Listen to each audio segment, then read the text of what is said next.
The last thing I said to my daughter was about her grades. I keep coming back to that. Through everything that followed, the screaming, the blood, the faces of people I left behind, I keep returning to that final conversation. A Tuesday morning argument about a C- in chemistry. Iris standing in the kitchen doorway with her backpack already on, rolling her eyes at me while I lectured her about potential and wasted opportunity. She said, "Whatever, Mom," and walked out the door to catch the bus for her school camping trip. Whatever, Mom. Those were the last words my daughter said to me before the world ended. I didn't know it then. None of us did. I went to work on the Kingston-Edmonds ferry route like I had for 14 years, running my safety checks, nodding at the familiar faces in the crew, watching the gray October sky hang low over Puget Sound. The weather forecast mentioned unusual atmospheric disturbances, something about particles from Antarctica reaching the northern hemisphere. I remember thinking it sounded like climate change nonsense. I remember being more concerned about the college fund I was trying to build for a daughter who didn't seem to care about her future. I remember being so certain I had time. The first sign something was wrong came around 2 in the afternoon. I was in the wheelhouse running the 215 crossing when Martinez, my first mate, pointed toward Seattle. A column of smoke was rising from the downtown core. Not one column, actually, but several black fingers clawing at the gray sky. I grabbed the binoculars. More smoke was billowing from what looked like the stadium district. "Fire?" Martinez asked. I adjusted the focus. Something wasn't right about the pattern. Too many ignition points spreading too fast. "Get the news on the radio." The reports were confused. Riots, they said at first. Some kind of mass violence event in the Pioneer Square area. Then the station went dead mid-sentence, and we spent 10 minutes cycling through static before finding another broadcast. This one was talking about a quarantine, a biological incident, people attacking other people in ways that didn't make sense. "Should we turn back?" Martinez asked. I looked at the cars lined up on our deck. The families visible through windshields, the commuters checking their phones with increasingly worried expressions. I looked at Seattle burning in the distance and the ferry dock at Edmonds growing larger ahead of us. "We finished the crossing," I said. "Whatever's happening over there, these people need to get home." That was my first mistake, not the worst one. That came later, but the first. I should have turned around. I should have headed north into the Sound, found an island, waited to see what was happening. Instead, I did my job. I completed the route. I let those people drive off my ferry and into a world that was already dying. By the time I made the return crossing, Seattle was screaming. The Edmonds dock was chaos when I brought the ferry in for the 4:30 departure. People were abandoning their cars in the street and running for the terminal. I could hear shouting, horns blaring, the distant crack of what I told myself were fireworks but knew weren't. The deck crew was trying to maintain order, but the vehicle lanes were a disaster, cars cutting each other off, a fender bender near the ramp, someone's dog running loose and barking at everything. I made the announcement over the PA system. "Attention passengers, please remain calm and proceed to the vehicle deck in an orderly fashion. We will be departing on schedule." We weren't going to depart on schedule. I knew that already.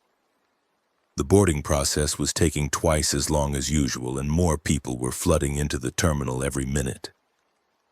I watched through the wheelhouse windows as a man in a business suit shoved an elderly woman out of his way to reach the pedestrian ramp. I watched a mother carrying 2 children, one under each arm, her face streaked with tears. I watched a group of teenagers running from something I couldn't see, their expressions pure terror. Martinez appeared at my shoulder. "Captain, we've got a problem at the vehicle ramp." I followed him down to the car deck. The problem was immediately visible. A dark blue sedan had stopped halfway up the ramp, its driver's door hanging open. No one inside, The cars behind it were honking, but there was no way to move around the obstruction. "Where's the driver?" I asked. One of the deck crew pointed toward the terminal building. "Ran off that way. Think he saw something that spooked him." I was about to order someone to move the car when I heard the first scream. Not from the terminal, from the ferry itself, from the passenger deck above us. The sound went through me like electricity. 23 years in the maritime industry, 14 of them as captain, and I'd heard people scream before. Accidents, injuries, a drowning once that still wakes me up at night. This was different. This scream had a quality to it that bypassed my brain and spoke directly to something ancient in my blood. Something that said run. I didn't run. I moved toward the stairs, pushing past confused passengers, my hand going to the radio on my belt. "Bridge, this is the captain. What's happening on the passenger deck?" Static. Then, "Captain, Jesus Christ, we've got a passenger attacking people up here. Oh God, she's biting them." The radio cut out. I took the stairs 2 at a time, Martinez behind me, both of us moving on autopilot toward a situation neither of us understood. When I reached the passenger deck, I stopped so suddenly that Martinez ran into my back. The woman was maybe 60 years old, gray hair pulled back in a bun, wearing a floral print dress that reminded me of my grandmother. She was crouched over a man in a business suit, the same one I realized who'd shoved the elderly woman earlier. Her face was buried in his throat. Blood was pooling across the deck in a spreading lake, impossibly bright against the industrial gray flooring. "Ma'am," I said, my voice coming out strangled. "Ma'am, you need to stop." She looked up. I will never forget that face. The eyes were wrong. Pupils blown so wide that her irises had virtually disappeared, leaving nothing but black holes ringed with the faintest edge of blue. Her mouth was smeared with blood, but she wasn't chewing. She was swallowing. And as she looked at me, her head tilted at an angle that seemed structurally impossible, like a bird examining something it was deciding whether to eat. She stood up. The motion was too smooth, too fluid, like her joints didn't work the same way they should have. The man beneath her wasn't moving. I could see the ruin of his throat, the white glint of his spine through the torn flesh. "Martinez," I said quietly, "get everyone off this deck." "Captain, now." The woman took a step toward me, then another. Her mouth opened and closed, like she was trying to remember how to speak. A sound came out, not words, just a low, resonant hum that made my fillings ache.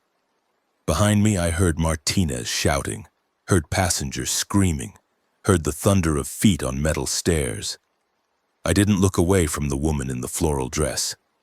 Some instinct told me that looking away would be the last thing I ever did. She charged. I'd never been in a real fight in my life. Some shoving matches as a teenager. A drunk passenger once who took a swing at me before security intervened.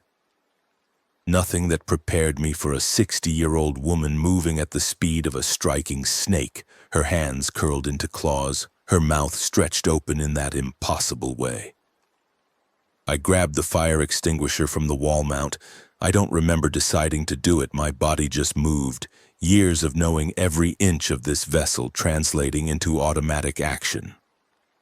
The extinguisher was 20 pounds of metal, and I swung it like a baseball bat. The impact was wet. The woman went down, her skull caved in on the left side, and she didn't stop moving. She kept trying to get up, kept trying to reach me, even with brain matter visible through the wound. I hit her again, and again, and again, until she finally stopped twitching and lay still in the pool of blood that had spread from her victim. I stood there, breathing hard, covered in blood, the fire extinguisher hanging from my white-knuckled grip. The passenger deck was empty now except for me and the 2 bodies. Through the windows, I could see the terminal building and the figures pouring out of it. Dozens of them moving wrong the same way the woman had moved wrong. Heading for the ferry, I ran for the wheelhouse. The decision to depart happened in seconds. Less than seconds. I saw the mass of infected flooding toward the loading ramp, saw the cars still trying to board, saw the people on the dock who hadn't made it to the vehicle deck yet. I saw a mother holding a baby, a man in a wheelchair being pushed by a teenager, an elderly couple clutching each other as the crowd around them transformed into something else. I looked at Martinez, who had followed me to the bridge. I looked at the shore where Seattle was burning. I looked at the packed vehicle deck below, at the 200 passengers who had made it aboard, at the line of cars that stretched back into a city coming apart at the seams. "Close the vehicle ramp," I said. "Disengage the passenger gangway. Take us out." Martinez stared at me. "Captain, there are still people trying to board." "I know." My voice didn't sound like my own. "Do it." He hesitated for exactly one heartbeat. Then he moved to the controls. The ferry shuddered as we began to pull away from the dock. Through the wheelhouse windows, I watched the people we were leaving behind. The mother with the baby was screaming something I couldn't hear, reaching toward the widening gap of water with one hand while clutching her child with the other. The teenager with the wheelchair had stopped trying to push. He was running now, sprinting for the edge of the dock, and for one terrible moment I thought he was going to jump. He didn't. The infected reached him first. I watched it happen. I watched a man who might have been 40, might have been 60, it was hard to tell through the blood that covered his face, tackle the teenager to the ground. I watched 3 more infected converge on the wheelchair. I watched the mother with the baby disappear into the crowd, and I couldn't tell if she'd been saved or taken. I watched all of it because I refused to look away, because those people were dying because of my decision, and looking away would have been the cowardice I couldn't afford. The ferry cleared the dock. Behind us, the terminal was overrun. People were jumping into the water now, some trying to swim after us, others just trying to escape what was happening on the shore. I saw someone's head disappear beneath the surface and not come back up. I saw a body floating face down, slowly spinning in our wake. Martinez was saying something to me. I couldn't hear him over the roaring in my ears. "Captain?" His hand on my shoulder, shaking me. "Captain, what do we do?" I turned away from the windows. My hands were still covered in blood. The fire extinguisher was still clutched in my right fist. I'd carried it all the way up here without realizing it. I looked at Martinez's face, at the terror and confusion and desperate need for someone to tell him what to do. "We get these people to Whidbey Island," I said. "We find out what's happening, and we figure out how to survive it." The words sounded confident, decisive, like something a captain would say. Inside, all I could see were the faces on the dock, the ones I'd left behind, the ones I'd killed with my choice to save the ones I'd kept. I didn't know yet that I would see those faces every night for the rest of my life. I didn't know that this was only the beginning, that before this was over I would make worse choices, harder choices, choices that would strip away everything I thought I knew about who I was. All I knew in that moment was that my daughter was somewhere in the Olympic National Forest on a school camping trip, and the world was ending, and I had to find her, whatever it cost, whoever I had to become.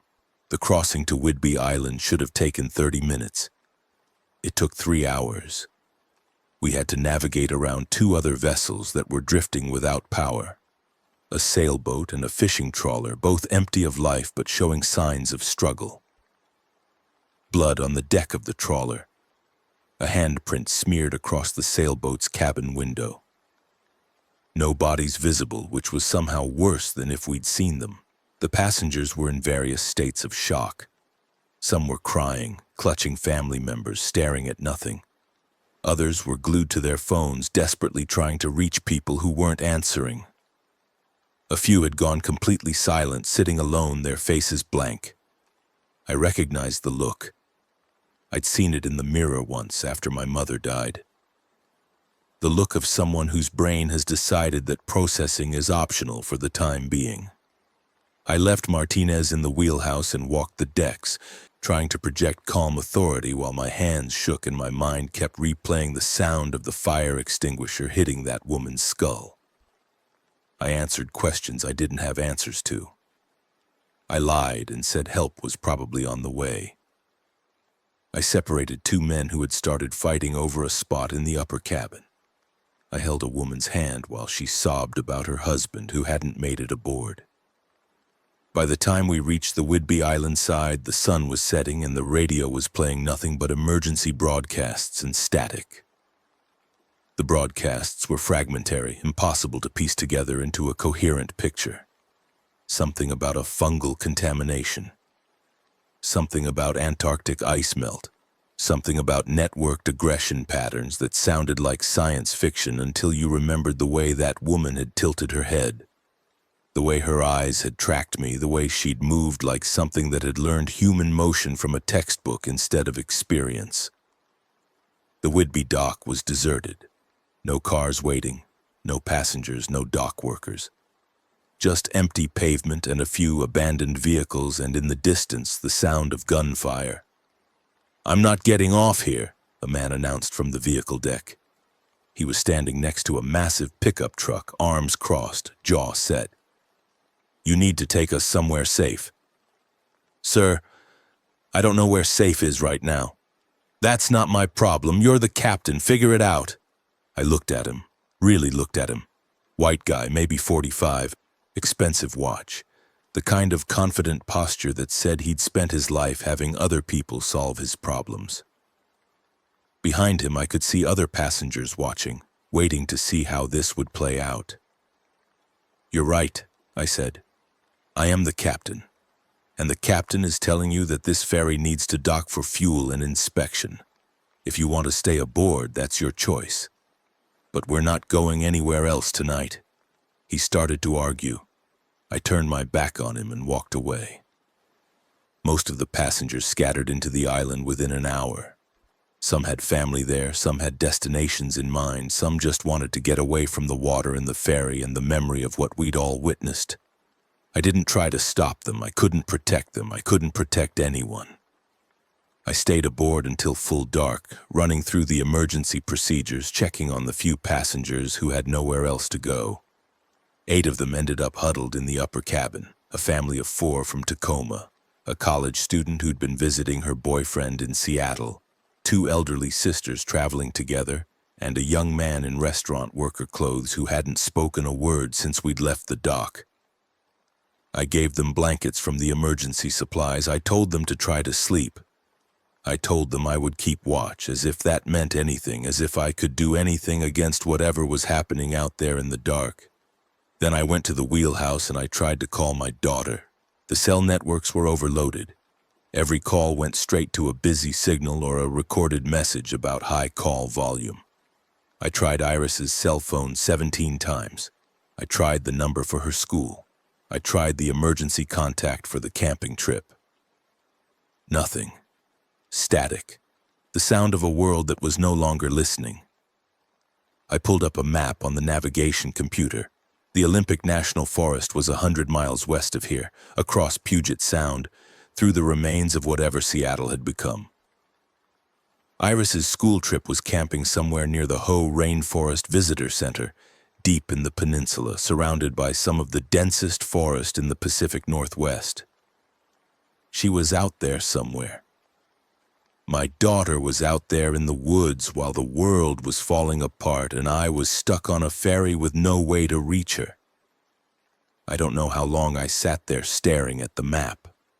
Long enough for the sky outside the windows to go from dark purple to full black. Long enough for the gunfire in the distance to fade and then start up again somewhere else. Long enough for the fear to transform from a sharp screaming thing into something duller and heavier. A weight in my chest that would never fully lift again. That's when the radio crackled. "Anyone receiving this broadcast, this is the Washington State Emergency Management Division. If you can hear this message, please be advised that the governor has declared a state of emergency across all western counties. Do not approach infected individuals. Do not attempt to assist individuals displaying signs of infection. Symptoms include dilated pupils, aggressive confusion, and involuntary vocalizations. If you encounter infected individuals, evacuate the area immediately and report to your nearest designated shelter.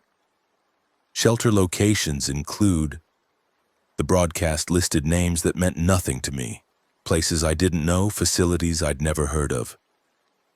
Nothing about the Olympic Peninsula. Nothing about school camping trips, nothing about how to find your daughter when the world was ending.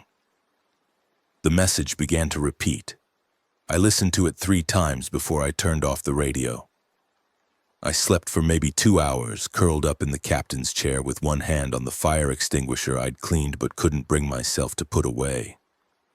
When I woke up, the sky was gray with pre-dawn light and there was a boat approaching the ferry. I was on my feet immediately, grabbing the binoculars, my heart hammering against my ribs. The approaching vessel was small, a 20-foot fishing boat, the kind you saw all over Puget Sound. One person visible at the helm. No obvious signs of threat, but nothing about this day was obvious anymore. I went to the deck as the boat pulled alongside. The man at the helm was maybe 50, weathered face, salt and pepper stubble, hands that looked like they'd spent a lifetime working nets and lines. He killed his engine and looked up at me with eyes that had already seen too much. You, the captain? Yes. You got any fuel you can spare? I'm trying to get to Port Townsend. My daughter's up there with her family. Your daughter? She's got 2 kids, my grandkids. His voice cracked slightly on the word. The roads are blocked. This was the only way I could think of. I understood that desperation. I was living in that desperation. I can give you 20 gallons. That should get you there. We worked together in the gray morning light, transferring fuel containers with hands that weren't quite steady. His name was Dominic. He'd been a commercial fisherman for 30 years.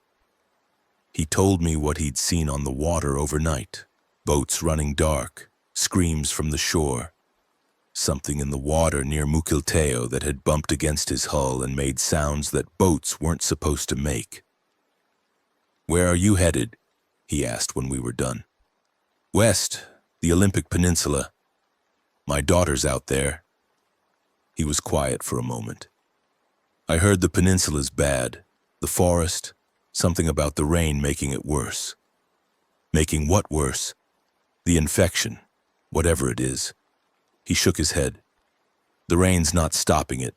It's spreading it. Spores or something. That's what they were saying on the radio before it went out. Spores. I thought about the emergency broadcast, about the mention of fungal contamination. I thought about the dense, wet rainforests of the Olympic Peninsula, about the 140 inches of rain that fell there every year. I thought about my daughter breathing that air. I'm going anyway, I said. Dominic nodded like he understood, like there was nothing else to say. He climbed back into his boat, started the engine, and headed north toward Port Townsend and his grandchildren and whatever fate was waiting for him there. I watched him until his boat disappeared into the morning haze. Then I went to wake my passengers and tell them we were leaving. The next 3 days were a blur of movement and fear and the slow, grinding realization that the world we'd known was not coming back. We crossed back to the mainland south of Seattle, landing at a small marina in Tacoma that had been abandoned but not overrun. The family from my ferry wanted to head south toward Portland, where they had relatives. The college student decided to go with them. Strength in numbers, she said, her voice hollow. The elderly sisters chose to stay in Tacoma, in a house that had belonged to a friend who wasn't answering her phone. The silent restaurant worker simply walked away when we docked, disappearing into the empty streets without a word or a backward glance. I found a pickup truck with keys still in the ignition and half a tank of gas. I took it without hesitation. 2 days earlier, that would have been stealing. Now it was survival. The roads were a nightmare. Abandoned vehicles everywhere, some crashed, some just stopped in the middle of the highway as if their drivers had vanished mid-journey. Bodies in some of them, signs of struggle in others. I learned quickly to avoid the clusters of vehicles, the places where something had clearly gone wrong. I learned to watch for movement in my peripheral vision, to trust the prickling sensation at the back of my neck that said something is watching you. I saw infected for the first time since the ferry on the second day.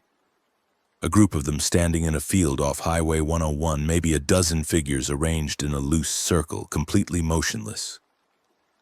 They weren't moving toward anything, weren't responding to my truck passing on the road. They were just standing there, facing inward like they were waiting for something. One of them turned its head as I drove past. Just the head. The body stayed perfectly still. It watched me with those black eyes until I was out of sight. I didn't stop. I didn't slow down. I drove until my hands cramped from gripping the steering wheel and my eyes burned from staring at the road. I reached Sequim on the evening of the fourth day.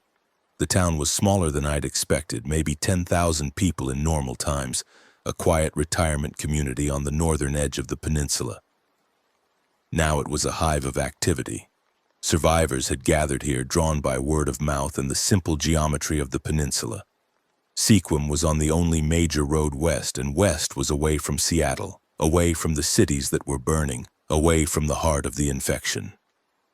They'd set up a perimeter of sorts, vehicles parked across intersections, volunteers with hunting rifles keeping watch, a tent city in the parking lot of the local high school.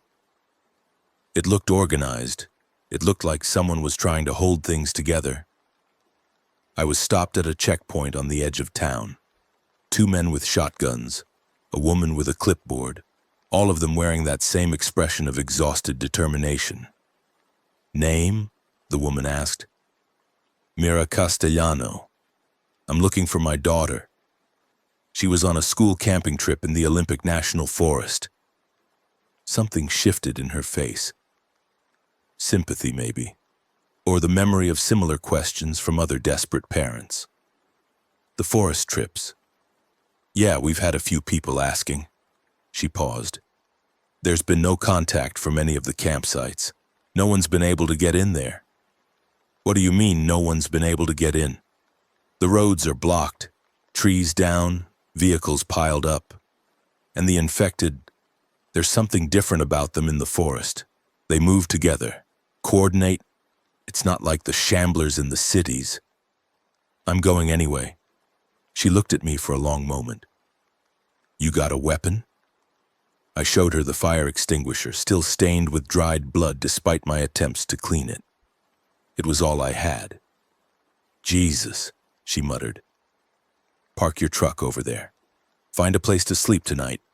In the morning, I'll introduce you to some people who might be able to help." The high school gymnasium had become the center of Sequim's survivor operation. Cots lined the basketball court, families clustered together, children playing between the rows with the strange resilience of youth. A kitchen had been set up in the cafeteria, churning out meals from stockpiled supplies. A medical station in the nurse's office was treating the injured, the sick, the ones who had made it out of worse places than this. I found an empty cot near the wall and sat down to wait for morning. I didn't expect to sleep. My body was thrumming with exhaustion and adrenaline, and every time I closed my eyes, I saw the faces on the ferry dock, saw Iris rolling her eyes at me in the kitchen, saw the woman in the floral dress looking up from her meal with blood dripping down her chin. But I must have slept, because the next thing I knew, someone was shaking my shoulder and the gymnasium was full of morning light. "You're the ferry captain?" The man standing over me was maybe 50, tall and broad-shouldered, with dark skin and hands that looked like they could crush stones. His head was shaved, and he had the kind of quiet presence that made people pay attention when he entered a room. "Yes," I said, sitting up. "Mira Castellano." "Devonte Reese." He didn't offer his hand. His were occupied with 2 cups of coffee. He passed one to me. "They said you're trying to get to the forest, looking for your kid." "My daughter, 16, school camping trip near the Ho Visitor Center." He nodded slowly. That's deep. Worst part of the peninsula right now from what we've heard. I don't care. I believe you. He sat down on the cot next to mine, moving with a careful deliberation that seemed at odds with his size. I'm heading that direction myself, not as far, but the same road. Thought maybe we could watch each other's backs for a while. I studied him over the rim of the coffee cup. Why are you going into the forest? My sister lives in Forks. Her and her husband, their 2 kids. He took a sip of his coffee. Phone's been dead since day 1. Radio's got nothing, but she's out there and I'm not going to sit here waiting to find out what happened to her. I understood that. I understood it completely. I'm leaving as soon as I can find a vehicle and supplies, I said. Already got a truck, already loaded up, just need someone to ride shotgun. He paused. And I don't mean that figuratively. You know how to use one? No. Then I'll teach you. He stood up, coffee in hand. Meet me outside in an hour. We'll head out before noon. The woman with the clipboard from the checkpoint found me as I was packing my meager supplies. Her name was Kennedy Shaw, a park ranger, or at least she had been before the world ended. Red hair in a perpetual braid, freckles across her nose, and a missing finger on her left hand that she didn't explain and I didn't ask about. I heard you're going into the forest with Devante, she said. Mind if I tag along? I know those woods better than anyone. Why would you want to go back in there? Something flickered in her eyes. I've got reasons. I didn't press. Everyone had reasons now. Everyone had someone they'd lost or someone they were looking for or some debt they were trying to pay. Kennedy had the look of someone carrying a heavy weight, and the forest was where she needed to carry it. Talk to Devante, I said. It's his truck. By the time we gathered at the vehicle, a heavy-duty pickup with an extended cab and a camper shell over the bed, our group had grown. A teenager named Marco had attached himself to Devante the day before, a nervous kid with a wispy mustache and a Seahawks jersey that was too big for him. He didn't talk much, but his eyes were always moving, always watching, like a small animal that had learned to expect predators from every direction. And then there was Beth. Bethany Morrison was 67 years old, with a gray pixie cut and a cane she leaned on when she walked. She'd been the principal of Forks High School for 20 years before retirement, and she had the serene authority of someone who'd spent decades managing other people's crises. She also, I would learn later, had stage 4 pancreatic cancer that she hadn't told anyone about. I'm coming with you, she announced, not asked. I know people in Forks, I know the area, and someone needs to keep you young people from doing anything stupid. Ma'am, Devante said carefully, this isn't going to be a comfortable trip.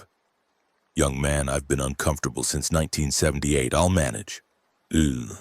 She climbed into the truck before anyone could argue further. 5 of us then. A ferry captain, a trucker, a park ranger, a teenager, and a retired principal. Not exactly a crack survival team. But as I looked at their faces, determined, terrified, hopeful against all evidence, I felt something I hadn't felt since watching Seattle burn from the deck of my ferry. I felt like I wasn't alone. We left Sequim at noon, heading west on Highway 101 toward the Olympic National Forest.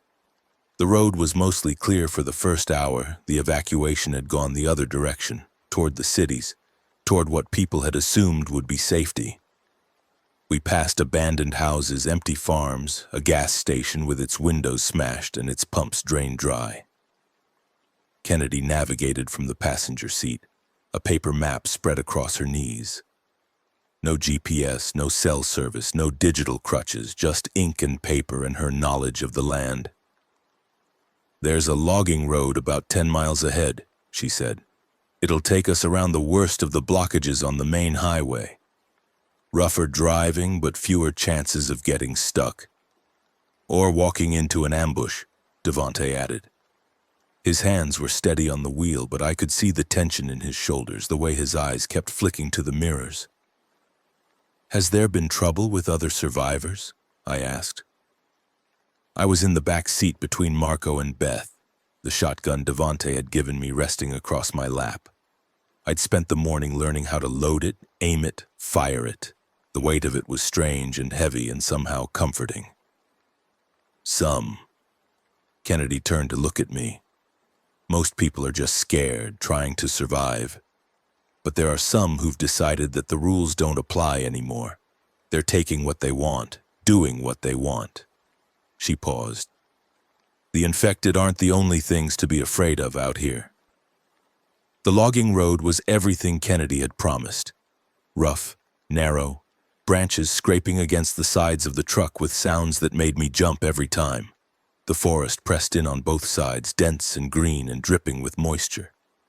I could see why the infection would thrive here.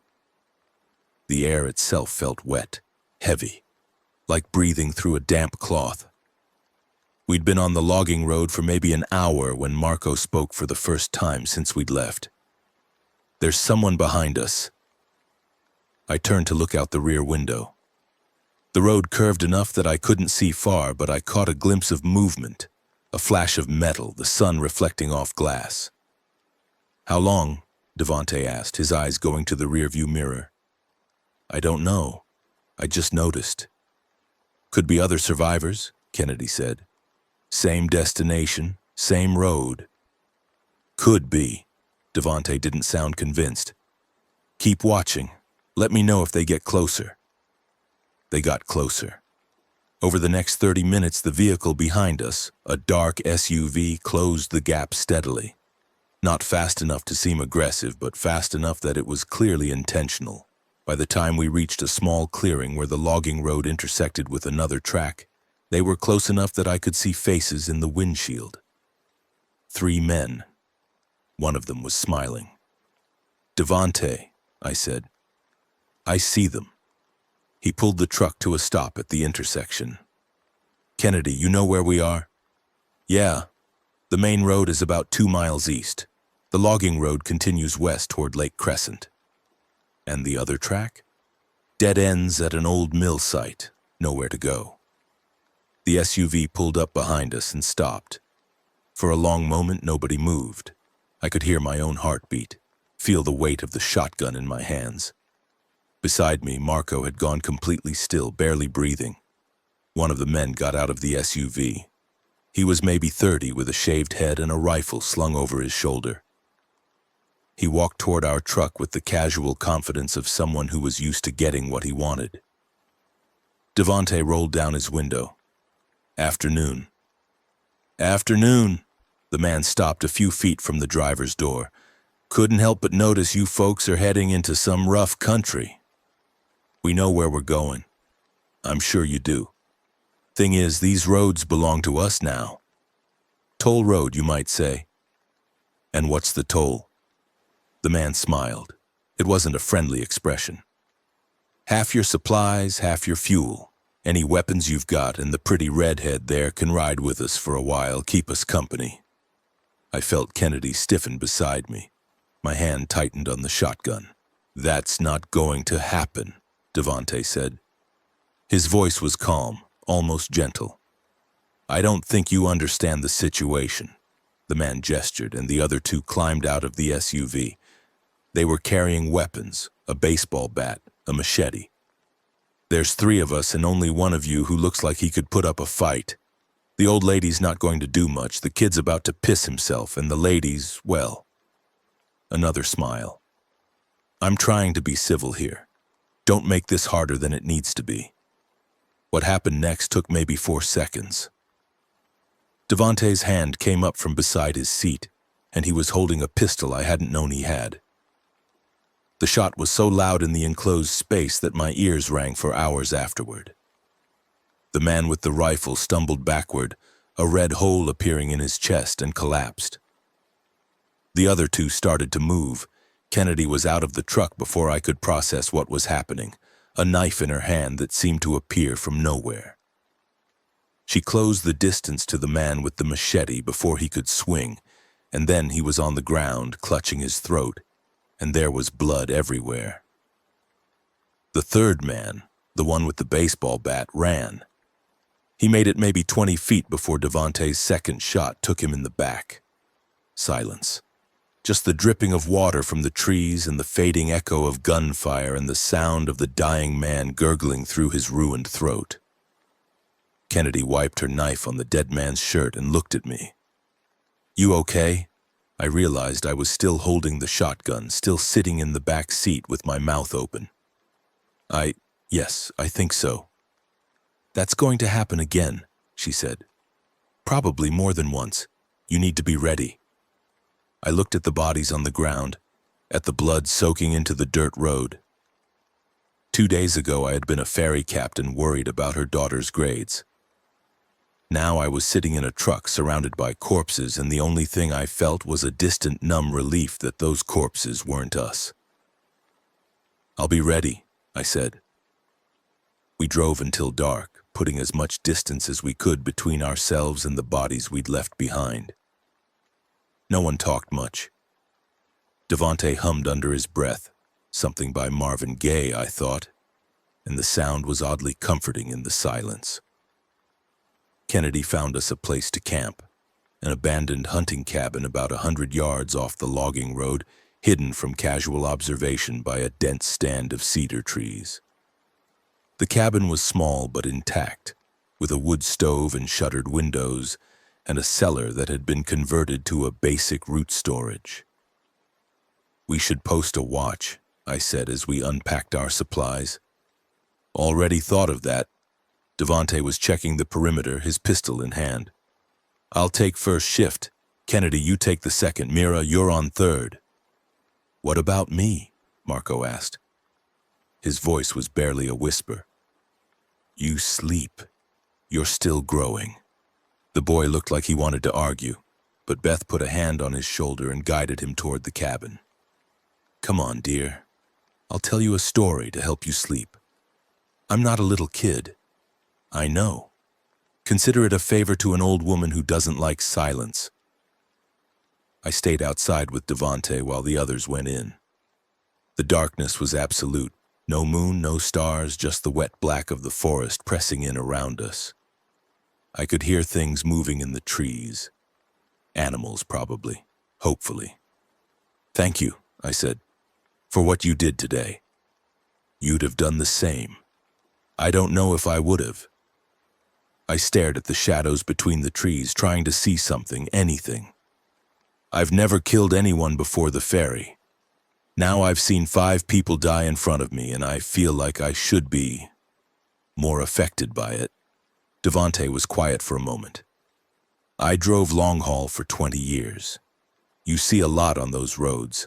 Accidents, weather, people at their best and worst. You learn that there's a difference between the things you can control and the things you can't. The things you can't, you have to let go of. The things you can, well," he paused. "Those men were going to hurt us. Probably kill some of us, do worse to others. That was their choice. What happened to them is a consequence of their choice, not yours. Sounds simple when you put it that way. It's not. It's one of the hardest lessons there is, but you'll learn it." He glanced at me in the darkness. "Your daughter, Iris, right? Tell me about her." The question caught me off guard. I'd been thinking about Iris constantly, but I hadn't talked about her with anyone. The words came slowly at first, then faster, like a dam breaking. "She's 16, stubborn as hell. She gets that from me." She was supposed to be going into junior year, and she'd been talking about applying to colleges early, wanting to study marine biology or environmental science, something with water. She loves the ocean. I felt my voice crack and forced myself to continue. "We fought a lot this past year. She said I was too controlling, that I never let her make her own choices. She was probably right. Sounds like she's got fire." "She does. Too much sometimes." I thought about the last time I'd seen her, rolling her eyes in the kitchen doorway. I just want the chance to tell her I'm sorry. For all the times I pushed too hard, for all the times I didn't listen. I just want to tell her I love her. "You'll get that chance." "You don't know that." "No, but I choose to believe it. Devante's voice was soft. The alternative is despair, and despair doesn't help anybody. I turned his words over in my mind as I headed inside to sleep. Choose to believe. It sounded naive, almost foolish in the face of everything we'd seen. But as I lay down on the floor of the cabin and listened to the sounds of the forest outside, I realized that belief was the only thing I had left. I chose to believe my daughter was alive. I chose to believe I would find her. I chose to believe that whatever I found when I reached the Ho rainforest, it would be worth the journey. I woke to screaming. The sound cut through my sleep like a knife, yanking me from a dream of burning cities into the dark reality of the cabin. I was on my feet before I was fully conscious, the shotgun in my hands, my heart slamming against my ribs. What is it? Marco was pressing himself against the wall, his eyes wide and white in the darkness. What's happening? Stay here. I moved toward the door where Kennedy was already peering through a crack in the shutters. Infected, she said.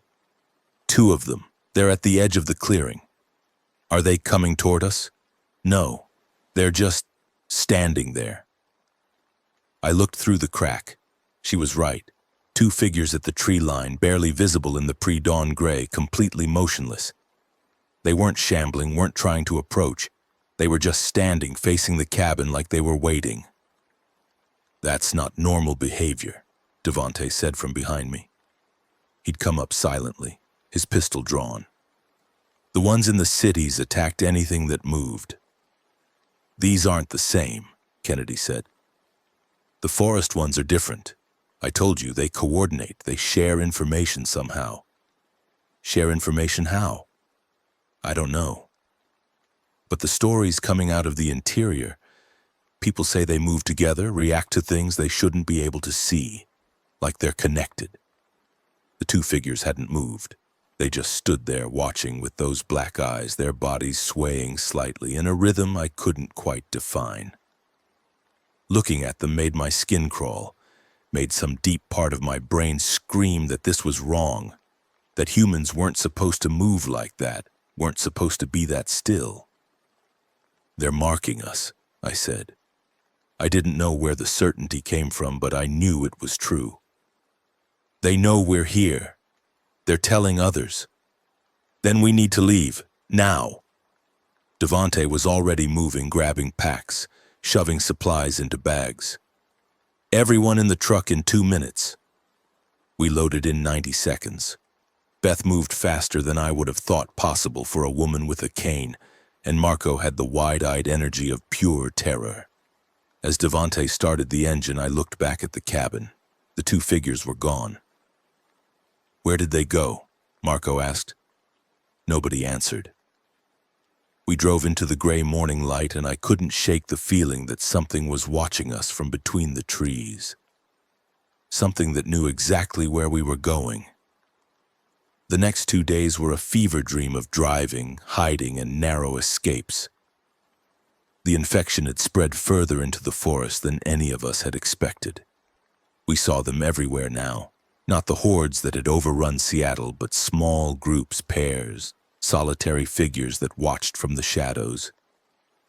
They didn't always attack. Sometimes they just observed that slow, swaying motion marking them as infected, those black eyes tracking our passage. They're learning, Kennedy said on the 3rd night. We were camped in the back of an abandoned logging truck hidden from sight by the massive vehicle. They're watching us to figure out our patterns. That's impossible, I said. They're infected. They're gone. Their humanity is gone, but something else is in there now, something that thinks, just not like we do. I remembered the woman on the ferry, the way she tilted her head, the way her eyes had calculated distance and opportunity. I remembered the 2 figures outside the cabin, standing sentinel through the night. I remembered the circle of infected in the field, facing inward like they were communing with something we couldn't see. If they're thinking, I said slowly, then they can be tricked. Kennedy looked at me with something like approval. Now you're getting it. We reached the outskirts of Sequim's established perimeter on the morning of the 6th day. I hadn't expected to come back here. The plan had been to push straight through to the Hoh rainforest, to find Iris as fast as possible. But the roads had forced detours and our supplies were running low. And Devante's truck had developed an ominous rattle that he said needed attention before we pushed deeper into infected territory. The town had changed since we'd left. More people had arrived. The tent city and the high school parking lot had doubled in size, but there was a different atmosphere now, tenser, more afraid. The checkpoint guards were jumpier, and when they searched our truck, they were thorough in a way that felt almost hostile. "What happened?" I asked the woman from before, the one who'd first taken my name. "Outbreak. 3 days ago." Her face was drawn, exhausted. "Someone got inside the perimeter with a bite they'd hidden, turned during the night in the gymnasium. 37 people dead before we got it contained." 37. The number hit me like a physical blow. We'd slept in that gymnasium. We'd eaten meals there, talked with strangers who were becoming almost friends, clung to the illusion of safety in a world that no longer offered any. Where did the infected go?" "We put them down." She said it flatly, without emotion. "Every single one. Then we burned the bodies." The gymnasium was closed now, its doors chained shut, the windows covered with black plastic. No one wanted to go inside. No one wanted to remember what had happened there. Instead, the survivors had spread out into other buildings, the elementary school, the community center, private homes that had been abandoned by their owners. Our group ended up in a small church on the edge of town, its pews pushed against the walls to make room for sleeping bags and cots. "We should only stay one night," Kennedy said as we unpacked. "The longer we wait, the worse it gets in the forest. The truck needs work." Devante was already under the hood, his big hands moving with surprising delicacy among the machinery. "One night, maybe 2. I nodded, but I was barely listening. My mind was on the gymnasium, on the people we'd left there, on the outbreak that had happened while we were driving through the forest. 37 dead. If we'd stayed, would we have been among them? Or would we have been able to help, to warn them, to do something that might have saved those lives? The questions had no answers. They never would. That night I met Tommy Chen. He was crouched in the church parking lot trying to get an old generator to start, cursing under his breath in a mixture of English and Mandarin. Pudgy guy, maybe mid-30s, with glasses held together by electrical tape and the kind of nervous energy that made him seem constantly on the verge of apologizing for something. "Need help?" I asked. He jumped so hard he almost dropped his wrench. Sorry, I didn't hear you coming. This generator's been giving me problems all week, and if I can't get it running, the clinic's going to lose refrigeration and the insulin." He stopped himself, took a breath. "Sorry. I'm Tommy. Mira. The ferry captain, right? The one looking for her daughter?" Word traveled fast in small communities, even collapsed ones.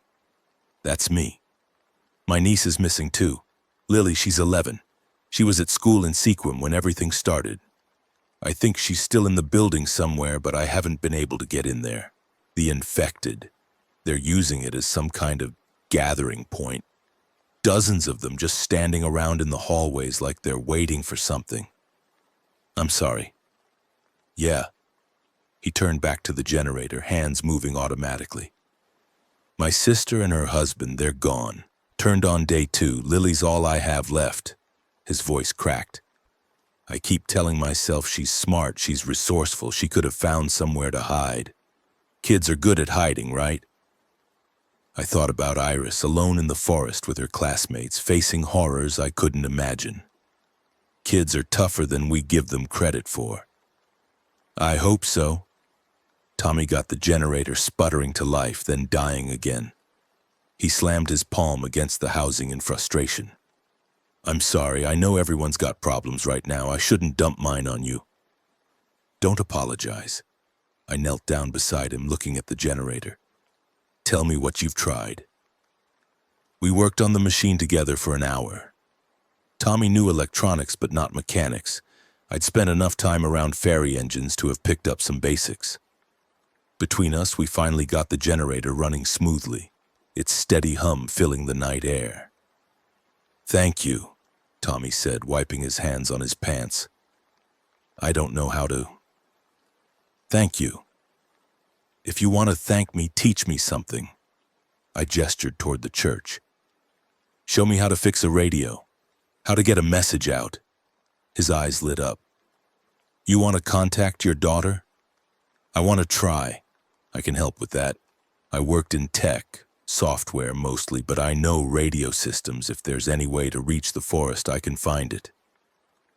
We shook hands in the parking lot, two strangers bound together by the desperate hope that the people we loved were still alive, still waiting for us to find them.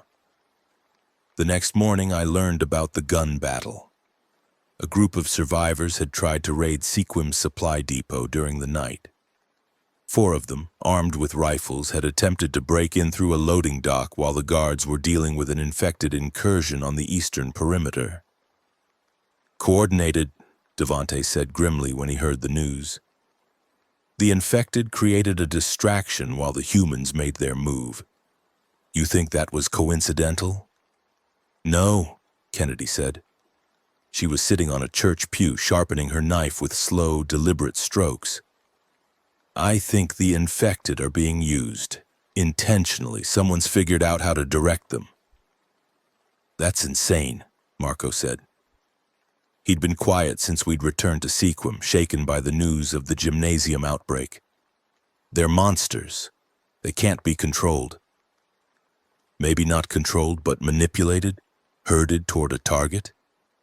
Kennedy shook her head. The forest ones are different. I keep telling you, they're connected to something. Maybe that something can be influenced. I thought about the circle of infected in the field, the watchers outside our cabin, the coordinated movements that Kennedy had described. If someone had figured out how to weaponize that connection. We need to leave, I said. Today, before this gets worse. But we didn't leave that day. Devante's truck still needed parts we hadn't been able to find. Tommy was working on a radio modification that might let us reach survivors deeper in the peninsula. And the perimeter guards had spotted another group of infected moving toward town from the south. A large group, they said, larger than any they'd seen before. We stayed another night. We shouldn't have. The spore bloom happened at sunset. I was in the church helping Tommy test his radio modifications when the screaming started. Not the sharp screams of an attack, but something worse. The drawn-out, gurgling screams of people who were choking. I ran outside. The sky was turning orange and pink with the dying light, and against that beautiful backdrop I saw something impossible. A cloud was rising from the high school gymnasium. Yellow-gray, thick as fog, expanding outward in a visible wave. And within that cloud I could see shapes moving, the shapes of people who were no longer people, emerging from whatever had incubated inside the building we'd thought was empty. Gas masks! Someone was shouting. Get your gas masks! I didn't have a gas mask. I had a shotgun and a knife and nothing else. The cloud was moving toward us. People were running in every direction, some toward vehicles, some toward buildings, some just running blind. I saw a man stop in the middle of the street, look up at the approaching cloud and start laughing. A high, broken sound that cut off suddenly when the yellow mist reached him. He didn't fall. He just stood there, breathing it in, his body going rigid and then relaxing into that terrible, swaying stillness I'd learned to recognize. His eyes were already changing when he turned toward me. Mira! Devante's voice from somewhere to my left. The truck, now! I ran. Behind me I could hear more screaming, more of that horrible gurgling sound, more voices cutting off mid-word. I didn't look back. I couldn't afford to look back. The truck was already running when I reached it. Kennedy was in the passenger seat, Marco in the back, Beth clinging to the door handle as she pulled herself inside. Tommy came sprinting up behind me, his face pale, his glasses askew. "Get in!" Devante shouted. "Everyone get in!" The cloud was closer now. I could smell it, a wet, earthy scent like mushrooms and rain and something else underneath, something that made my eyes water and my throat constrict. I dove into the truck bed, Tommy right behind me, and then we were moving, tires screaming against pavement as Devante accelerated away from the advancing horror. I looked back as we drove. The gymnasium was gone. Not destroyed, but transformed. Where the building had been, there was now a massive structure of fungal growth, pulsing and swelling like a living thing. The cloud was pouring from it in waves, and everywhere the cloud touched, people were stopping, changing, becoming something else. I saw a mother trying to cover her son's face with her jacket. I saw them both go still. I saw the elderly sisters from my ferry, the ones who'd stayed in Tacoma's friend's house, standing in the middle of the street holding hands as the cloud consumed them. I saw a man I'd spoken to just that morning, a mechanic who'd helped Devante with the truck, reach toward his own throat with clawed fingers as his eyes went black. We drove until the cloud was out of sight. We drove until the screaming faded into silence. We drove until there was nothing but the road and the darkness and the terrible knowledge of what we'd left behind. 300 people had been in Sequim when we arrived. By morning, there might be none. We found shelter in an abandoned farmhouse 10 miles west of town. The building was old but solid, far enough from any other structures that we could see anything approaching across the open fields. Devante checked the perimeter twice before he let anyone sleep. No one slept much. I sat on the farmhouse porch, watching the eastern horizon for any sign of the yellow cloud, listening for sounds that might mean we'd been followed. Tommy was inside, crying quietly, his dreams of reaching his niece shattered by what we'd witnessed. Marco was curled in a corner, not moving, not speaking. Beth was making something in the kitchen, biscuits, I realized from the smell. "Civilization is a choice," she'd said. I understood now what she meant. Kennedy came to sit beside me as the first hint of dawn appeared. "That wasn't random," she said. "That bloom, it was incubating in the gymnasium since the first outbreak. The infected that got inside, the ones they thought they'd killed, they weren't trying to attack. They were trying to plant something. A spore bomb. Basically, yes." She was quiet for a moment. "I've seen smaller versions of this in the forest. Bodies that rupture after a few weeks, releasing clouds that convert anyone nearby. But nothing on that scale, nothing that deliberate. You think someone created it? I think the infection is creating itself, evolving, learning how to spread more efficiently." She looked at me with those steady green eyes. "This isn't just a disease, Mira. It's an organism, and it's getting smarter." I thought about Iris, somewhere in the depths of that forest where the infection was supposedly worst. I thought about the school camping trip, about 23 students and 6 adults, about the last message that had said they'd seen something weird and were returning to the visitor center. Had they made it? Had they found shelter? Were they hiding somewhere, waiting for rescue, or had they already been consumed by the growing intelligence that Kennedy described? I had no way to know. I had no way to reach them. All I had was this, a truck, a group of survivors, and the desperate hope that if I kept moving forward, I would eventually find my daughter. "We keep going," I said, "as soon as it's light." Kennedy nodded. "I was hoping you'd say that." The 7th day dawned gray and cold, the first hint of the November weather that would define the weeks ahead. We loaded the truck in silence, everyone moving with the mechanical efficiency of people who had learned that stopping meant dying. Tommy had decided to come with us. "There's nothing left for me back there," he'd said, his voice hollow. "Maybe your daughter's group found other kids. Maybe Lily—" He couldn't finish the sentence. He didn't need to. So we were 6 now, heading west into the most dangerous territory on the peninsula. A ferry captain, a trucker, a park ranger, a teenager, a retired principal, and a software engineer.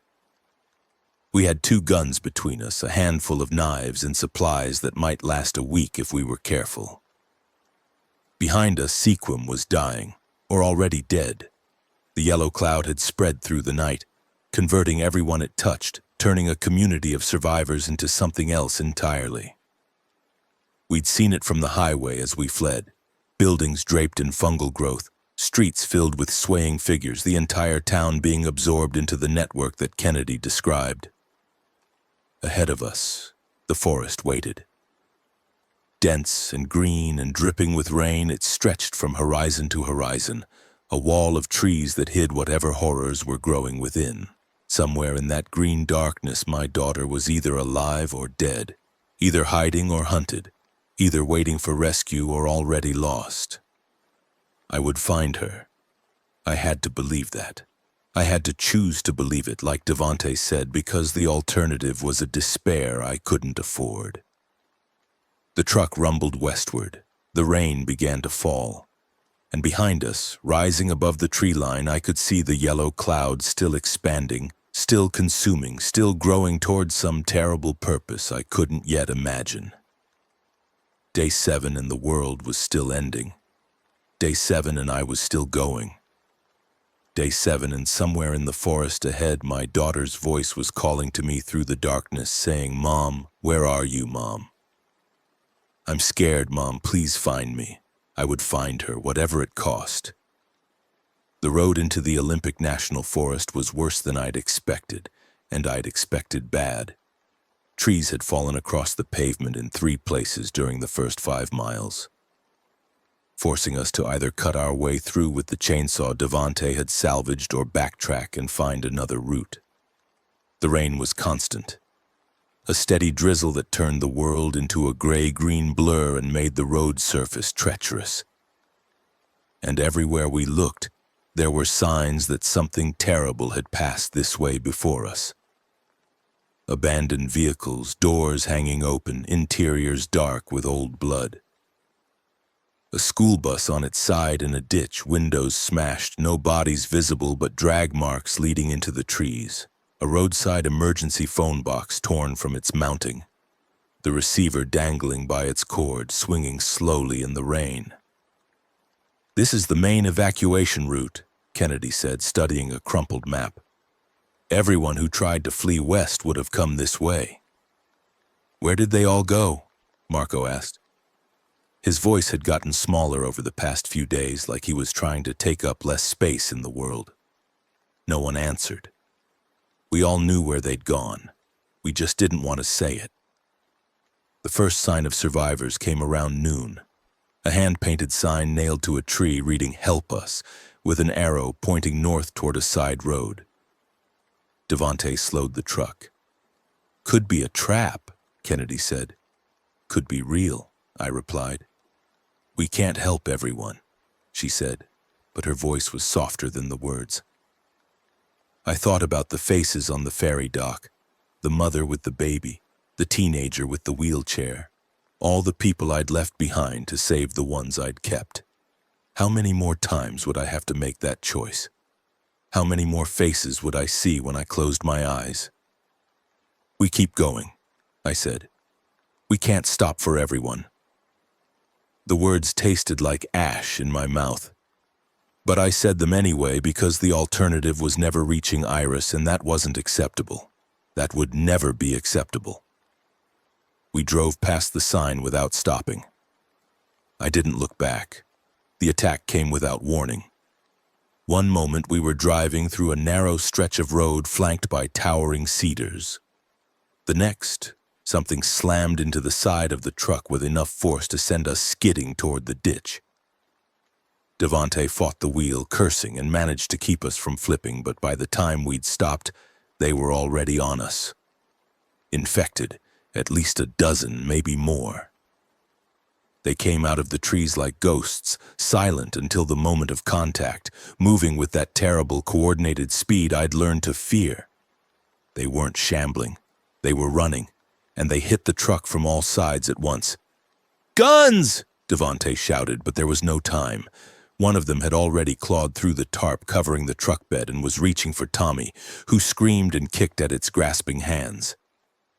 I swung the shotgun up and fired, the blast taking the infected in the chest, but it kept coming, kept reaching, and I had to fire again to finally put it down. Kennedy was out of the truck now, her knife flashing in the gray light as she cut down anything that came near her. Devante had his pistol in one hand and a tire iron in the other, alternating between shooting and bludgeoning. Marco was frozen in the back seat, his eyes wide, his mouth open in a silent scream. I saw Beth swing her cane at an infected that had gotten too close, catching it across the face and sending it stumbling back.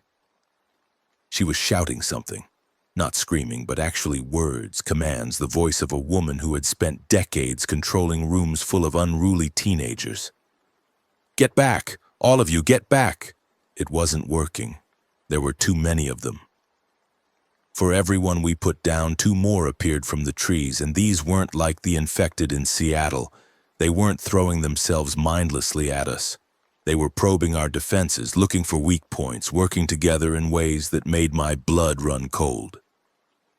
Then I heard the sound. It came from somewhere deeper in the forest.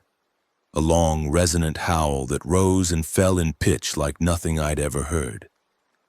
The sound seemed to bypass my ears entirely and go straight to my bones, making them vibrate, making my vision blur at the edges. The attacking infected stopped. All of them, all at once, freezing in place like puppets whose strings had been cut. They turned their heads toward the sound, toward whatever had made that awful howl, and for one endless moment nothing moved. Then they retreated. As quickly as they'd appeared, they melted back into the trees, leaving us alone on the road with our dead attackers and our racing hearts, and the echo of that howl still reverberating in the air. "What the fuck was that?" Tommy managed. Kennedy was pale, shaking, but her voice was steady when she answered. "That was a howler, the forest's alarm system." She looked toward the trees, toward whatever was hidden in their depths. It called them off. It wanted us to see that it could. Why? Because it's learning, and it just learned something about us. We got back in the truck. We drove, and behind us, somewhere in the forest, something was watching. Something was waiting. Something was taking notes. The Hoh Rainforest Visitor Center was supposed to be our first major waypoint, the last confirmed location of Iris's school group, the place where they'd been heading when they sent that final message about seeing something weird. We reached it as the sun was setting on the 7th day. The building had been partially consumed. That's the only way I can describe it. The visitor center was still recognizable. I could see the parking lot, the welcome signs, the trail markers pointing toward the famous Hall of Mosses, but the structure itself was covered in fungal growth. It crawled up the walls, spread across the roof, hung from the eaves in long trailing strands that dripped with moisture. In the fading light, the whole building seemed to pulse with slow, organic rhythm. "Oh God," Tommy whispered. I didn't say anything. I couldn't. I was too busy looking at the school bus parked in the lot. It was Iris's school bus. I knew it immediately. The same model, the same district markings, the same decorations that the kids had put in the windows before the trip. It was intact, undamaged, sitting there like it had been parked by someone who expected to come back to it. The doors were open. The interior was empty. "They made it here," I said. My voice sounded strange, distant. "They got to the visitor center." "And then what?" Devante asked quietly. I looked at the consumed building, at the fungal growth that covered every surface, at the open doors that led into darkness. I thought about my daughter walking through those doors, looking for safety, finding something else entirely. "I need to go inside. Mira, I need to know." I was already moving, already walking toward the building with the shotgun in my hands, already crossing the parking lot that was carpeted with a thin layer of something that squelched under my boots. If there's any sign of where they went, any note, any message, we'll go together. Kennedy fell into step beside me.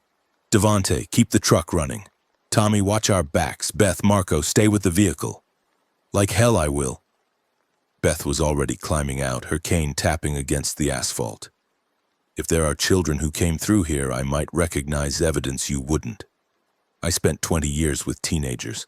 I know what they leave behind. She had a point. I didn't have the energy to argue.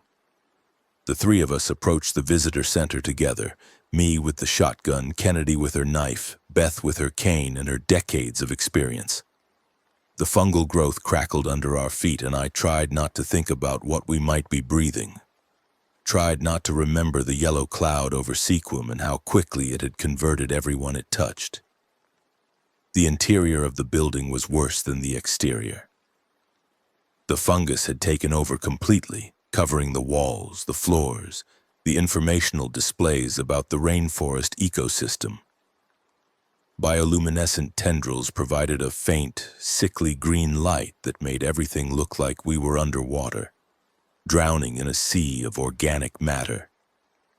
And there on the floor near the ranger station, I found what I was looking for.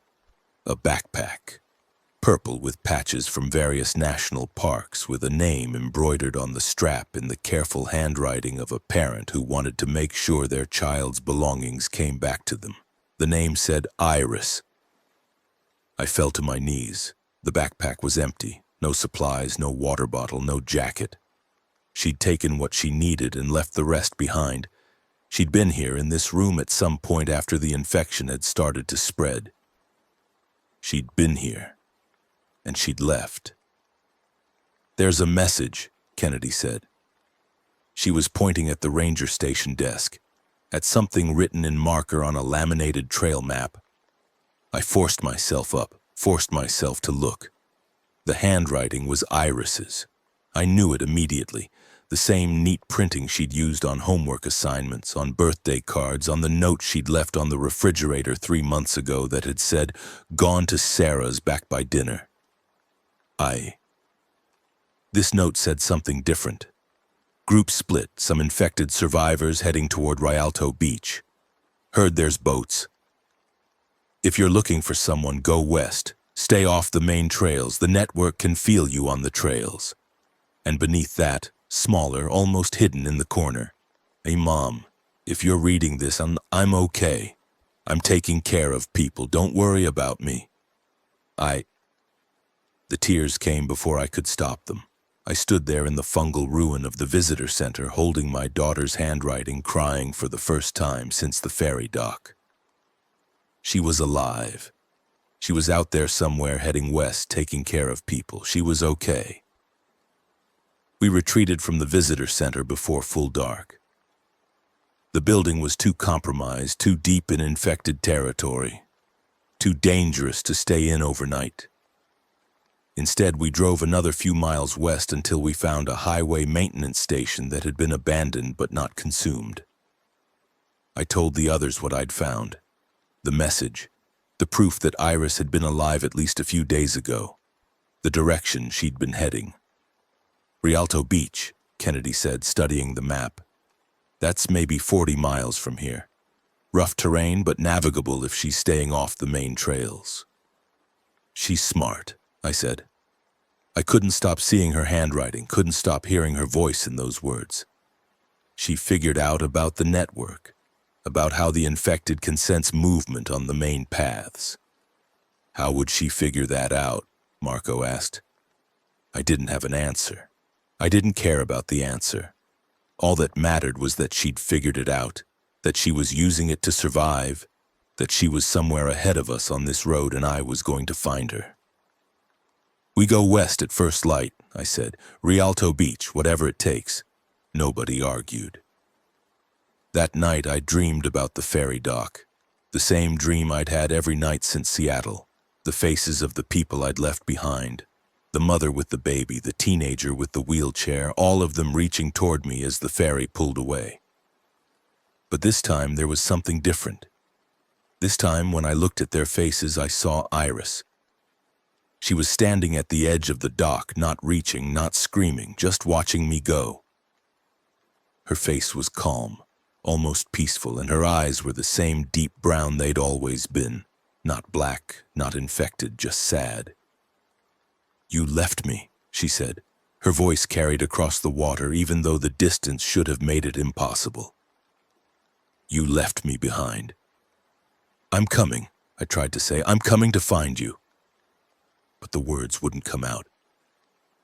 I opened my mouth and nothing emerged but the echo of that terrible howl from the forest, the sound that had called off the attack, the sound that seemed to reach inside my bones and rearrange them. When I woke up, I was crying again. And outside the maintenance station, in the darkness of the forest, something was howling. The seventh day ended like all the others, with fear, with uncertainty, with the knowledge that tomorrow would bring more of the same. But it also ended with something I hadn't felt since the ferry dock. Hope. My daughter was alive. She was out there ahead of me, surviving against impossible odds. She'd left a message knowing that I might come looking for her, trusting that I wouldn't give up. I would honor that trust. I would find her. I would cross every mile of this infected forest, fight every enemy, human and inhuman, make every sacrifice required. And when I finally reached her, I would tell her what I should have said before any of this began. "I love you. I'm sorry. I'm proud of who you are." The rain continued to fall. The forest continued to grow. The network continued to expand, absorbing everything it touched into something new and terrible.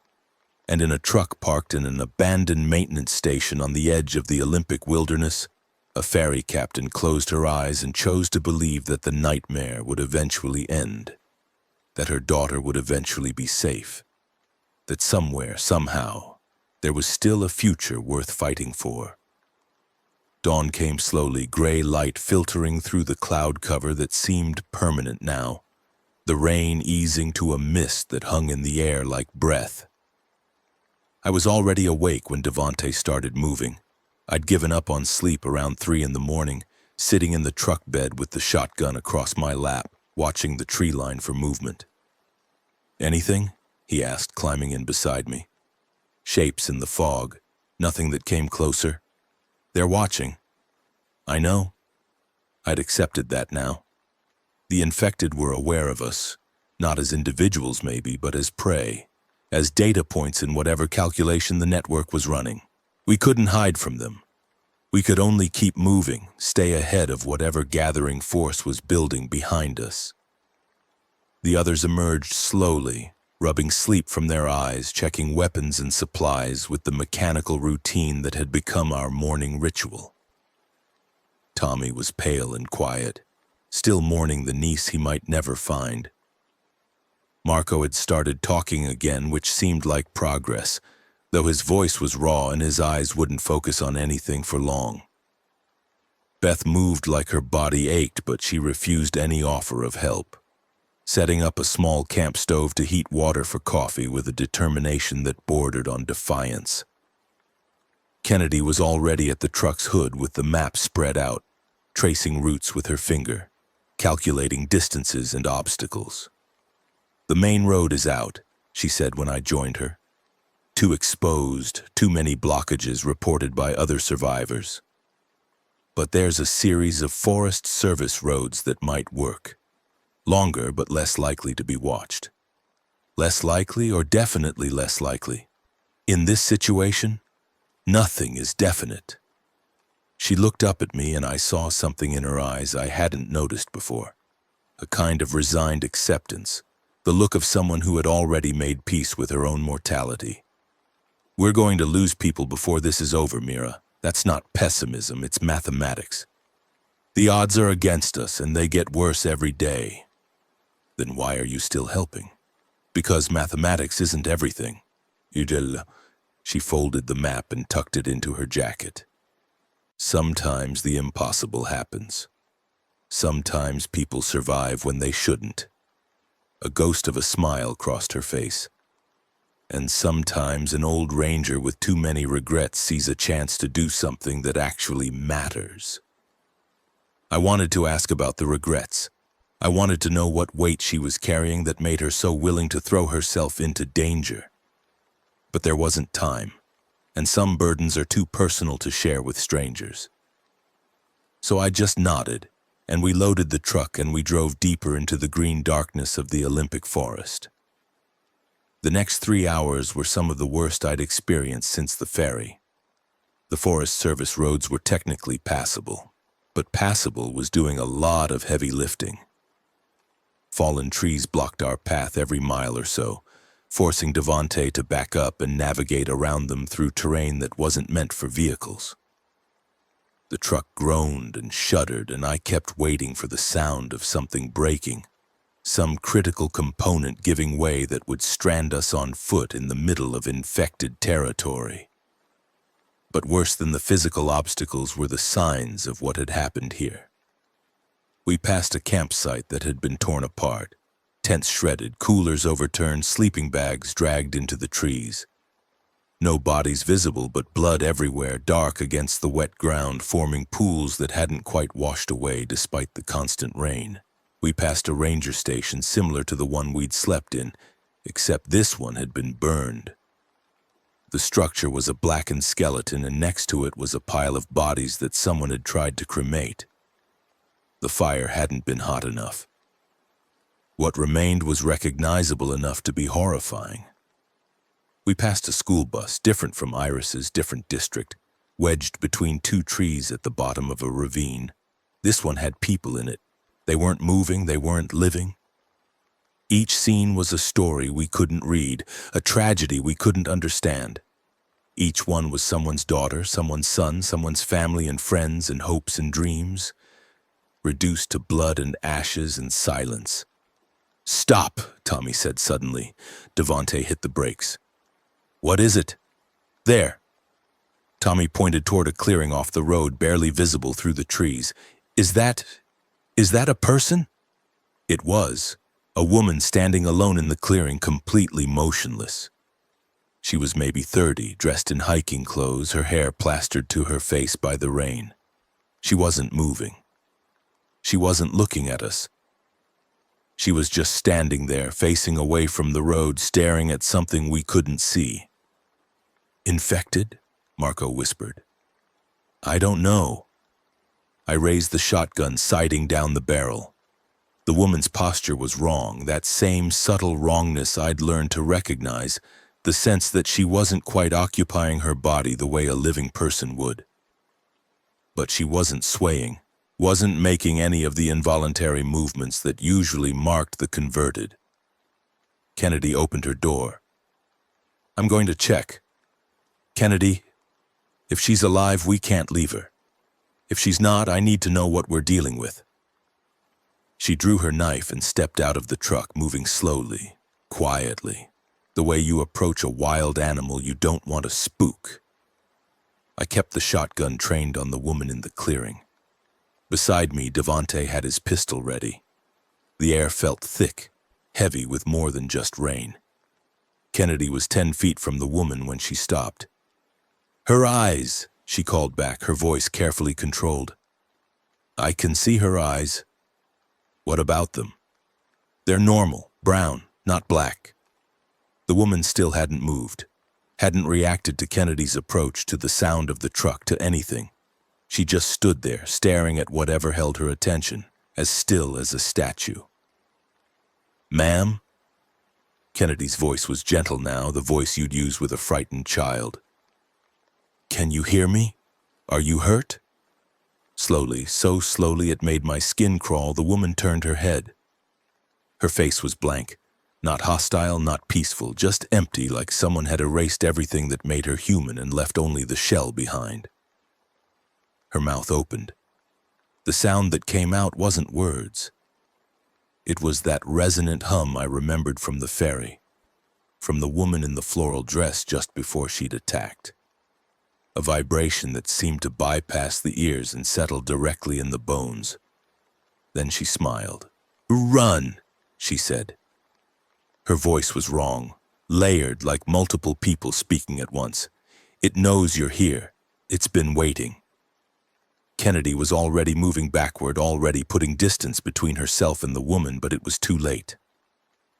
The forest around us came alive.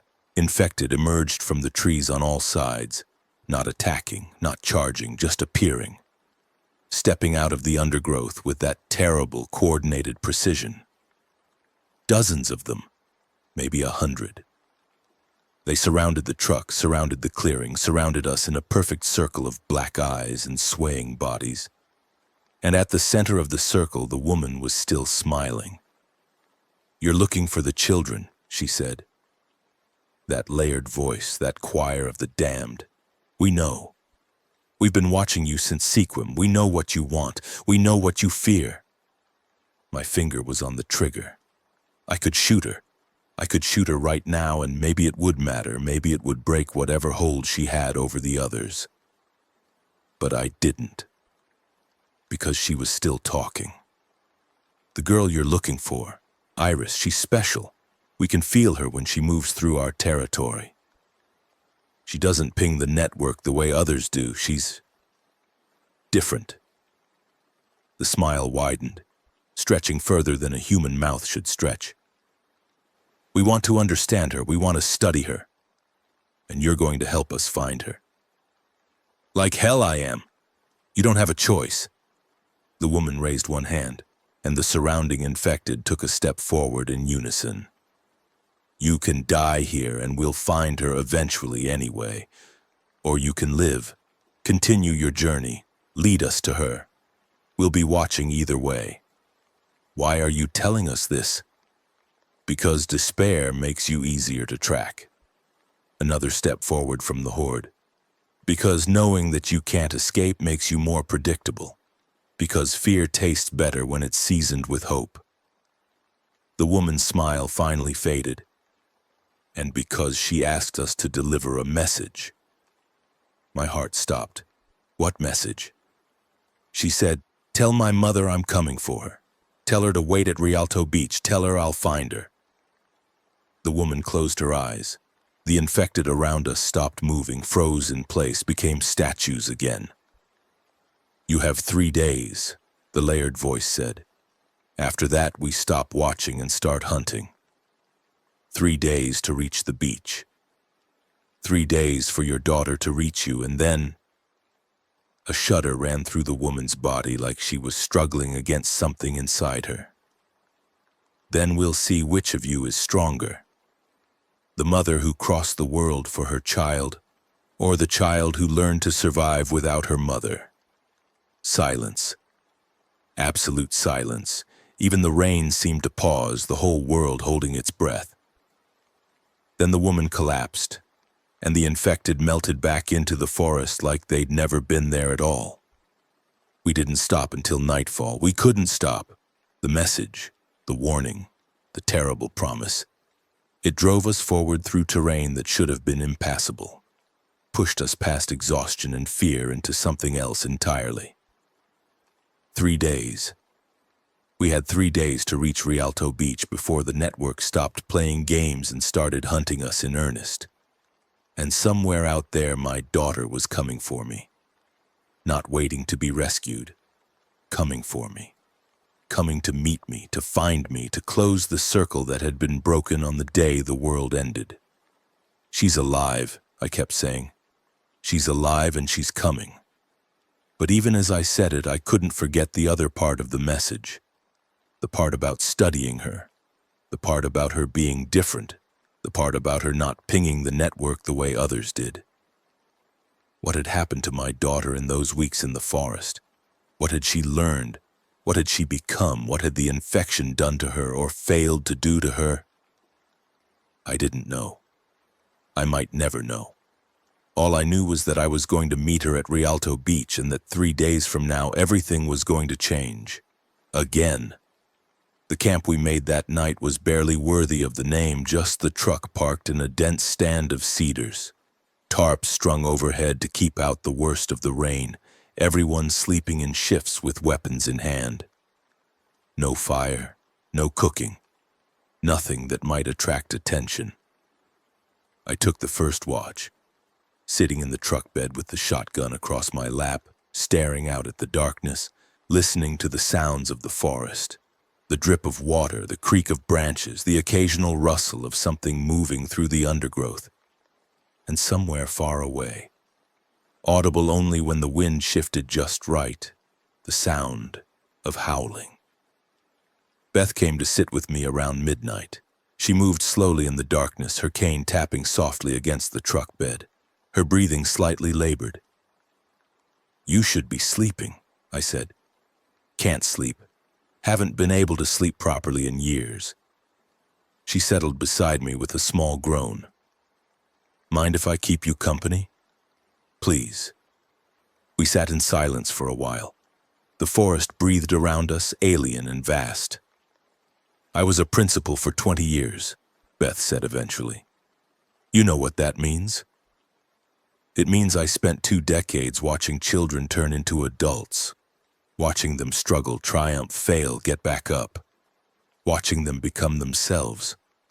That sounds meaningful." It was. It also meant I watched some of them never get the chance. Her voice was soft, almost gentle. Car accidents, illness, a few suicides that I still wake up thinking about. And now this. She gestured at the darkness around us. All those kids out there facing something none of them were prepared for. Like Iris, and the others from her school, and all the other children who are somewhere in this mess trying to survive. Beth was quiet for a moment. "I'm not going to survive this, Mira, I know that. I've made my peace with it." I turned to look at her, though I could barely make out her features in the darkness. "Beth, don't argue. It's not important." Her hand found mine, squeezed briefly. "What's important is that some of them will survive. Some of those kids will make it through this, and they'll grow up into the kind of adults this new world needs. That's worth dying for, don't you think?" I thought about Iris, about the message she'd left at the visitor center. "I'm taking care of people." About the fact that she was coming to meet me, not waiting to be saved. About the daughter I'd apparently raised without realizing what I was raising. "I think it might be the only thing worth dying for," I said. Beth squeezed my hand again, and then she was quiet, and we sat together in the darkness watching for threats that might never come and might come at any moment. The forest howled in the distance. The rain continued to fall, and somewhere ahead of us, 3 days away, Rialto Beach was waiting. Day 8 began like day 7. Gray light, cold rain, the rumble of the truck engine as we continued west. But something had changed. The message from the infected woman had shifted the dynamic of our group, created a tension that hummed beneath every conversation. "They're playing with us," Kennedy said. We were stopped at a creek crossing, waiting while Devante checked the depth of the water. "Setting up a game, a hunt." "I know. And you're going to play anyway. What choice do I have?" I watched the water rush past, brown with sediment swollen by days of rain. "My daughter is out there. She's coming to meet me. I can't just—" "I'm not saying you should give up." Kennedy's voice was carefully neutral. "I'm saying we need to think tactically. They gave us 3 days. That's a deadline, but it's also information. They want this to play out in a specific way. If we can figure out why, we might be able to use it against them." "You think they have a weakness?" "Everything has a weakness. The question is whether we can find it before our time runs out." Devante returned, shaking water from his boots. "We can make the crossing, but it's going to be tight. Everyone needs to stay in the truck. No one gets out until we're on the other side." We crossed the creek without incident, though the water rose high enough against the doors that I could feel it seeping through the seals, cold against my ankles. On the other side, the forest was denser, darker, the trees so close together that the sky was barely visible between their branches. "This is old growth," Kennedy said, something like reverence in her voice. Some of these trees have been here for 1,000 years. And now they're probably infected, Tommy muttered. Part of the network. Maybe. Or maybe they're too old, too established to be taken over. Kennedy looked up at the massive trunks, at the moss and ferns that covered every surface. Trees have their own kind of intelligence, you know. Their own communication networks. Maybe they're fighting back. It was a nice thought. I didn't believe it, but it was nice. We made camp early that night. The terrain had become too dangerous to navigate in fading light. Too many fallen trees and hidden ravines. The truck was parked in a small clearing that might once have been a camping site, though any trace of human presence had long since been swallowed by the forest. I was helping Beth set up the tarp shelter when Marco called out, "There's something in the trees." I grabbed the shotgun, my heart immediately pounding, and moved to where Marco was pointing. It took me a moment to see it, a shape among the branches partially hidden by leaves and darkness. Not an infected, a person, a living person crouched in the fork of a cedar tree about 30 feet up, watching us with wide, terrified eyes. "Hey," I called out, keeping my voice as calm as I could manage. "We're not going to hurt you. Are you okay?" The person, a woman I could see now, young, maybe early 20s, didn't respond. She just stared at us, her body rigid with fear. "My name is Mira. We're survivors. We're heading west toward Rialto Beach." I slowly lowered the shotgun, showing her my empty hands. "Do you need help?" For a long moment, nothing happened. Then slowly, the woman began to climb down. Her movements were shaky, uncertain. She was exhausted, probably starving, running on empty. When she reached the ground, she almost collapsed. Devante caught her before she hit the dirt. "How long have you been up there?" he asked, supporting her weight easily. "I don't know." Her voice was a croak, barely audible. "Days, maybe. They were chasing me. I hid in the tree. They couldn't climb." She looked at us, her eyes moving from face to face. "You're real? You're not part of them?" "We're real," I said. "Come on, we have food, water, you're safe now." We gave her the last of our protein bars and a full water bottle. While she ate, I learned her story. Her name was Sarah Chen, no relation to Tommy, though they shared a surname. She'd been part of a survivor group that had tried to make it from Seattle to a rumored safe zone on the coast. 43 people traveling together, trying to stay ahead of the spreading infection. They'd made it almost to the edge of the forest when the infected had come for them. "It was coordinated," she said, her voice flat with the kind of shock that comes from reliving trauma. "They hit us from all sides at once. No warning, no chance to organize a defense. They just came out of the trees like they knew exactly where we'd be." "How many survived?" "I don't know. I ran, I climbed a tree, and I hid." Tears were running down her face now, cutting clean tracks through the grime. I could hear them screaming, my friends, everyone. I could hear them being torn apart, and I just hid. I just stayed in the tree and listened to them die. I thought about the ferry dock, about the mother with the baby, about the faces that haunted my dreams. "You did what you had to do," I said. "Surviving doesn't make you guilty, doesn't it?" I didn't have an answer for that. I wasn't sure I ever would. Sarah joined our group. She didn't have anywhere else to go, and after what she'd been through, leaving her alone in the forest would have been a death sentence. She was shattered, barely functional, but she was alive, and that had to count for something. 7 of us now. 7 people against the forest, the infection, the network that was watching our every move. 7 people with 2 days left to reach Rialto Beach before the hunt began in earnest. The odds were impossible. But then again, so was everything else that had happened since the world ended. I couldn't sleep that night. I lay in the back of the truck staring at the tarp overhead, listening to the rain and the distant howls and the quiet breathing of the people around me. Iris was out there somewhere, coming for me, coming to close the circle. What would she be like when I saw her? What would she think of me? The mother who had left people on a dock to die, who had driven past signs that said, "Help us," without stopping, who had watched the yellow cloud consume Sequim and done nothing but run. Would she still recognize me? Would I still recognize her? The questions had no answers.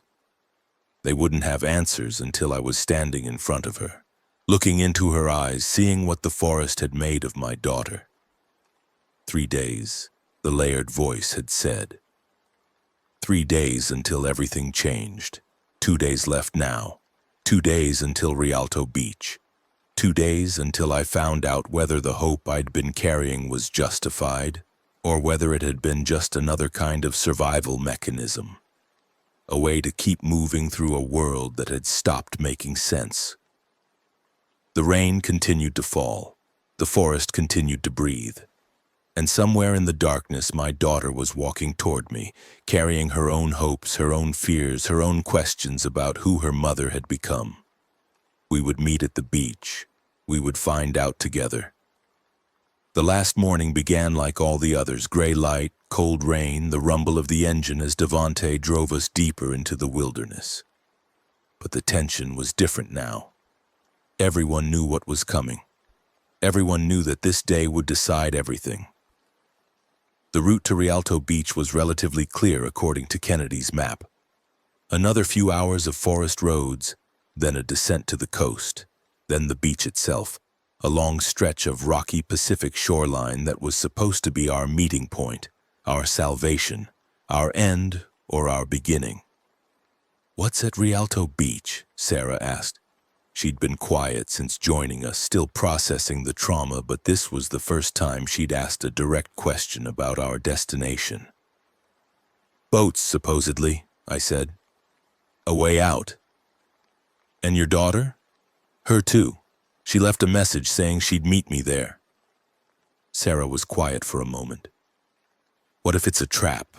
What if the infected are using her to lure you in?" The thought had crossed my mind. Of course it had, but I couldn't let myself dwell on it, couldn't let the doubt take root. "Then it's a trap," I said, "and I'll deal with it when I get there." We reached the descent to the coast around midday. The forest fell away suddenly, opening onto a vista that took my breath away despite everything we'd been through. The Pacific Ocean, vast and gray, stretched to the horizon. Waves crashed against a shoreline of dark rocks and pale sand. Sea stacks rose from the water like the fingers of giants, shrouded in mist and spray. And there, perhaps a mile ahead, I could see the beach, Rialto Beach, our destination, our finish line. "Beautiful," Beth said softly. "I'd almost forgotten the world could be beautiful." She was right. Even in the apocalypse, even with everything we'd lost and everything we still stood to lose, the natural world remained indifferent and magnificent. The ocean didn't care about the infection. The rocks didn't mourn the dead. The beauty was eternal, and our tragedy was just a footnote in its long history. "Movement on the beach," Kennedy said. She had binoculars raised, scanning the shoreline. "Multiple figures. Can't tell if they're infected or survivors." "How many?" "At least 20. Maybe more behind the rocks." She lowered the binoculars, her expression grim. "Could be a welcome party, could be an ambush. Only one way to find out." We drove the final stretch slowly, carefully watching for threats from all directions. The road wound down through salt-sprayed cedars, the sound of the surf growing louder, the smell of the ocean cutting through the ever-present forest dampness. And then we were there. Rialto Beach spread before us, wide and wild and gray. The figures Kennedy had spotted were gathered near the water's edge, clustered around what looked like several small boats. As we approached, I could see them more clearly. Survivors, definitely survivors, their postures relaxed, their movements natural. But there was something else too. Standing apart from the main group, near the tree line at the far end of the beach, was a single figure. smaller than the others. Still as a statue, watching us, watching me. I was out of the truck before Devante had fully stopped, running across the sand, my boots slipping on the wet rocks, my eyes locked on that figure at the tree line. 16 years of memories rushed through my head. Iris as a baby, as a toddler, as a little girl running into my arms after her first day of school. Iris as a teenager, rolling her eyes, arguing about grades, walking out the door with "whatever, Mom," as her last words. And now Iris here at the end of the world, waiting for me at the edge of the forest that had tried to consume us both. I stopped 10 feet from her. She had changed. Her hair was longer, tangled, streaked with something that might have been mud or might have been blood. Her clothes were torn and dirty, layered with survival gear I didn't recognize. Her face was thinner, harder, with a set to her jaw that hadn't been there before. But her eyes were the same, brown, clear, utterly human. Not infected, not converted, just changed. "Mom," she said. Her voice was steady, controlled, the voice of someone who had learned not to show weakness. "You came." "Of course I came." My own voice broke on the words. "I will always come for you, always." For a long moment we just looked at each other. Mother and daughter, separated by the apocalypse, reunited at the edge of the sea. Then Iris moved forward and I moved forward, and we met in the middle, and I held my daughter in my arms for the first time in what felt like forever. She was crying. I was crying. Neither of us spoke because there were no words for this moment, no language adequate to express what we'd been through and what we'd lost and what we'd found again. My daughter was alive. My daughter was here. My daughter had survived. And whatever came next, whatever the network had planned, whatever horrors still waited in the forest, whatever impossible choices lay ahead, we would face it together. The ocean roared behind us, the rain continued to fall. And at the edge of the apocalypse, a mother and daughter held each other and wept. The reunion was interrupted by reality, as reunions in the apocalypse always are. Iris pulled back first, wiping her eyes with a practiced gesture that spoke of weeks of forcing herself not to cry. "We don't have much time. They're coming." "I know. They gave us 3 days." "They gave you 3 days." Her voice was different now, harder, more clinical. "They gave me less. I've been moving constantly since I left the visitor center, staying off the main trails, sleeping in trees. They can't track me the way they track others, but they know I'm here." "What do you mean they can't track you the same way?" Iris looked at me for a long moment. "I don't know exactly. Something happened in the first week. I was exposed to the spores. Everyone was, but I didn't change. Not the way the others did." She touched her temple, a gesture that seemed unconscious. "I can feel them, Mom. The network. It's like a pressure in my head, a hum. I know when they're nearby, where they're concentrated. I can navigate around them." "How is that possible?" "I don't know. Dr. Tanaka, she's one of the survivors here, has a theory about partial immunity, but there's no way to test it.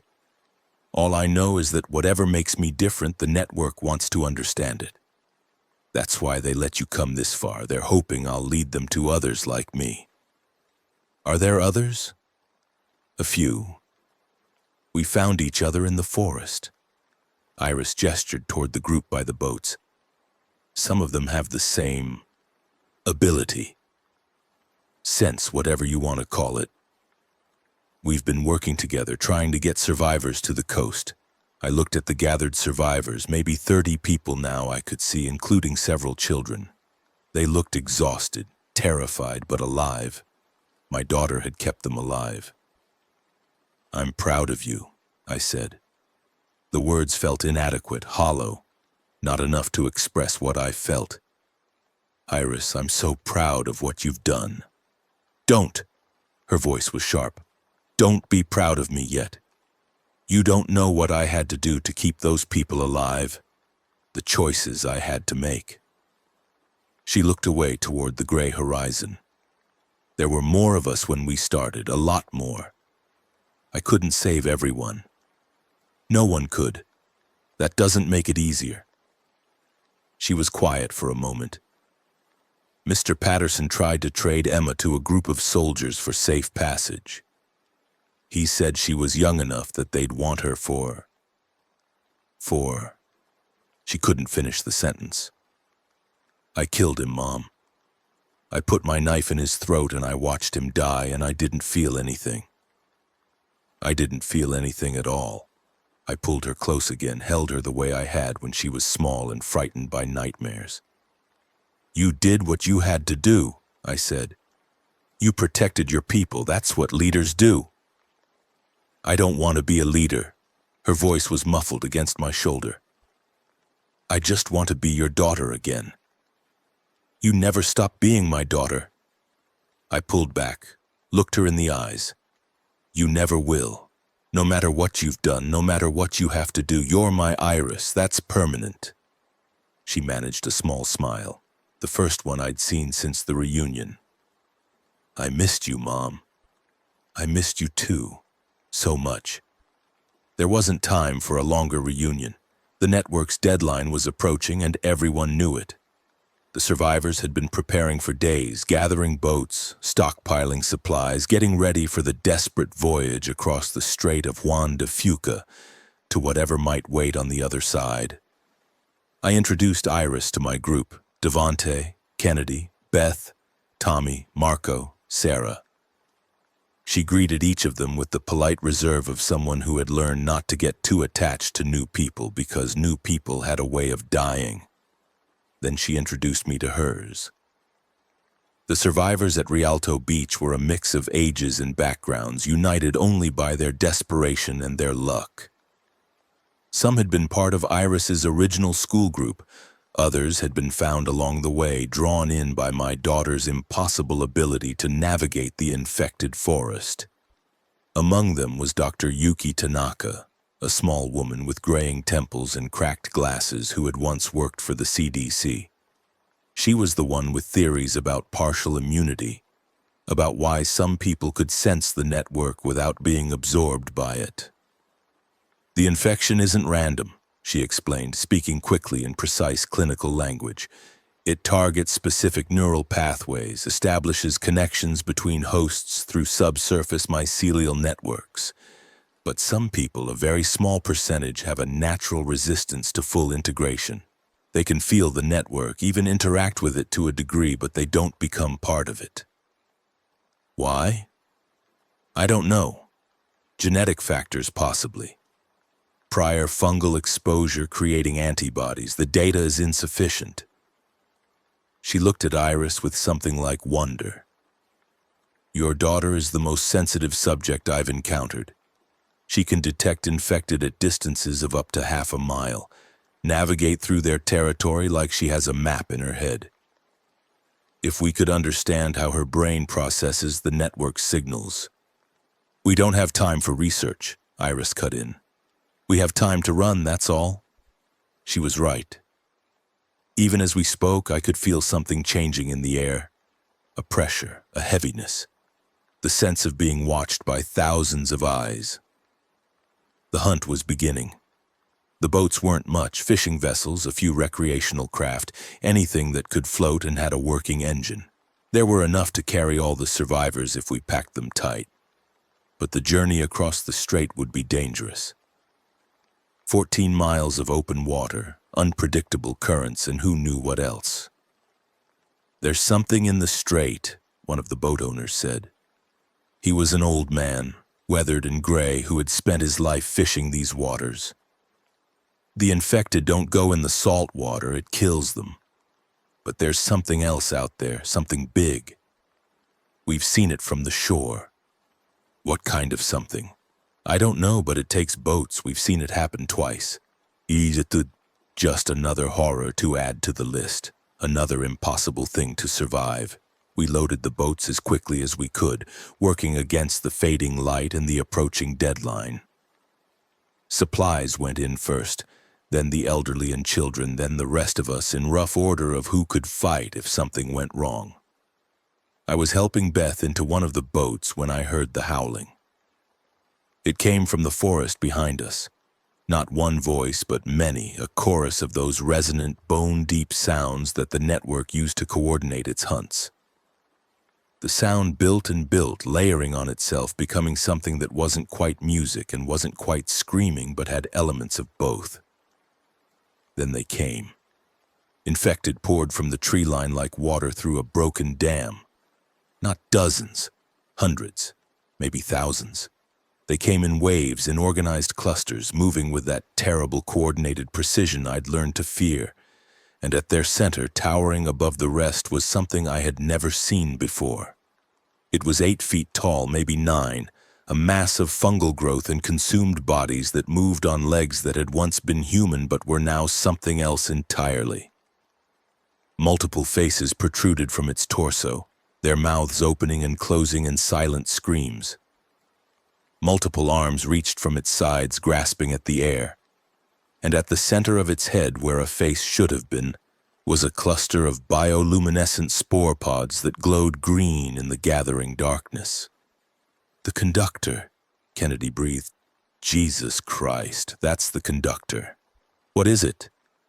The network's central node, the thing that coordinates everything. She was already raising her rifle, already taking aim. If we kill it, the others lose cohesion, temporarily at least. Then kill it. I'm trying. She fired. 1 shot, 2 shots, 3, but the conductor didn't even slow down. The bullets disappeared into its mass, absorbed by layers of fungal tissue. The horde was getting closer. The boats were still loading. There wasn't going to be enough time. Get to the water, I screamed. Everyone get to the boats. The beach dissolved into chaos. Survivors ran for the water, some stumbling, some falling. The infected reached the first of them before they could get clear, and the screaming began. I saw Sarah go down, pulled under by 3 infected who had flanked the group. I saw Tommy grab a child and run for the nearest boat, his glasses lost somewhere in the sand. I saw Kennedy stand her ground, firing and firing until her rifle clicked empty. And I saw Iris. My daughter was standing at the edge of the water, facing the approaching horde, her hands raised in front of her like she was trying to push back an invisible wall. The infected around her stopped. They just stopped, frozen in place, their black eyes fixed on her, their bodies trembling like leaves in a wind only they could feel. Iris! I ran toward her, not understanding what was happening, only knowing that my daughter was in danger. Iris, come on! I can hold them, she said. Her voice was strained, almost a whisper. I can feel the network. I can push back against it. Just get everyone to the boats. I'm not leaving you. You have to. She turned to look at me, and I saw tears running down her face. Mom, I can't hold them for long. Minutes, maybe.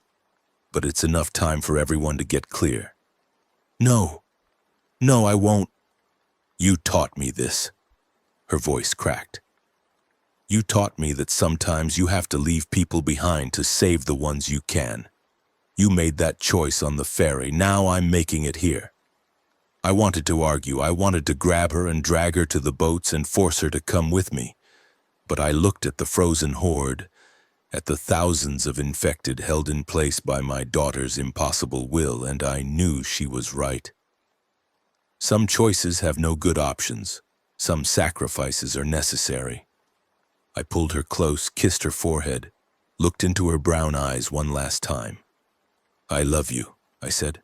I have always loved you. I will always love you. I know, Mom. She smiled through her tears. Now go. Save who you can. I'll hold them as long as I can. I turned. I ran for the boats. I didn't look back. Behind me, I heard my daughter start to scream. Not in fear or pain, but in defiance. A pure, raw sound of will against will, human spirit against fungal network, love against oblivion. The boats pushed off from the shore. The engines roared to life. We moved out into the gray waters of the strait, leaving Rialto Beach behind us. And on the shore, standing alone against an army of the damned, my daughter held the line. I watched until I couldn't see her anymore. I watched until the beach was just a dark smear against the darker forest. I watched until my daughter was gone. The crossing took 4 hours. 4 hours of gray water and gray sky and the gray weight of grief pressing down on my chest. 4 hours of not knowing whether Iris had survived, whether her sacrifice had bought enough time, whether I would ever see her again. The old fisherman's warning about something in the strait proved accurate. Twice we saw shadows moving beneath the surface, massive shapes that circled our boats like sharks, drawn by vibration or scent or some instinct we couldn't understand. Both times they eventually moved away, perhaps deterred by our numbers or the salt in the water. We lost one boat anyway. A mechanical failure, the engine dying mid-crossing, leaving its passengers stranded in the cold water until we could redistribute them among the remaining vessels. 3 people died of hypothermia before we reached the other side. When we finally saw land, the dark shore of Vancouver Island, I felt nothing. Not relief, not hope, just the empty exhaustion of someone who has lost everything and survived anyway. The Canadian shore was quiet. No infected that we could see, no signs of the massive outbreaks that had consumed the American side. There were people here, survivors who had established small communities along the coast, and they received us with the weary generosity of those who understood what we'd been through. I learned later that Iris had held the horde for 11 minutes. 11 minutes of impossible will, pushing back against a network that should have overwhelmed her instantly.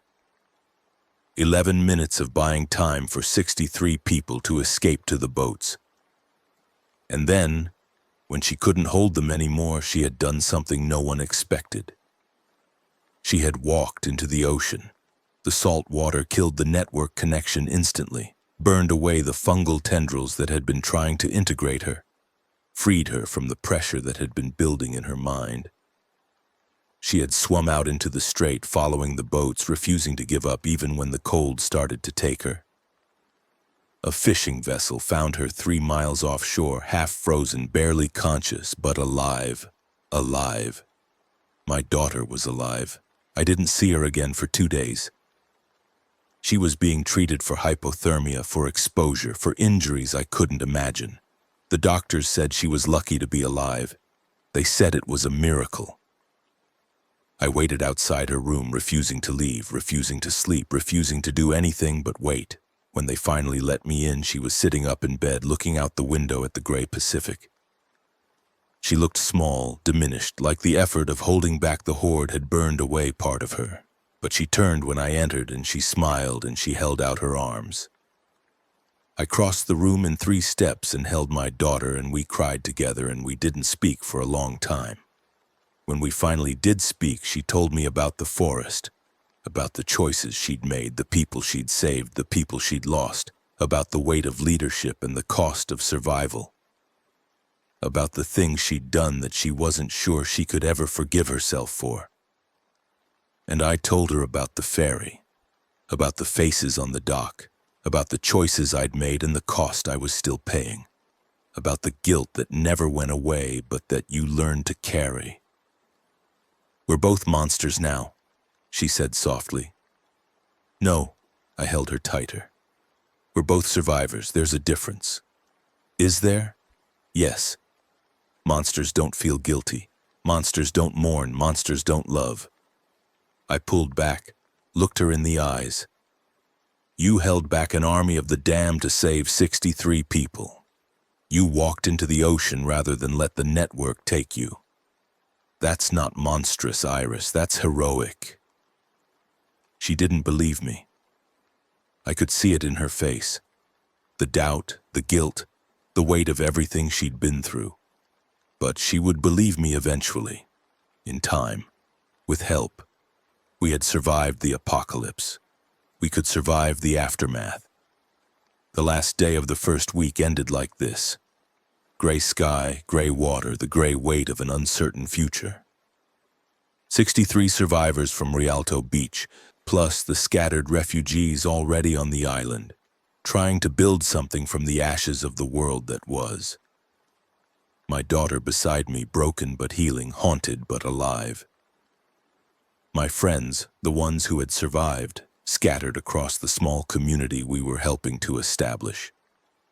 Devante, working on the boats, his big hands steady even when his Parkinson's made them shake. Tommy, setting up communication equipment, trying to reach other survivors across the strait. Kennedy training the others in forest survival, preparing for the threats that might still come. Beth baking bread in the community kitchen, insisting that civilization was a choice we had to make every day. Marco didn't make it. He died on the beach, pulled under by the horde before he could reach the boats. I try not to think about his face, his nervous energy, his faded Seahawks jersey. I try not to add him to the list of faces that haunt my dreams. I fail. Night fell on the 7th day, and I stood at the edge of the water, looking back across the strait toward the Olympic Peninsula. The forest was visible in the distance, a dark green line against the darker sky, holding its secrets, holding its horrors. The infection was still there, still growing, still evolving toward some purpose we couldn't comprehend. The network was expanding, the conductor was rebuilding, the hunt was continuing without us. But we were here, alive, together, and somewhere in the darkness, in the impossible mathematics of survival, there was still hope.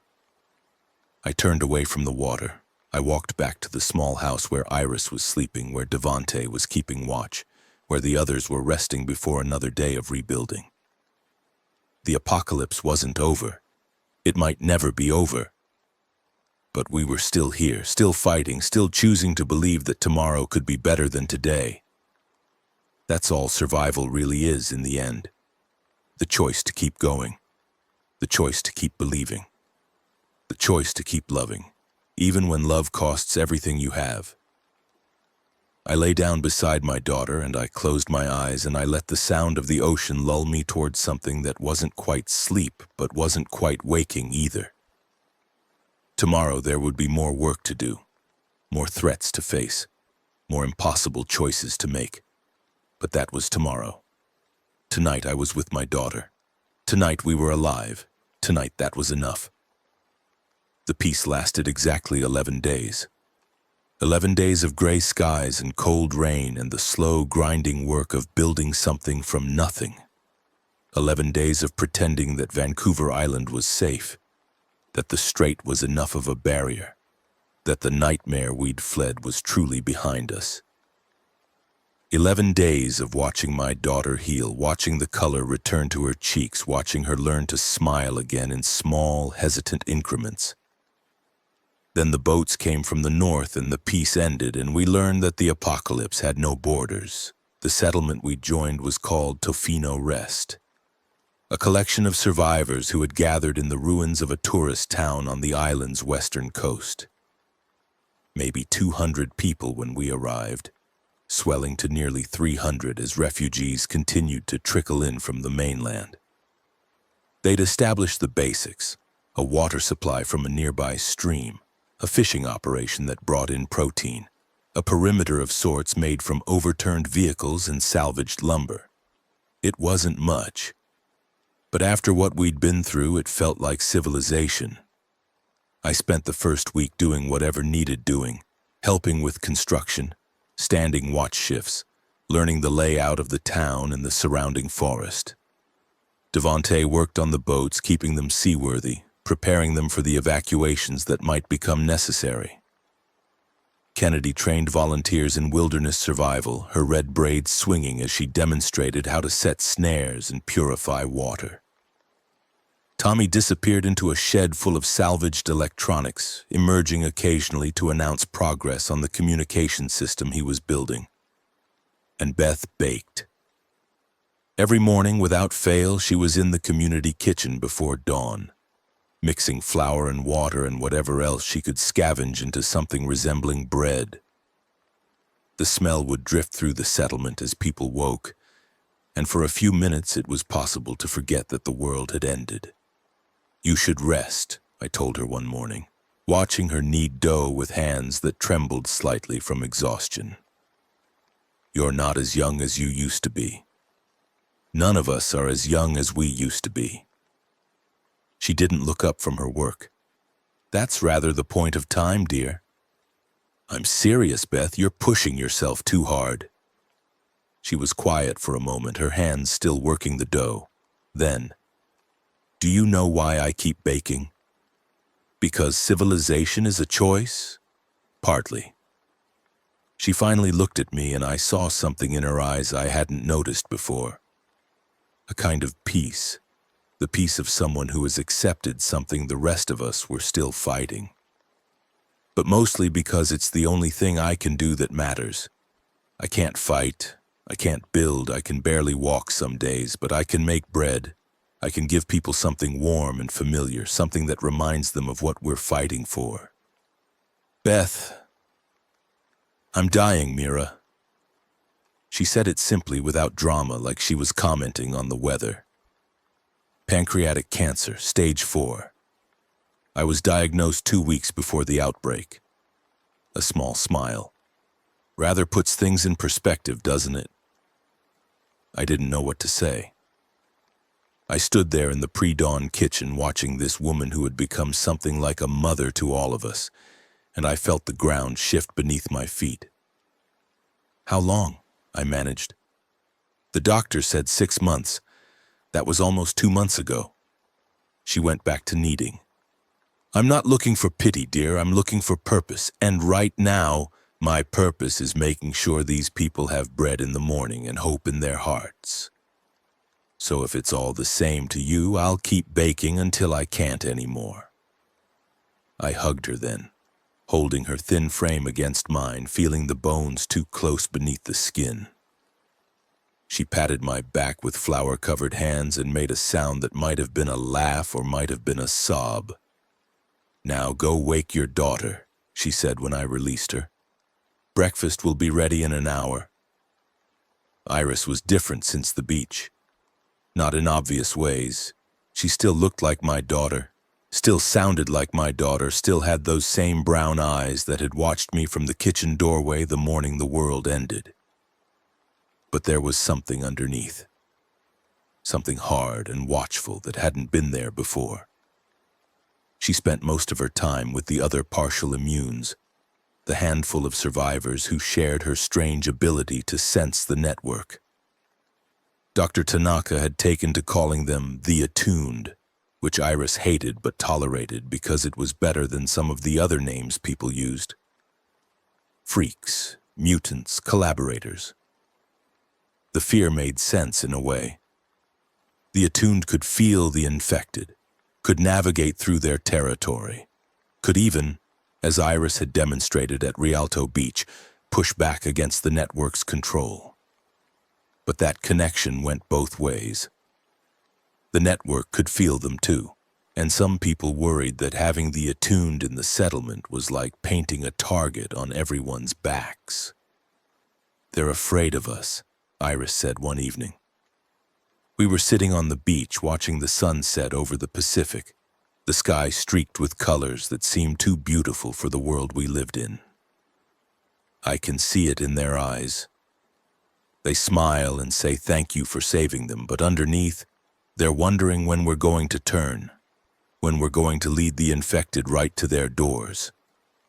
People are afraid of what they don't understand." "I know. I just..." She trailed off, picking up a stone and turning it over in her hands. "I saved them, Mom. I held back an army so they could escape, and some of them look at me like I'm the monster. Not all of them. No, not all of them." She threw the stone into the waves, watched it disappear. "But enough." I wanted to tell her it would get better. I wanted to promise that people would come around, that fear would fade, that she would be accepted for who she was rather than feared for what she could do. But I'd spent too many years as a ferry captain managing people and expectations to make promises I couldn't keep. "Do you regret it?" I asked instead. What you did at the beach. She was quiet for a long moment. No, I'd do it again. I'd do it 100 times. Another stone, another throw. But I wish it hadn't changed the way people look at me. I wish I could go back to being just another survivor. Just another face in the crowd. You were never going to be just another face, Iris. You're too strong for that. I don't feel strong. Her voice cracked slightly. I feel tired and scared and alone. I put my arm around her, pulled her close. You're not alone. You'll never be alone. Whatever happens, whatever people think, I'm here. I'll always be here. She leaned into me, and for a moment she wasn't a hardened survivor or a feared attuned or a leader who had walked through hell. She was just my daughter, 16 years old, needing her mother. We sat there until the sun was gone and the stars came out, and we didn't speak, and it was enough. The boats from the north arrived on day 11. 3 vessels, fishing trawlers by the look of them, appearing on the horizon just after dawn. The settlement's watchmen spotted them first and raised the alarm, and within minutes the beach was crowded with people, some hopeful, some fearful, all watching the approaching boats with the wariness that had become second nature. They're flying a white flag, Kennedy observed, her binoculars trained on the lead vessel. That's a good sign. Or a trap, Devante said. He was standing beside her, his big hands resting on the pistol at his hip. We've seen that play before. The boats anchored offshore and a dinghy was lowered from the lead trawler. 4 people climbed in and began rowing toward the beach. 3 men and a woman, all of them dressed in heavy weather gear, all of them unarmed as far as I could see. The woman was the first to step onto the sand. She was maybe 40, with dark hair shot through with gray and a face that looked like it had been carved from granite. She surveyed the gathered crowd with eyes that missed nothing, then focused on the group that had moved to meet her. Kennedy, Devante, myself, and the settlement's nominal leader, a former town councilman named Harrison. I'm Commander Sarah Chen, she said. Her voice was clipped, military. Canadian Coast Guard, or what's left of it. We're operating out of a base in Ucluelet, about 60 kilometers north of here. Coast Guard? Harrison stepped forward, his face brightening. Does that mean, is the government still functioning? Some of it. Enough. Chen's expression didn't change. We've been tracking your settlement for the past week, monitoring your radio transmissions, watching your boat traffic. We're here to make contact and assess whether you might be interested in relocating to a more secure location. More secure how? Ucluelet has been fortified. We've got military personnel, medical facilities, sustainable food production. We've also got walls, real walls, not car barricades, and enough firepower to hold off anything the infected can throw at us. She paused. We've also got information. Intelligence about what's happening on the mainland, about the spread of the infection, about other things. What other things? Chen's eyes flickered to me, then to Iris, who had pushed her way through the crowd to stand at my side. We should discuss that privately. There are matters that shouldn't be shared in open forum. Harrison looked uncertain, glancing around at the gathered survivors as if hoping someone would tell him what to do. He'd been a decent enough leader in the first days, good at organizing, good at delegating, but he was out of his depth now, facing a military officer who clearly knew more than she was saying. We'll talk, he said finally, but not alone. I want my advisors present. Of course. Chen nodded to her companions, who began unloading supplies from the dinghy: food, medicine, ammunition. Consider this a gesture of good faith. We're not here to take from you. We're here to offer you a chance at something better. The crowd murmured, hope and suspicion mixing in equal measure. I watched Chen's face, looking for any sign of deception, any hint of the predator beneath the helpful facade. I'd learned to read people over years on the ferry. Learn to spot the dangerous ones before they cause trouble. Chen was dangerous. I was certain of it, but I wasn't certain she was lying. The meeting took place in what had been a restaurant before the collapse, a seafood place called the Whale's Tail, now stripped of its decorations and converted into a community gathering space. Harrison sat at the head of the table, flanked by his usual advisors. I sat across from Chen, with Kennedy and Devante on either side of me. Iris was there too, despite some protests. I'd insisted, and Harrison hadn't pushed back. "Let's start with the basics," Harrison said. "Your base in Ucluelet, how many people?" "Approximately 800, a mix of military personnel, civilians, and specialists." Chen pulled out a map and spread it on the table. "We've secured a perimeter of about 2 square kilometers. The geography helps. Ucluelet is on a peninsula, easily defensible, with limited access points. We've also got the infrastructure of the former Coast Guard station, including communications equipment that's still partially functional." "And the infection? How bad is it up there?" "Bad, but contained. The infected have reached the island. You know that already, but they haven't been able to breach our perimeter. The cold helps. When the temperature drops below freezing, they go dormant, and the salt water remains lethal to them." Chen's voice was matter-of-fact, clinical. "We've lost people, obviously, everyone has, but we've also learned how to fight them, how to predict their movements, how to use their weaknesses against them." "What about the network?" Iris asked. It was the first time she'd spoken, and Chen's eyes fixed on her with sharp interest. "The infected here are different from the ones in Seattle. They coordinate. They share information. Do you know why?" Chen was quiet for a moment, studying Iris with an intensity that made me uncomfortable. "You're one of the attuned. I've heard reports, but seeing it in person." She shook her head slightly. "Yes, we know about the network. We know more than we've told most people. The question is whether you're ready to hear it." "Try us," Kennedy said. Chen reached into her jacket and pulled out a folder, actual paper stapled together, marked with official-looking stamps. "This is a briefing document prepared by what remains of the CDC based on research conducted before the major centers fell. It's classified, or it was before classification meant anything. I'm showing it to you because you need to understand what we're really facing." She opened the folder and began laying out photographs, diagrams, pages of text. I leaned forward, trying to make sense of what I was seeing. "The infection is called Ophiocordyceps anthropophila," Chen said. "It's a fungal organism related to species that have been known to infect insects for millions of years. But this variant is different. It was released from the Thwaites Glacier in Antarctica when the ice sheet collapsed. Spores that had been frozen for approximately 40,000 years. We knew some of this," I said. "The emergency broadcast mentioned Antarctic contamination.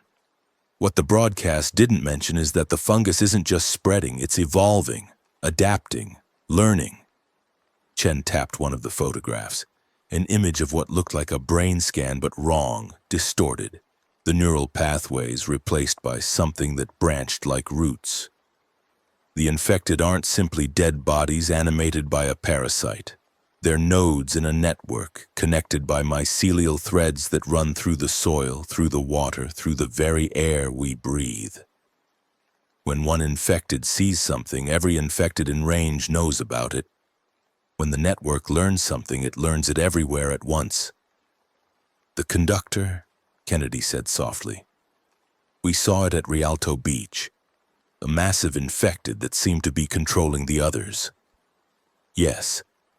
The conductors are central processing nodes, infected individuals with exceptional cognitive capacity who have become hubs for the network in their region. Kill a conductor and the network in that area loses coordination temporarily. But the network adapts. It creates new conductors. It fills the gaps." Chen's voice was grim. We're not fighting a disease, we're fighting an intelligence. An alien intelligence that's using human bodies as hardware and the entire ecosystem as infrastructure. The room was silent. I looked at the documents spread across the table, at the evidence of something so vast and terrible that my mind wanted to reject it. "What about the attuned?" Iris asked. Her voice was steady, but I could see her hands trembling slightly. "Why can some people sense the network without being absorbed by it?" Chen hesitated. "We're not entirely certain. The leading theory is that certain genetic profiles create partial resistance to the fungal integration, enough to feel the network, interact with it, but not enough to be fully converted. It's possible that these individuals represent a natural human defense mechanism, an evolutionary response to fungal infection that was never needed until now. Or you're the next step, the bridge between humanity and something else." Chen met Iris's eyes. "I'm not saying that to frighten you. I'm saying it because you need to understand how valuable you are.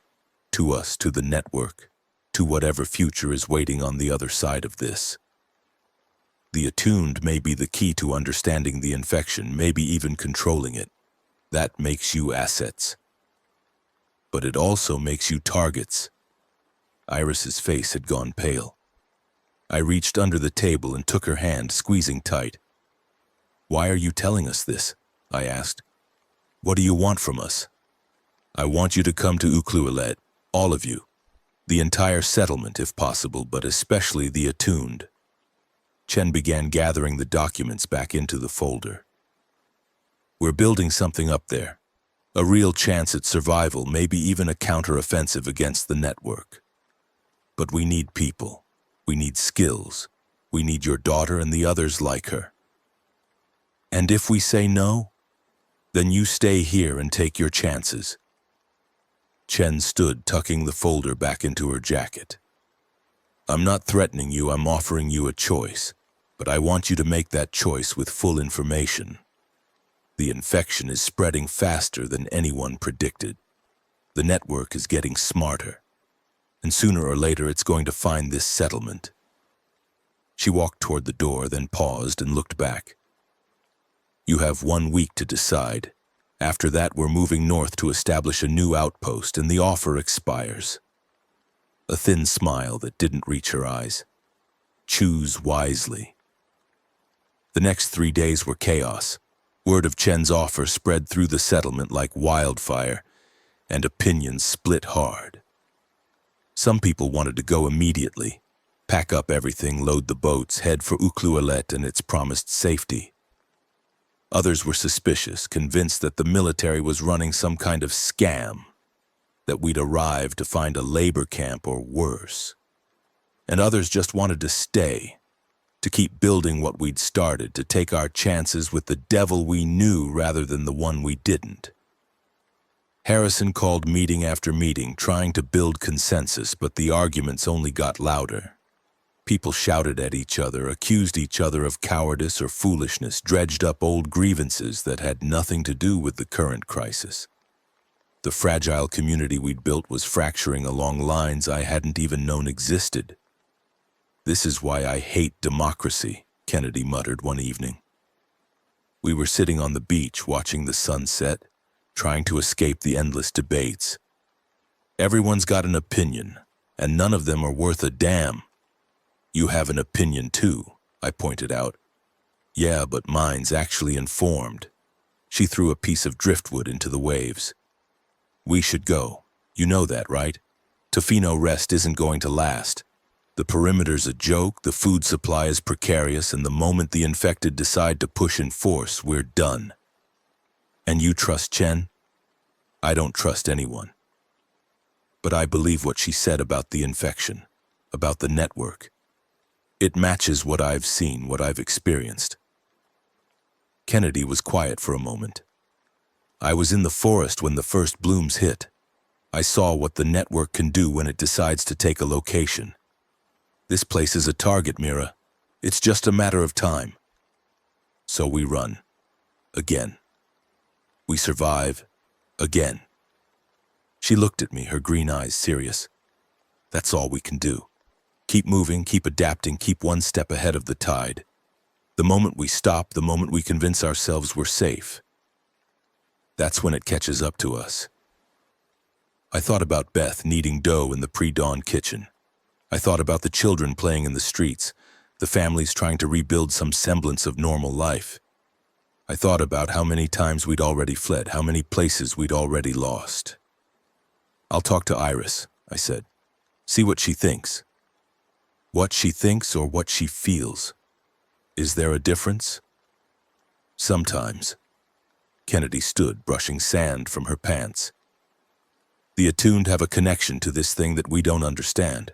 If anyone can sense whether Uklueled is a good idea or a trap, it's them.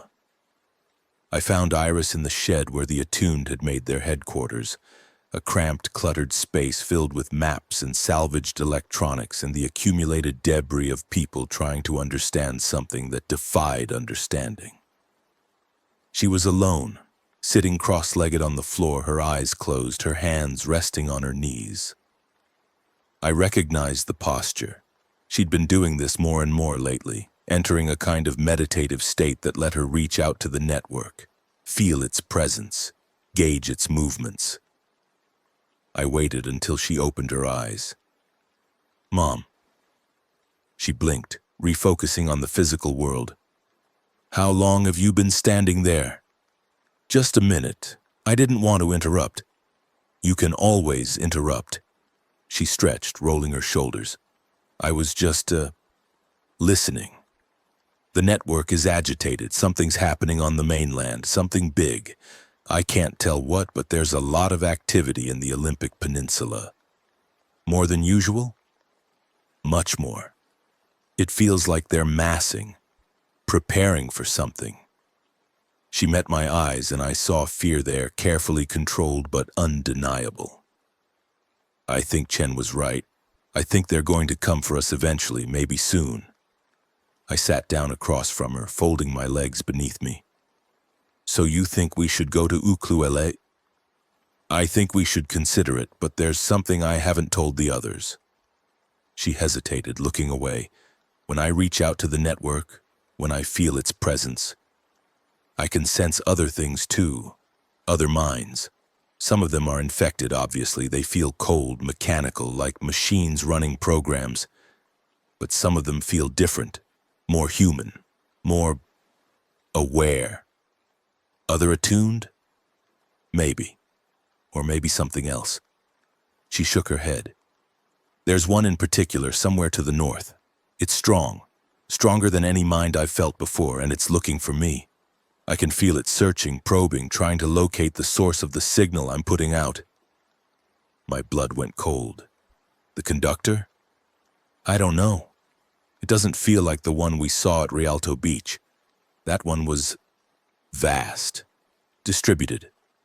This one is concentrated, focused. She looked at me again and I saw something in her eyes that might have been wonder or might have been terror. What if there's another attuned up there, Mom? Someone like me, but further along. Someone who's figured out how to do things I can't even imagine. Would that be good or bad? I have no idea. That's what scares me. We sat in silence for a while, the weight of the unknown pressing down on us. Finally, I reached out and took her hand. Whatever we decide, I said, we decide together, you and me. If you think we should stay, we'll stay. If you think we should go, we'll go. But we're not getting separated again. Not ever. She squeezed my hand, and I saw tears forming in her eyes. I missed you so much when I was in the forest. Every day I thought about you, wondered if you were looking for me, wondered if I'd ever see you again. I never stopped looking. From the moment I left the ferry, finding you was the only thing that mattered. I know. A small smile, fragile but real. That's why I left the message at the visitor center. I knew you'd come. I knew you wouldn't give up. I never will. No matter what happens, no matter how bad things get. You're my daughter. You're everything.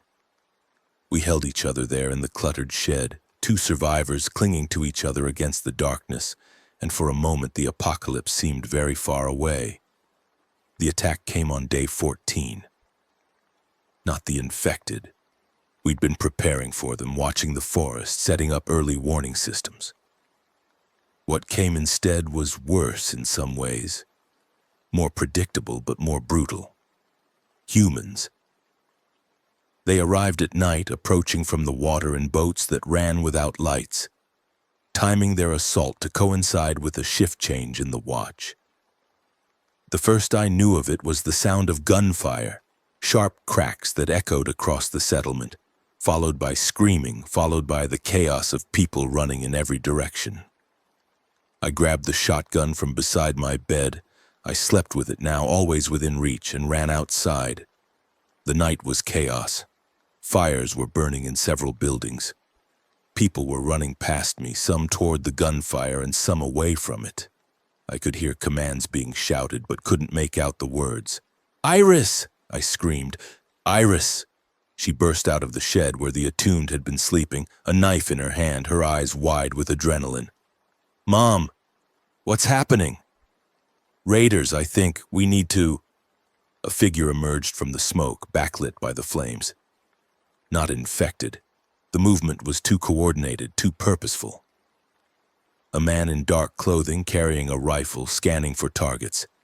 He saw us. I raised the shotgun and fired before I had time to think. The blast caught him in the chest and he went down hard, his rifle clattering across the ground. First time I'd killed a living person. I didn't have time to process it. More figures were appearing from the smoke and the sound of fighting was getting closer. I grabbed Iris's arm and pulled her toward the beach, toward the boats, toward any chance of escape. "The others!" she shouted, "and we can't leave the others. We'll find them, but we have to move." The beach was worse. A firefight was raging near the boat launch, muzzle flashes strobing in the darkness, the crack of rifles mixing with screams and the dull thud of bodies hitting sand. I could see Devante in the middle of it, firing his pistol methodically, moving to cover, firing again. "Devante," I called. He turned, saw us, gestured toward the water. "Get to the boats, we're being overrun." "How many?" "At least 30. They've got military weapons, tactics. This isn't some random raider group." A bullet whined past my ear, close enough that I felt the air move. I ducked, pulling Iris down with me, and we scrambled across the sand toward the nearest boat. A fishing vessel that had been prepared for emergency evacuation. Kennedy was already there, loading people aboard, children mostly, their parents pushing them up the ladder with desperate hands. Beth was helping, her cane abandoned, moving with strength she shouldn't have had. "Get on!" Kennedy shouted when she saw us. "We're leaving in 2 minutes." "We can't leave everyone. We can't save everyone." Her face was hard, streaked with blood. Not her own, I thought, hoped. "They've got us pinned. If we don't go now, we won't go at all." I looked back at the settlement. It was burning now. Half the buildings engulfed in flames, the air thick with smoke and screams. I could see people fighting, falling, dying. I could see the raiders moving through the streets with brutal efficiency, taking what they wanted, killing what they didn't. "Mira!" Devante's voice closer now. He was running toward us, Tommy beside him, both of them bleeding from minor wounds. "We need to go. They're pushing through the center. Harrison? Dead. They hit the command center first." Jesus Christ. I climbed aboard the boat, pulling Iris after me. Devante and Tommy followed, then Kennedy and Beth, then a half-dozen others who had made it through the chaos. The engine sputtered to life and we began to move away from the shore, away from the burning settlement, away from everything we'd tried to build.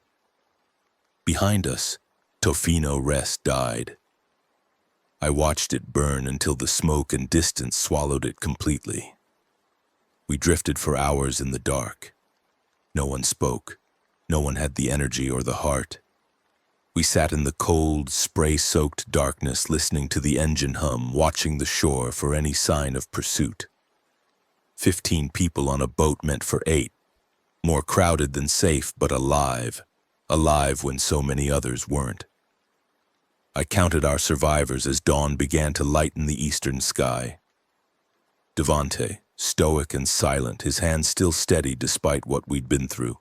Kennedy, her face grim, her eyes distant. Tommy huddled in a corner, rocking slightly, his glasses gone, his face blank with shock. Beth, somehow still composed, her arm around 2 children who had lost their parents in the attack. Iris pressed against my side, not speaking, not crying, just breathing. Marco wasn't there. I hadn't seen him since the fighting started. I told myself he might have escaped on another boat, might be somewhere safe. But the hope felt hollow. "Do we know who they were?" someone asked eventually. A man I barely recognized, one of the newer refugees, his face pale with fear. "Organized," Kennedy said flatly. "Well armed. They knew our layout, our watch patterns. That wasn't a random attack. That was a planned assault." But why? What did we have that was worth that kind of operation? People. Kennedy's voice was bitter. Resources, a settlement to strip and survivors to enslave. There are groups on this island. She stopped herself, shook her head. "It doesn't matter now. We need to focus on what's next." "Ucluelet," I said. The word felt strange in my mouth. A destination that had been hypothetical just days ago and was now our only option.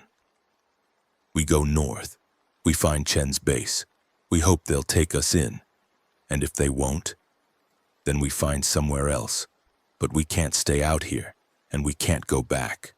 I looked at the faces around me, frightened, exhausted, broken. We've survived this long. We'll survive this too, but only if we stick together, only if we help each other. No one responded. I hadn't expected them to. Speeches don't mean much when you've just lost everything. But we kept moving north. We kept surviving. That's all we could do. The coast of Vancouver Island is beautiful, even in the apocalypse. Maybe especially in the apocalypse. We hugged the shoreline as we traveled, staying close enough to run for land if we needed to, but far enough out to avoid any pursuit from shore. The forest pressed down to the water's edge, dense and green, broken occasionally by rocky headlands and small beaches. We saw signs of the old world everywhere. Abandoned boats, smoke from distant fires, the occasional building visible through the trees. But no people. No living people anyway. The infected were there, though. We could see them sometimes standing motionless on the shore, watching us pass with those black eyes. They didn't try to pursue us. The water was still deadly to them. But their presence was a constant reminder of what waited on the land. "They're tracking us," Iris said on the second day. She was sitting at the bow, staring at the shore with an intensity that made me nervous. I can feel them reporting our position, passing it along the network. Can they catch us? Not in the water, but they'll know where we make landfall. They'll be waiting. Then we don't make landfall until we reach Ucluelet. We'll have to eventually. We're running low on fresh water and the fuel won't last forever. She turned to look at me and I saw the exhaustion in her face. "The network is getting stronger, Mom. I can feel it growing, evolving. Every day it gets a little better at tracking us, a little faster at coordinating responses. How much time do we have? I don't know. Days maybe, weeks if we're lucky." She looked back at the shore, at the silent figures watching us pass. "But the luck won't last forever.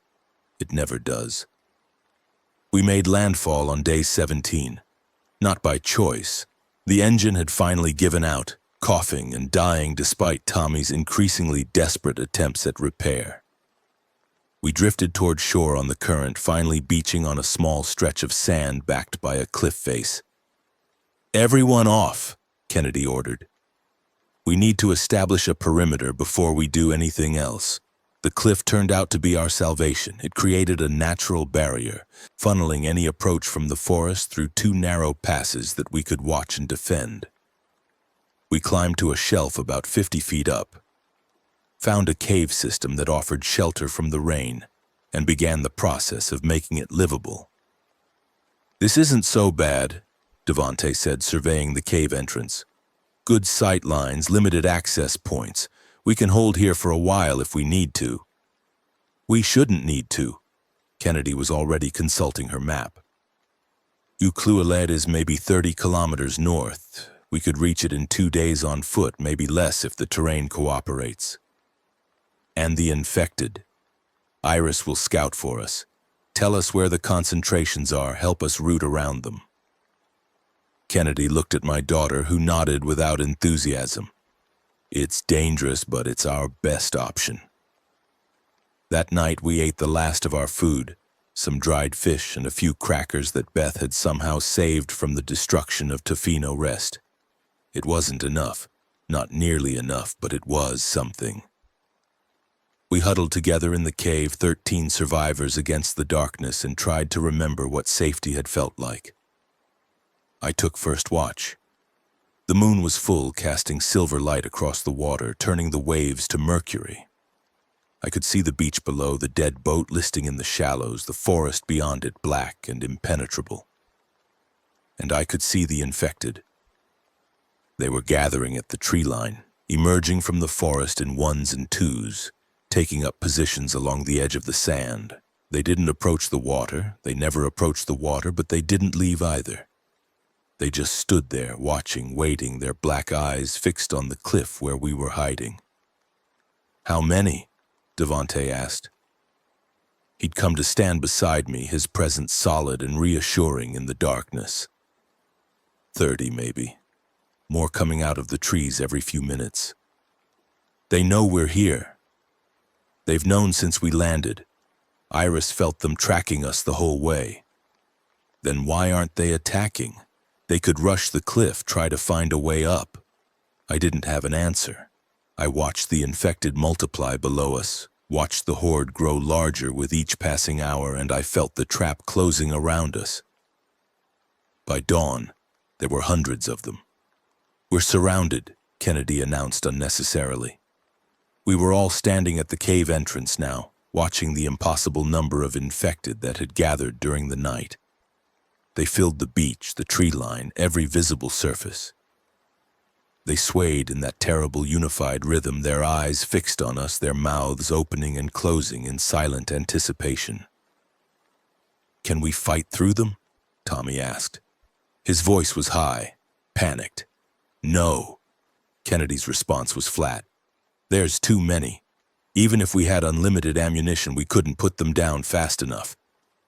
"Then what do we do?" "We wait." The voice was Iris's. She was standing apart from the group, her eyes unfocused, her attention clearly somewhere else. "They're not attacking because they're waiting for something." "Waiting for what?" "For him." Iris pointed toward the forest. "He's coming. I can feel him getting closer." I followed her gesture and felt my blood turn to ice. Something was moving through the infected, parting them like Moses parting the Red Sea. Something massive, towering above the rest, its shape wrong in ways I couldn't quite define. As it emerged from the tree line, I saw it clearly for the first time. The conductor. Not the same one from Rialto Beach. This one was different, smaller but more refined, its form almost elegant in its horror. It walked on legs that had once been human but were now strengthened with fungal growth, and its torso was a fused mass of bodies, faces frozen in expressions of terror or ecstasy. At its center, where a head should have been, was a cluster of eyes, dozens of them, human eyes, all focused on the cliff where we huddled. It stopped at the water's edge, and it spoke. "Children of the network." The voice was wrong, layered, harmonized like a choir singing a single word. "You have run far. You have fought well, but you cannot escape what is coming." No one responded. What could we say? "The one who calls herself Iris." The cluster of eyes shifted, focused on my daughter with terrible intensity. We have been watching you. We have been learning from you. You are a bridge, a conduit between the old form and the new. You could be so much more than you are. I'm not joining you, Iris said. Her voice was steady, but I could see her hands shaking. I'll never join you. You misunderstand. The conductor took a step forward into the shallows, and I saw the water begin to steam where it touched the entity's skin. The salt was burning it, but it didn't stop. We do not want you to join us. We want to understand you, to study the anomaly that you represent, and then we want to replicate it. What are you talking about? You can feel the network, but you are not consumed by it. You can touch the symphony, but you maintain your individual voice. This resistance, this partial integration, is the key to our next evolution. Another step forward, deeper into the water, steam rising around it like smoke. You will help us become something new, something that can survive in environments currently hostile to us, something that can spread across this world without boundary or limitation. She's not going anywhere with you, I said. My voice sounded foreign to my own ears, hard and cold and dangerous. You want her, you'll have to come through me. That can be arranged. The conductor's eyes, all of them, turned to focus on me. But it would be wasteful. You are strong, Mira Castellano. We have observed your journey, your choices, your willingness to sacrifice. The network respects these qualities. The network could use someone like you. Go to hell. Hell is a human concept. We are beyond such limitations. The conductor paused, steam swirling around it. You have 1 hour. Surrender the attuned, and the rest of you may leave. Refuse, and we will take them regardless, and you will all die. It turned and walked back toward the shore, the water parting around it, the infected closing ranks behind it. Within moments, it had disappeared back into the forest, leaving only the horde behind. An hour. We had 1 hour to figure out how to survive the impossible. We need to run. Tommy was pacing, his movements frantic, his eyes wild. We need to find a way off this cliff and run. Run where? Kennedy's voice was hard. They've got us surrounded. The only way out is through the water, and we don't have a boat. Then we build one. We swim. We do something. Tommy? Devante's hand on the younger man's shoulder, steady and grounding. Panicking won't help. We need to think. There's nothing to think about. They want Iris and the other attuned. They're going to take them and turn them into whatever they're planning. We can't let that happen, but we also can't fight that thing, so what do we do? The question hung in the air. I looked at the faces around me, frightened, exhausted, desperate. These people were looking to me for answers I didn't have. The water, Iris said suddenly. The salt water kills them. We know that, Kennedy said, but we can't stay in the water forever. No, that's not what I mean. Iris was moving toward the edge of the cliff, looking down at the infected-filled beach below. The conductor walked into the water to talk to us. It heard it. I could feel it through the network. But it did it anyway. Why? Because it wanted to intimidate us? Because it wanted to test its limits. Iris turned to face us, and there was something in her eyes I hadn't seen before. Not fear, not desperation, but calculation. It's evolving, adapting. The network is trying to develop resistance to salt water, and the conductor is the prototype. So what? Even if it can survive for a few minutes, it can't stay in the water forever. No, but it could stay in long enough to reach a boat, long enough to cross a shallow river, long enough to expand into areas that were previously safe. Iris shook her head. If they succeed, if they figure out how to survive salt water, there won't be any barriers left. They'll be able to spread everywhere. Then we need to stop them, I said, whatever it takes. Mom, Iris hesitated. There might be a way, but you're not going to like it. Tell me. The network is connected. When I reach out to it, I can feel all the infected in an area, feel how they're linked together. But the conductor is different. It's not just a node in the network. It's a central processor. It takes in information from thousands of sources and integrates it into a coherent picture. I don't understand. What if I could overload it? Iris's voice was quiet, almost a whisper. What if I could push into its mind and flood it with so much noise, so much conflicting information that it can't process anything? The other infected would lose coordination. They might even become confused enough to attack each other. Can you do that? I don't know. I've never tried anything like it, and if it doesn't work... She didn't finish the sentence. She didn't need to. It's too dangerous, I said immediately. We'll find another way. What other way? We have less than an hour before they attack, and even if we could fight them off, more would come. The network doesn't stop, doesn't give up. If we want to survive, we need to do something they don't expect. Iris, Mom. She stepped forward, took my hands in hers. I know you want to protect me. I know you've done everything, sacrificed everything to keep me safe. But I'm not a child anymore. The forest taught me that. And this is my choice to make. I looked into her eyes, brown, clear, utterly human. And I saw the woman she was becoming. Strong, determined, willing to risk everything for the people she cared about. I had taught her that. Whether I wanted to admit it or not, I had taught her that. If you do this, I said slowly, I'm going to be right beside you. Whatever happens, we face it together. I wouldn't have it any other way. The hour passed too quickly. We used the time as best we could.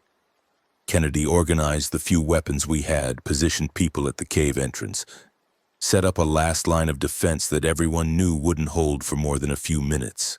Devante rigged a rope system that would let us descend the cliff quickly if Iris's plan worked and we needed to flee. Tommy prayed. Actually prayed for the first time I'd seen since the outbreak. And Beth baked. I'm not kidding. She found some flour in one of the emergency packs, some water, a flat rock that she heated over a small fire. She mixed the dough with her bare hands, shaped it into rough discs, cooked them until they were golden brown.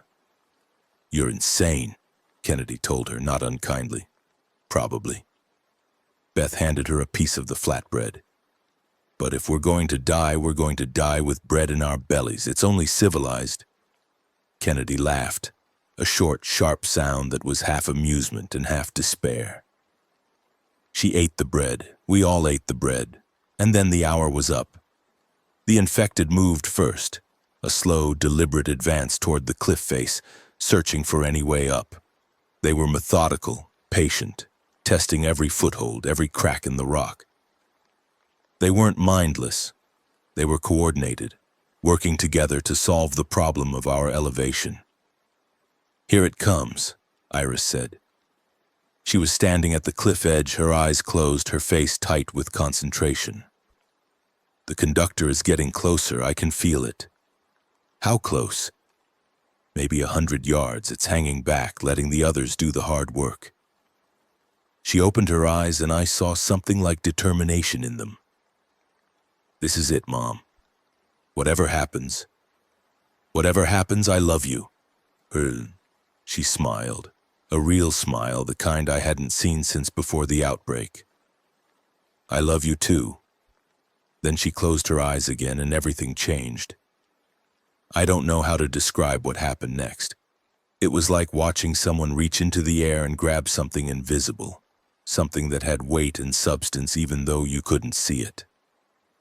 Iris's face went rigid. Her body began to shake. And the infected below us, all of them, hundreds of them, stopped moving simultaneously. I've got it, Iris whispered. Her voice was strained, barely audible. I've got the connection. The network is, oh God, it's so big. Iris, It's everywhere, Mom. It's in the trees, in the soil, in the air. It's connected to everything. I can feel—" She made a sound that might have been a sob. "I can feel the people inside the infected. They're still there. They're still aware." My heart clenched. "Iris, focus. You need to focus on the conductor. I'm trying. It's fighting me. It's—" Her eyes flew open, and they were different now, somehow deeper, as if I was looking not at my daughter but at something vast peering through her. "It sees me. It knows what I'm trying to do." The infected below us began moving again, but differently now, jerkily, erratically, as if they were receiving conflicting commands. Some of them turned on each other, clawing and biting with mindless ferocity. Others simply froze, trapped in a feedback loop they couldn't escape. "It's working!" Kennedy shouted. "Whatever she's doing, it's working." But something was wrong. Iris was shaking harder now, her whole body convulsing, blood beginning to trickle from her nose. The strain was too much. She was pushing too hard, reaching too far. "Iris!" I grabbed her shoulders, tried to steady her. "Iris, you need to stop." Can't stop." Her voice was barely recognizable. "If I stop now, it'll take me instead." The world seemed to hold its breath. Below us, the infected were in chaos, attacking everything and nothing. The network's coordination completely shattered. But Iris was slipping away from me, her consciousness drowning in the vast intelligence she'd tried to overload. And then I heard the scream, not from Iris, from the forest, from the conductor. It was a sound I'll never forget, a shriek of rage and pain and something that might have been fear, echoing across the beach and up the cliff face. The infected responded to it, their bodies going rigid, their mouths opening in a silent chorus of agony. And then, as suddenly as it had begun, it stopped. The infected collapsed. All of them, everywhere I could see, simply crumpled to the ground like puppets with cut strings. They weren't dead. I could see some of them still twitching, still breathing, but they were disconnected, alone. The network that had bound them together was gone. Iris collapsed too. I caught her before she hit the ground, lowering her gently, searching for any sign of life. Her eyes were closed, her breathing shallow, her face pale and streaked with blood. "Iris? Iris, can you hear me?" Nothing. No response, no movement. "Mira," Devante's hand on my shoulder. "We need to move. We don't know how long this is going to last." "I'm not leaving her." "No one's asking you to." His voice was gentle. "But we need to get off this cliff while we can, all of us, including her." I looked up at him, at his steady face, at the calm certainty in his eyes. He was right. I knew he was right. We couldn't stay here, couldn't wait for the infected to recover or for new ones to arrive. I lifted Iris in my arms. She weighed almost nothing. When had she gotten so thin? And her head lolled against my shoulder like a sleeping child. "Let's go," I said. "Let's get the hell out of here."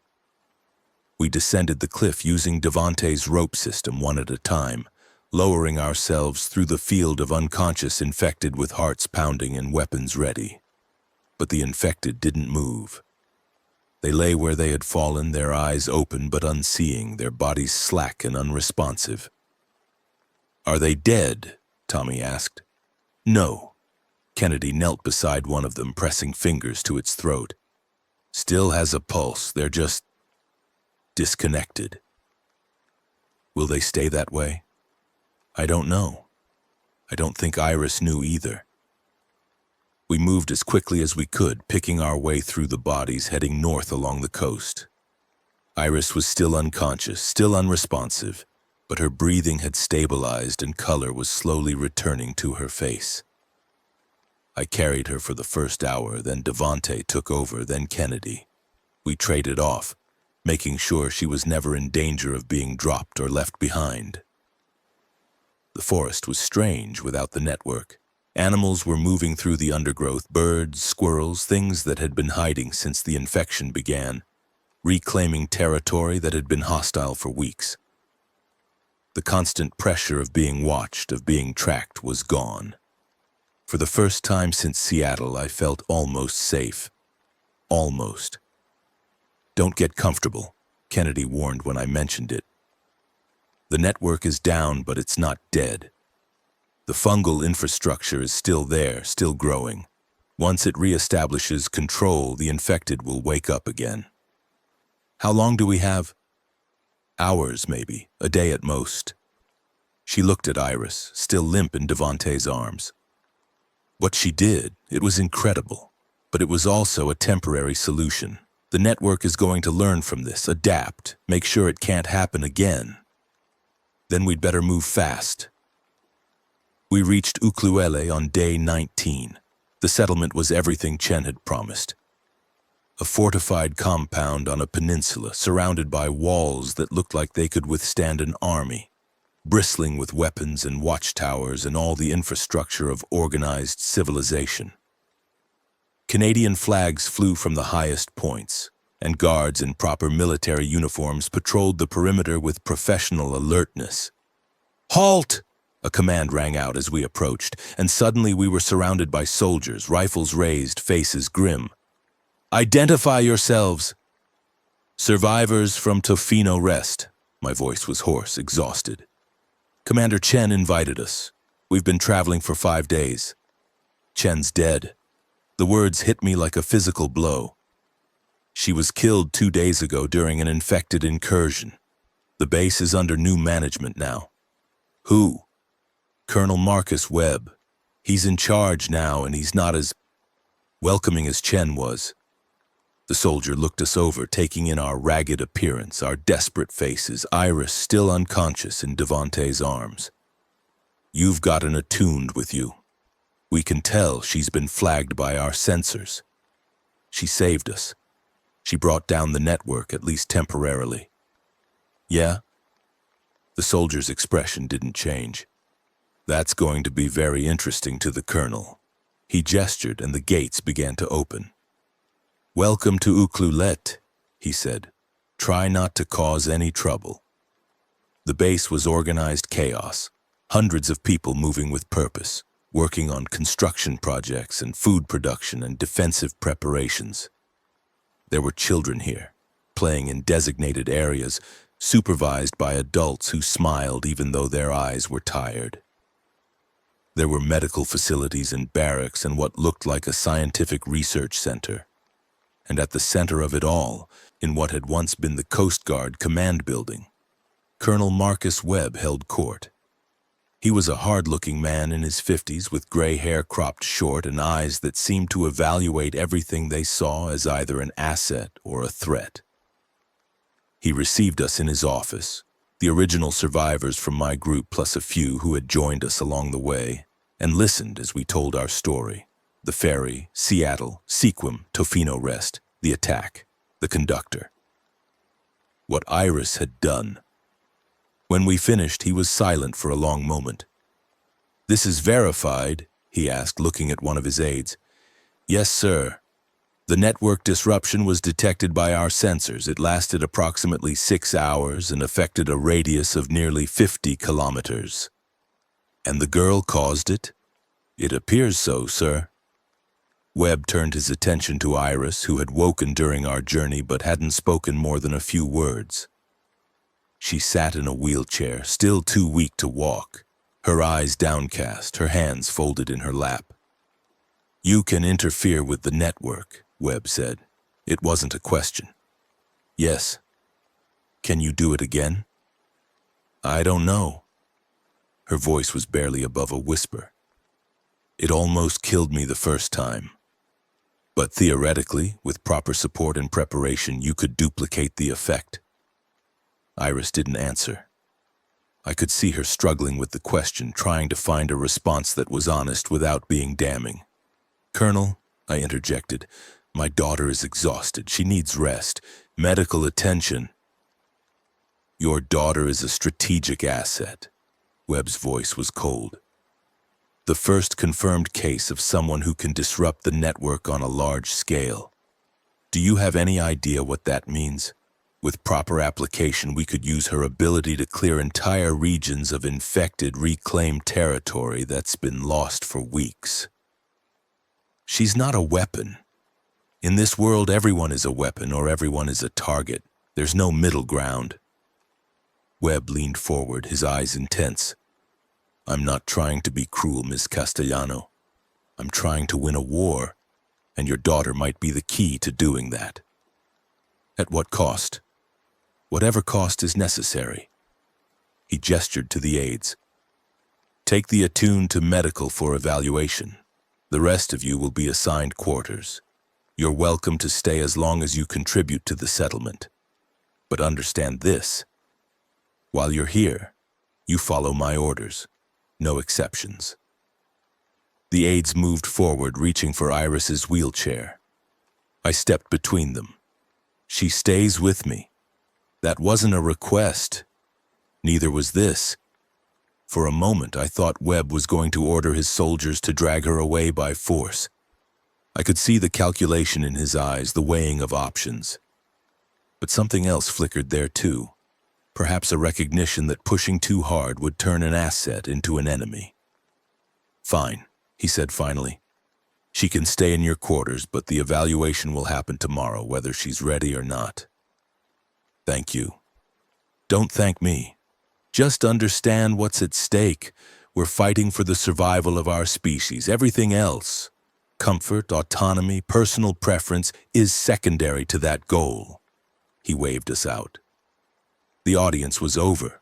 The quarters we were assigned were in what had once been a motel. Small rooms with small beds, shared bathrooms, the accumulated grime of weeks of refugee occupation. But it was warm, dry, and secure, which made it better than anywhere we'd slept since leaving Sequim. I settled Iris into the bed, tucking blankets around her, smoothing hair back from her forehead. She looked so young in sleep, so vulnerable. It was hard to reconcile this fragile girl with the person who had brought down a network containing thousands of minds. Mom, her eyes fluttered open. I'm here. Go back to sleep. I heard what Webb said. Her voice was weak but clear. He wants to use me. I won't let him. You might not have a choice. She reached up, took my hand. He's right, you know, about what I can do. If I could replicate the effect, if I could learn to do it without almost dying, we could save people. A lot of people. At the cost of your own life? Maybe, maybe not. A small smile, tired but genuine. I don't want to be a weapon, Mom. But I don't want to be useless either. I spent weeks in that forest watching people die because I couldn't save them. If there's a way to make that stop, even temporarily, don't I have to try? I didn't have an answer. I sat there in the dim room, holding my daughter's hand, wrestling with a question that had no good resolution. Save the world or save my daughter? In the old world, it would have been an easy choice. Family first, always. But this wasn't the old world. This was a place where the lines between heroism and sacrifice, between duty and love, had become impossibly blurred. Get some rest, I said finally. We'll figure it out tomorrow. Together? Always together. She smiled, closed her eyes, and drifted off to sleep. I sat watching her for a long time, listening to her breathe, wondering what the morning would bring. The morning brought screaming. I was jolted awake by the sound, distant but unmistakable, the raw terror of people facing something they couldn't fight. I grabbed the shotgun and ran out of the room, nearly colliding with Kennedy in the hallway. What's happening? Infected inside the walls. Her face was grim. They came through the sewers, dozens of them, maybe more. How is that possible? The network was down. It's back. She was already running toward the sounds of fighting. It came back faster than anyone expected. I turned back to the room. Iris, we need to go. She was already sitting up, her face pale but determined. I can feel them. They're angry, Mom. Angrier than I've ever felt them. Can you stop them again? I don't know. I'm not strong enough. Then we run. I helped her out of bed, supported her weight as we moved through the corridors toward the sounds of organized resistance. The base was in chaos, soldiers running everywhere, civilians screaming, gunfire crackling from multiple directions.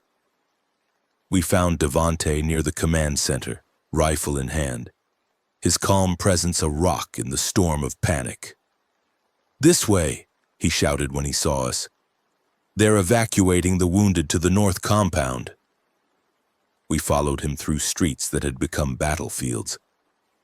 I saw infected tearing through barriers, soldiers falling under the weight of numbers, civilians caught in the crossfire. The network wasn't just attacking, it was overwhelming. Every defender who fell became another enemy. Every breach in the line let in a flood of clawing, screaming death. And then I saw the conductor. Not the same one from the beach. This was different, newer, smaller, but somehow more terrible. It walked through the compound like it owned it, infected parting around it like water. Its many eyes scanning, searching. Searching for Iris.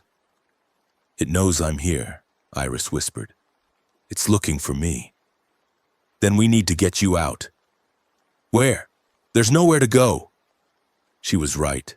The compound was surrounded, infected pressing in from all sides, the evacuation routes cut off, the defenses crumbling. We were trapped, just like we'd been trapped on the cliff, just like we'd been trapped in Sequim. Only this time Iris couldn't save us. "The docks," Devante's voice cut through the chaos. Chen said they have boats. If we can reach the water, the infected will follow us. They'll know where we're going. Better than dying here. He had a point. I looked at the conductor, now maybe 100 yards away and getting closer, and I made a decision. "Get Iris to the docks. Get as many people as you can. I'll slow it down." "Mom, no. I'm not asking permission." I pressed a kiss to her forehead, the same kiss I'd given her at Rialto Beach, the same promise I'd made and broken and made again. "I'll find you. I always find you." "Mom, go!" Devante grabbed her, pulled her away, and I turned to face the approaching nightmare. The conductor's many eyes found me, focused on me, recognized me. Mira Castellano, that terrible voice, that chorus of the consumed. "You cannot protect her. You can only delay the inevitable." I raised the shotgun. "Then I'll delay it," I fired. The blast took out 3 of the conductor's eyes. A small victory, barely noticed by the entity's massive form. But it made it pause. Made it look at me with something that might have been curiosity. "You fight," it said, "even knowing you cannot win." "That's what humans do."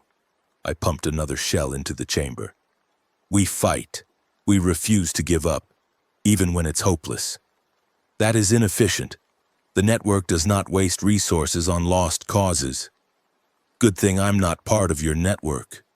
I fired again, and again. Each blast bought seconds, pushed the conductor back a step, gave Iris and the others more time to reach the docks. Around me, the battle raged, soldiers falling, infected dying, the compound burning. The shotgun clicked empty. The conductor smiled. "Your defiance is, admirable. Pointless, but admirable." It raised one massive arm, a dozen hands reaching toward me. "You will make an excellent addition to the network. Your determination will serve—" The explosion cut it off mid-sentence. A wall of fire erupted between us, driving the conductor back, consuming the infected that had been closing in around me. Through the flames, I could see a figure, tall, gaunt, moving with purpose. Beth. She was holding a gas canister in one hand and a lighter in the other, walking toward the conductor like she had all the time in the world. "Beth, what are you doing?" "What needs to be done, dear?" Her voice was calm, serene. "I told you, I'm dying anyway, might as well make it count." "Beth, stop. Take care of her, Mira, take care of all of them." She smiled. That same gentle smile she'd worn while baking bread at the end of the world. Civilization is a choice. Remember that. She walked into the flames. The conductor tried to retreat, tried to escape, but Beth was faster. She threw herself at the entity, wrapped her arms around it, and opened the valve on the gas canister. The explosion shook the ground. I was thrown backward, deafened, blinded, my skin seared by the heat. When I could see again, there was only a crater where the conductor had been standing, still burning, still glowing. And Beth was gone. The destruction of the conductor broke the attack. Without its coordinating intelligence, the infected became disorganized, scattered, easy to pick off. The surviving soldiers rallied, pushed back, secured the compound, but the damage was done. Half the base was destroyed, hundreds dead.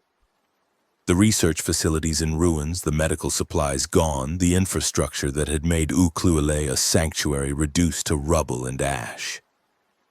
I found Iris at the docks, surrounded by survivors, watching the smoke rise from the compound. Her face was wet with tears. For Beth, for the fallen, for everything we'd lost. She saved us, Iris whispered. She saved everyone. I know. Why?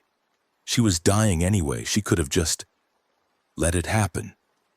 I thought about Beth's hands kneading dough, about her smile as she handed out bread, about her voice saying civilization is a choice. Because that's who she was, I said. Because even at the end she wanted to do something that mattered. Iris leaned against me and I held her, and we mourned together for the woman who had taught us both what it meant to be human. The aftermath of the attack was brutal. Colonel Webb was among the dead, killed when the command center collapsed during the fighting. His second in command, a woman named Lieutenant Cross, assumed control, but her grip on power was tenuous at best. The base had lost too much, people, supplies, hope, to maintain the kind of discipline Webb had demanded. We buried our dead in a mass grave north of the compound. No individual markers. There were too many, and we didn't have the resources. Just a shared resting place for the hundreds who had died so the rest of us could survive. I said a few words over Beth's empty grave. Her body had been consumed in the explosion, leaving nothing to bury.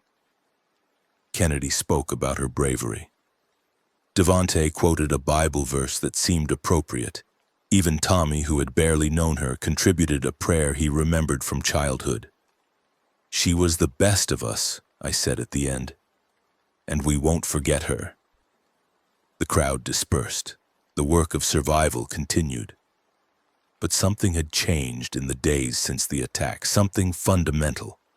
We weren't just fighting to survive anymore. We were fighting because it was the right thing to do. Day 23 brought news from the south, a radio transmission broken and staticky coming from what remained of the Olympic Peninsula.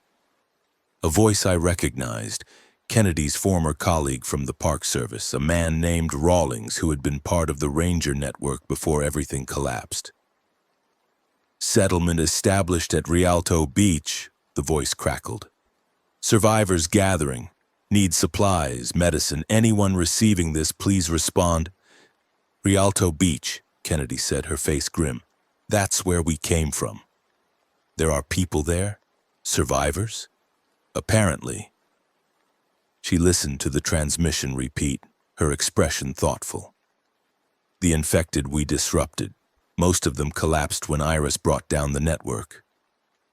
Some of them might still be down, providing an opportunity for survivors to reclaim territory. You think it's genuine? I think we need to find out. She looked at me, at Iris, at the remnants of our group. The settlement here is falling apart. Webb's dead, the infrastructure is destroyed, and Cross doesn't have the leadership to hold things together.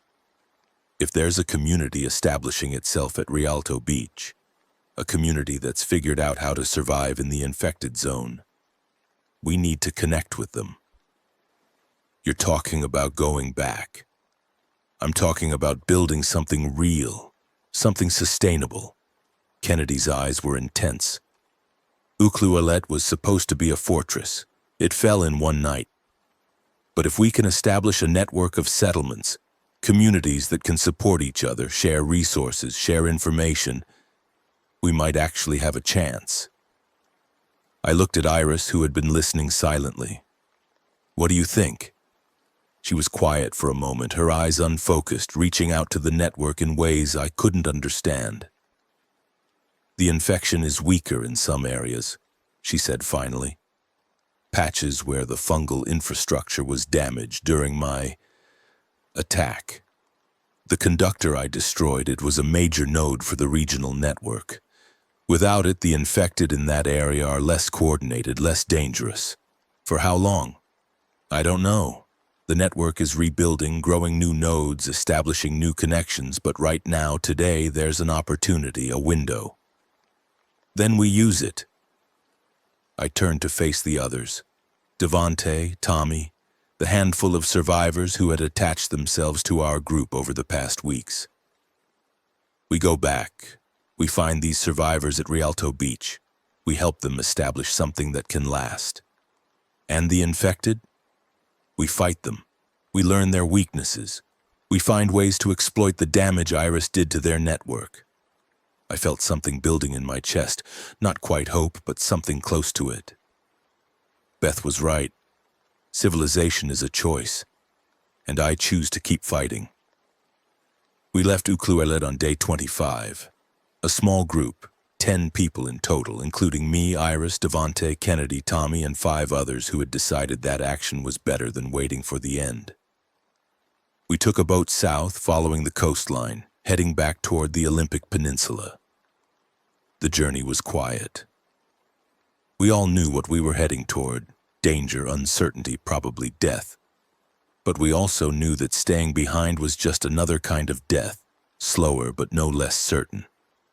I spent most of the trip at the bow, watching the shore slide past, thinking about everything we'd lost and everything we might still gain.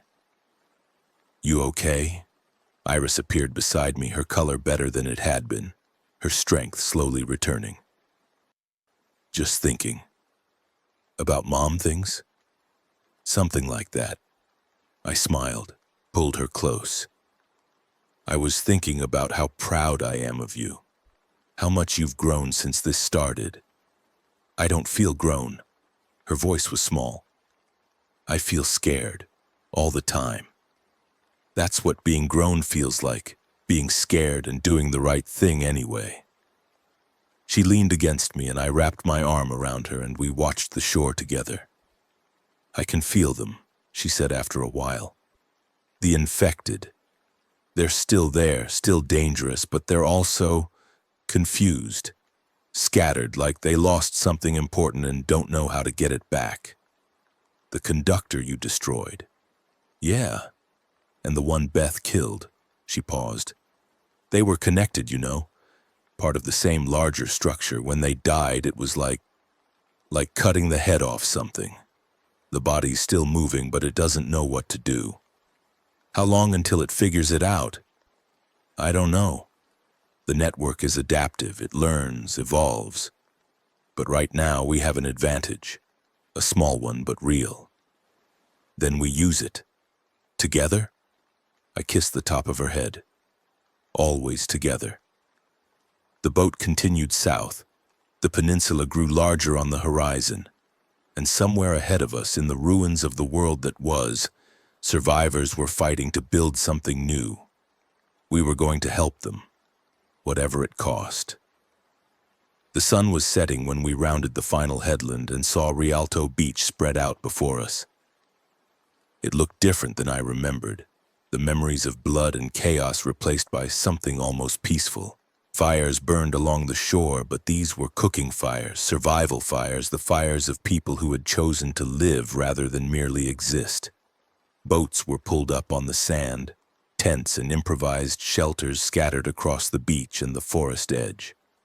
And people, living people moving with purpose, organizing supplies, building structures, creating something out of nothing.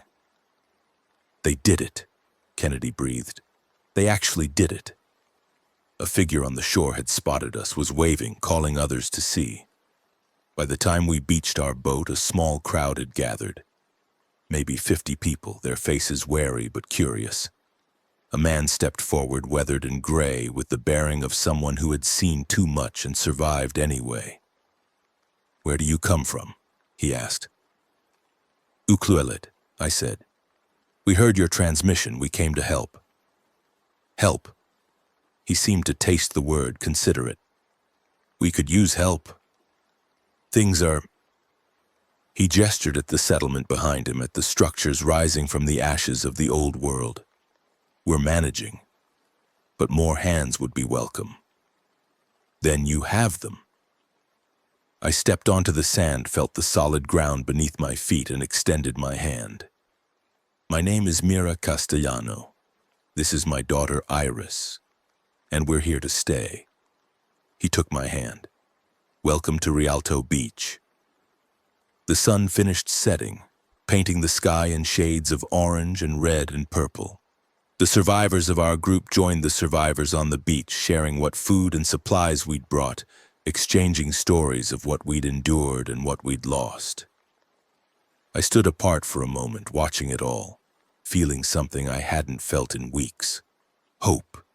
Not the desperate, grasping hope of someone running from death, but the quiet, steady hope of someone who has found something worth fighting for. Iris came to stand beside me. "What are you thinking?" she asked. "I'm thinking about tomorrow," I said. "About all the work we have to do.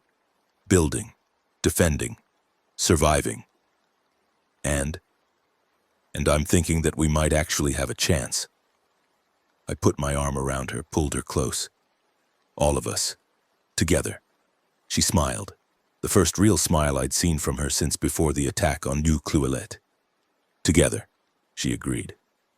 The stars came out one by one, spreading across the sky like a promise. The fires on the beach burned bright against the darkness. The sound of voices, of laughter, of life itself rose up into the night. Day 25 ended and day 26 was waiting to begin. And somewhere in the darkness, in the forests, in the ruins, in the deep places of the world, the network was watching, waiting, planning. But for now, for this moment, we had something the infection could never understand. We had each other, and that was enough. The work began at dawn. I don't know what I expected. Some kind of orientation, maybe, an assignment to a specific task or role. Instead, there was simply work and people doing it, and an unspoken understanding that if you were here, you were part of the effort. Kennedy immediately gravitated toward the perimeter defenses, examining the makeshift barriers, suggesting improvements, training volunteers in basic combat tactics. Devante found his way to the boats, checking engines, repairing damage, making sure we'd have an escape route if we needed one. Tommy disappeared into a shed full of salvaged electronics, emerging hours later to announce that he thought he could get the radio working at higher power, maybe reach settlements further up the coast. And Iris became something else entirely. The other attuned on the beach, there were 4 of them, survivors who had somehow made their way here from various parts of the peninsula, immediately recognized her for what she was. Word spread quickly about what she'd done, about the network disruption that had given these survivors their chance to establish themselves. Within hours, she had gone from an unknown refugee to something approaching a legend. I watched her struggle with the attention, the expectation, the weight of being seen as a symbol rather than a person. But I also watched her rise to it, accepting her role with a maturity that made me proud and sad in equal measure. She wasn't my little girl anymore. She was something new, something the world needed. And I had to learn to let her be that, even when every protective instinct I had screamed for me to pull her back, keep her safe, shield her from the burden she'd taken on. "You're staring," Devante observed. He'd come to stand beside me, wiping grease from his hands, watching the same thing I was watching. Iris, surrounded by the other attuned, deep in conversation about the network and how to fight it. Just thinking about how much she's changed. Kids do that, especially in times like these. I know, I trailed off, not sure how to finish the thought. You wish you could protect her from all of it. Yeah, you can't. His voice was gentle but firm. Nobody can protect anybody from everything. The best you can do is give them the tools to protect themselves and trust that you taught them well. Did I? Teach her well? Look at her. He gestured toward Iris, who was now drawing something in the sand, explaining some concept to the gathered attuned. Does she look like someone who doesn't know what she's doing? I watched her, confident, capable, leading people twice her age through territory that none of them fully understood. And I felt something shift inside me, a letting go that was painful and necessary and long overdue. No, I admitted. She looks exactly like someone who knows exactly what she's doing. Then trust that, and trust her. Devante put his hand on my shoulder, a brief contact that somehow conveyed more than words could have. She's going to be okay, Mira. You both are. The days that followed blurred together, not the desperate blur of survival mode, but the productive blur of people building something meaningful. The settlement at Rialto Beach grew. More survivors trickled in from inland, drawn by radio transmissions and word of mouth, bringing skills and supplies in desperately needed hands. The population swelled from 50 to 70 to over 100, each new arrival adding to our capabilities and our challenges. We established a council of sorts, Kennedy leading defense, Devante handling logistics and transport, a former nurse named Angela managing medical care, and Iris speaking for the attuned. I found myself filling the gaps, moving between roles, using my years of experience managing ferry operations to help coordinate the complex dance of resources and people. The infected were still out there, still dangerous, but the damage Iris had done to the regional network held. They were disorganized, scattered, more like the mindless shamblers of the early days than the coordinated hunters they'd become. We could fight them, contain them, even push them back from areas we wanted to claim. But we all knew it wouldn't last. The network is rebuilding, Iris reported at one of our council meetings. I can feel new nodes forming, new connections being established. They're learning from what I did, adapting to prevent it from happening again. How long do we have? Kennedy asked. Weeks, maybe, a month at most. Iris's face was drawn, tired from the constant strain of monitoring the network's movements. When they finish rebuilding, they're going to come for us, and they're going to come harder than before. Then we need to be ready, I said. We need to establish defenses, stockpile supplies, prepare evacuation routes. And we need allies, Kennedy cut in. One settlement can't hold against a coordinated network assault. We saw that at Uklualit. We need to connect with other survivor groups, build a coalition that can share resources and coordinate defense. The radio, Tommy said.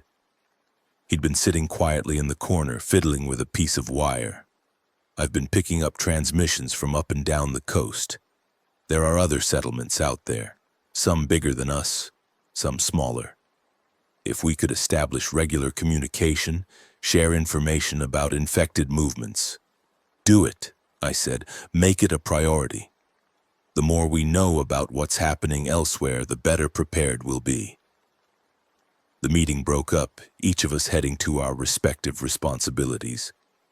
But I stayed behind, staring at the rough map we'd drawn of the peninsula, trying to see the future in its lines and symbols. We were building something here, something real, something that might actually last. But we were also painting a target on our backs, becoming more and more visible to a network that wanted us dead. Could we do both? Build and survive? Grow and endure? I didn't know, but I knew we had to try. Day 24 brought unexpected news. Tommy came running into the council meeting, breathless and excited, waving a piece of paper covered in hasty notes. I made contact, he gasped. With a settlement up north, they've got They've got real infrastructure, generators, medical equipment, vehicles, and they want to talk. Who are they? They call themselves the Northern Alliance, a coalition of 3 settlements, Ukluelet survivors who evacuated before the attack, a community in Tofino, and a military outpost that split from Webb's command. They've been watching our progress, listening to our transmissions. And they want to talk about what? Partnership. Tommy's eyes were shining with hope I hadn't seen since before Sequim. They want to form a larger coalition, share resources, coordinate defense, work together to push back the network. I looked at the others. Kennedy skeptical, Devante thoughtful, Iris unreadable. It could be a trap, Kennedy said. It could be a chance, Devante countered. A real chance to do what we've been talking about, build something bigger than any single settlement can achieve. What do you think? I asked Iris. She was quiet for a long moment, her eyes unfocused, reaching out in ways I couldn't perceive. I can feel them, she said finally. The people in the north. They're afraid like we are, but they're also hopeful. They want this to work as badly as we do. So we meet with them. She met my eyes and I saw something there that made my heart swell. Confidence, determination, the same fire that had driven her through the forest and out the other side. And we see if we can build something that survives. The meeting was arranged for 3 days later at a neutral location between our territories. A place called Long Beach, wide enough to see anyone approaching, close enough to the water that we could retreat if necessary. Our delegation was small. Me, Iris, Kennedy, and 2 of our best fighters. The Northern Alliance sent a similar group, 5 people in a battered pickup truck pulling to a stop 50 yards from where we waited. The woman who stepped out first was familiar, Lieutenant Cross, the officer who had taken command of Ukluelet after Webb's death. She looked tired, older than I remembered, but there was steel in her eyes that hadn't been there before. Ms. Castellano, she said, nodding to me. Then to Iris. And the hero of Rialto Beach. We've heard a lot about you. I'm not a hero, Iris said quietly. Maybe not, but your hope. In times like these, that might be more important. Cross gestured to the others who had emerged from the truck. 2 soldiers, a woman who looked like a scientist, and a man whose weathered face spoke of years on the water. We have resources. You have the attuned. Together we might actually have a chance. Against what? I asked. The network? The infected? Against extinction. Cross's voice was flat, matter-of-fact. We've been receiving transmissions from the mainland. The infection has spread beyond the Pacific Northwest. It's reached California, Oregon, British Columbia. The major population centers are gone. What's left is scattered communities like ours trying to survive in a world that's being consumed. We knew it was bad. It's worse than bad. It's an extinction-level event.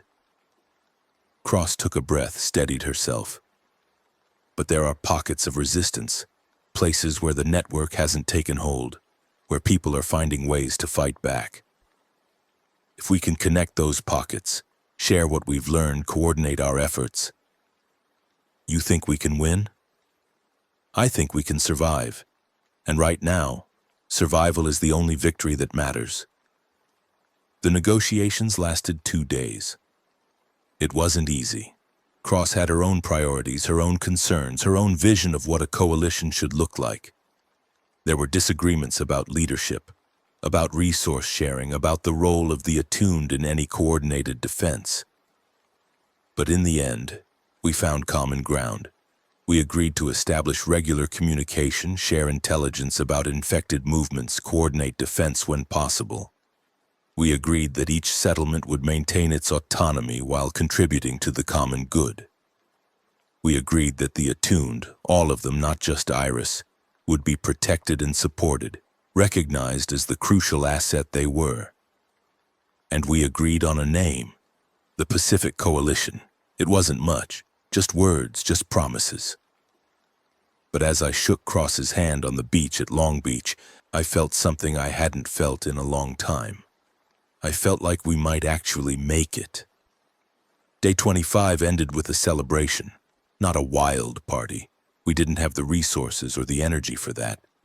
But a gathering, a sharing of food and drink and stories, a recognition that something important had happened. I stood at the edge of the firelight, watching Iris talking with the other attuned, watching Kennedy and Devante comparing notes with the Alliance's military advisors, watching Tommy excitedly explaining his radio system to anyone who would listen. Beth should have been here. She should have seen this, should have known that her sacrifice had led to something good. Civilization is a choice. She'd been right.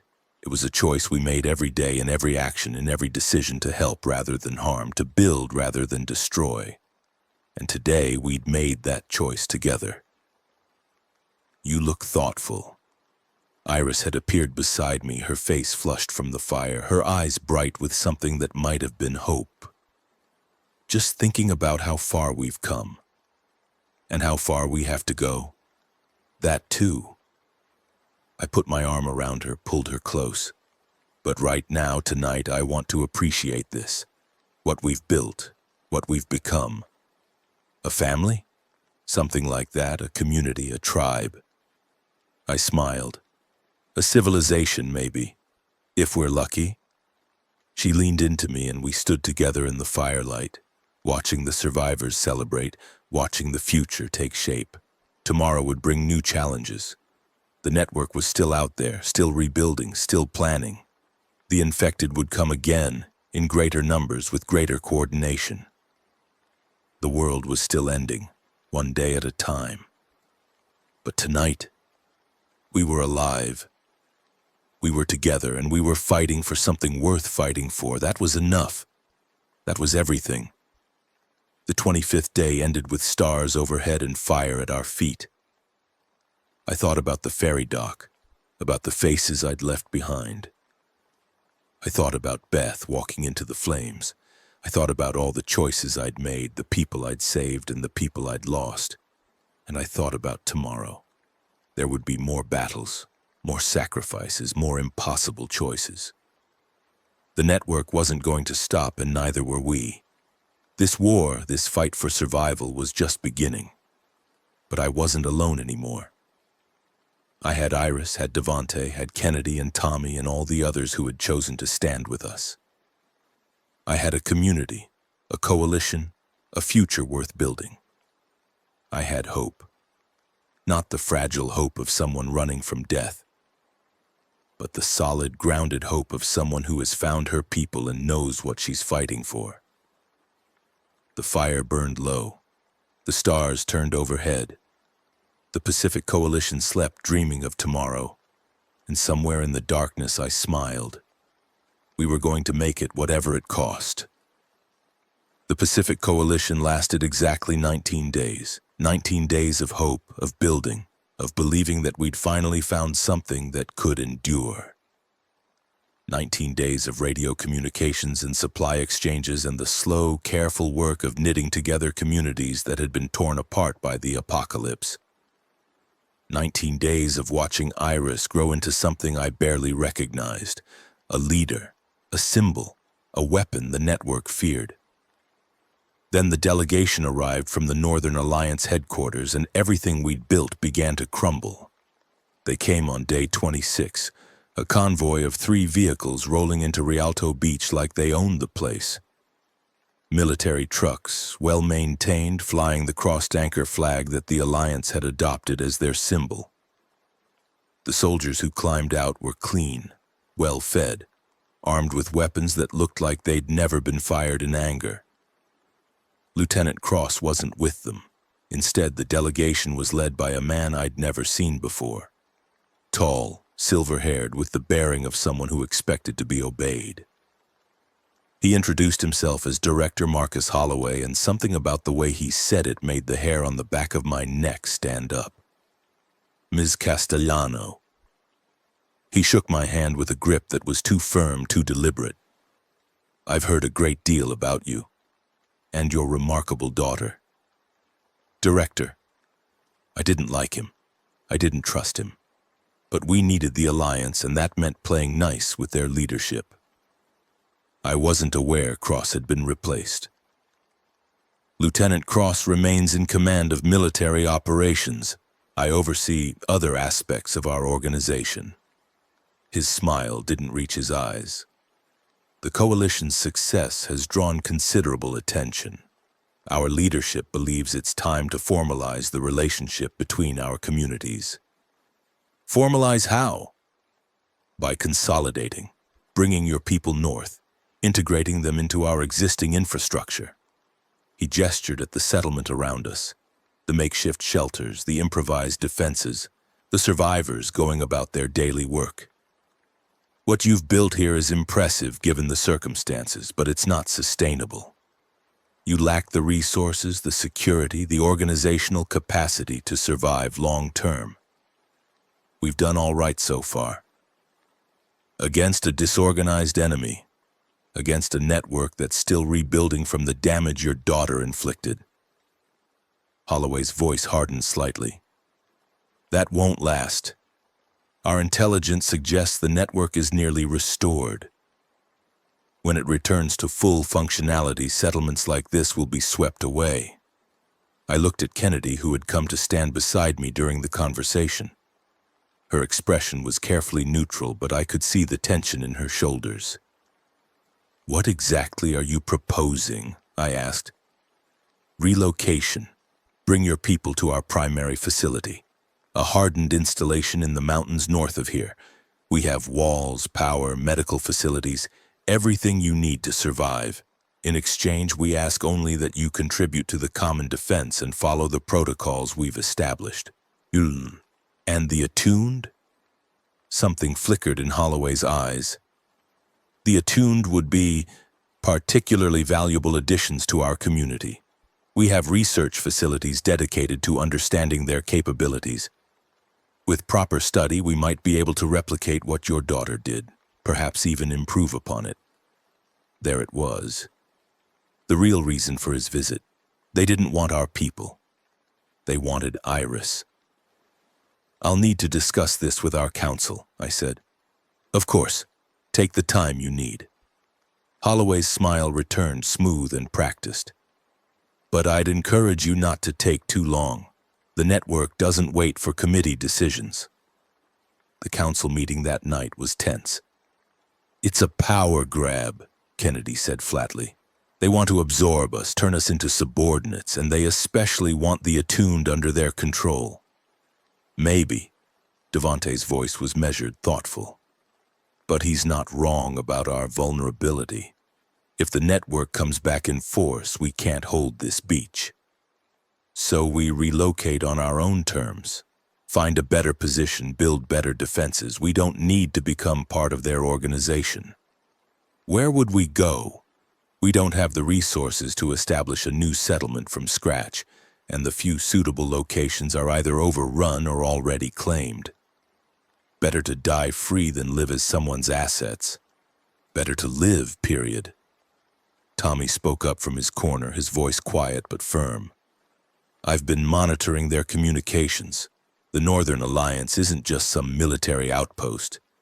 They've got serious infrastructure. Hydroelectric power, agricultural production, manufacturing capability. If even half of what I'm hearing is true, they might actually have a chance at long-term survival. And what price do they charge for that survival? Kennedy demanded. I don't know, but we should at least find out before we reject them completely. The argument continued for another hour, voices rising and falling, the same points repeated with increasing frustration. I listened, tried to mediate, tried to find some middle ground that everyone could accept.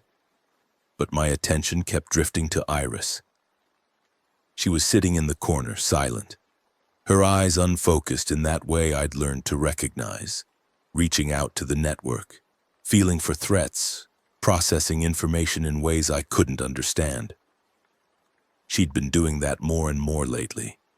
spending hours in communion with the vast fungal intelligence that wanted to consume us all.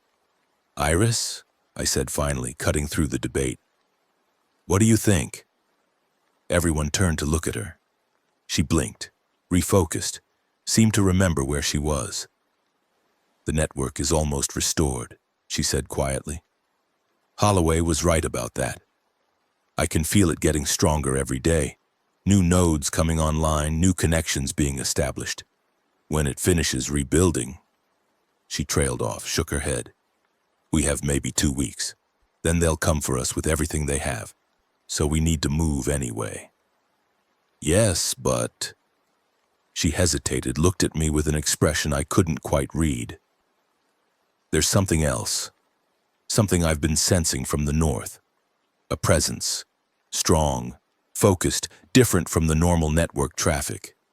It feels like another attuned but more powerful, more integrated." "Integrated how?" "I don't know, but it's connected to wherever the Alliance is headquartered, and it's been reaching out to me, trying to make contact."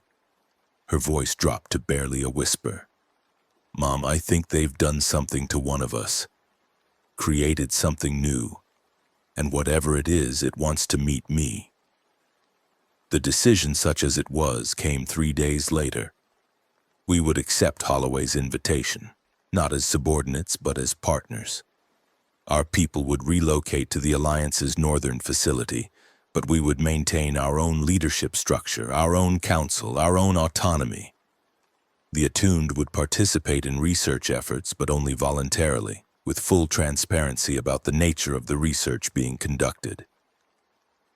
Holloway agreed to our terms with a smile that made me deeply uneasy. "You'll find our facility quite impressive," he said as we finalized the arrangements. "We've accomplished a great deal in the weeks since the outbreak. I think you'll be pleasantly surprised by what's possible when resources are properly organized." "And the research on the attuned?" I pressed. "Full transparency, like we agreed?" "Absolutely. Dr. Chen, our lead researcher, will be happy to brief you on our findings. She's made remarkable progress in understanding the neurological basis of the attuned condition. Her work could be the key to turning the tide against the network." Dr. Chen. The name nagged at something in my memory, but I couldn't place it. The convoy departed the next morning, our entire community packed into trucks and boats, leaving behind the settlement we'd built with such hope, heading north toward a future that felt less like salvation and more like a trap closing around us. The Northern Alliance headquarters was everything Holloway had promised and more. The facility was built into a mountainside, a former government installation that had been designed to survive nuclear war and had proved equally effective against fungal apocalypse. Massive concrete walls surrounded a complex of buildings, guard towers, and defensive emplacements. Inside there was electricity, actual reliable electricity, running lights and heaters and all the machinery of a functional society. "We have capacity for approximately 2,000 residents," Holloway explained as he led us through the main gate. "Currently, we're at about 1,200. Your people will bring us to nearly 1,400, a significant but manageable increase." The survivors from Rialto Beach stared at their surroundings with expressions ranging from wonder to suspicion. After weeks of improvised shelters and campfires, the electric lights and heated buildings felt almost alien. "Housing is in Sector C. We've prepared barracks space for your group. Meals are served in the central cafeteria at Oro 700, 1200, and 1800 hours. Work assignments will be distributed after you've had time to settle in." Holloway paused, his eyes finding Iris in the crowd. "The attuned will be housed separately in our research wing. For their protection, of course." "We agreed they'd stay with their families," I said. "And they will, during non-research hours, but their quarters need to be specialized, shielded, to prevent the network from tracking their location." His smile was patient, reasonable. "I assure you it's for their benefit. The network has been known to target attuned with particular intensity. Our shielded facilities will keep them safe. It made sense. I hated that it made sense because I wanted a reason to refuse, wanted an excuse to grab Iris and run. But the logic was sound, and Holloway knew it. Fine, I said, but I want access. I want to be able to see my daughter whenever I want. Of course, family visitation is encouraged. He gestured to one of his aides. Lieutenant Reyes will show you to your quarters. Take today to rest and recover from your journey. Tomorrow we'll discuss integration in more detail. The aide, a young woman with dark hair and a professional demeanor, led us through the maze of corridors and buildings that made up the complex. I tried to memorize the layout as we walked, noting exits and choke points and potential escape routes. Old habits from a life that seemed like it belonged to someone else. The barracks were clean and functional, if not exactly comfortable. Rows of bunk beds, shared bathroom facilities, lockers for personal belongings. It reminded me of military housing, which made sense given the facility's origins. Dinner is in 2 hours, Reyes said. Director Holloway will want to meet with you tomorrow morning to discuss your role in the community. In the meantime, please feel free to explore the common areas. Just avoid the restricted zones, they're clearly marked. She left us to settle in, and I finally let out the breath I'd been holding. I don't like this, Kennedy muttered, echoing my thoughts exactly. Neither do I. But we're here now. We need to make the best of it while we figure out what's really going on. And Iris? I looked toward the research wing, visible through a window at the end of the corridor. I'm going to find out exactly what they're doing with the attuned. Tonight. The research wing was locked, but not impenetrably so. I'd spent 20 years working on ferries, dealing with security systems and access controls and all the infrastructure of a functional society. The Alliance's systems were more sophisticated, but they followed the same basic principles. And I'd always been good at finding the gaps. The gap in this case was a maintenance corridor that ran behind the main laboratories. According to the facility maps I'd studied during dinner, it was used for equipment servicing and wasn't normally monitored. The locks were mechanical rather than electronic, easier to bypass if you knew what you were doing. I knew what I was doing. The corridor was dark, lit only by emergency lighting, and smelled of disinfectant and something else, something organic that I couldn't quite identify. I moved slowly, carefully, listening for any sound that might indicate discovery. The first laboratory I passed was empty, its equipment powered down for the night. The second contained what looked like medical supplies, bandages, syringes, bottles of medication. Normal enough for a research facility. The third laboratory made me stop. Through the observation window, I could see a room filled with tanks. Glass tanks, floor to ceiling, each one containing a human body suspended in some kind of liquid. The bodies were connected to machines by tubes and wires, their faces slack, their eyes closed. Infected. They were keeping infected alive, preserved for study. I felt my stomach turn. It made sense from a research perspective. You couldn't study the enemy without specimens to examine. But seeing it, seeing those bodies floating in their tanks, knowing that they had once been people with lives and families and hopes. Impressive, isn't it? I spun around. A woman was standing behind me, her face illuminated by the soft glow from the laboratory. She was Asian, middle-aged, with graying hair pulled back in a severe bun, and the sharp eyes of someone who missed nothing. I'm Dr. Chen, she said, and you must be Mira Castellano. I've been looking forward to meeting you. We sat in her office, a cluttered space filled with papers and equipment and the accumulated detritus of someone who had been working too hard for too long. Dr. Chen poured 2 cups of tea from a battered electric kettle, her movements precise and economical. I apologize for startling you, she said, handing me a cup. But when I saw someone accessing the maintenance corridor, I assumed it was either a security breach or a concerned parent. Given your daughter's unique status, I thought it more likely to be the latter. You were watching me? I watch everything in this wing. It's part of my job. She sat down across from me, cradling her own cup. You want to know what we're doing with the attuned? That's a reasonable question. So answer it gladly. She took a sip of her tea. The attuned represent the most significant development in our understanding of the infection since the outbreak began. They demonstrate that partial integration with the network is possible, that humans can touch the fungal intelligence without being consumed by it. If we can understand how they achieve that balance, we might be able to replicate it. Create treatments, defenses, perhaps even a way to reverse the infection in its early stages. That sounds like exactly what Holloway told us, because it's true, as far as it goes. Chen's eyes met mine, and I saw something there, wariness perhaps, or guilt. But you want to know what we're really doing, what we're not telling you. Yes. She was quiet for a moment, seeming to weigh her words.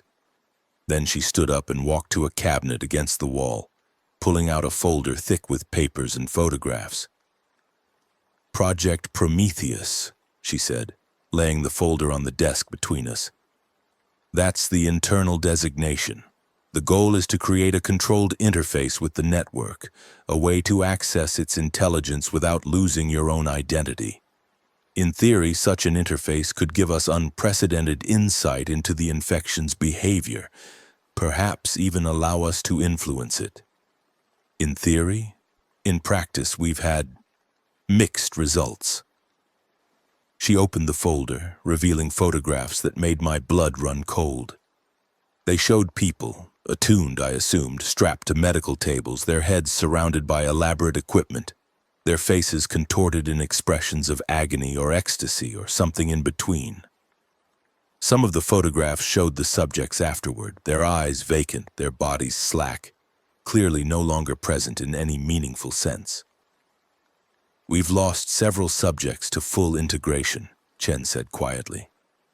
Their minds were absorbed by the network, their bodies becoming nodes like any other infected.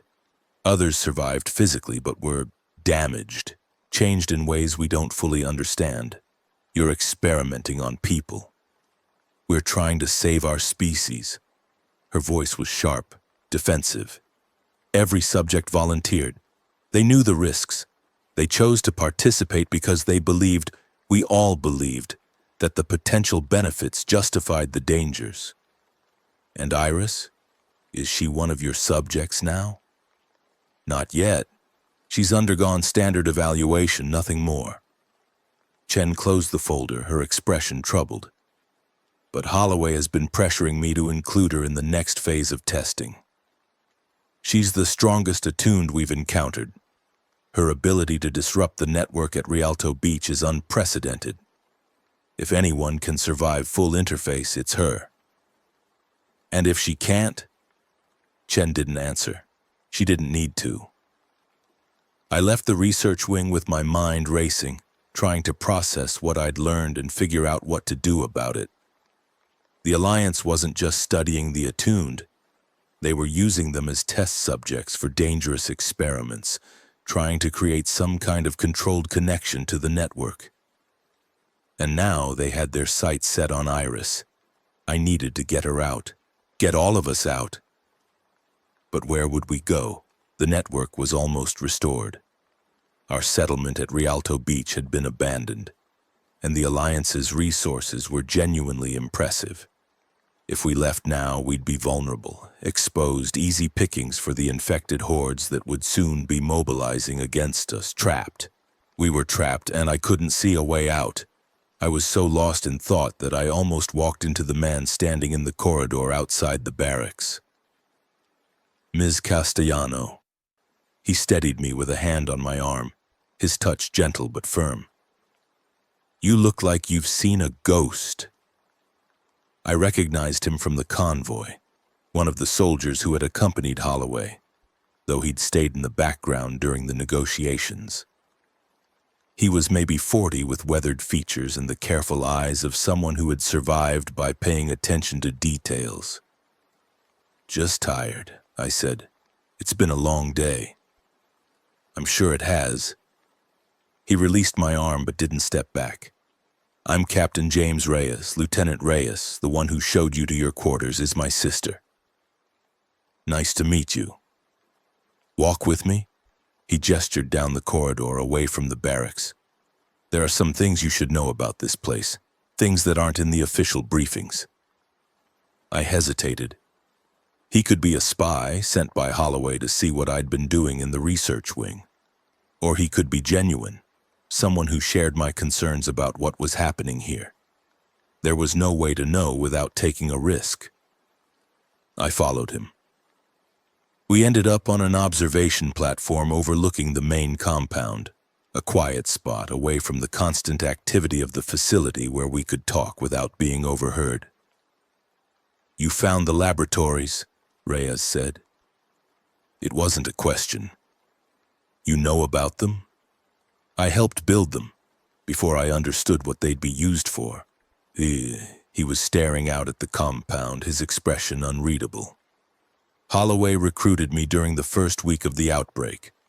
I was Army stationed at Joint Base Lewis McChord when Seattle fell. My unit was decimated trying to establish a quarantine line. Holloway found me wandering in the ruins, offered me a purpose, a community, a chance to do something meaningful. And now? Now I'm not sure what I believe anymore." He turned to face me. "The research started as pure science, understanding the infection, looking for weaknesses, trying to find a cure. But somewhere along the way it changed. Holloway became obsessed with the idea of controlling the network, using it as a weapon against itself. The attuned were supposed to be the key. Supposed to be? The early experiments failed, badly. We lost good people. People who trusted us, who believed we were trying to help." Reyes's voice was heavy with guilt. But Holloway wouldn't stop. He kept pushing, kept recruiting new subjects, kept insisting that breakthrough was just around the corner. And now, he has your daughter. She's the strongest attuned you've seen, which is exactly why he wants her, and exactly why you should be terrified. Reyes took a step closer, his voice dropping. "There's something Holloway isn't telling anyone, something I only found out because I helped install the monitoring equipment in the research wing." "What?" "Subject 7. The first successful interface, or what Holloway considers successful." Reyes's face was grim. "They created a hybrid, a human mind connected to the network but still functional, still aware.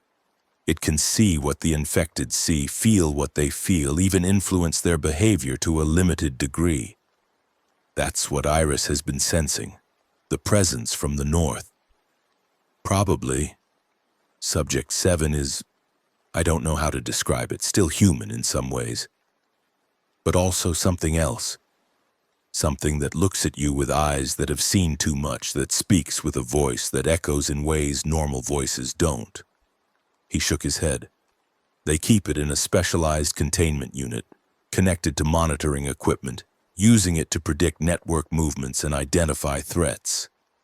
And Holloway wants to make more, using Iris. Using anyone who might survive the process, but yes, Iris is his primary target. Her demonstrated ability to disrupt the network makes her an ideal candidate." Reyes met my eyes. "If Holloway gets his way, your daughter will either die screaming or become something like Subject 7. Neither outcome is acceptable. So help me stop him. That's why I'm talking to you." Reyes reached into his jacket, pulled out a folded piece of paper. "This is a map of the facility, including areas not shown on the official documentation. The research wing's security protocols, the location of the armory, the vehicle depot, the communication center." I took the paper, my heart pounding. Why are you doing this? Because I helped build this nightmare, and I want to tear it down. Because I have a sister in this facility who I want to keep safe, and because—" He hesitated. "Because I've seen what Holloway is willing to do in the name of survival, and I don't believe it's worth surviving to become monsters." I studied his face, looking for any sign of deception. I found only exhaustion and something that might have been hope. "What do you need from me?" I asked. "Time, support, and your daughter's unique abilities." He smiled grimly. "If we're going to bring down Holloway, we'll need to do it from the inside, and that means playing his game until we're ready to flip the board." The next few days were a masterclass in deception. I attended meetings with Holloway, nodding along with his plans, asking questions that demonstrated engagement without revealing suspicion.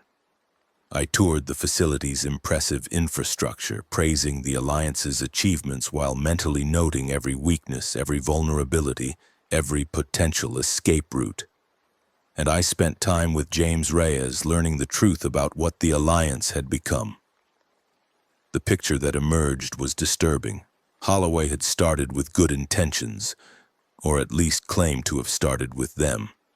In the first weeks of the outbreak, he'd been a minor government official, responsible for continuity of operations planning in the Pacific Northwest. When the main government collapsed, he'd used his knowledge and connections to establish this facility as a refuge for survivors.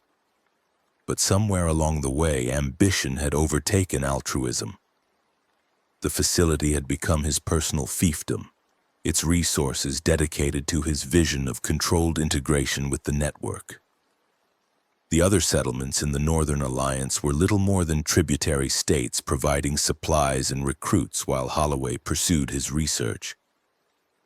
"He believes he's humanity's last hope," Reyes explained during one of our clandestine meetings. "Genuinely believes that if he can crack the code of the attuned, he can turn the tide against the infection. Anyone who questions him is dismissed as short-sighted, unable to see the bigger picture. And the council, the other leaders? Puppets mostly, people who are either true believers or too afraid to challenge him." Reyes's expression was bitter. "Lieutenant Cross is one of the few who still has any independence, but even she can only push back so far. Holloway controls the resources, the security forces, the communications. If you're not with him, you're against him, and being against him tends to be short-lived.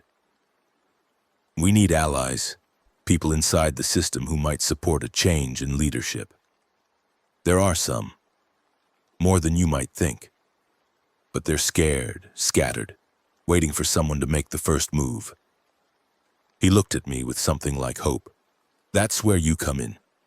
You're an outsider, but you're also respected. The woman who led her people through hell, the mother of the attuned who brought down the network. If you spoke out, people would listen. Speaking out would get me killed, or worse, get Iris taken away. Which is why we need to be smart about this. Build support quietly. Document Holloway's abuses. Create a coalition that can act when the moment is right. And when will the moment be right?" Reyes was quiet for a long moment. "I don't know, but I think we'll recognize it when we see it." The moment came sooner than either of us expected. Day 34. I was in the cafeteria eating breakfast with Devante and Kennedy, discussing the day's work assignments when the alarm started. Not the steady wail of a drill or a minor alert. A rapid, pulsing shriek that meant immediate danger. "All personnel to emergency stations," the PA system crackled with Holloway's voice. "This is not a drill. Repeat, this is not a drill." People were running everywhere, grabbing weapons, heading for defensive positions. I found James in the chaos, his face pale. "What's happening?" "The network, it's attacking." He grabbed my arm, pulled me toward a corridor leading to the command center. Holloway predicted this, but not so soon. Something's changed. They're moving faster than we expected. We burst into the command center where Holloway was already surrounded by screens showing feeds from the facility's external cameras. What I saw made my blood freeze. The infected were coming. Thousands of them pouring out of the forest that surrounded the mountain facility, moving with the terrible coordination we'd learned to fear. They weren't shambling, they were running, flowing toward the walls like a tide of rotting flesh. And at their center, towering above the rest, was a conductor. Not the smaller, more refined version we'd seen at the beach. This was something massive, something ancient. A nightmare of fungal growth and consumed bodies that seemed to absorb the light around it. It walked with a deliberate, terrifying purpose, and every infected in the horde moved in response to its will. "How is this possible?" someone was saying. "The defenses should have detected them miles away." "They came underground," Dr. Chen's voice flat with despair. "Through the old mining tunnels. We knew about the tunnels, but we thought they'd been sealed." "They weren't sealed. They were being prepared." Holloway's voice was calm, almost admiringly so. "The network learned from our previous encounters. It's been planning this for weeks." "We need to evacuate. We need to stand and fight." Holloway turned to face his commanders, and I saw something in his eyes that chilled me more than the horde outside. "This is the moment we've been preparing for. The moment when our research proves its worth." "What are you talking about?" "Subject 7. Holloway smiled. "It's time to see what she can really do." Ugh. They brought Subject 7 to the command center. I don't know what I expected, some kind of monster perhaps, or a shambling horror barely distinguishable from the infected. What I saw instead was almost worse. She was young, maybe 25, with dark hair and pale skin and eyes that were technically human but somehow wrong. Not the black eyes of the infected, these were brown, ordinary. But there was something behind them, something vast and alien that looked out at the world with inhuman patience. She was connected to a mobile monitoring unit, wires and tubes trailing from her body, but she moved with fluid grace, as if the equipment was an extension of her rather than a burden. "Mother 7, Holloway said. "Can you hear them? The horde outside?" "I hear everything." Her voice was layered, resonant, disturbingly similar to the voices we'd heard from the conductors. "They're angry. They're afraid. They're coming to destroy what they cannot understand." "Can you stop them?" Subject 7, Mother 7, smiled. It was not a reassuring expression. "I can try." What followed was unlike anything I'd ever witnessed. Mother 7 was taken to an observation platform overlooking the facility's main entrance, where the horde was already beginning to assault the outer walls. She stood at the railing, her eyes closing, her body going rigid with concentration. And then she reached out. I couldn't see it, couldn't feel it the way Iris could, but I could see the effect. The infected at the front of the horde began to stumble, their movements becoming erratic, their coordination falling apart. Some of them turned on each other, clawing and biting with mindless ferocity. Others simply froze, locked in place by conflicting commands. "It's working," Holloway breathed. "She's disrupting their network." But it wasn't enough. The horde was too large, the conductor too powerful. For every infected that fell to Mother 7's interference, 3 more pushed forward, overwhelming the ones ahead of them, pressing against the walls with the weight of thousands. And then the conductor turned its attention toward the platform. I couldn't see the battle that raged between Mother 7 and the conductor, the clash of minds, the war of wills. But I could see its effects.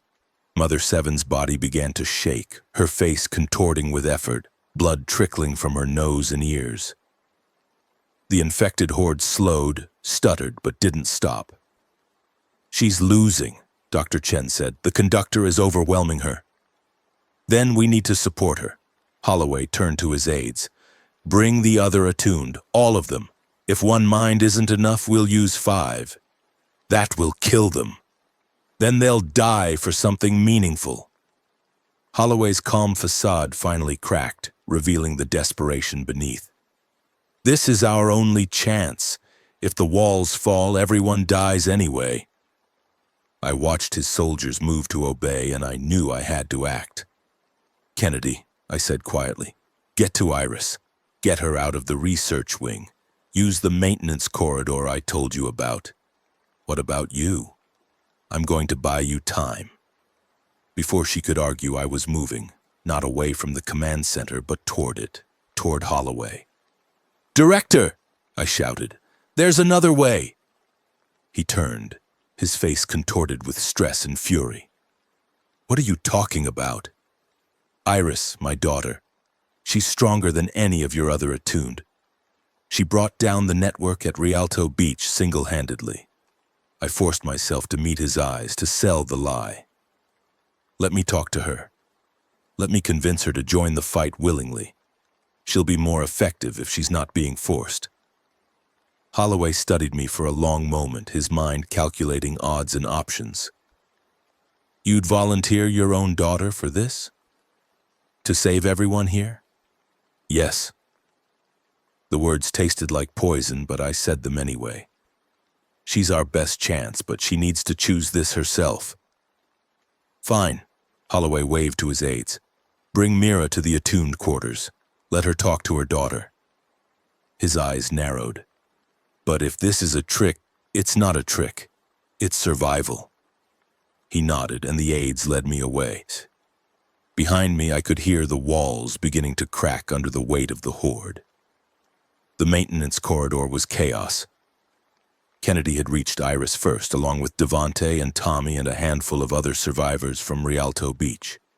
They were heading for the vehicle depot, following the map Reyes had given me, trying to reach the escape route we'd identified. "Mom!" Iris grabbed me as soon as I emerged from the corridor. "What's happening?" "We're leaving. Now." "But the facility, the people." "The facility is falling. Holloway's plan isn't going to work, and if we stay, we'll die or worse."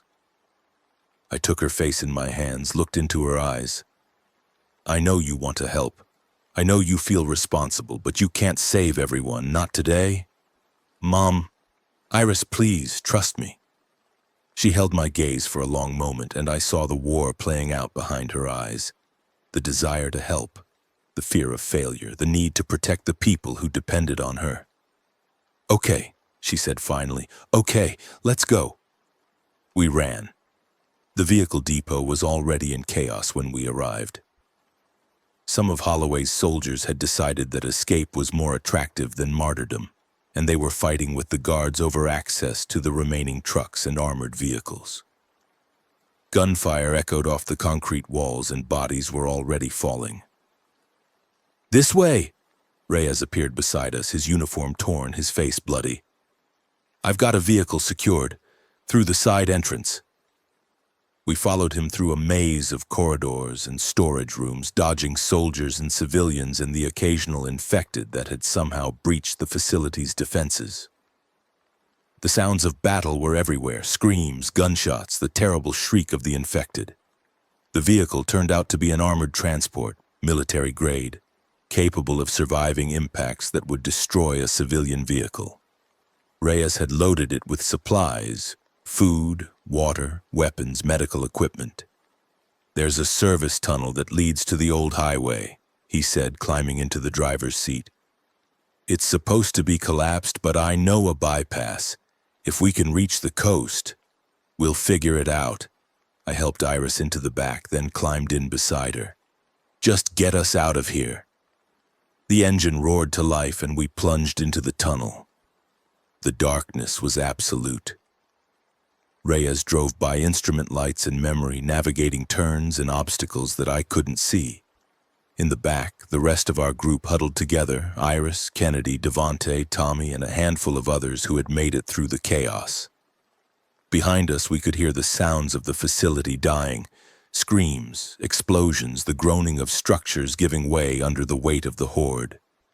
I thought about the people we'd left behind, the families who had trusted us, the children who had been playing in the corridors just days ago. and I felt something break inside me. "Don't," Kennedy said quietly. She'd seen my face, read my thoughts. "There was nothing you could do." "I know.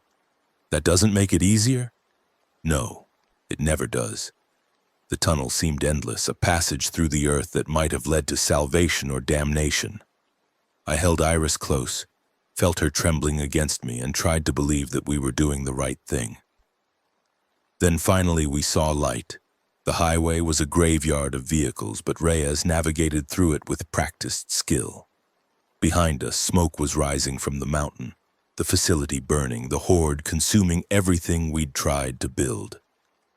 "Where do we go?" Tommy asked. His voice was hollow, shock-numbed. "South," I said. "Back to the peninsula. The network expended a lot of resources in this attack. It'll be weakened for a while. We can use that window to establish a new position. And then what? They'll just come for us again.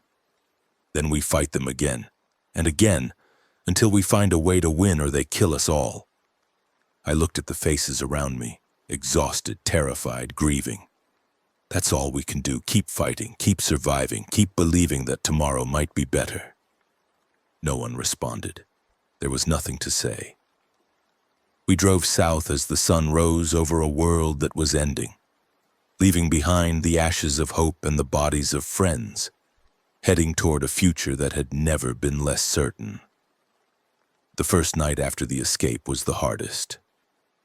We stopped in an abandoned campground surrounded by forest, far enough from the mountain that we could pretend the nightmare behind us had been a dream. Reyes set up a watch rotation while the rest of us tried to sleep, but sleep wouldn't come for most of us. I found Iris sitting alone by the remains of a campfire, staring at the embers. "I could feel them dying," she said when I sat down beside her. "The people in the facility. When the infected broke through, I could feel their terror, their pain, their ending. It was like voices being cut off mid-sentence. Hundreds of them, one after another. Iris..." And I could feel something else too. The network's satisfaction, its hunger. It wasn't just attacking the facility, it was feeding on the death, growing stronger from it. She looked at me and I saw tears streaming down her face. "How do we fight something like that, Mom? How do we survive against something that gets stronger every time we lose?" I didn't have an answer. I put my arm around her and held her while she cried, and I stared at the embers and tried to find hope in their dying light. "We find a way," I said finally. "We always find a way. That's what humans do. We adapt, we learn, we survive. The network might be vast and ancient and terrible, but it doesn't understand us. It can consume our bodies, but it can't consume our will." What if it can? What if that's what it's been doing all along? Learning from us, adapting to us, becoming more human so it can destroy us more effectively. Then we become something it can't predict. We change, we grow, we surprise it. I tightened my grip on her shoulder. "We've already done it once. You brought down its network with nothing but your mind. That terrified it. I could see it in the conductor's eyes at the beach. You showed it something it didn't expect. A human who could fight back on its own terms. And it almost killed me. Almost. But you survived. And now you're stronger, smarter, more experienced." I turned her face toward mine, made her look at me. "The network underestimates us because it doesn't understand what we're capable of. That's its weakness, and we're going to exploit it." Iris was quiet for a long moment, processing my words, then she nodded slowly. "Okay," she said. "Okay, but Mom..." She hesitated. "The presence I felt from the north. Mother Seven, she's still out there. I can feel her even now, and she's different from before. The attack changed her somehow. Made her stronger, more connected. Connected to what? To everything. The network, the infected, even..." Iris's voice dropped to a whisper. "Even to me. It's like she's become a conduit for the entire regional network. And she's interested in me. I can feel her attention like a pressure against my mind. Can she track us? I don't know. I don't think so. I've been trying to shield myself, to stay quiet. But if I use my abilities again, if I reach out to the network the way I did at Rialto Beach, she'll know, she'll find us. Then we stay quiet. We stay hidden. We rebuild our strength and wait for an opportunity. And if the opportunity doesn't come... I looked at the embers, at the darkness beyond them, at the world that had become a nightmare we couldn't wake from. Then we make one. The days that followed were a blur of movement and survival. We traveled south, following back roads and forest paths, avoiding the main highways where the infected tended to congregate. Reyes proved invaluable. His military training and knowledge of the region gave us advantages we desperately needed. Kennedy scouted ahead, her ranger skills allowing her to identify threats before we stumbled into them. Devante kept our vehicle running through mechanical miracles that defied explanation. And Iris struggled. The connection to Mother Seven was constant now, a pressure at the edge of her consciousness that never quite faded. She tried to shield herself to stay quiet, but the effort was exhausting. I could see her getting thinner, paler, the strain of maintaining her mental barriers taking a physical toll. "She's reaching out to me," Iris told me one night. We were camped in the ruins of a small town surrounded by the bones of a civilization that had died in a matter of weeks. Every day she sends, not messages exactly, more like feelings, impressions. She wants me to join her, to become what she's become. And what is that? A bridge, a translator between humanity and the network. Iris's voice was distant, unfocused. She sees herself as the first of a new kind of being, not fully human, not fully infected, but something in between. Something that can speak to both sides. That sounds like what Holloway was trying to create. It is. But Holloway wanted to control the network, to use it as a weapon. Mother Seven wants something different. She wants coexistence, a way for humans and the infection to share the world without destroying each other. Is that possible? I don't know. Maybe.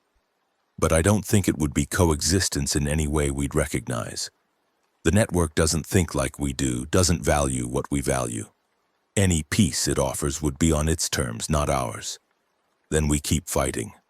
For how long?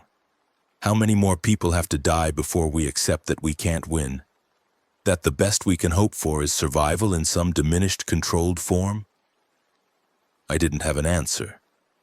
The questions Iris was asking were the same ones I'd been asking myself for weeks, and I was no closer to resolution than she was. For as long as it takes, I said finally. As long as there are people who refuse to give in, who choose to be human even when humanity itself is threatened. That's what we're fighting for, not victory necessarily, but the right to keep fighting. The right to keep choosing. Iris was quiet for a long moment. Then she leaned against me, her head resting on my shoulder. And we watched the stars until sleep finally claimed us. Day 41 brought us to the coast. The ocean stretched before us, vast and gray and somehow reassuring. The salt water remained deadly to the infected, a barrier they couldn't cross, a boundary that defined the limits of their domain. Standing on the beach, looking out at the endless expanse of water, I felt something I hadn't felt in weeks. Hope. "We could build something here," Kennedy said. She was standing beside me, her red braid whipping in the wind. "A proper settlement, defensible, sustainable, close enough to the water that we'd have an escape route if things went bad. It's exposed. The infected could attack from inland. So we build walls, set up early warning systems, recruit more survivors." She turned to face me. "We've done it before, Mira. We can do it again." "And the Northern Alliance? Mother Seven? The network? We deal with them as they come. one crisis at a time. She put her hand on my shoulder. I know you're tired, we all are. But giving up isn't an option, and running forever isn't sustainable. At some point, we have to stand our ground and build something worth defending. She was right. I knew she was right. But the weight of everything we'd lost, Beth, the settlement at Tofino Rest, the Alliance facility, all the people who had trusted us and died, made it hard to believe that building again would lead to anything but more loss. Let me think about it, I said. Don't think too long. The others are looking to you for direction. They need to see that you still believe in something. I watched her walk away, her words echoing in my mind. Did I still believe in something? After everything we'd been through, after all the failures and sacrifices and impossible choices, was there anything left to believe in? I found Iris standing at the water's edge, letting the waves wash over her feet. It's quiet here, she said without turning around. The network's presence is weaker near the ocean. Something about the salt interferes with their communications. Is that why you wanted to come to the coast? Partly. She bent down, picked up a shell, turned it over in her hands. And partly because I needed to get away, to think, to figure out what I'm supposed to do next. What do you want to do? I don't know. She threw the shell into the water, watched it disappear beneath the waves. Mother Seven keeps offering me a path, a way to end the conflict, to find peace. Part of me wants to believe her, wants to believe that there's a solution that doesn't involve more death and suffering. But I don't trust her. I don't trust the network, and I don't trust myself. She finally turned to face me, and I saw the exhaustion in her eyes. What if I'm wrong, Mom? What if fighting is pointless, and the only way to survive is to adapt, to change, to become something the network can accept? Would you still be human? I don't know. Does it matter? It matters to me. I stepped forward, took her hands in mine. The whole point of fighting is to preserve what makes us human, our choices, our values, our connections to each other. If we give that up to survive, what have we really saved? But what if the alternative is extinction? Then we go extinct with our humanity intact. But I don't believe that's our only option. We've surprised the network before, you've surprised it. We just need to find another way to do it. Iris looked at me for a long moment, and I saw something shift in her expression. A resolve hardening, a decision being made. Then we build, she said. Here, on the coast. We make something the network can't ignore, can't dismiss, can't predict. And when they come for us, and they will come, we show them that humanity isn't done fighting. I pulled her into an embrace, holding my daughter close, feeling the strength that had grown in her through weeks of terror and loss. That's my girl, I whispered. We spent the next 3 days establishing a base camp on the coast. It wasn't much. Some improvised shelters, a defensive perimeter, a few traps along the approaches from inland. But it was a start. More importantly, it was a signal, a statement that we weren't just running anymore. Reyes took charge of the military aspects, training our small group in combat tactics and defensive procedures. Kennedy established a scouting network, mapping the surrounding area and identifying potential threats. Tommy got the radio working again and began broadcasting to any survivors who might be listening. And Iris prepared. I didn't understand exactly what she was doing. Her abilities had always been somewhat mysterious to me, operating on a level of perception I couldn't access. But I could see the intensity of her focus, the determination in her eyes as she spent hours in meditation, reaching out to the network and then pulling back, testing her limits and her shields. I'm trying to learn how they think, she explained one evening. Not just sense their movements, but understand their patterns, their logic, their weaknesses. If I can figure out how the network processes information, I might be able to find a way to disrupt it more effectively. Is it working? I think so. Maybe. She rubbed her temples, a gesture that had become habitual.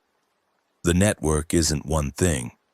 It's millions of nodes, all contributing to a collective intelligence. But the information has to flow through certain channels, certain processing centers.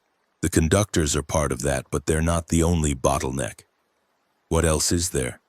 The fungal mats. The underground network that connects everything. It's like a giant brain with the infected as neurons and the fungus as the connections between them. If you could damage the connections, the network would fragment. Exactly. But the fungus is everywhere now. It's in the soil, in the water, in the air. Damaging it on a large scale would require something massive. Like what? Iris was quiet for a moment. I don't know yet, but I'm going to find out. Day 43 brought visitors. Kennedy spotted them first. A small group of survivors approaching from the south, moving cautiously, clearly unsure of their reception. There were 5 of them, all looking worse for wear. 3 men, a woman, and a teenager who couldn't have been older than 14. I met them at the edge of our perimeter, flanked by Reyes and 2 of our best fighters. We heard your radio broadcasts, the woman said. She was maybe 40, with dark skin and the bearing of someone who had been in charge of things before the world ended. We've been traveling for days, looking for the source. Where do you come from? A settlement in the mountains, or what's left of it? Her voice was bitter. The network hit us hard about a week ago. Most of our people didn't make it. We're all that's left. I looked at the group, exhausted, traumatized, desperate for somewhere safe. Welcome, I said. We don't have much, but we'll share what we have. The woman's eyes filled with tears. Thank you. You don't know what that means. I did know, actually. I knew exactly what it meant to be running, to be desperate, to find a community willing to take you in when you had nothing left to offer. What's your name? I asked. Grace. Grace Whitefeather. The name triggered a memory, something from the briefings at the Alliance facility, a connection I couldn't quite place. Whitefeather, I repeated. Any relation to Colonel James Whitefeather? Grace's expression hardened. My father. Why? He commanded the Northern Alliance, or at least part of it. I know. Her voice was cold. I know exactly what my father commands, and I know what he's become. She looked at me with eyes that had seen too much. If you're hoping I'll help you make peace with him, you're wasting your time. My father died the day he decided that some lives were worth more than others. I'm not hoping for peace, I'm hoping for intelligence. Anything you know about the Alliance's operations, their weaknesses, their plans. Grace studied me for a long moment. Then she nodded slowly. We should talk. I have a lot to tell you. What Grace told us changed everything. Her father, Colonel Whitefeather, had been one of the original architects of the Northern Alliance, a military man who had seen the outbreak as an opportunity to establish order in chaos. But his vision of order had become increasingly authoritarian, increasingly willing to sacrifice individual rights for collective security. The attack on the Alliance facility hadn't been a random network assault. It had been provoked, deliberately provoked by Holloway's experiments with the attuned. The network had identified the facility as a threat and mobilized to eliminate it. But that wasn't the worst part. My father is working with Mother 7, Grace said. Not willingly, not happily, but he's made an arrangement. She provides intelligence about network movements, helps protect the remaining Alliance settlements from major attacks. In exchange, he provides her with test subjects, attuned mostly, but also regular survivors who might have latent abilities. He's feeding people to the network? He's doing what he thinks is necessary to survive. Grace's voice was flat, emotionless. The same rationalization he's been using for months. Everything is justified if it keeps his people alive. And you left because you couldn't accept that. I left because I found out what happened to my sister. Grace's composure cracked just slightly. She was attuned, one of the first. My father gave her to Holloway for experimentation because he thought it would help the cause. She died screaming in a laboratory, her mind torn apart by a process she didn't understand. The silence that followed was heavy with shared grief. "I'm sorry," I said finally. "I'm so sorry." "Don't be sorry, be useful." Grace straightened, her composure returning. "I know things about my father's operations. Security protocols, communication frequencies, the locations of his secondary installations. If you're serious about fighting the network, you'll need that information." "And what do you want in return?" "A chance to make my father pay for what he's done, and a community that values people over politics." She looked around at our small camp, at the survivors going about their daily work. "I see what you're building here. It's not much, but it's honest.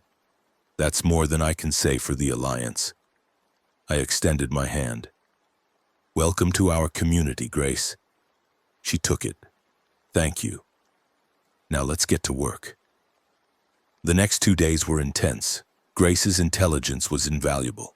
Detailed information about the Alliance's operations, their defensive capabilities, their communication networks. Combined with Reyes's knowledge from the inside, we began to develop a picture of an organization that was both more powerful and more vulnerable than we'd realized. The Alliance controlled 3 major settlements, with a combined population of around 2,000 people. They had significant military resources, vehicles, weapons, trained soldiers, but they were spread thin, trying to defend multiple locations against an enemy that could strike anywhere. And they were increasingly dependent on Mother Seven. "She's become essential to their survival," Grace explained. "Her ability to predict network movements has saved them multiple times, but that dependency gives her leverage. My father may think he's using her, but the reality is much more complicated. What does she want? The same thing the network wants?" "I don't think so. Mother Seven is different. The integration process changed her, but it didn't erase her humanity completely. She has goals, desires, fears that are distinctly human. The network uses her as a translator, but she's not just a puppet. Then what is she?" "I don't know. Something new. Something that didn't exist before the outbreak." Grace shook her head. "And she's fascinated by Iris. I've heard her talk about your daughter, about her potential, her resistance to full integration. She sees Iris as a kindred spirit, someone who might understand what she's become." "Iris isn't like her." "No, but she could be. Under the right circumstances, with the right pressure, anyone with attuned abilities could become what Mother Seven is. That's why she's so interested, not just in recruiting Iris, but in understanding what makes her different." The conversation left me deeply unsettled. Mother Seven wasn't just a weapon or a threat. She was a person, changed beyond recognition, but still motivated by human desires. That made her more unpredictable, more dangerous, and potentially more sympathetic than any purely alien intelligence. And she wanted my daughter. Day 45 began with screaming. I was jolted awake by the sound, not from outside, not from an attack, but from inside our camp, from Iris's tent. I was through the flap before I was fully awake, my hand already reaching for the knife I kept by my bed. What I found stopped me cold. Iris was sitting up on her bedroll, her eyes open but unseeing, her mouth moving in a continuous stream of whispered words. Her body was rigid, her hands clenched into fists at her sides. "Iris?" I knelt beside her, afraid to touch her, afraid of what might happen if I interrupted whatever was happening. "Iris, can you hear me?" She didn't respond. Her whispers continued, fragments of sentences in languages I didn't recognize, mixed with English words that made no sense. The nodes are singing. Can you hear them? The tide is coming. We are all connected, all one, all... Iris! I grabbed her shoulders, shook her. Iris, wake up! Her eyes focused suddenly, locking onto mine with an intensity that made me flinch. Mom. Her voice was her own again, though hoarse and trembling. She found me. Mother Seven. She found me. What do you mean? I let my guard down, just for a moment while I was sleeping. And she was there waiting. Iris's body shuddered. She showed me things, Mom. Things I can't unsee, the network's plans, its desires, its hunger. And she showed me what she wants to do with me. What does she want? Iris was quiet for a long moment. When she spoke again, her voice was barely audible. She wants to merge with me. Combine our abilities, our minds, create something more powerful than either of us alone. She says it's the only way to end the war. To create a bridge between humanity and the network that both sides can accept. And if you refuse, then the network will destroy us. All of us. Not just our camp, everyone. Every human survivor on this coast, on this continent, on this planet. Iris's eyes were filling with tears. She showed me the horde they're preparing. Millions of infected, coordinated as never before, ready to sweep across every remaining settlement at once. There won't be any escape, any refuge, any survival. She could be lying. She's not. I could feel the truth of it through our connection. Iris's voice broke. Mom, what do I do? If I refuse, everyone dies. If I accept, I become something else. Something that isn't your daughter anymore. I pulled her close, held her the way I had when she was small and the nightmares were just dreams. We'll find another way, I said. We always find another way. But even as I said it, I wasn't sure I believed it. The net was closing. The choices were narrowing. And the deadline Mother Seven had imposed was absolute. We had 3 days before the horde came. 3 days to find a solution that didn't require my daughter to sacrifice her humanity. 3 days before the end of the world. The council meeting that morning was grim. Everyone was there. Reyes, Kennedy, Devante, Tommy, Grace, and the other survivors who had gathered around our small community. Iris stood beside me, her face pale but determined, her eyes showing the strain of her encounter with Mother Seven. I laid out the situation in blunt terms, the ultimatum, the horde, the impossible choice. So we're fucked, Kennedy said when I finished. Either we sacrifice Iris or we die. Great options. There has to be another way, Devante said. His voice was calm as always, but I could see the desperation behind his eyes. We've faced impossible situations before. Not like this. Grace's voice was flat. Mother Seven isn't bluffing. I've seen what the network is capable of when it's fully coordinated. A horde of millions all moving with one purpose.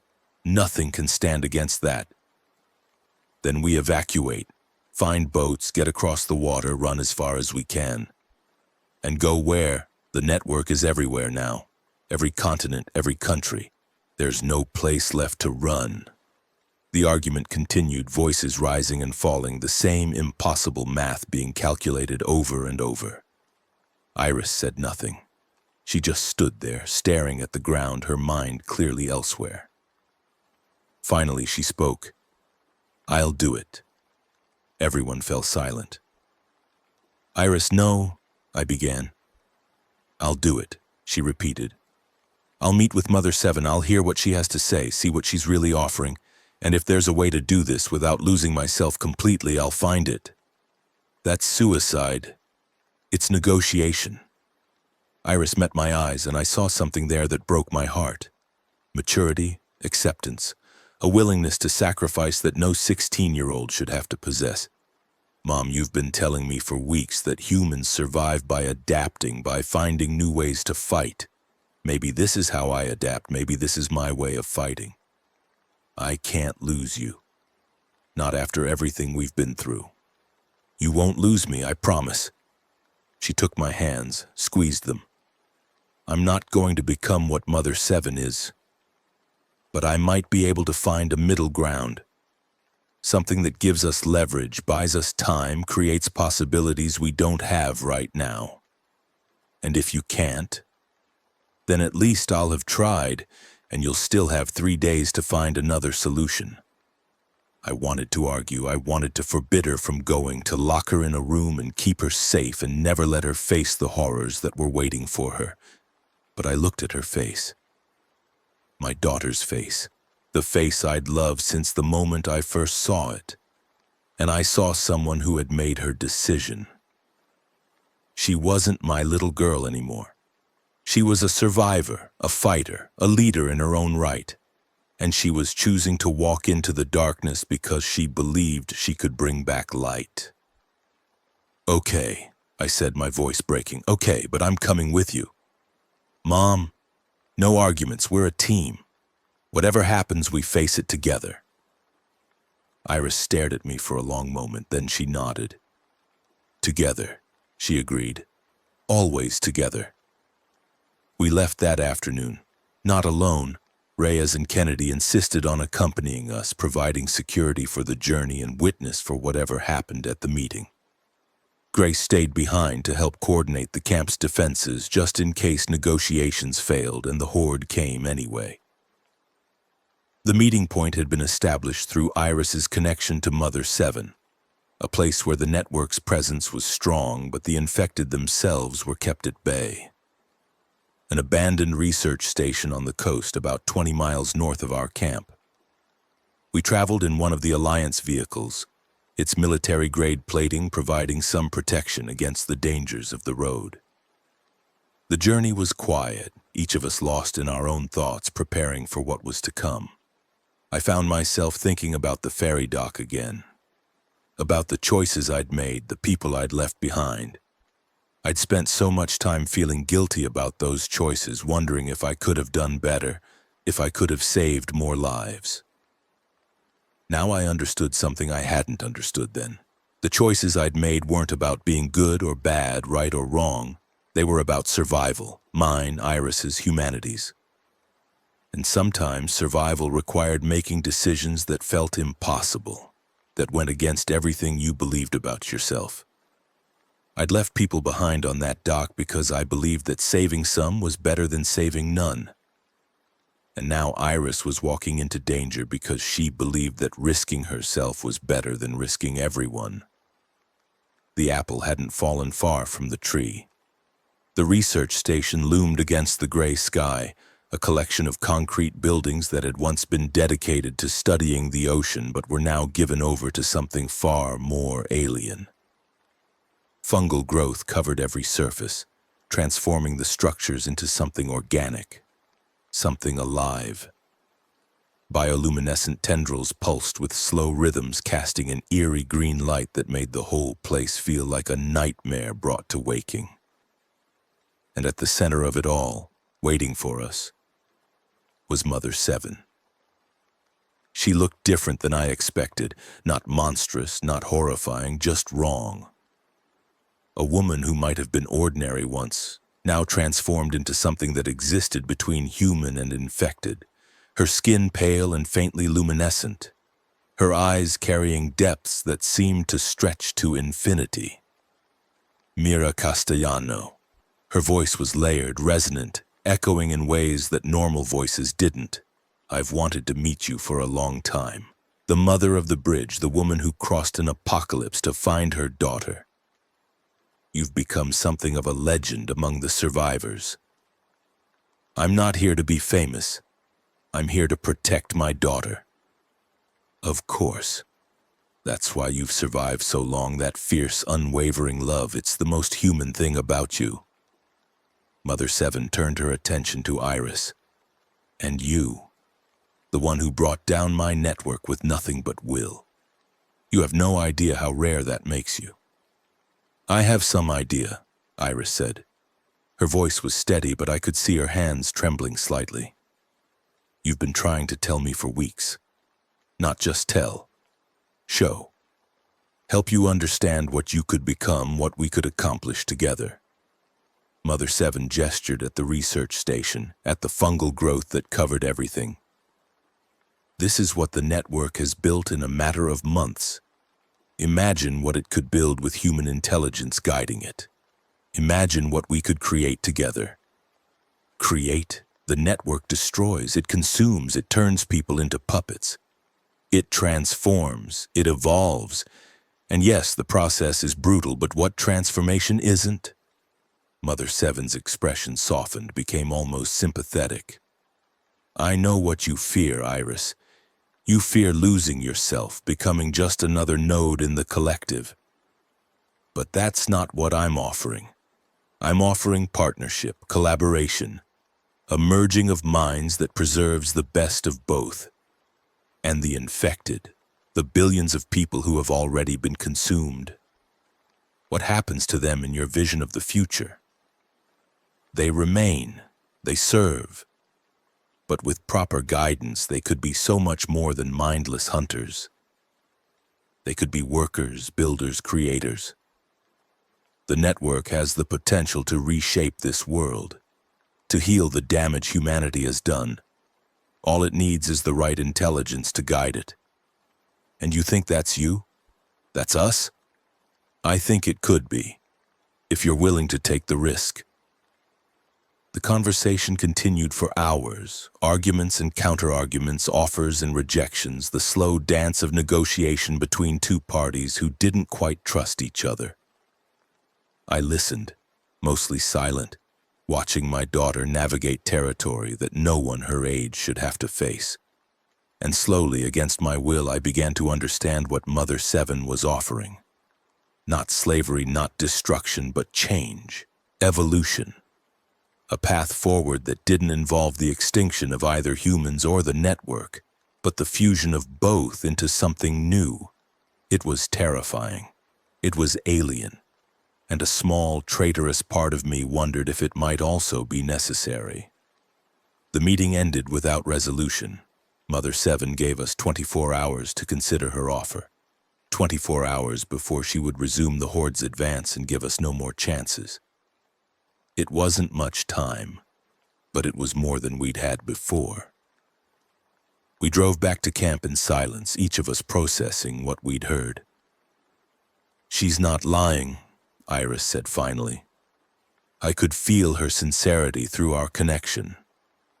She genuinely believes that what she's offering is the best path forward, for humanity, for the network, for everyone. Sincere belief doesn't make something right, Kennedy said. No, but it makes it more complicated than simple evil. Iris shook her head. The network isn't a monster, Kennedy. It's a life form, ancient, alien, but still alive. It wants to survive, to grow, to become something more, just like us. And that justifies everything it's done? The billions of people it's killed, the civilization it's destroyed? No, nothing justifies that. Iris's voice was heavy with the weight of impossible choices. But understanding the enemy is the first step toward defeating it.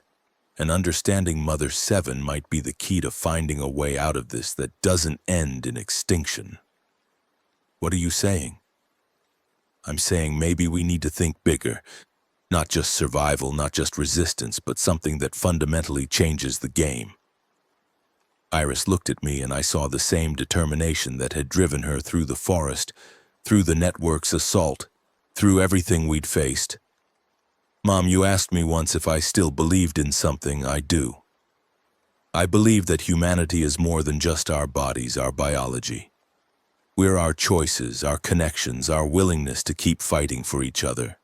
And if we're going to preserve that, we need to find a way to carry it forward, even if the form changes. What does that mean? I don't know yet, but I'm going to find out. That night, Iris asked me to help her prepare. We sat together in her tent, surrounded by candles and the quiet sounds of the camp settling in for the night. She was cross-legged on her bedroll, her eyes closed, her breathing slow and measured. I'm going to reach out to Mother Seven again, she said. Not to accept her offer, not yet, but to explore it, to see what she's really capable of, what the network is really capable of. There might be possibilities there that neither of us has considered. Is that safe? No, but nothing is safe anymore.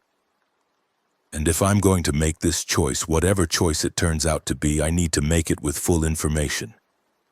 I took her hand, held it tight. I love you, I said.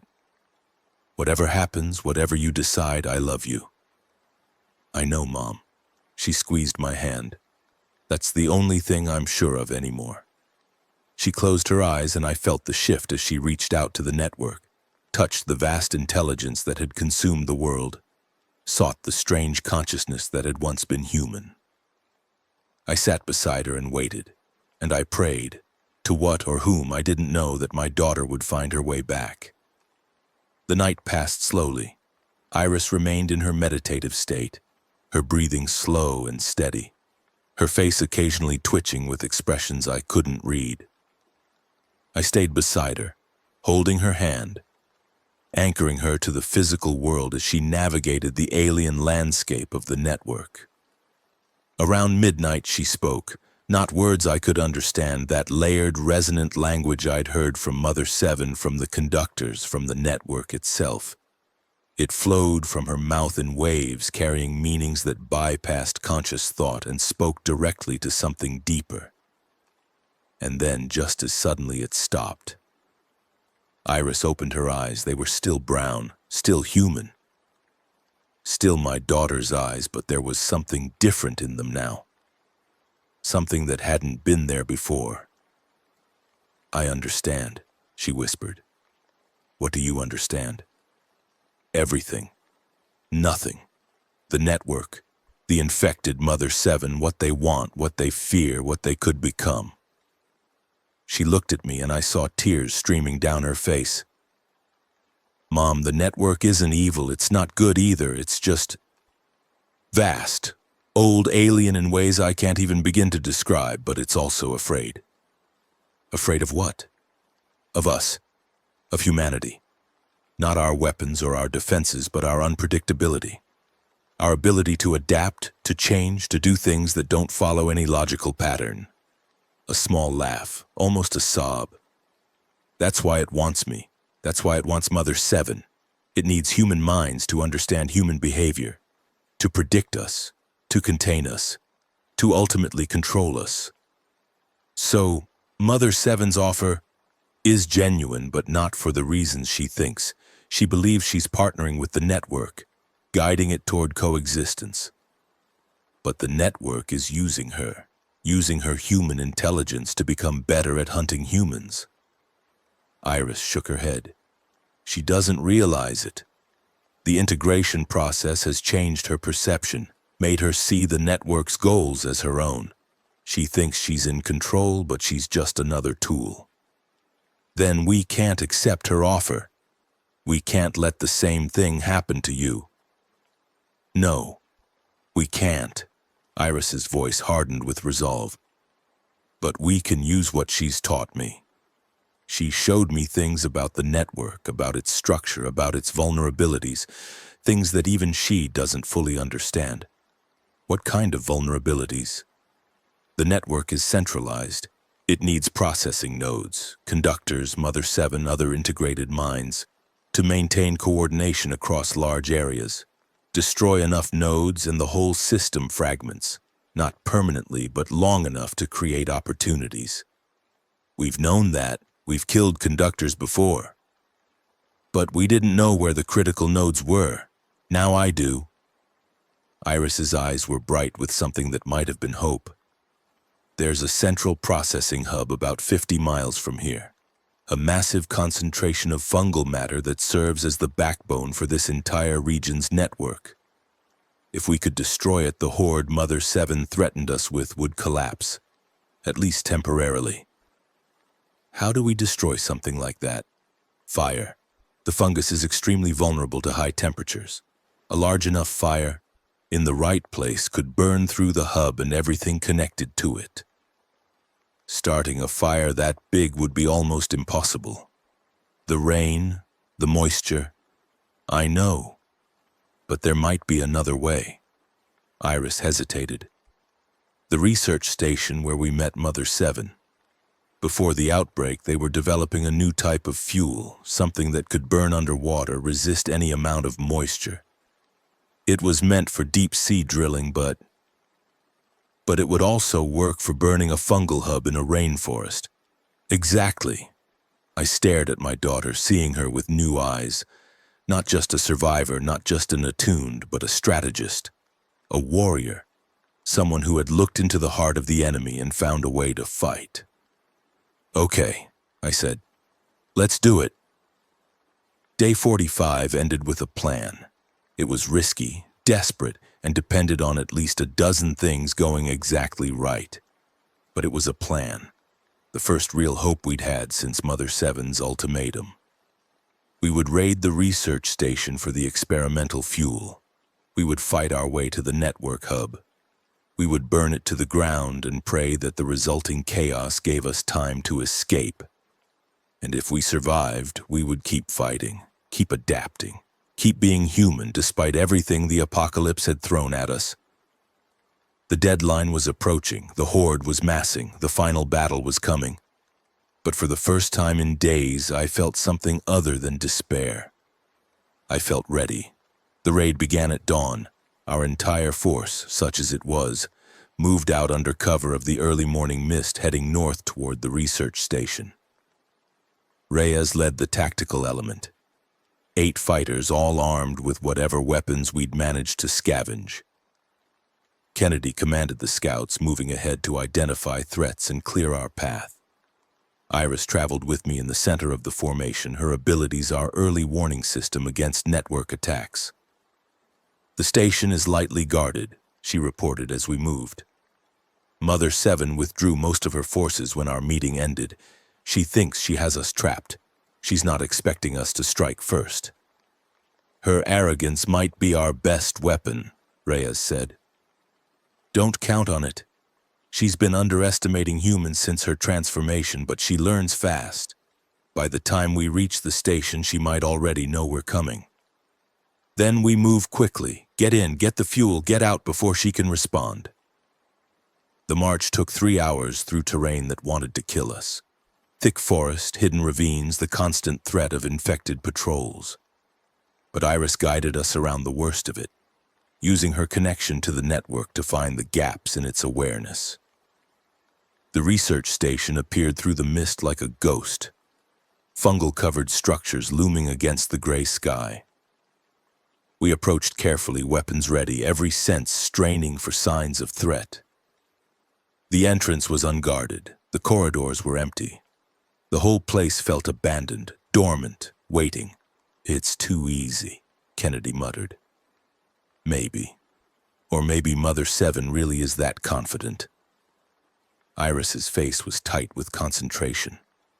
The fuel is in the basement, in a secured storage area. I can feel it. The chemical signature is distinctive, even through the fungal interference. We made our way down, through corridors thick with fungal growth, past laboratories filled with equipment we didn't have time to examine. The basement was darker, wetter, the fungal presence even more oppressive.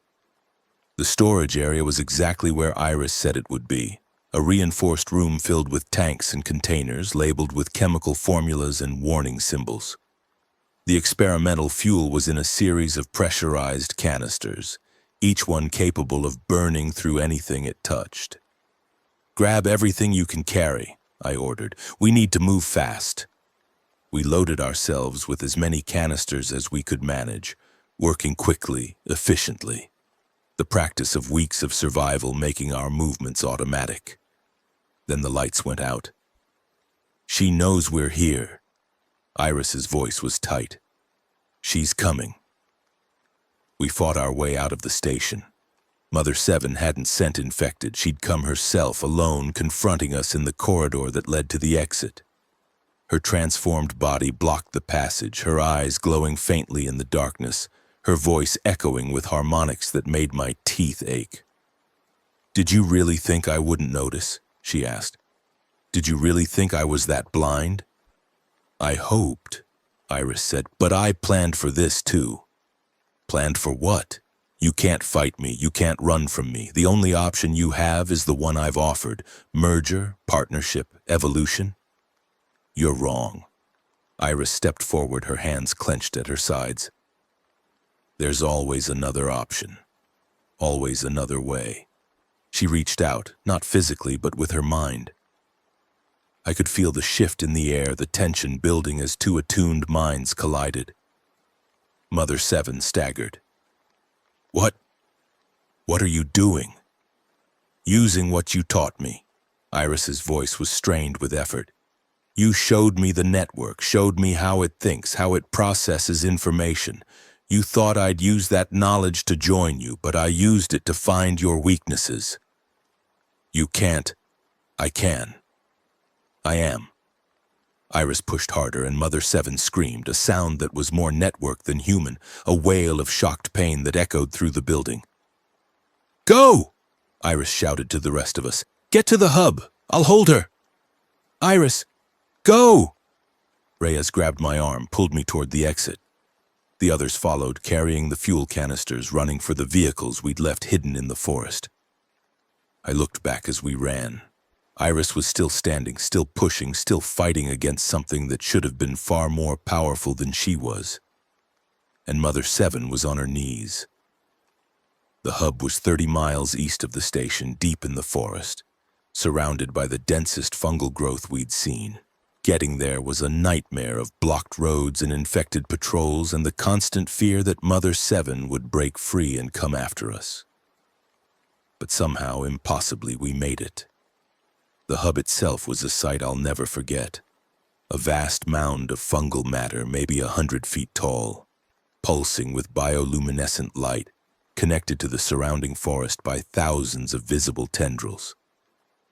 It looked like a heart, pumping not blood but information, keeping the network alive across an area of hundreds of square miles. "Set the charges," Reyes ordered. "Maximum dispersal. We need to burn the whole thing at once." We worked quickly, placing the fuel canisters at strategic points around the hub's base, connecting them with improvised detonators that Tommy had rigged during the drive. The infected were starting to gather, drawn by the disturbance, by the threat to their central processing node, but they were disorganized, confused, moving without coordination. "Ready?" Tommy reported. "We need to get clear before I trigger the detonators." "Then let's—" The scream came from everywhere at once. Mother Seven had broken free. I could feel her presence, a wave of rage and pain that crashed over us like a physical force. The infected around us suddenly snapped into coordination, their movements becoming focused, purposeful. They were coming. "Light it!" I shouted. "Light it now!" Tommy hit the detonator. The world became fire. The explosion was the most beautiful and terrifying thing I'd ever seen. The fuel ignited with a roar that drowned out everything else, flames spreading across the hub in seconds, consuming the fungal matter with hungry intensity. The tendrils that connected it to the surrounding forest caught fire, carrying the destruction outward in an expanding ring of light. And the network screamed. I felt it through Iris. She was still connected, still aware, still fighting Mother Seven even from miles away.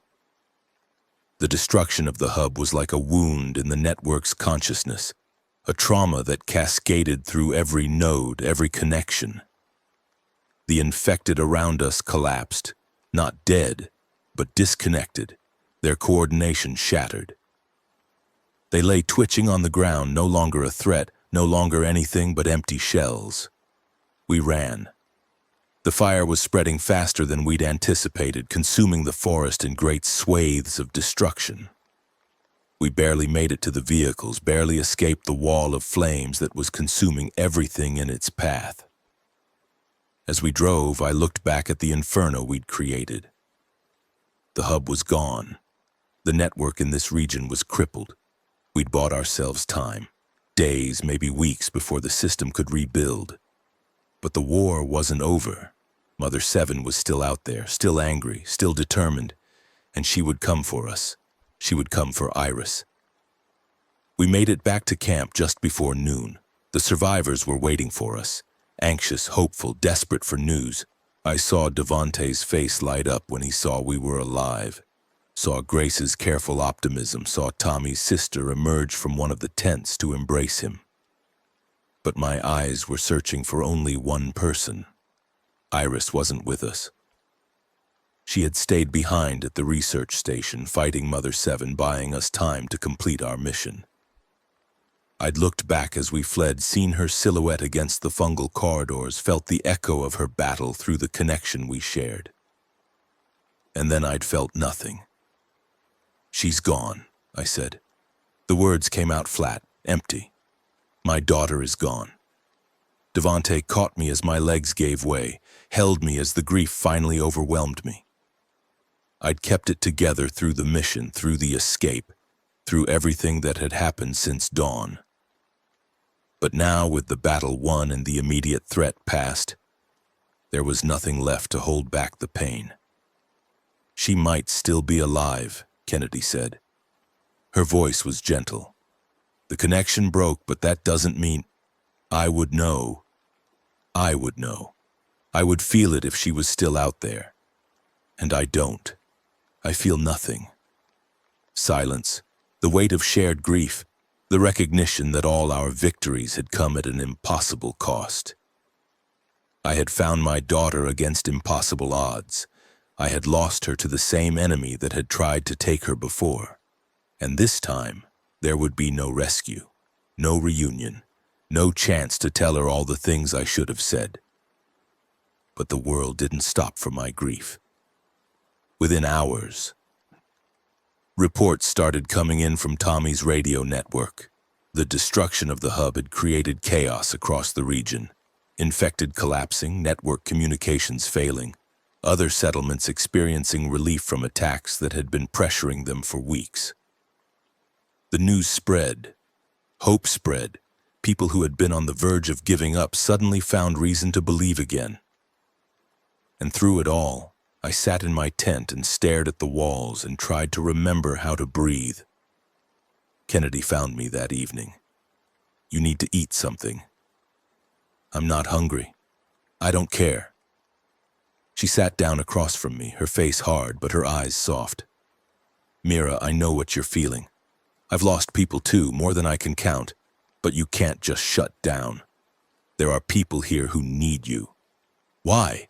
What am I supposed to do? Lead them into another disaster? Watch more people die so we can win battles that don't matter?" "The battles matter. You know that. What Iris did, what we did, gave people a chance. That's more than they had before." "At what cost?" "At the only cost that mattered." Kennedy's voice cracked slightly. "Iris knew what she was doing. She chose to stay behind, chose to give us the time we needed. That was her decision, her sacrifice. Don't diminish it by giving up now." I looked at her. This woman who had walked through hell beside me, who had lost just as much as I had, who kept fighting anyway. "How do you do it?" I asked. "How do you keep going when everything you love gets taken away?" "Because the alternative is letting them win." Kennedy's eyes were fierce. "The network, the infection, whatever force is driving this apocalypse, they want us to give up. They want us to stop fighting, stop hoping, stop being human. Every time we refuse, every time we get back up, we prove that they haven't beaten us yet." That sounds like platitudes. Maybe, but it's also true. She stood up, extended her hand. "Come on.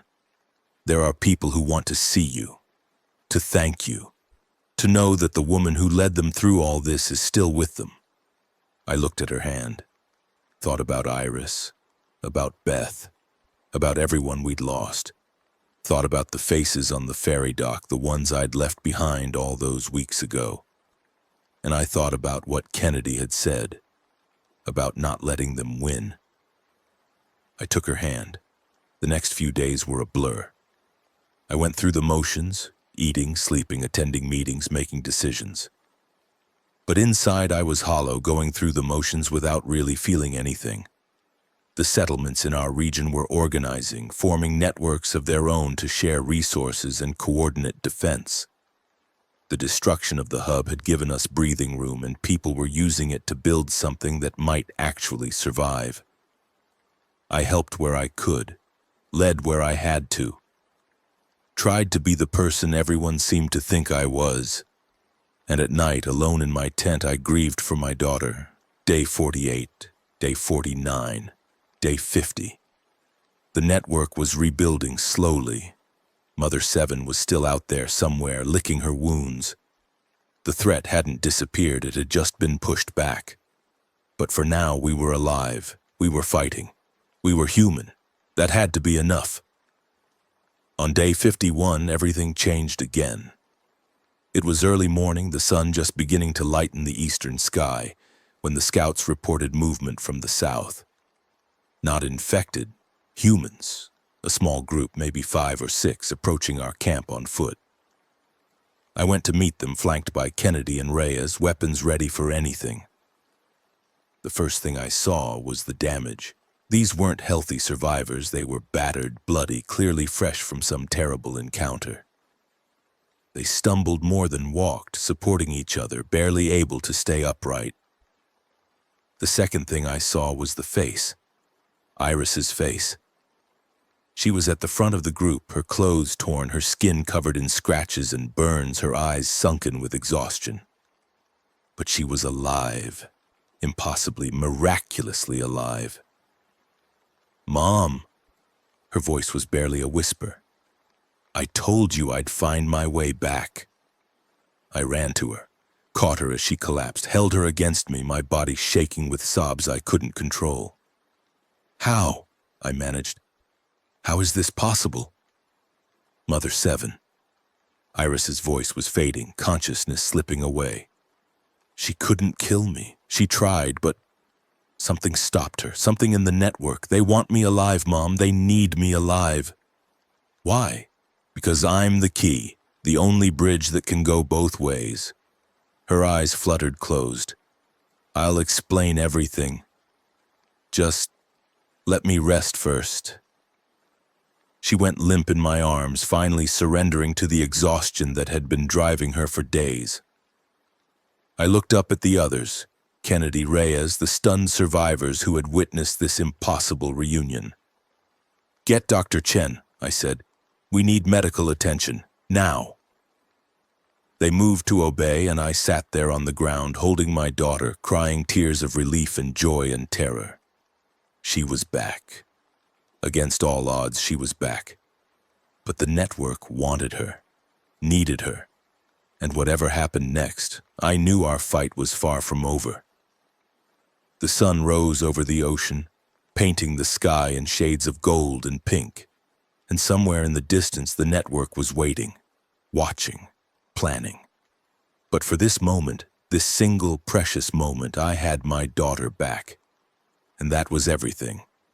Day 51 ended with Iris sleeping peacefully in the medical tent, her vital signs stable, her body already beginning to heal from its ordeal. The survivors who had accompanied her told their story, how they had been prisoners of Mother Seven, how Iris had somehow convinced a faction within the network to release them, how they had traveled for days through hostile territory to reach us. It was a story full of gaps, mysteries that would take time to unravel. But the central fact was clear. The network was not monolithic. There were divisions within it, conflicts, different visions of what the future should look like. And Iris was at the center of them all. "She's become something important," Grace said. We were sitting outside the medical tent watching the sun set. The network sees her as a potential bridge, a way to communicate with humanity that doesn't require total integration. Mother Seven sees her as a threat, someone who might offer an alternative to her vision of merger. And Iris? What does she want? I don't think she knows yet. But whatever she decides, it's going to shape the future of this conflict. Grace looked at me. You raised a remarkable daughter, Mira. I didn't raise her to carry the weight of the world. No. But you raised her to be strong, to fight, to never give up. And that's exactly what the world needs right now. I thought about that as the stars came out, about Iris, about the impossible burden she carried, about the choices that lay ahead. We had won a battle. We had gained time. We had proven that humanity could fight back against an enemy that seemed unstoppable. But the war was far from over. The network was rebuilding. Mother Seven was planning. And somewhere in the vast alien intelligence that had consumed our world, factions were forming, conflicts were brewing, a civil war of sorts was beginning. A civil war that my daughter might be able to influence. A civil war that might determine the future of our species. Day 51 ended with hope, fragile, uncertain, but real. Tomorrow would bring new challenges, new battles, new impossible choices. But we would face them together, as a family, as a community, as the survivors of an apocalypse who refused to stop fighting. That was all we could do, that was everything. The peace lasted 6 days. 6 days of watching Iris recover, of holding her hand while she slept, of listening to her fragmented accounts of what had happened during her captivity. 6 days of rebuilding our camp, strengthening our defenses, pretending that the reprieve we'd won would last forever. Then the Chosen came, and everything we'd built began to burn. They arrived at dawn on day 57, emerging from the forest like ghosts, silent, coordinated, their faces painted with symbols that looked disturbingly like the fungal patterns we'd seen on the infected. There were maybe 40 of them, armed with a mixture of makeshift weapons and military-grade firearms, moving with the discipline of people who had trained for exactly this kind of assault. The sentries never had a chance. I was jolted awake by screaming. Not the sharp screams of attack, but the rhythmic chanting of people who had abandoned reason for something darker. I grabbed my weapon and ran outside, nearly colliding with Kennedy in the chaos. Who are they? Cult, has to be. Her face was grim. I've heard rumors. Survivors who think the infection is divine, who worship the network as some kind of god. I didn't think they'd come this far south. The camp was already in chaos. Tents were burning, people were running in every direction, and the cultists were moving through the settlement with brutal efficiency. Not killing everyone, I realized, but selecting. Taking some survivors prisoner while cutting down others without hesitation. They're harvesting, I said, the horror of it dawning. They're taking people for the network. Then we need to get Iris out. Now. We fought our way toward the medical tent where Iris was still recovering. The cultists were everywhere, their chanting creating a discordant backdrop to the violence. I saw Devante go down under a swarm of attackers, saw Tommy dragged away screaming, saw faces I'd come to know over the past weeks disappear into the smoke and chaos. The medical tent was already surrounded. A woman stood at the entrance, tall, gaunt, with silver hair, and eyes that burned with fanatical intensity. She wore robes covered in fungal symbols, and when she spoke, her voice carried the same layered resonance I'd heard from Mother Seven. "The bridge," she said, looking at me with something like reverence. "We've been waiting for her.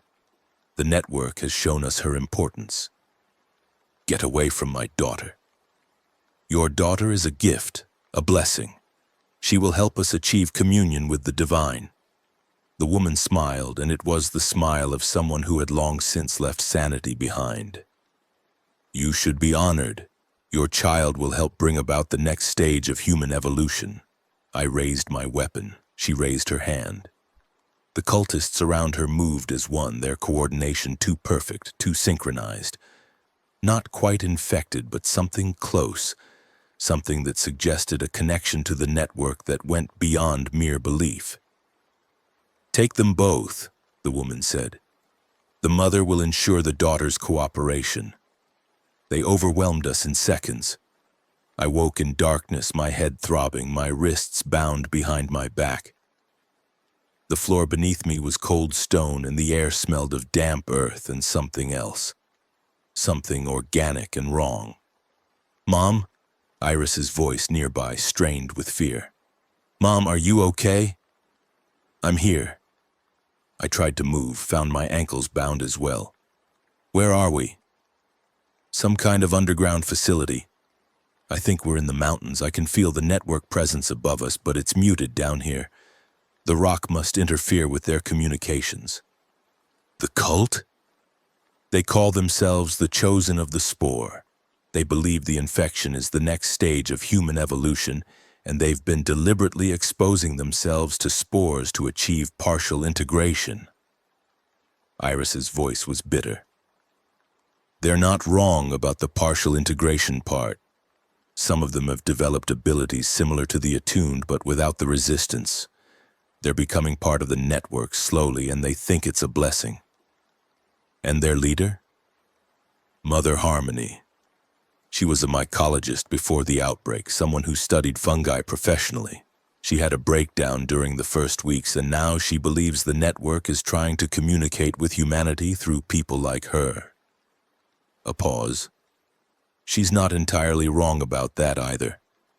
The network is trying to communicate, but what it wants to say isn't what she thinks." "What does it want?" "Surrender, integration, the end of human individuality." Iris's voice hardened. "And she's going to help it achieve that, one convert at a time."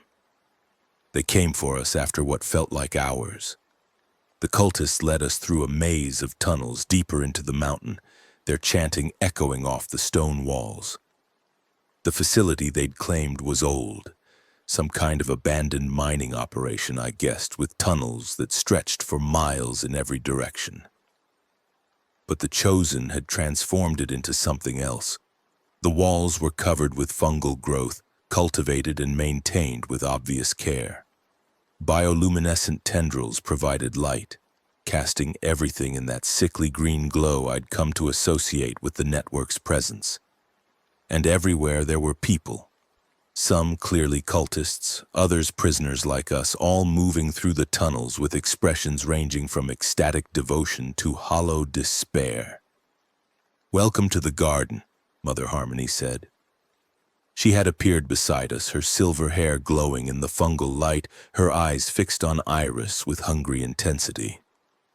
"This is where we cultivate the divine, where we help humanity take its next step. This is where you feed people to the network," I said. "Such a limited perspective. The network doesn't consume, it transforms. It elevates. It connects us to something larger than our individual selves." She reached out, touched Iris's face with a tenderness that made my skin crawl. "Your daughter understands. She can feel the truth of what I'm saying." "I can feel that you've lost your mind," Iris said. "The network isn't divine. It's a predator. It's using your beliefs to spread itself." "Is that what Mother Seven told you?" Harmony's smile didn't waver. "She's a bridge like you, but she's chosen the wrong path. She wants to control the network, to bend it to human purposes. We understand that the divine cannot be controlled, only embraced. You're going to kill us." "No, child. We're going to help you ascend." Harmony turned to the cultists flanking us. "Take them to the communion chamber. Tonight they join the choir." The communion chamber was a nightmare made real. It was a vast cavern, natural rather than excavated, its walls completely covered in fungal growth that pulsed with slow, organic rhythms. At the center stood a structure that might have been an altar, or might have been a feeding station. A raised platform surrounded by what looked like human bodies, though they were so encased in fungal matter that it was hard to tell where the people ended and the growth began. "The Ascended," Harmony explained, gesturing at the bodies with obvious pride. "They have achieved full communion with the divine. Their consciousness has merged with the network, their bodies becoming vessels for its will. They're dead. They're transformed, elevated, part of something infinite.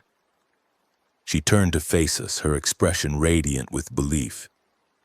Soon you will join them, the bridge and her anchor, together in eternal service to the divine. They forced us onto the platform, binding us to posts that had clearly been used for this purpose many times before. Around us, the ascended swayed slightly, their fungal-covered bodies responding to some signal we couldn't perceive. The process takes time, Harmony said. Hours, sometimes days. The spores enter through the lungs, the bloodstream, the nervous system. They integrate slowly, rewriting your consciousness one synapse at a time. She leaned close, her breath warm against my face. Don't fight it. Fighting only prolongs the suffering. She left us there, surrounded by the bodies of her previous victims, waiting for the transformation that would consume us. Can you stop this? I whispered to Iris once we were alone. Use your abilities to fight back? I'm trying. Her voice was strained, her face tight with concentration. But the fungal presence here is overwhelming. It's like trying to think through static. Every time I reach for the network, I get lost in the noise. Then we find another way out. How? We're bound, surrounded deep underground in a facility we don't know. Iris's voice cracked. Mom, I don't know if we can escape this one. We always find a way. Remember, that's what we do. That's what you do. I follow you. Do what you say. Trust that you'll figure something out. She was crying now, tears running down her face. But what if this is the time you can't figure it out? What if this is how it ends? I wanted to comfort her, to promise that everything would be okay. But I couldn't lie to her.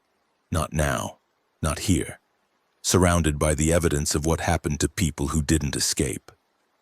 Then we face it together, I said. Whatever happens, we face it together. That's the only promise I can make. She nodded, her tears still falling, and we waited in the darkness for the transformation to begin. The spores came with the dawn. I couldn't see the sun from underground, but I felt the shift. A change in the air, a subtle vibration that seemed to come from everywhere at once. The fungal growth around us began to pulse faster, brighter, and from somewhere deep in the cavern I heard the sound of something being released. A mist began to fill the chamber, yellow-gray, thick with particles that caught the bioluminescent light and scattered it into rainbow patterns. It was beautiful in a terrible way, like watching a sunset over a battlefield. Don't breathe, Iris said. Try not to breathe. But we couldn't hold our breath forever. Eventually, inevitably, the spores entered our lungs. The first sensation was warmth, a spreading heat that started in my chest and radiated outward, filling my limbs, my head, my entire body. It wasn't painful, not exactly. It was almost pleasant, like slipping into a hot bath after a long day. Then came the voices, not words, impressions, feelings, a vast chorus of consciousness brushing against my mind, curious and hungry and alien. I could sense them probing, testing, trying to find the pathways that would let them integrate with my thoughts. Mom, Iris's voice, distant now, filtered through the growing static in my head. Mom, I can feel them. They're in my head. They're trying to...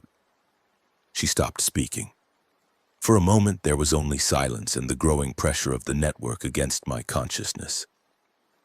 Then she screamed. The scream cut through everything, the spores, the voices, the warm fog that had been settling over my mind. It was a sound of pure fury, pure defiance. And it carried with it a wave of power that I felt even through my limited perception. The fungal growth around us convulsed. The bodies of the ascended began to twitch, then thrash, their movements increasingly erratic as something disrupted the network's control. And Iris kept screaming.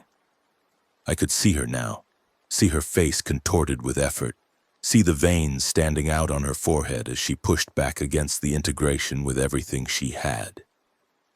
The spores in the air seemed to recoil from her, creating a clear space that expanded with each passing second. "Iris! I can't stop!" Her voice was layered now, resonant with harmonics that weren't entirely human. "I can't let go! If I let go, they'll take us both!" The chamber was shaking. Fungal matter was falling from the walls, the carefully cultivated growth crumbling under the assault of Iris's desperate power. I could hear screaming from elsewhere in the facility, the cultists caught off guard by whatever their would-be sacrifice was doing to their sacred garden. The bindings on my wrists began to loosen as the posts they were attached to cracked and splintered. I pulled free, ignoring the pain as the ropes tore my skin. I ran to Iris, began working on her restraints, my fingers clumsy and desperate. "Mom!" Her voice was failing now, the effort draining her. "Mom, I can't hold it much longer. You don't have to. We're getting out, now." I freed her just as the ceiling began to collapse. We ran through the dying facility as it fell apart around us. The tunnels that had seemed so orderly were now chaos, fungal growth sloughing off the walls, cultists running in every direction, the structure itself groaning under the strain of whatever Iris had done to the network's presence. I didn't know where I was going. I just ran, dragging Iris behind me, following instinct and desperation through the maze of corridors. We passed the communion chamber, now completely collapsed, the bodies of the ascended buried under tons of rock. We passed storerooms and living quarters and what looked like a crude laboratory. We passed cultists who were too dazed or panicked to stop us. And then, impossibly, we found light. Not bioluminescent green, but actual daylight filtering through a crack in the mountain's surface. A ventilation shaft, maybe, or an old mining exit. It didn't matter. It was a way out. "Can you climb?" I asked Iris. She nodded weakly, her face pale, her body trembling with exhaustion. We climbed. The surface was chaos. The mountain was partially collapsed, huge sections of rock and earth sliding down into the tunnels below. The forest around us was burning, either from the structural damage or from something the cultists had done. I couldn't tell. Smoke filled the air, thick and choking, mixing with the ever-present mist that hung over this part of the coast. But we were out. We were alive. "We need to move," I said, "before they regroup, before they come after us. I don't know if I can." Iris's voice was barely a whisper. "Mom, I pushed too hard. I can feel it. Something's wrong. Something broke inside me."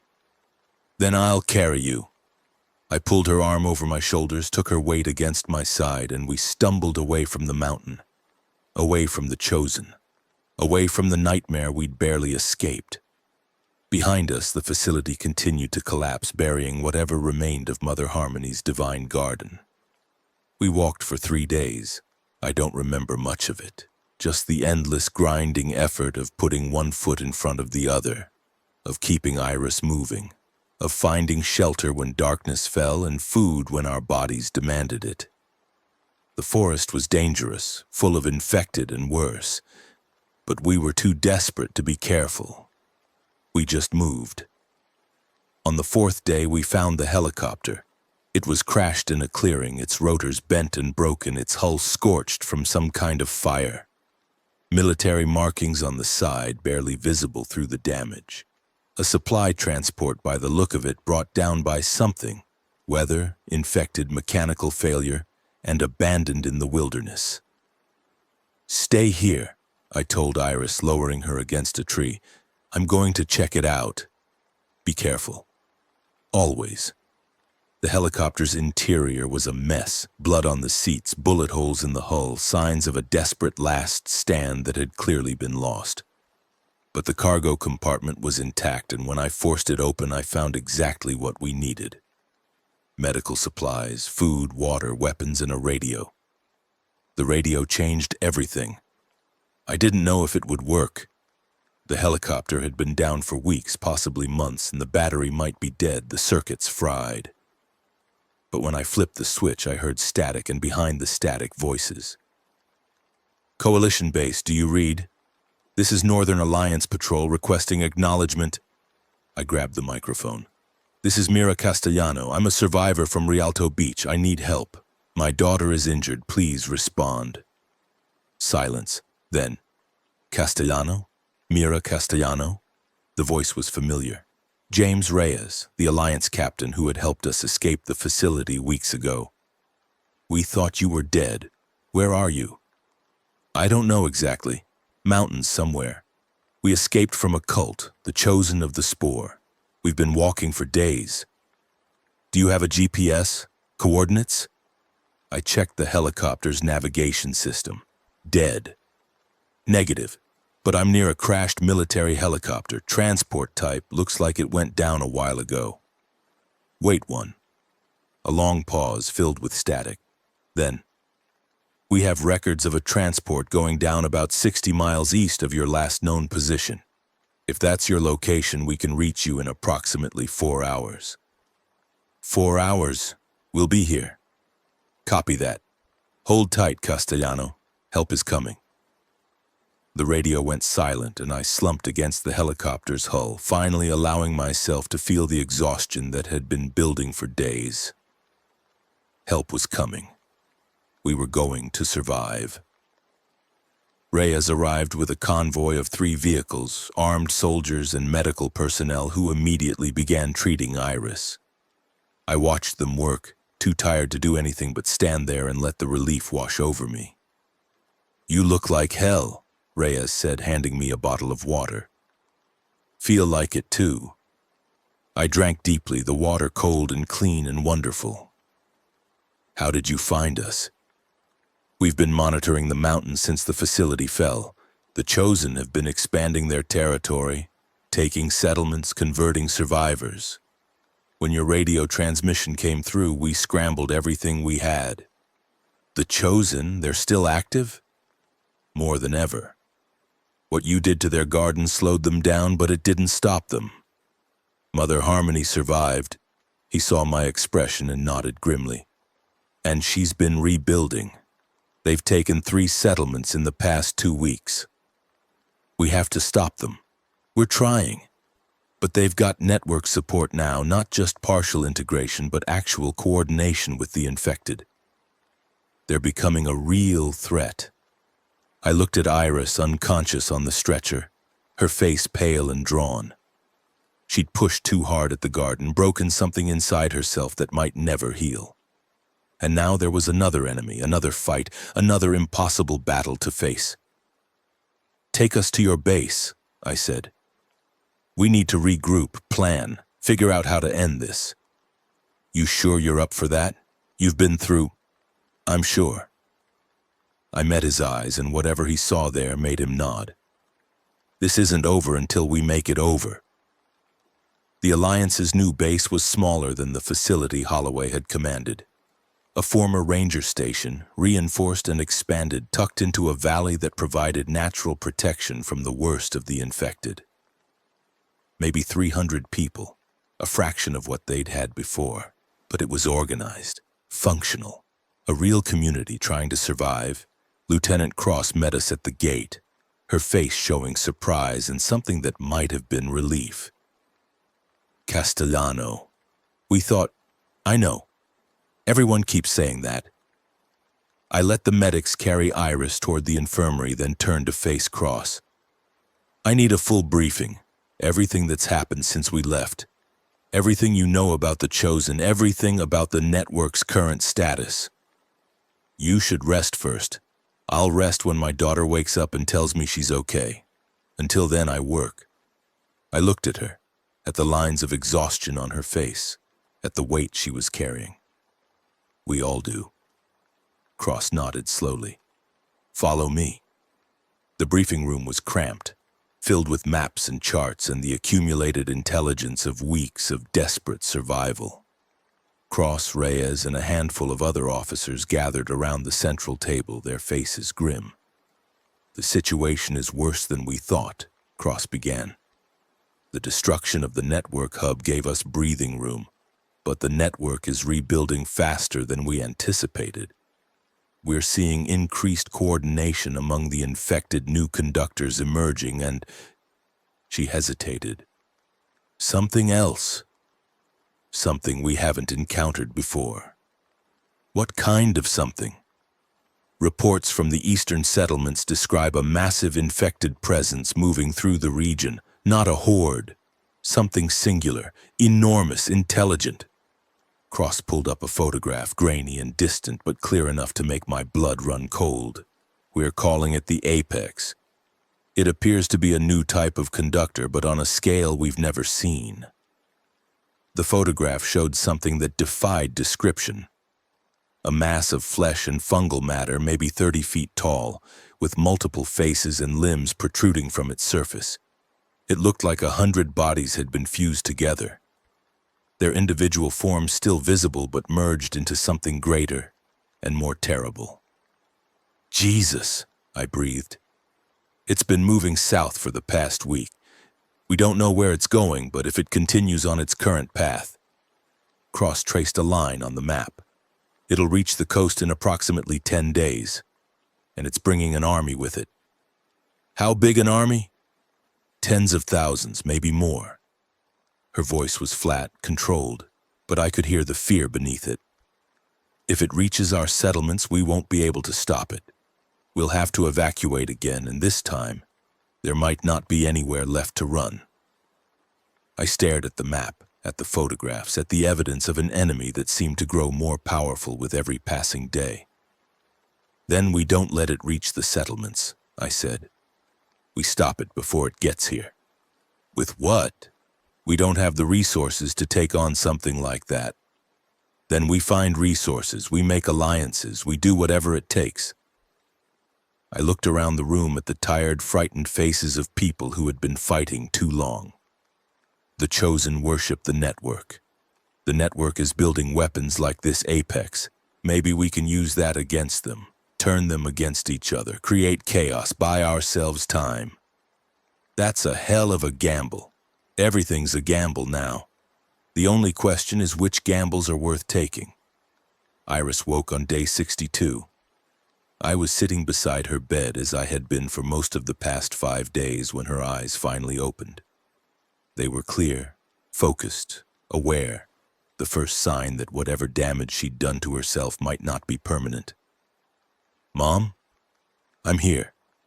I took her hand, squeezed it. "How do you feel?" "Like I tried to fight an army with my brain." A weak smile. "Which I guess I did. You saved us. Again." "Did I?" She looked around the infirmary at the other patients, at the signs of organized civilization. "Where are we?" "Alliance base. What's left of it." I told her what had happened, what I'd learned, what was coming. Her expression grew more serious with each word. "The Apex," she said when I finished. "I felt it during my captivity. Mother Harmony was connected to it. She saw it as proof of the network's divine nature. A god made flesh. Do you know anything about it? Weaknesses? Vulnerabilities? Maybe. The network created it by fusing hundreds of infected together, combining their processing power into a single entity. It's incredibly powerful, but it's also incredibly complex. All those minds, all those competing impulses held together by the network's coordination." She paused, thinking. "If you could disrupt that coordination, force the individual minds to conflict with each other, it might tear itself apart. How would we do that? I don't know, but Mother Seven might." Iris met my eyes, and I saw something there that worried me. A determination that bordered on recklessness. "She's still out there, still connected to the network. If anyone knows how to fight the Apex, it's her. You want to contact Mother Seven after everything she's done?" "I want to survive. And right now, she might be our best chance at that." The debate lasted for hours. Cross and the other Alliance officers were firmly against any contact with Mother Seven. She had tried to absorb Iris, had cooperated with Holloway's experiments, had proven herself untrustworthy time and again. But Iris was adamant. "She's not our friend," she acknowledged. But she's not the network's friend either. She has her own agenda, her own goals. And right now, those goals might align with ours.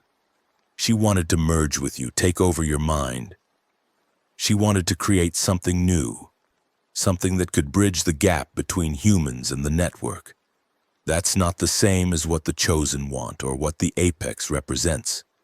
Iris leaned forward, her eyes intense. Mother Seven sees herself as a diplomat, not a conqueror. If we can convince her that the Apex is a threat to her vision, then she might help us destroy it, I finished. Or she might use the opportunity to finish what she started with you. Yes, that's the risk. Iris didn't flinch from it.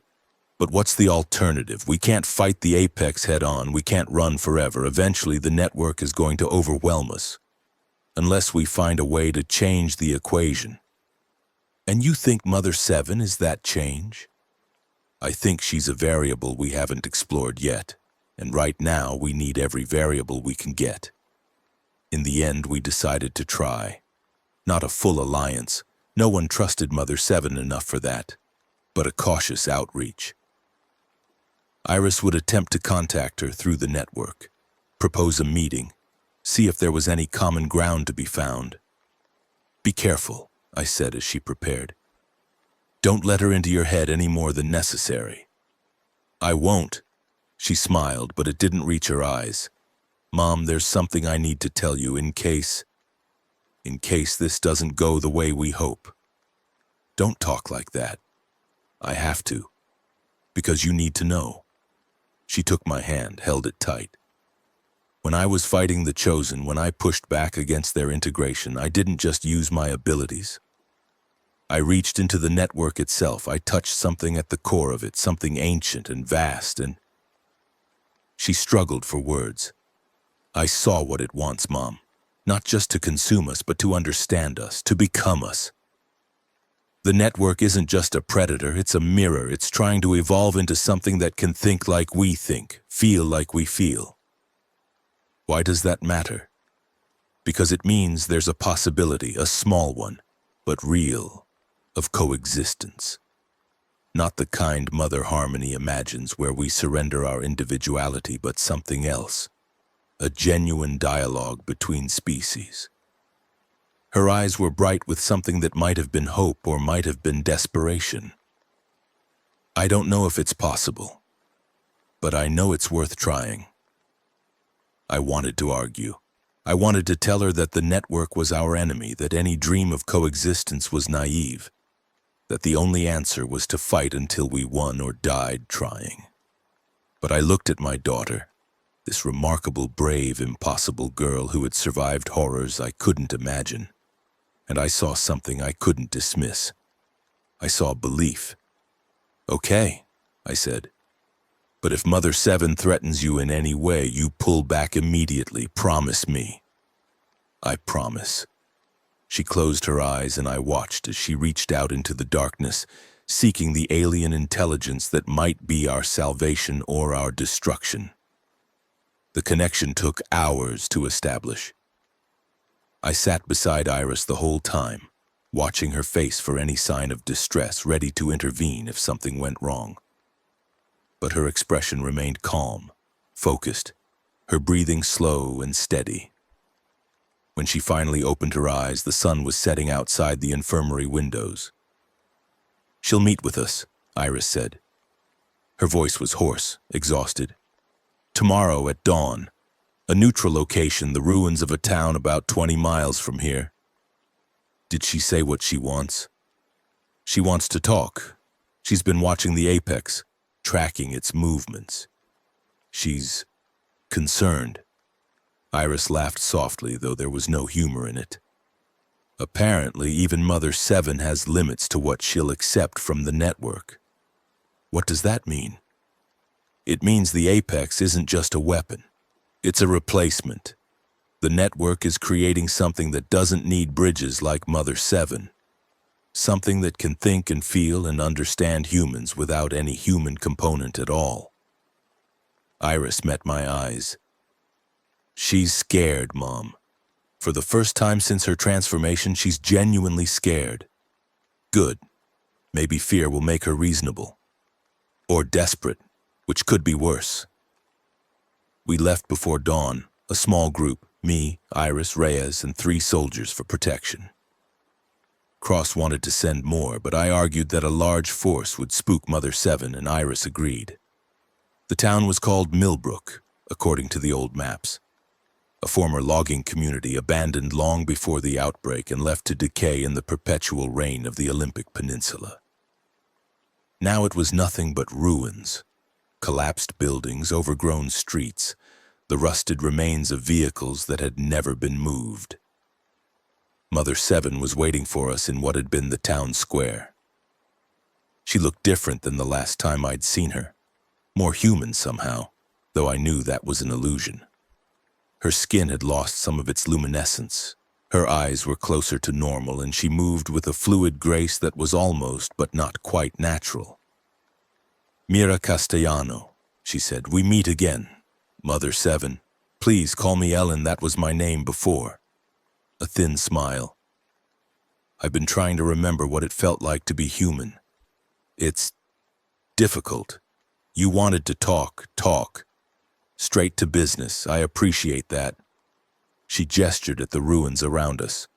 This town died 20 years ago when the logging industry collapsed. The people left, and the forest reclaimed what they'd built. It's a useful metaphor, I think. Everything human eventually returns to nature. Is that what you want, for humanity to return to nature?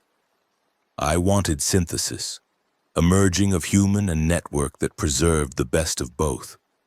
Her expression shifted, became something almost like regret. But I was naive. The network doesn't want partners, it wants tools. And now it's building tools that don't require any human component at all. The apex. Yes, the apex. Mother Seven, Ellen, turned to face the mountains in the distance where the massive creature was presumably still advancing. It's a prototype, a proof of concept. If it succeeds, the network will create more. Larger, more powerful, more independent. Within a year, there won't be any need for bridges like me or your daughter. The network will be able to think for itself. Why does that scare you? Because I'll become obsolete. Because everything I've worked for, every sacrifice I've made, will be meaningless. She turned back to face us, and I saw something in her eyes that I recognized. Desperation. I didn't choose this transformation. It was forced on me during the early experiments. But I've tried to make something good of it, to find a path forward that doesn't end in extinction for either side. And now? Now I'm willing to consider alternatives. She looked at Iris, her expression complex. Your daughter represents something the network hasn't seen before.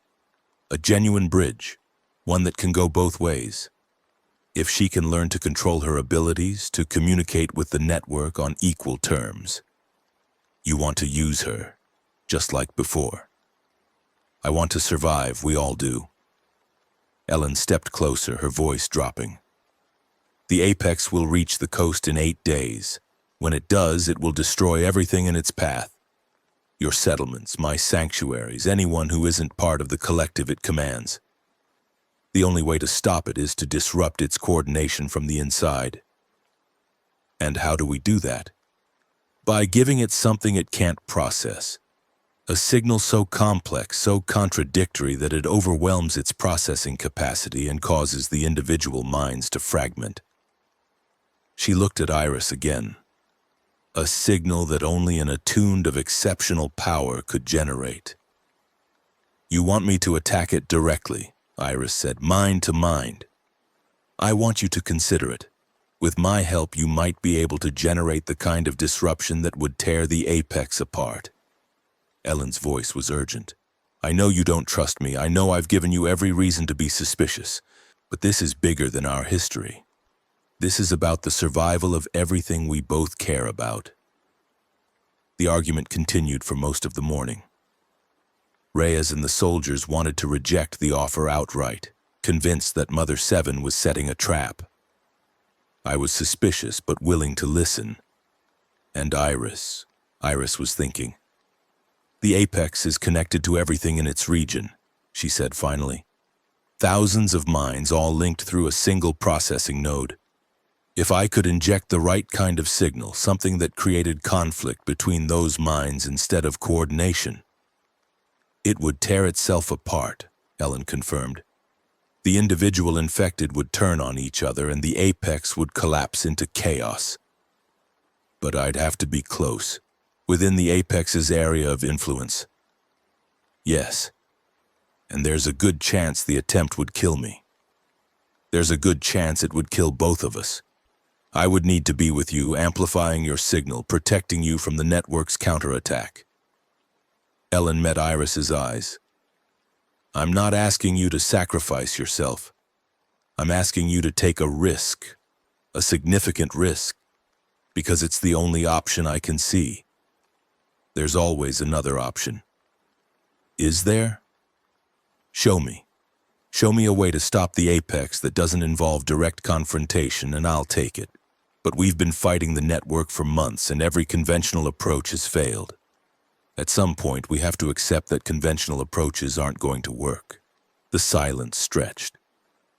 I watched Iris's face, saw the calculations running behind her eyes, the weighing of risks and possibilities. I need to think about it, she said finally. Give me a day. We don't have a day. The apex is moving faster than predicted. It'll reach the first settlement in 5 days, not 8. Then give me until tomorrow morning. I can't make a decision like this without time to process it. Ellen nodded slowly. Tomorrow morning, but Iris? She hesitated, something almost human flickering in her expression. I know what I'm asking. I know the cost. And I'm sorry that it's come to this. She turned and walked away, disappearing into the ruined streets, leaving us alone with the weight of impossible choices. We returned to the base in silence. I wanted to talk to Iris to help her think through the decision, but she was withdrawn, lost in her own thoughts. When we reached the infirmary, she went straight to her bed and lay down, her eyes fixed on the ceiling. I need to be alone for a while, she said. Please. Iris, please, Mom, just give me time. I left her there, my heart aching with the knowledge that there was nothing I could do to help her. The decision she faced was hers alone, a choice between certain danger and possible death. I found Kennedy in the mess hall eating a late lunch alone. How did it go? She asked. Badly. Ellen wants Iris to attack the apex directly. Mind to mind, she thinks it's the only way to stop it, and Iris is considering it. She doesn't have a choice. If the apex reaches the settlements, we're all dead anyway. I slumped into the chair across from her. I've spent months trying to protect her, trying to keep her safe, and now she might have to throw herself at the most dangerous enemy we've ever faced.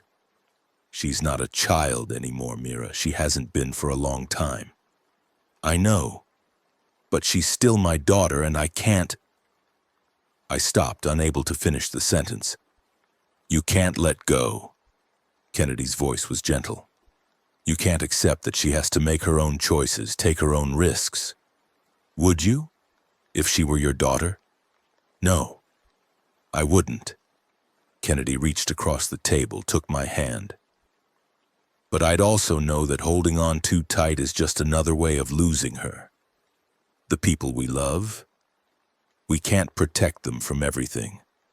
We can only support them, be there for them, and trust that we raised them well enough to make the right decisions. And if the right decision kills her, then we honor what she gave her life for, and we keep fighting, because that's what she'd want us to do. That night I couldn't sleep.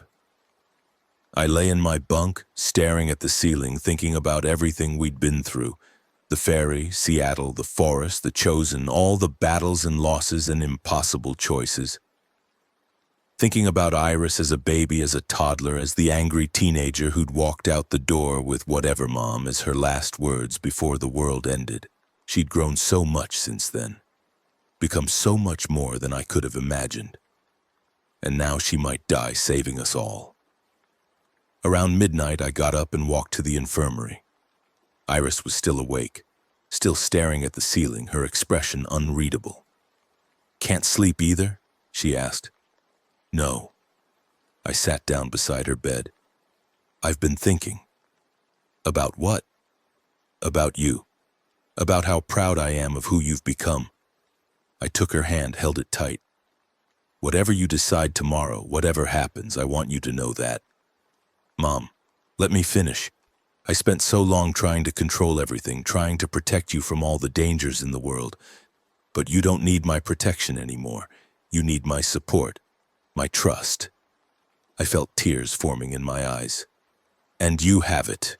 Whatever you decide, I'll stand beside you, not behind you, not in front of you, beside you as your partner, your ally, your mother." Iris was crying too now, tears streaming down her face.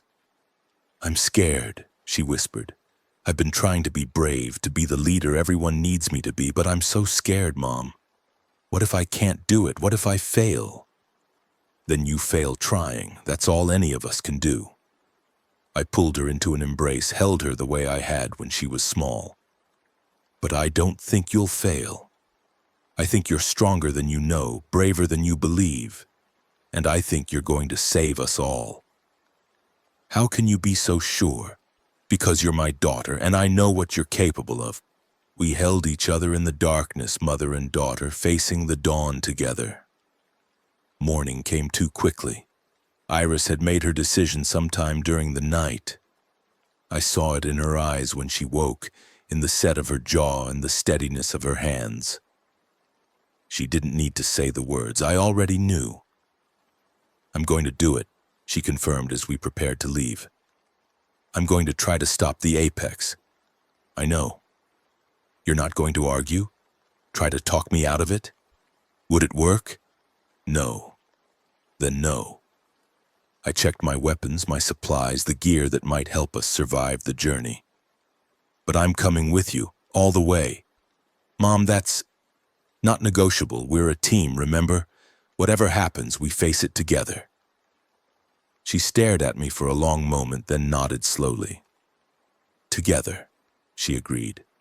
"Always together." Ellen met us at the rendezvous point with a small group of her own, not infected but survivors who had chosen to follow her, to believe in her vision of synthesis. They looked at us with a mixture of hope and suspicion, uncertain allies in an uncertain alliance. "The apex is approximately 40 miles northeast," Ellen reported.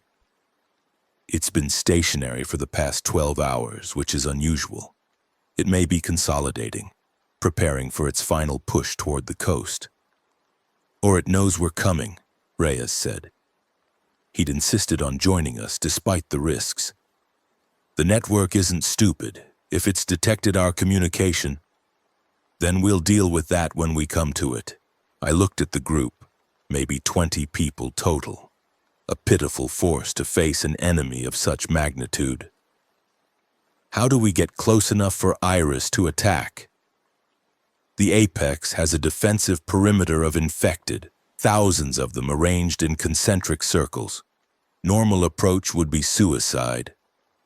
Ellen pulled out a map, pointed to a series of markings. "But there's another way. The mining tunnels that run through this region, they extend for miles, connecting various sites. Some of them pass directly beneath the apex's current position. Underground approach. The infected can't navigate tunnels well. The fungal infrastructure is weaker below ground." "Exactly. If we can get Iris close enough, she can launch her attack before the apex even knows we're there." "And extraction? How do we get out after?" Ellen's hesitation told me everything I needed to know.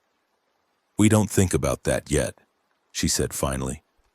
"First we stop the apex, then we worry about what comes next."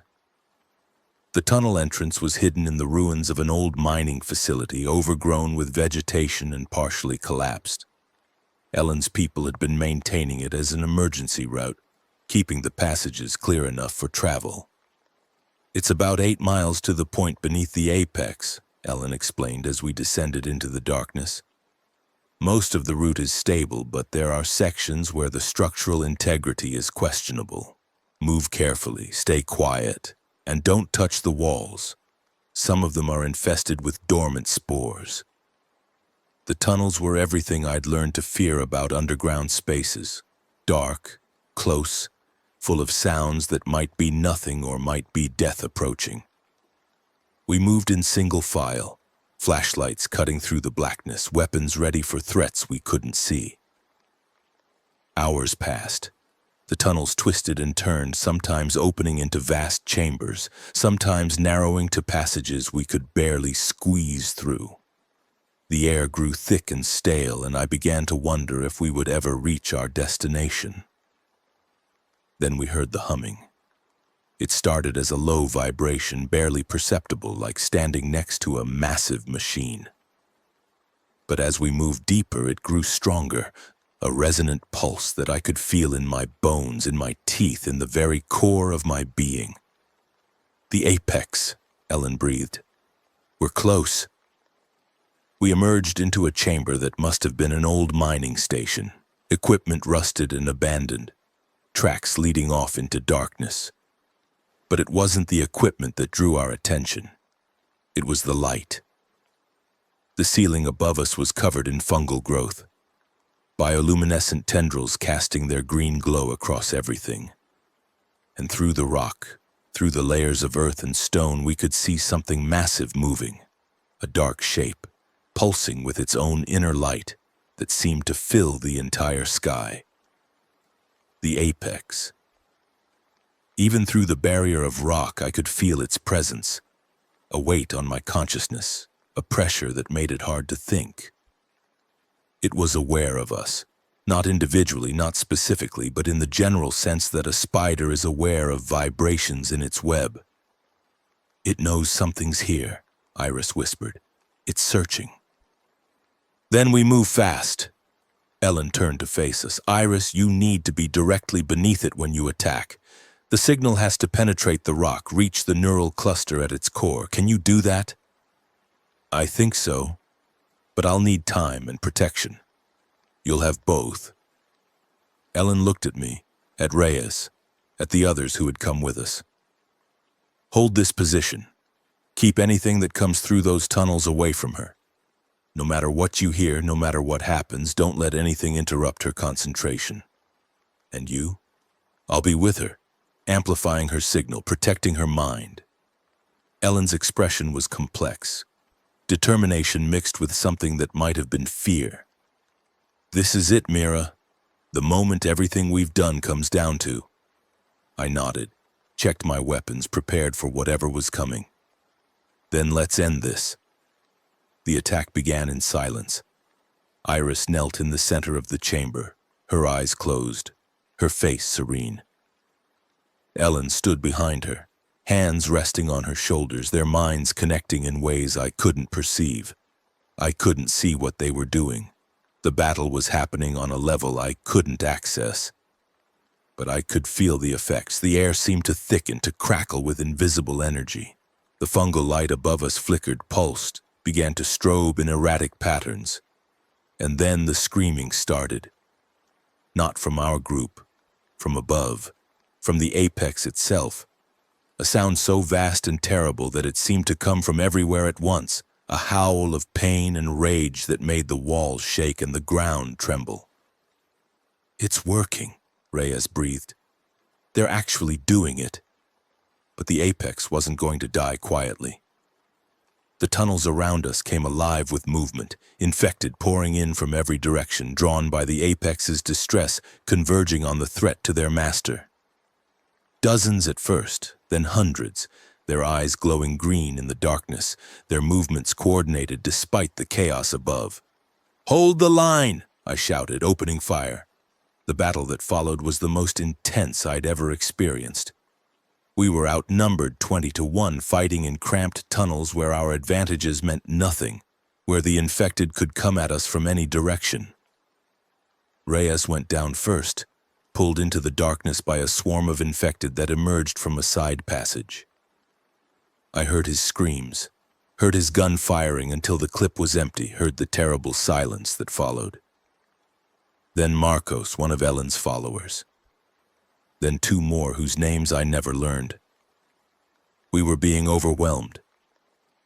No matter how many we killed, more kept coming. The infected were throwing themselves at us with suicidal determination, trying to reach Iris, trying to stop whatever she was doing to their god. "I can't hold them," someone shouted. "There's too many." I fell back toward Iris's position, my weapon clicking empty, drawing my knife for the desperate close-quarters fighting that I knew was coming. The infected were all around us now, pressing in from every side, their numbers infinite. And then everything went white. I don't know how long I was unconscious. When I woke, the chamber was silent. The infected were gone. Not dead, but collapsed, lying motionless on the floor as if someone had simply turned off a switch. The fungal light above us had gone dark, leaving only our flashlights to illuminate the scene. Iris was lying on the ground, pale and still. "Iris!" I scrambled to her side, checked for breathing, for pulse, for any sign of life. Found both, weak but present. "She's alive," Ellen said. She was on her knees nearby, her own face pale and drawn. "The attack worked. The apex is—" She stopped, her expression shifting to something like awe. I looked up. Through the rock, through the layers of earth above us, I could see the apex falling apart. The massive creature was collapsing in on itself, its fused bodies separating, its unified consciousness fragmenting into chaos. The individual infected that had composed it were turning on each other, attacking blindly, tearing each other apart in the absence of the coordination that had held them together. "It's over," I breathed. "We did it." "We did it," Ellen confirmed, but the cost? I looked around the chamber at the bodies of those who had fallen in the defense. Reyes was dead. Half of Ellen's followers were dead. The price of victory was written in blood on the tunnel floor. But we had won. The apex was destroyed. The greatest weapon the network had ever created was dissolving into chaos. And my daughter was still alive. The extraction was a nightmare of its own. The tunnels were unstable now, the structural damage from the battle causing collapses throughout the system. We had to carry Iris, navigate around blocked passages, fight through pockets of infected who hadn't collapsed with the apex. But we made it. 4 hours after the attack began, we emerged into daylight, blinking against the brightness, gasping at the fresh air. The landscape around us was transformed. Where the apex had stood, there was only destruction. A massive crater surrounded by the bodies of infected who had destroyed each other in the chaos of their leader's death. The forest for miles around was scarred, blackened as if a bomb had gone off. "The network will recover," Ellen said. She was leaning against a tree, her face showing the strain of what she'd endured. "It always does, but this will set it back. Maybe months, maybe longer. Is that enough? To make a difference? I don't know. But it's more than we had before." She looked at me, and for a moment I saw something almost human in her expression. "Your daughter is remarkable, Mira. I've never encountered anyone with her strength of will, her clarity of purpose. When she attacked the apex, she didn't just disrupt it, she overwhelmed it. She imposed her vision on its consciousness, showed it what humanity could be when we refused to surrender. What does that mean for her future? It means the network knows her now, really knows her. She's not just a bridge anymore, she's a symbol, a threat, and a possibility." Ellen smiled, though it was a tired, worn expression. "She's going to change everything, Mira, one way or another. We made it back to the Alliance base 2 days later. The news of the Apex's destruction had spread through the survivor network, carried by radio and word of mouth. People were celebrating, calling it the greatest victory against the infected since the outbreak began. But I couldn't celebrate. Not yet. Iris was still unconscious, her body recovering from the strain of the attack. The doctors said she'd wake up eventually, that her vital signs were stable, but they couldn't say when or what condition she'd be in. I sat beside her bed as I had so many times before, and I waited. Kennedy found me there on the evening of day 68. "You should eat something. Not hungry?" "I know." She sat down beside me, her presence warm and steady. "I heard about what happened. About Reyes. He died protecting us, protecting Iris. That's what he would have wanted." Kennedy was quiet for a moment. "He told me once that he joined the Alliance because he wanted to make up for the things he'd done during the outbreak. The orders he'd followed, the people he'd hurt. He said serving with us was the first time he'd felt like he was doing something right. He was a good man." "Yeah, he was." We sat in silence, mourning a friend, waiting for my daughter to wake up. Iris opened her eyes on day 70. I was there as always, and I saw the moment consciousness returned. The flutter of her eyelids, the slow focusing of her gaze, the recognition that dawned when she saw my face. "Mom, I'm here." I took her hand, felt the strength in her grip. "How do you feel?" "Like I fought a god and won." A weak smile. "Did it work? Is the Apex destroyed completely? The network is in chaos. We won, Iris. You won." "We won." She corrected me, her voice gaining strength. "All of us. Together." I pulled her into an embrace, holding my daughter close, feeling the tears run down my face. We'd been through so much, lost so much, but we were still here. Still together. Still fighting. "I'm proud of you," I whispered. "So incredibly proud. I learned from the best." She pulled back, looked at me with those brown eyes that held so much strength, so much wisdom. "What happens now?" "Now we rebuild. We organize the survivors, coordinate with the settlements, create something that can actually last." I smiled through my tears. "And we keep fighting, because that's what we do. Together, always together." Day 70 ended with the sunset painting the sky in shades of gold and red. I stood on the observation platform overlooking the valley, watching the colors fade into purple and then into darkness.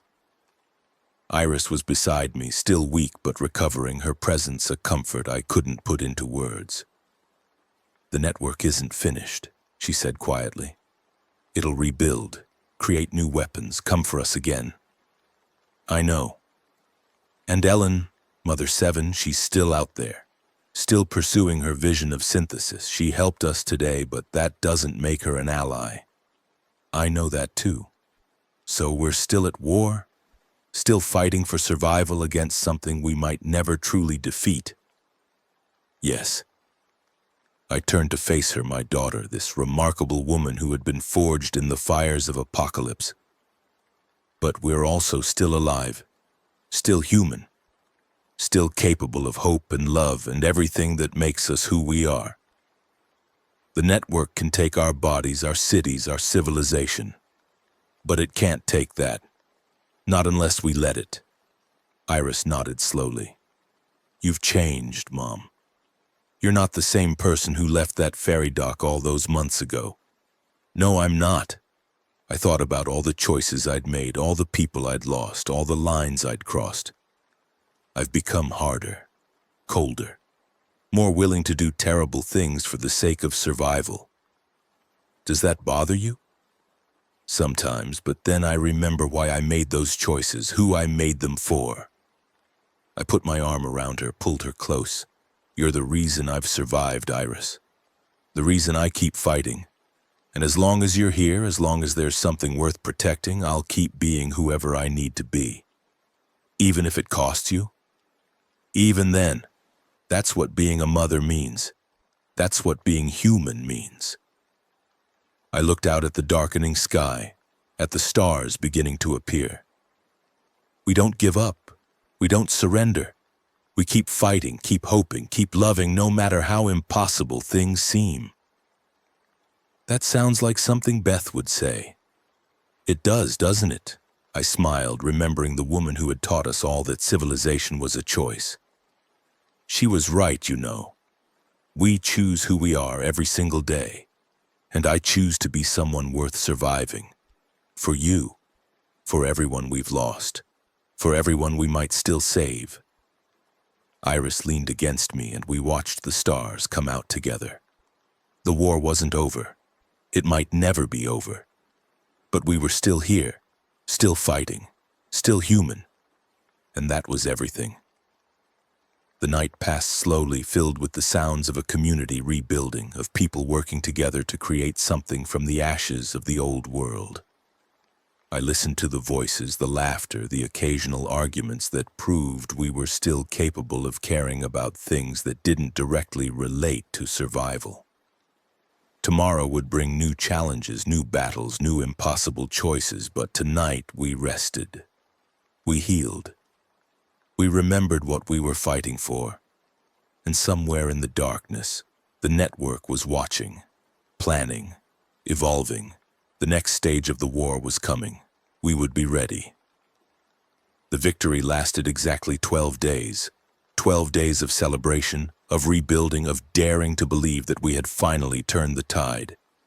12 days of watching Iris recover her strength, of coordinating with settlements across the region, of planning for a future that seemed, for the first time since the outbreak, genuinely possible. Then the transmission came from the south, and everything changed again. Day 82. I was in the communications center with Tommy reviewing reports from our expanding network of allied settlements when the radio crackled with something we'd never expected to hear. A government broadcast. Repeat. This is the Pacific Emergency Coordination Center transmitting from Secure Facility Designation Echo 7 to all survivors in the Pacific Northwest region. We have established a fortified safe zone with full military protection, sustainable resources, and ongoing research into infection countermeasures. Coordinates follow. All survivors are encouraged to proceed to this location for evacuation and protection. Repeat. Tommy and I stared at each other as the message cycled through again. That's a military frequency, he said. Encrypted, secure. This isn't a hoax. The government collapsed months ago. The federal government, yes, but there were continuity of operations protocols, bunkers, secure facilities, chain of command procedures for exactly this kind of scenario. Tommy was already pulling up maps, cross-referencing the coordinates. Echo 7. That designation is consistent with Cold War-era emergency installations. If they survived the initial outbreak, if they've been operating independently this whole time, then there might actually be a safe zone, a real one. Looks like it's on the coast, about 200 miles south of here. Heavily fortified, according to the transmission. They're talking about evacuation ships, military escort, the whole works. I wanted to believe it. After everything we'd been through, the idea of actual safety, real walls, real protection, real hope, was almost too much to process. But I'd learned to be suspicious of easy answers. Get Cross, get Ellen. We need to discuss this before we do anything. The meeting was tense. Ellen had remained at the base since the Apex battle, an uneasy ally whose presence made many survivors nervous. But her knowledge of the network was invaluable, and her connection to Iris had created a bond, however fragile, that neither seemed willing to break. The transmission is genuine, Ellen confirmed after examining the data Tommy had gathered. The encryption protocols, the frequency patterns, these are consistent with pre-outbreak military communications. Someone with significant resources is operating that facility. So we go, Kennedy said. We've been fighting for months with nothing but hope and desperation. If there's a real safe zone, A real chance at survival.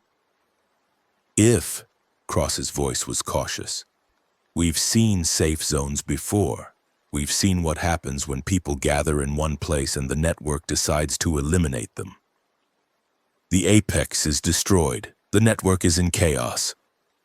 The network is always in chaos, and it always recovers. Cross looked at Ellen. What does your connection tell you about this facility? Is it safe? Ellen was quiet for a long moment, her eyes unfocused as she reached out through her network connection. There's something there, she said finally. A presence I can't quite identify. The facility is shielded, heavily shielded, which suggests they understand the network well enough to protect against it. But there's also... She hesitated. Activity. Research. Something that goes beyond simple survival. What kind of research? I can't tell. The shielding blocks my perception. But whatever they're doing, they've attracted attention. The network knows about this facility. It's been watching it, studying it, trying to find a way in. That could mean they have something the network wants, I said. Something that threatens it. Or it could mean they have something the network wants to acquire. Ellen's expression was troubled. Either way, approaching that facility carries significant risks. We could be walking into salvation or destruction. So we scout first, send a small team to assess the situation before we commit our entire community. And who leads this team? Everyone looked at me. I wasn't surprised.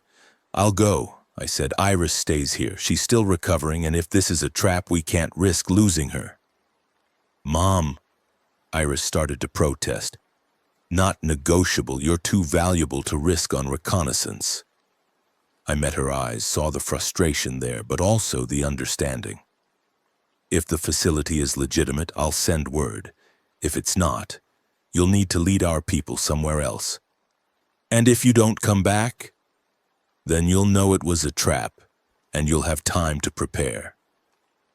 The logic was sound. The emotion was devastating. But after months of impossible choices, I'd learned to separate the two. The reconnaissance team left the next morning. 5 of us, me, Kennedy, Tommy, a former Marine named Jackson who had joined us after the Apex battle, and a young woman named Sarah who had proven herself an exceptional scout. Not enough for a real fight, but enough to move quickly and gather intelligence. The journey south was grueling. The network might have been in chaos, but that didn't mean the infected had disappeared. If anything, the lack of coordination made them more unpredictable. Some areas were completely clear, while others were swarming with disorganized mobs that attacked anything that moved. We traveled by night when possible, using back roads and forest paths to avoid the main highways. During the day, we sheltered in abandoned buildings, taking turns on watch, trying to catch what sleep we could. On day 85, we found the first sign that the transmission might be legitimate. It was a supply cache, hidden in the ruins of a gas station. Fresh food, medical supplies, weapons, all marked with military designations and a symbol I didn't recognize. A stylized eagle clutching a double helix in its talons. Government Research Division, Jackson said, examining the markings. Pre-outbreak, they worked on biodefense, pandemic response. If they're still operating, then they might actually have a chance at finding a cure, Tommy finished, or at least a countermeasure. We took what we needed from the cache and continued south, our hope growing with each mile. The facility came into view on day 87. It was everything the transmission had promised and more. A massive complex built into a coastal cliff, protected by walls that would have done a medieval castle proud. Watchtowers, defensive emplacements, patrol boats visible in the harbor below. Lights, actual electric lights, burning in the windows. And people, living people moving through the complex with the organized purpose of a functioning society. Jesus, Kennedy breathed. It's real. Looks that way. I scanned the facility through my binoculars, trying to read the situation. The defenses were impressive, but they were also pointed outward, focused on the landward approaches. Whatever threats they were expecting came from the forest, not the sea. "How do we approach?" Jackson asked. "Just walk up to the front gate." "That's one option. Or we observe for a while, get a sense of their operations before we make contact. We don't have time for extended observation. If this place is legitimate, our people need to know. Every day we delay is another day they're vulnerable." He had a point. The responsible thing was to move quickly, assess the facility, and report back. But something was bothering me, a nagging doubt I couldn't quite identify.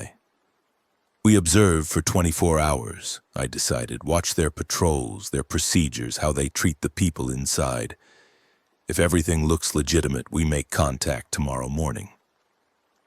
The next 24 hours were educational. The facility, they called it the Pacific Research and Evacuation Center, or PREC, was exactly what it appeared to be. A functioning government installation dedicated to survivor rescue and infection research. Patrol boats brought in groups of refugees throughout the day, processing them through what looked like a sophisticated decontamination procedure before admitting them to the main complex. The people inside seemed healthy, well-fed, even happy. I watched children playing in a courtyard, adults working in what looked like agricultural areas, soldiers maintaining their weapons with professional calm. "It's almost too good to be true," Kennedy said that evening. We were hidden in the forest overlooking the facility, watching the lights come on as darkness fell. "That's what worries me." "You think it's a trap?"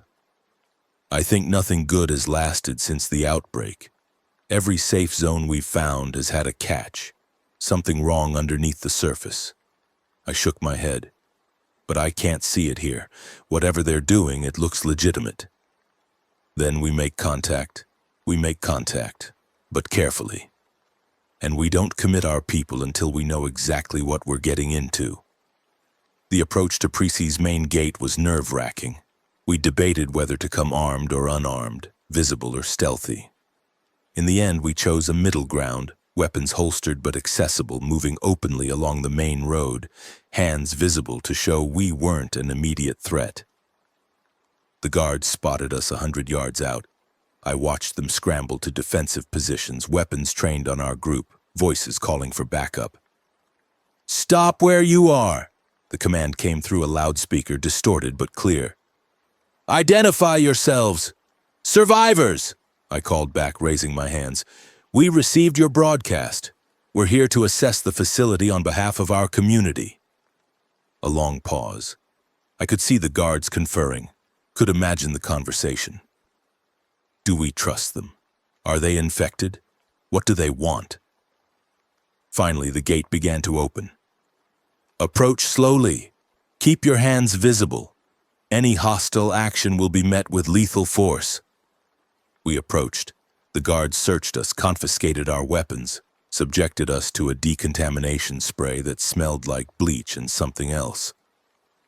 Something chemical I couldn't identify. Then they led us through the gate and into the facility. The man who met us inside was exactly what I'd expected from a government operation. Middle-aged, clean-shaven, wearing a uniform with enough insignia to suggest rank without revealing too much. "I'm Director Marcus Webb," he said. "Welcome to PREC." I blinked.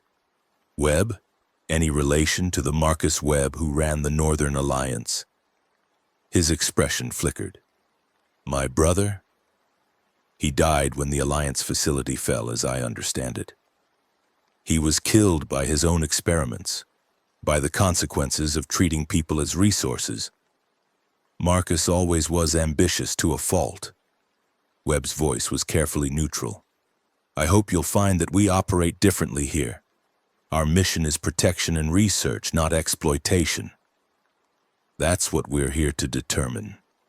Webb smiled, a politician's smile, practiced and meaningless.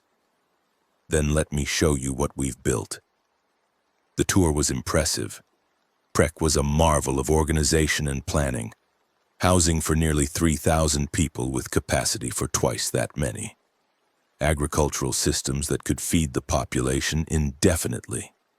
Medical facilities that rivaled anything I'd seen before the outbreak. Research laboratories where scientists in clean suits worked on samples I didn't want to examine too closely. Our primary mission is understanding the infection, Webb explained as we walked through the research wing. We've made significant progress in mapping the fungal genome, identifying its attack vectors, developing potential countermeasures. Countermeasures? You mean a cure? Not exactly. Complete reversal of infection appears to be impossible. The fungal integration is too thorough, too fundamental. But prevention and early-stage treatment are both achievable goals. He paused at a window overlooking one of the laboratories. We've developed a vaccine that provides significant resistance to spore infection. It's not perfect, but it reduces transmission rates by approximately 70%. 70%. I stared at him. You have a vaccine that makes people 70% resistant to the infection. Correct. Why haven't you distributed it? Why haven't you announced it to the survivors out there fighting for their lives? Production limitations. The vaccine requires specific compounds that are difficult to synthesize in large quantities. We've been prioritizing our own population while working to scale up manufacturing. Webb's expression was smooth, reasonable. But with enough resources, enough time, we could produce sufficient vaccine for every survivor in the region. That's why you're broadcasting, you're recruiting people to work on production. Among other things, we need people with various skills, agricultural, medical, technical. And we need the attuned. The word hung in the air. I felt Kennedy tense beside me. What do you want with the attuned? The vaccine is only part of our research. We're also working on understanding the network itself, its communication methods, its coordination systems. The attuned have a unique ability to perceive and interact with these systems. With their help, we could develop countermeasures that go beyond simple prevention. You want to use them as test subjects. We want them to participate in research that could save humanity. Webb's voice was patient, as if explaining something to a slow student. Everything we do here is voluntary. No one is forced to participate in anything. But the attuned who have joined us have made incredible contributions to our understanding of the infection. How many attuned do you have? Currently 7. We're hoping to recruit more. 7. I thought about Iris, about the abilities she'd developed, about the power she'd demonstrated against the Apex. If Prek had 7 attuned working together on research, I need to see them.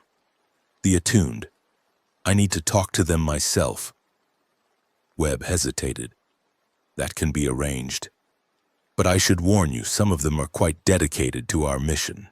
They may not appreciate skeptical questions about their choices. I'll take that risk.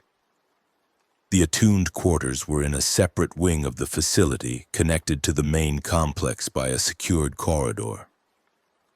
The guards who accompanied us were polite but firm. This area was restricted, they explained, for the attuned's own protection. Protection from what? I asked. From the network. This wing is heavily shielded, which limits the attune's exposure to external signals. It helps them focus their abilities without interference.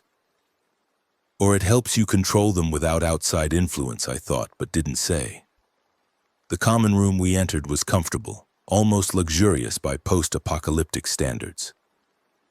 Soft furniture, natural light, plants growing in carefully tended beds. And the people. They looked healthy, well-fed, well-rested, at peace in a way I hadn't seen in any survivor community. They greeted us with friendly curiosity, offering refreshments, asking about our journey. But something was wrong. I couldn't identify it at first. The attuned here seemed genuine, seemed happy. They spoke enthusiastically about their work, about the progress they were making, about the hope priests represented. Then I noticed their eyes. They were focused, attentive, present. But there was something missing behind them, a spark, an individuality, a sense of self that should have been there and wasn't. They moved like people, they spoke like people, but underneath something was different.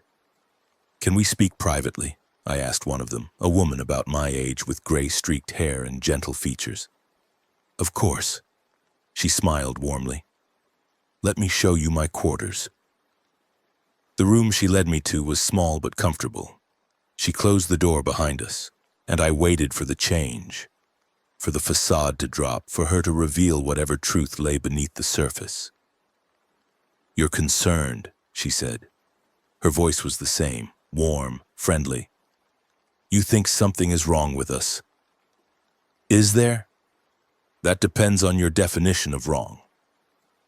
She sat down on the edge of her bed, gestured for me to take the chair. "I know what you're seeing. The emptiness in our eyes, the lack of individual spark, we've all noticed it, the change that comes with extended exposure to the research." "What kind of research?" "Integration research. Not full conversion, they're not trying to turn us into infected, but partial integration, controlled connection to the network that allows us to perceive and analyze its communications." She paused. "The process has side effects." "What kind of side effects?" "Emotional dampening, reduced attachment to individual identity, a sense of connection to something larger than ourselves." She smiled, and now I could see the effort behind it. The conscious decision to perform an emotion she no longer quite felt. "It's not unpleasant. In many ways, it's peaceful. But it's also not entirely human anymore. And you agreed to this?" "Initially, yes. The early stages of the research were voluntary, carefully explained, with full informed consent. But the later stages..." She looked away. "Once you've begun the integration process, withdrawal becomes difficult. The connection to the network fills a space inside you, and losing that connection is painful. Most of us have chosen to continue rather than face that pain. You're addicted, in a sense, but it's not just addiction, it's necessity. The research requires our continued participation, the vaccine, the countermeasures, the hope for humanity's survival. All of it depends on what we can learn through integration." Her eyes met mine, and I saw a flicker of something real behind the placid surface. "I'm telling you this because you need to understand what you're considering. Preci is real. The research is real, but the cost is also real. And my daughter? If she came here, if she participated in this research, she would change, as we've all changed. The question is whether that change is worth the potential benefits." I sat in silence, processing what I'd learned. Prec wasn't a trap, not exactly. It was something more complex, a genuine effort to fight the infection built on foundations that might be eroding the very humanity it was trying to save. "Thank you," I said finally, "for being honest with me.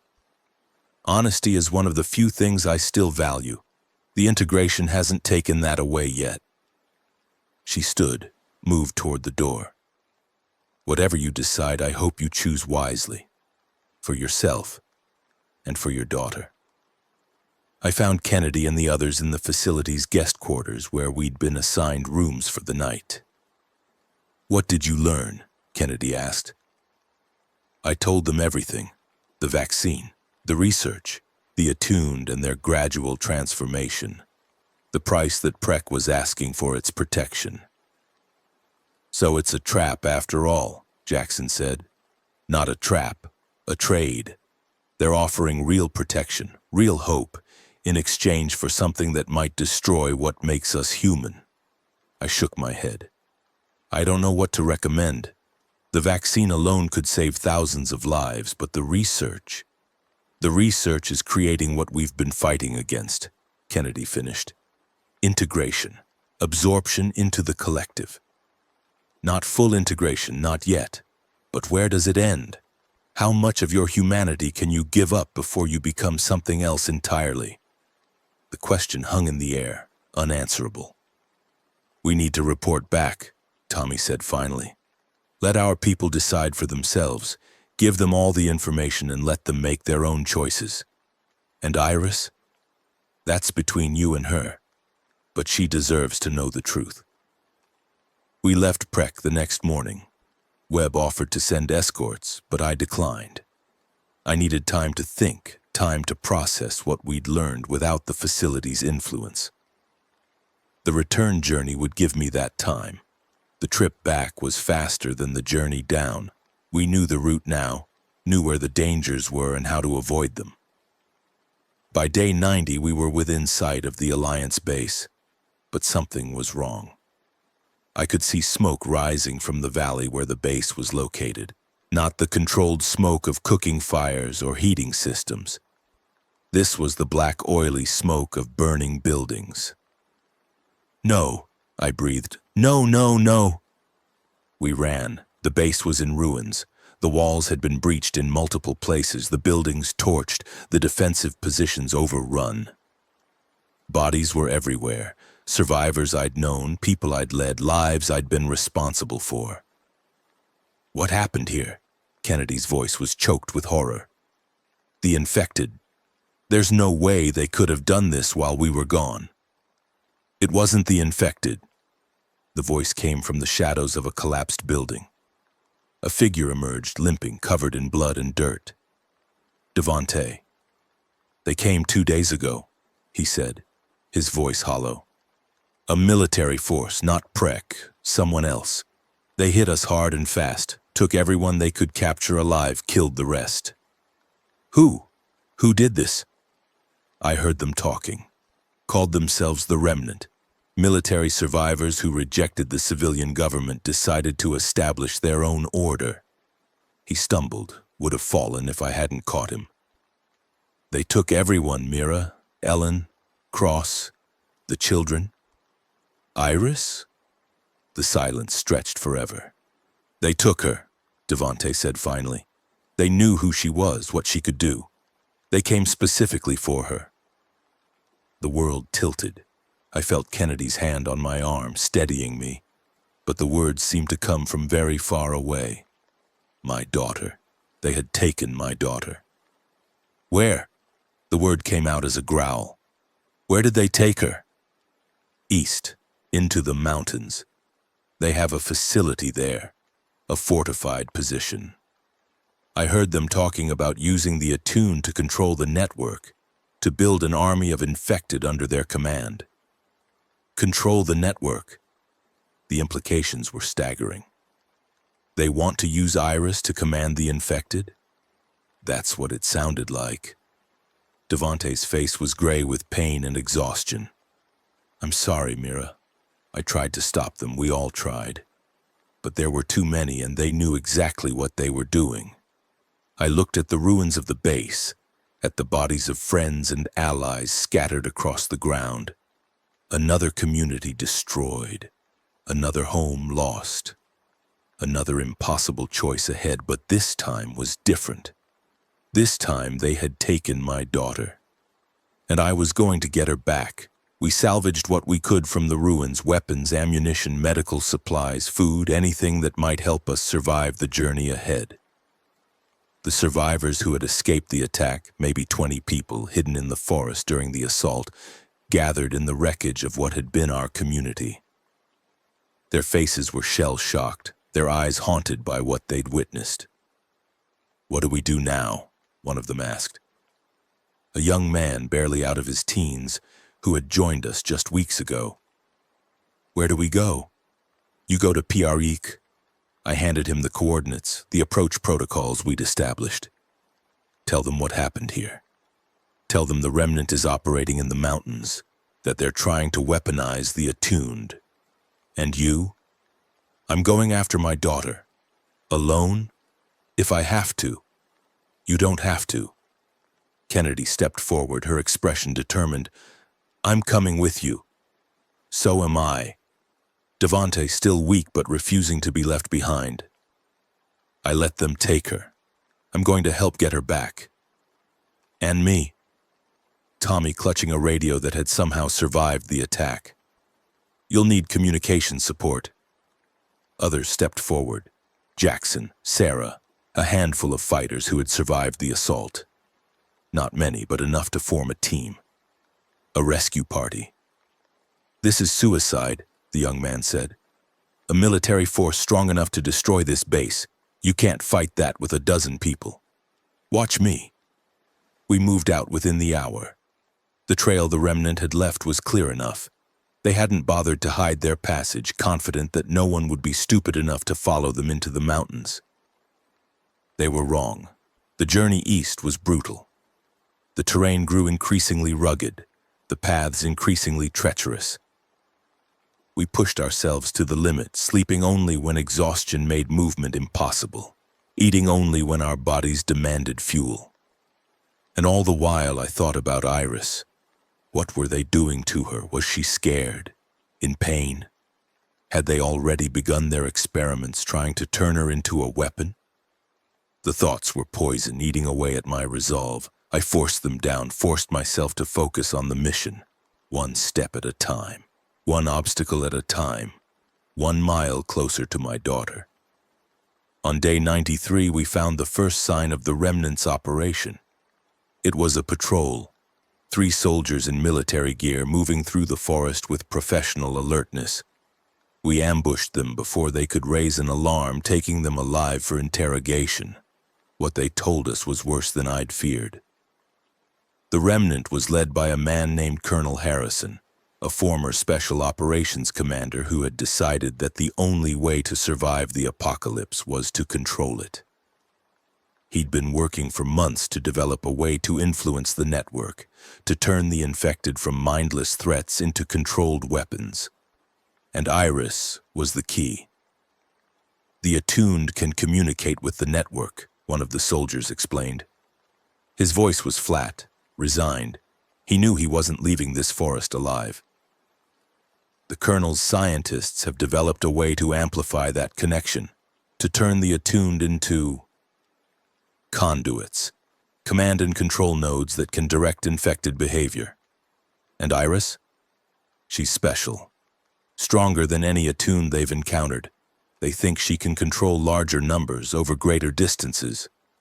He swallowed. The colonel plans to use her to build an army, tens of thousands of infected, all under his command. He'll be able to take any territory, eliminate any threat. Where is this facility? About 15 miles east, built into an old military bunker, heavy defenses, constant patrols. You'll never get in. We'll see about that. The bunker was exactly as the soldier had described. Built into the side of a mountain, its entrance protected by concrete walls and guard towers. Soldiers patrolled the perimeter, and I could see defensive emplacements covering every approach.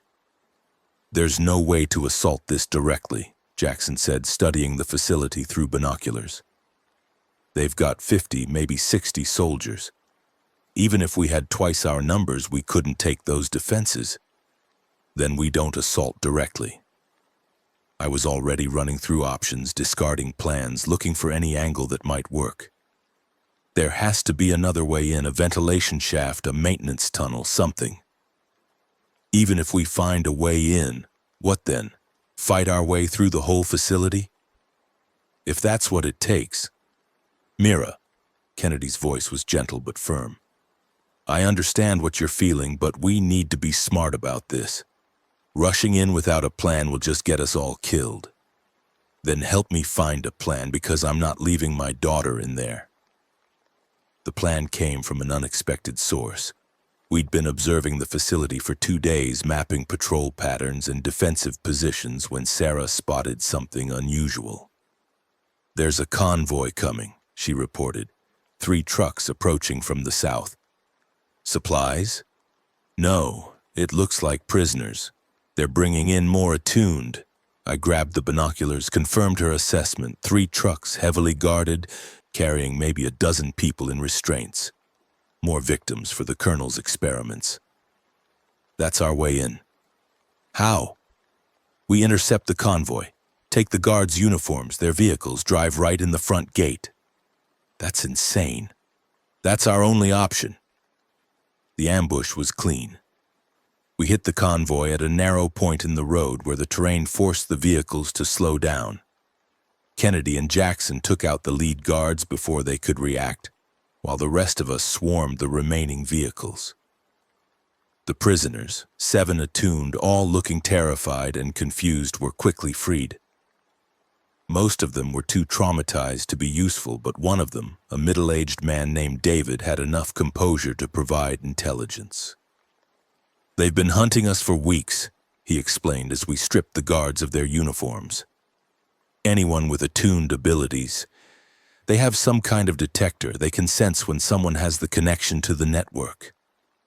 "Do you know where they're keeping the prisoners inside the facility?" "Sub-level 2, the research wing. That's where they do the—" He trailed off, his face going pale. "The procedures. Can you help us get there?" "I can try, but I should warn you, the things they've done to some of us—" He shook his head. "Some of the attuned have been completely broken, turned into puppets controlled by the facility's systems. If you encounter them, they won't be allies, they'll be obstacles." "Understood." The infiltration began at dusk. We approached the facility in the captured trucks, wearing the guards' uniforms, trying to project the confidence of people who belonged there. My heart was pounding so hard I was sure the sentries could hear it, but they barely glanced at our credentials before waving us through. Inside the compound, things were more complicated. The facility was a maze of corridors and checkpoints, each one requiring authorization we didn't have. We bluffed our way past the first few, but it was only a matter of time before someone got suspicious. "We need to move faster," Kennedy muttered. "The longer we're in here, the more likely we get caught." "Then we go loud." I pulled my weapon, checked the magazine. "Straight to sub-level 2, maximum speed, minimum subtlety." "That's definitely going to get us killed." "Probably. But my daughter is down there and I'm done being careful." The firefight started in the main corridor. A guard recognized that our credentials were forged, reached for his radio, and Jackson put him down before he could make the call. But the shot attracted attention, and within seconds we were fighting for our lives. I don't remember most of the battle that followed. It was a blur of gunfire and chaos, of ducking behind cover and returning fire, of watching allies fall and enemies die. We pushed forward through sheer desperation, forcing our way toward the stairs that led to sub-level 2. The research wing was guarded by heavier security. Soldiers with body armor and automatic weapons backed by something worse. The corrupted attuned. They emerged from doorways and side corridors, their eyes empty, their movements controlled by something other than their own will. They attacked without weapons, without fear, throwing themselves at us with the single-minded determination of puppets whose strings were being pulled by someone else. "They're being controlled from somewhere," David shouted. "A central node, if we can find it." "Where?" "I don't know, but it's close. I can feel the signal."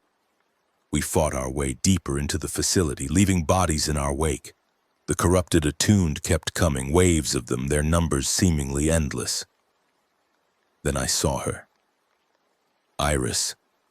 She was strapped to a table in one of the laboratories, surrounded by equipment that pulsed with the same bioluminescent green I'd learned to associate with the network. Wires connected her to machines, and her face was contorted with an expression I couldn't read. Pain? Concentration? Something else? "Iris!" I ran toward her, heedless of the danger, thinking only of reaching my daughter. A figure stepped into my path. He was military, clearly, tall, broad-shouldered, with the bearing of someone who was used to being obeyed. His face was cold, calculating, and his uniform bore the insignia I'd seen on the facility's personnel. Mira Castellano. His voice was smooth, controlled. "I've heard a great deal about you. The mother of the bridge, the woman who destroyed the Apex. Get away from my daughter." I'm afraid I can't do that. She's too valuable to our mission.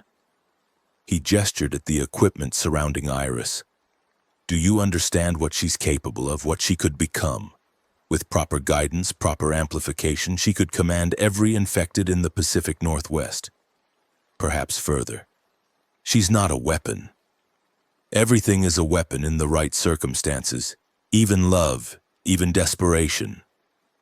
He smiled, and it was the smile of a predator who had cornered his prey. I'm Colonel Harrison, and I'm afraid your rescue mission ends here. He raised his hand, and the corrupted attuned around us went still. Your daughter is connected to my control system now. Her abilities, amplified by our technology, give me command over these subjects. And if you don't surrender immediately, he paused, I'll use her to destroy everyone you brought with you. I looked at Iris, at the wires connected to her head, at the machine that was using her as a conduit. I'm sorry, Mom. Her voice was weak, strained. I tried to fight it. I couldn't. It's not your fault. I turned back to Harrison. Let her go. Take me instead. An interesting offer, but you're not attuned. You can't do what she can do. Harrison shook his head. No, I think I'll keep both of you. The mother can be useful motivation for the daughter's cooperation. I had one chance, one moment when Harrison's attention was divided, when his arrogance made him careless. I took it.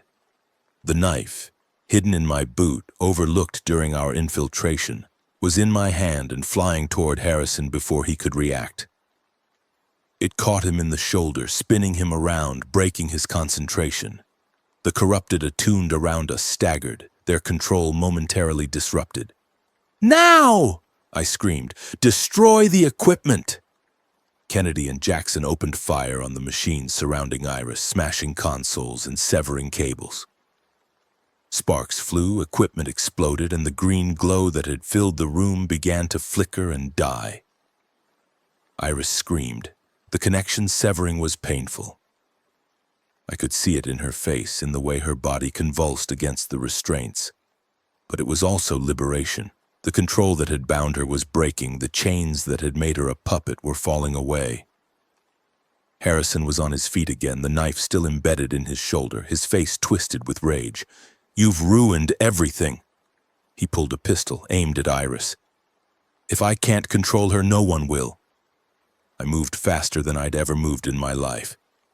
The bullet hit me instead. Pain. Overwhelming, all-consuming pain. I was on the ground, I realized. The floor was cold against my face. Someone was screaming my name.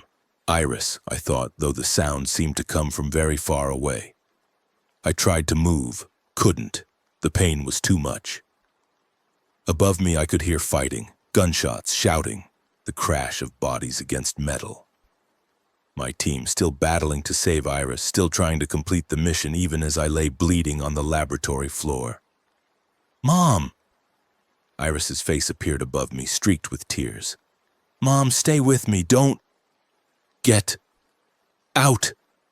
The words were hard to form. Get everyone... out! I'm not leaving you. You have to. I tried to smile, though I couldn't feel my face anymore. You're important. The world needs you. I need you. You're strong enough to survive without me. I reached up, touched her face with a hand that was sticky with blood. I'm proud of you. Always been proud. Mom, please. The darkness was closing in. I could feel it at the edges of my vision, creeping inward, offering the peace of oblivion. But I couldn't go yet. Not yet. Iris. My voice was barely a whisper now. Promise me. You'll keep fighting. Promise. You won't give up. I promise. She was sobbing, her tears falling on my face. I promise, Mom. I promise. Good. The darkness was almost complete now, only a narrow tunnel of light remaining. I love you. Always. The tunnel closed. Everything went black. But the darkness didn't last. I woke to pain, still present, still overwhelming, but somehow more manageable. I was lying on something soft, and there were voices around me, speaking in urgent tones I couldn't quite understand. Losing too much blood, pressure on the wound. She's awake. She's... Mom!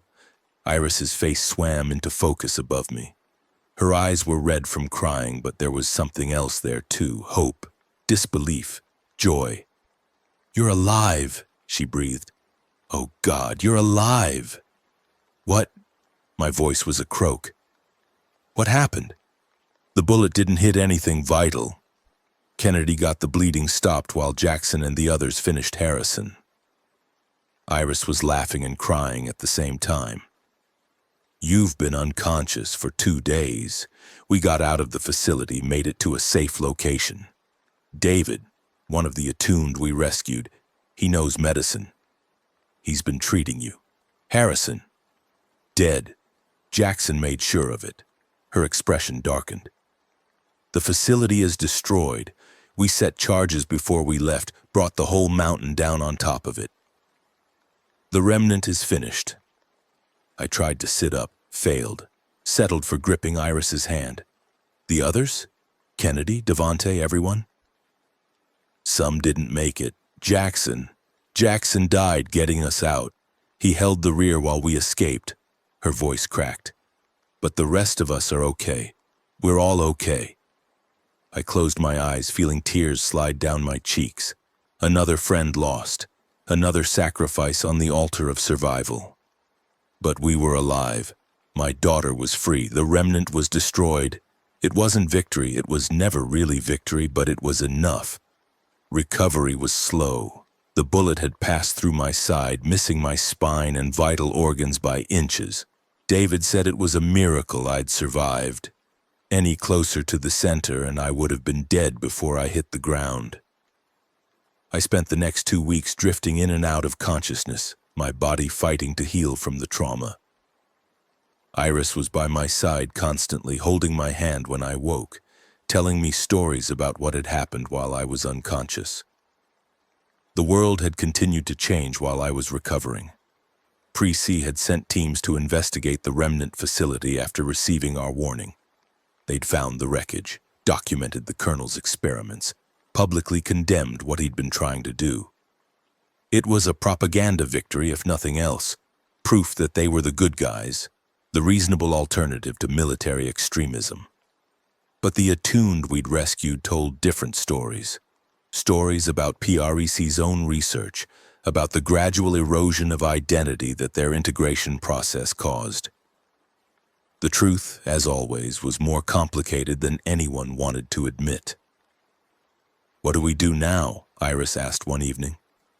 We were sitting outside our temporary shelter, watching the sunset paint the sky in shades of orange and red. PREC is offering sanctuary. They say they'll take all of us, no questions asked. Do you trust them? No, but I don't trust anyone anymore. She smiled sadly. Except you. Then we decide together. I shifted, wincing at the pain that still lanced through my side. PREC has resources we need. The vaccine, the defenses, the infrastructure for real survival. But they also have agendas we don't fully understand. So we go, but we stay suspicious. We go, but we stay ourselves. We don't let them change us. Not into their researchers, not into their weapons, not into anything we don't choose to be. Iris nodded slowly. And if they try to force us, then we leave. We find somewhere else. We keep fighting until we find a place where we can be human without sacrificing what that means. That might not exist anywhere. Maybe not, but we'll keep looking anyway. I reached out, took her hand. That's what survival means, Iris, not just staying alive, but staying true to who you are, even when the world is trying to turn you into something else. Day 105 brought us to Pritzi. The approach was different this time, not a cautious reconnaissance, but an official arrival. Our group, plus the attuned we'd rescued from the remnant, traveling openly along the main road, welcomed by guards who had been told to expect us. Webb met us at the gate, his politician's smile firmly in place. Ms. Castellano, Welcome back. His eyes flickered to Iris, then to the rescued attuned. And I see you've brought friends. They're under my protection, all of them. Of course. Prek welcomes all survivors. He gestured toward the facility's interior. I've prepared quarters for your group, comfortable, secure, separate from the general population until you've had time to acclimate.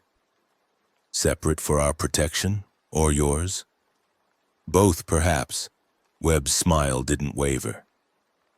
We've heard about what happened at the Remnant facility, impressive work. But we've also heard that you have concerns about our research programs. I have concerns about a lot of things. That doesn't mean I won't work with you. Good, because I believe we can help each other. You have skills, connections, the trust of survivors across the region. We have resources, security, hope for the future. He extended his hand. A partnership, Ms. Castellano, for the good of everyone. I looked at his hand, at the facility behind him, at the people moving through the courtyard, survivors who had found a place of safety in a world that had tried to destroy them. Then I looked at Iris, at the determination in her eyes, at the strength she'd developed through months of impossible challenges. A partnership, I agreed, taking Webb's hand. But on our terms. With full transparency about your research, full access to your facilities, and full autonomy for our people. That can be arranged. With appropriate security protocols, of course. Of course. We walked through the gates together into the facility that might be our salvation or our destruction. The future was uncertain. The threats were still out there. The network, Mother 7, whatever new horrors were brewing in the darkness beyond the walls. But we were still fighting, still hoping, still human. And that was enough. The integration into Prek was complicated. Our people were suspicious of the facility's residents, who in turn were suspicious of us.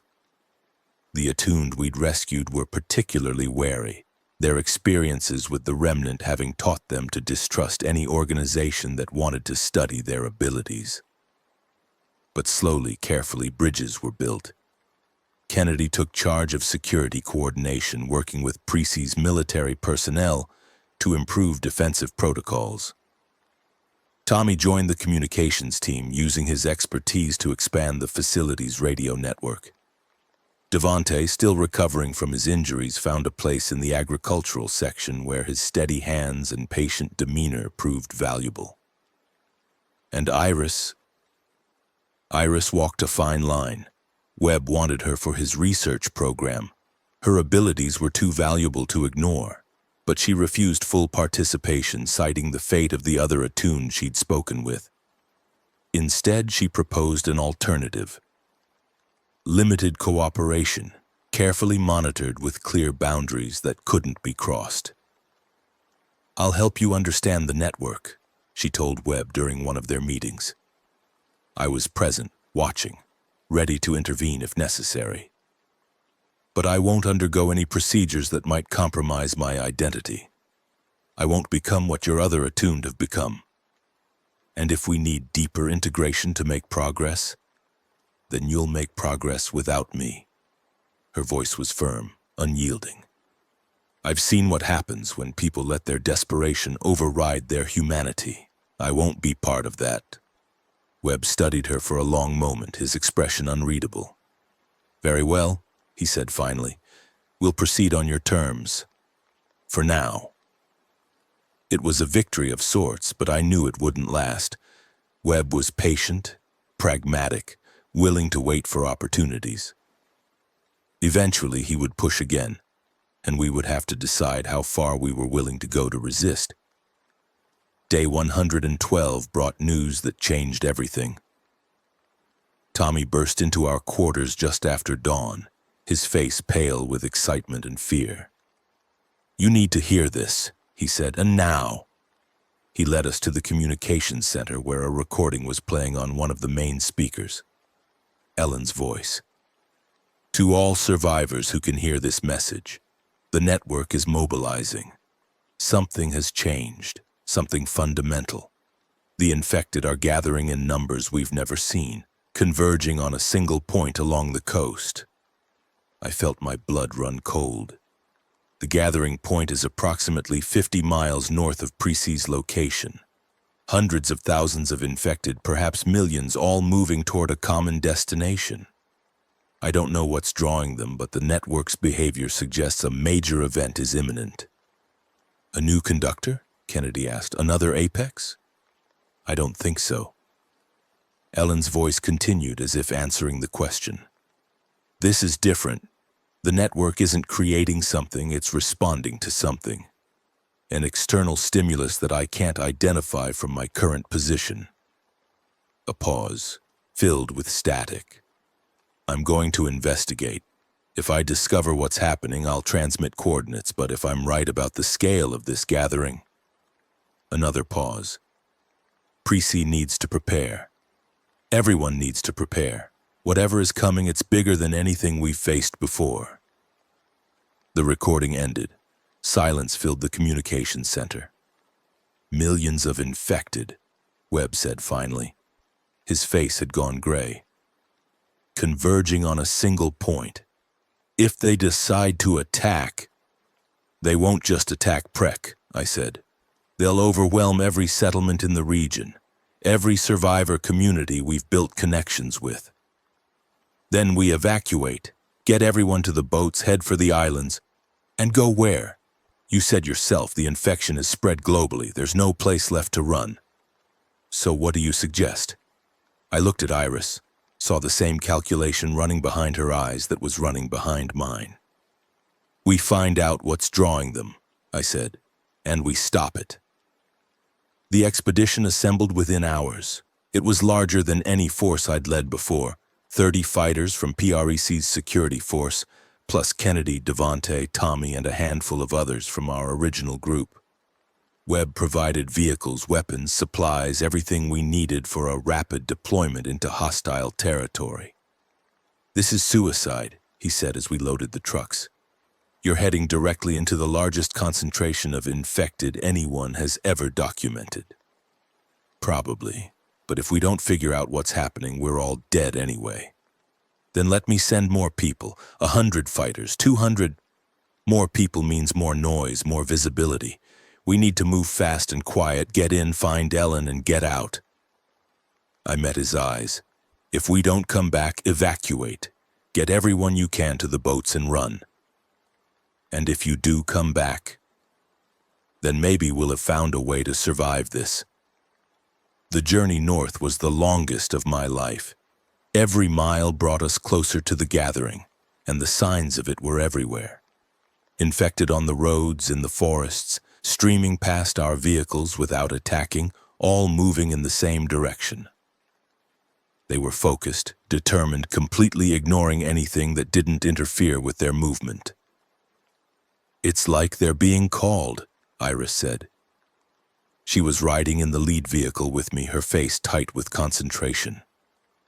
I can feel it, a signal pulling them forward, but I can't identify the source. Can you follow it? I think so. It's strongest to the northeast, maybe 20 miles from here. Then that's where we go. The source turned out to be a place I recognized from the maps.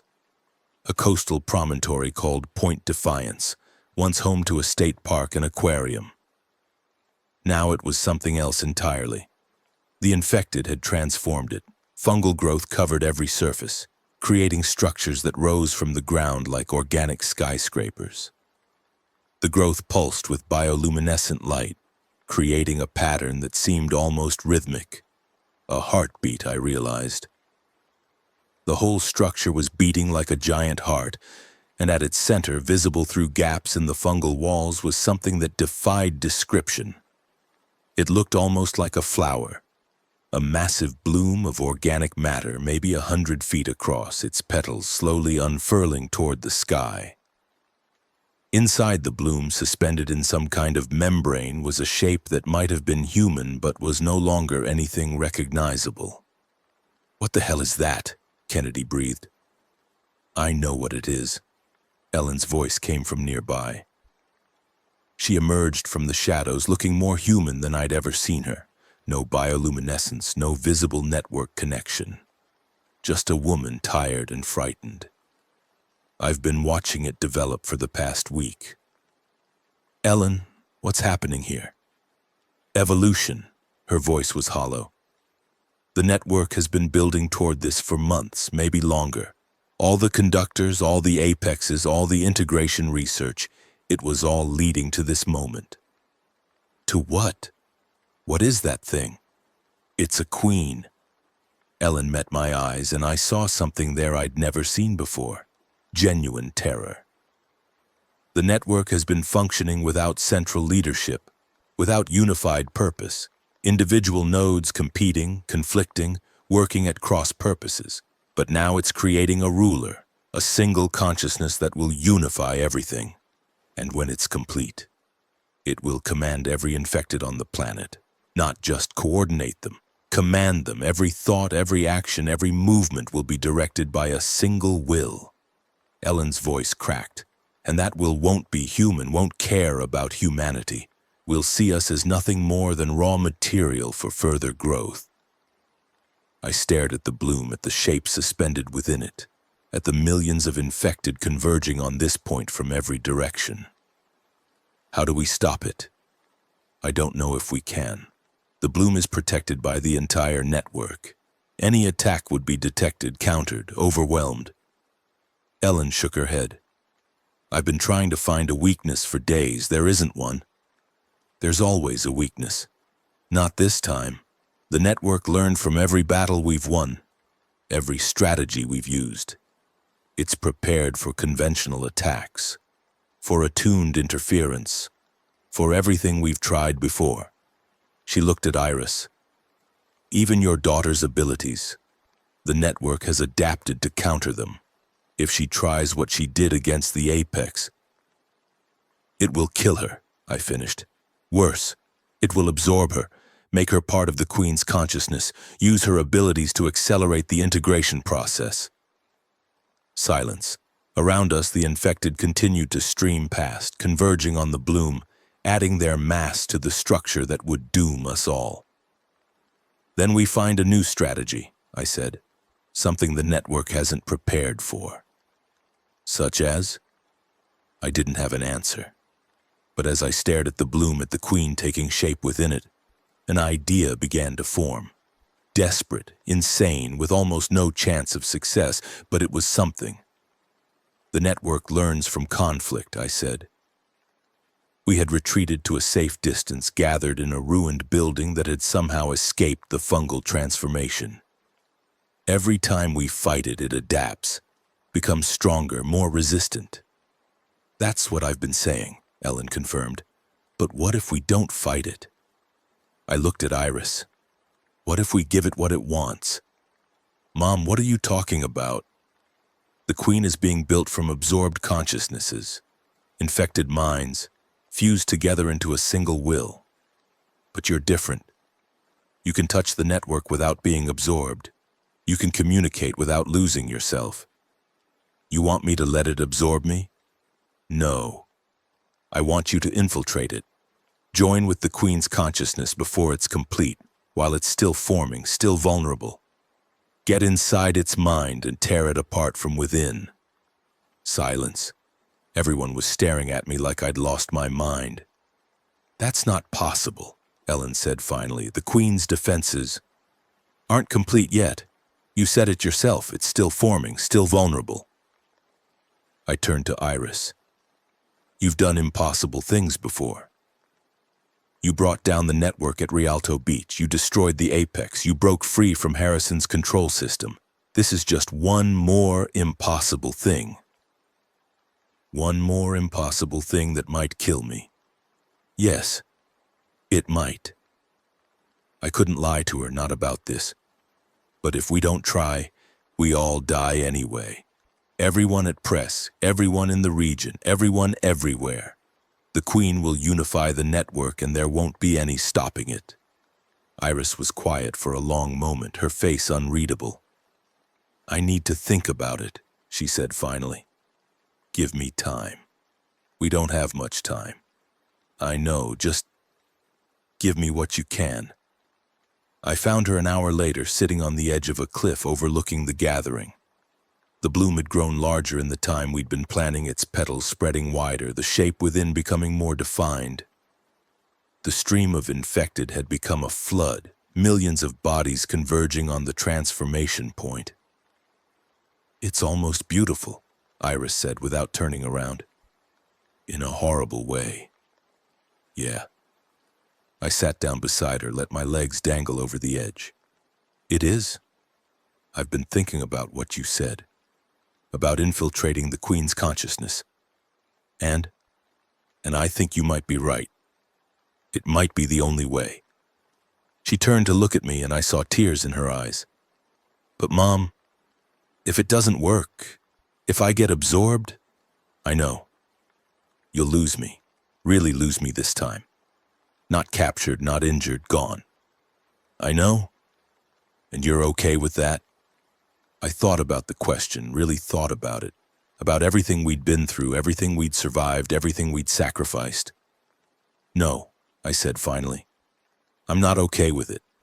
I'll never be okay with losing you." I reached out, took her hand. "But I also know that you're not a child anymore. You're a leader, a fighter, someone who has saved lives and changed the course of this war. If you decide this is what needs to be done, you'll support me. Always. Whatever you decide." Iris was quiet for a long moment, staring at the bloom, at the Queen taking shape within it. "I'm going to do it," she said finally. "Tomorrow at dawn, while the Queen is still forming before its defenses are complete. I'll be right there with you. No, you need to stay back with the others if something goes wrong. If something goes wrong, I want to be there." I squeezed her hand. "We've faced every impossible situation together. I'm not stopping now." She smiled, a real smile despite everything. "Together? Always together." Dawn came too quickly. We approached the gathering point with minimal force. Just me, Iris, Ellen, and Kennedy. Anyone else would just be additional targets, additional distractions. The infected ignored us as we moved through their ranks. They were completely focused on the bloom, on the Queen, on whatever transformation was about to occur. We were invisible to them, insignificant, beneath notice. The bloom's petals had fully unfurled now, revealing the shape within in all its terrible glory. It was human-sized but not human-shaped, a mass of fused tissue and fungal matter that pulsed with the rhythm of a heartbeat. "It's almost complete," Ellen said. Her voice was barely a whisper. "Another hour, maybe less. Then we move now." I turned to Iris. "Are you ready?" "No," she smiled grimly. "But that's never stopped us before." She stepped forward toward the bloom, and the infected around us finally noticed. They turned, all of them, millions of black eyes focusing on my daughter. The network had detected the threat, but Iris was already reaching out. I couldn't see what she was doing, couldn't perceive the battle that was taking place on a level beyond my senses, but I could see the effects. The bloom shuddered, its petals wavering, the shape within convulsing. The infected around us began to move, not toward Iris but erratically, their coordination failing. Some collapsed, others turned on each other, the network's control fragmenting. "It's working," Ellen breathed. "She's actually—" The scream cut her off. It came from the bloom, a sound that wasn't quite human, wasn't quite anything I'd ever heard. The shape within was thrashing now, fighting against whatever Iris was doing to it. And then I saw Iris fall. She dropped to her knees, her face contorted with effort, her body shaking. The connection she'd established was tearing at her, pulling her in, trying to absorb her into the Queen's forming consciousness. "Iris!" I ran toward her, heedless of the infected around us. Kennedy was right behind me, Ellen somewhere further back. Iris's eyes were open but unseeing, her mouth moving in words I couldn't hear. The bloom was reaching toward her, tendrils of organic matter extending from its surface, seeking to engulf her. "I'm here," I said, grabbing her shoulders. "I'm right here. Fight it. You can fight it." "Mom." Her voice was strangled, distant. "It's too strong. I can't." "Yes, you can. You're stronger than anything the network has ever seen. Remember what you did at Rialto Beach, at the apex? You're stronger than any of them." "That was different." "No, it wasn't. It was you, Iris. Just you refusing to give up. Refusing to let the network take what makes you human." I cupped her face in my hands, forced her to look at me. "I believe in you. I've always believed in you. Now believe in yourself." Something shifted in her eyes.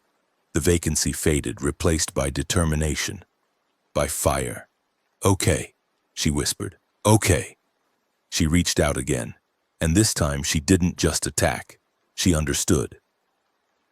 I don't know what she did, what she showed the Queen's forming consciousness, but I saw the bloom shudder, saw the shape within go still, saw the tendrils that had been reaching for her withdraw. And then the bloom began to collapse, not violently, not explosively.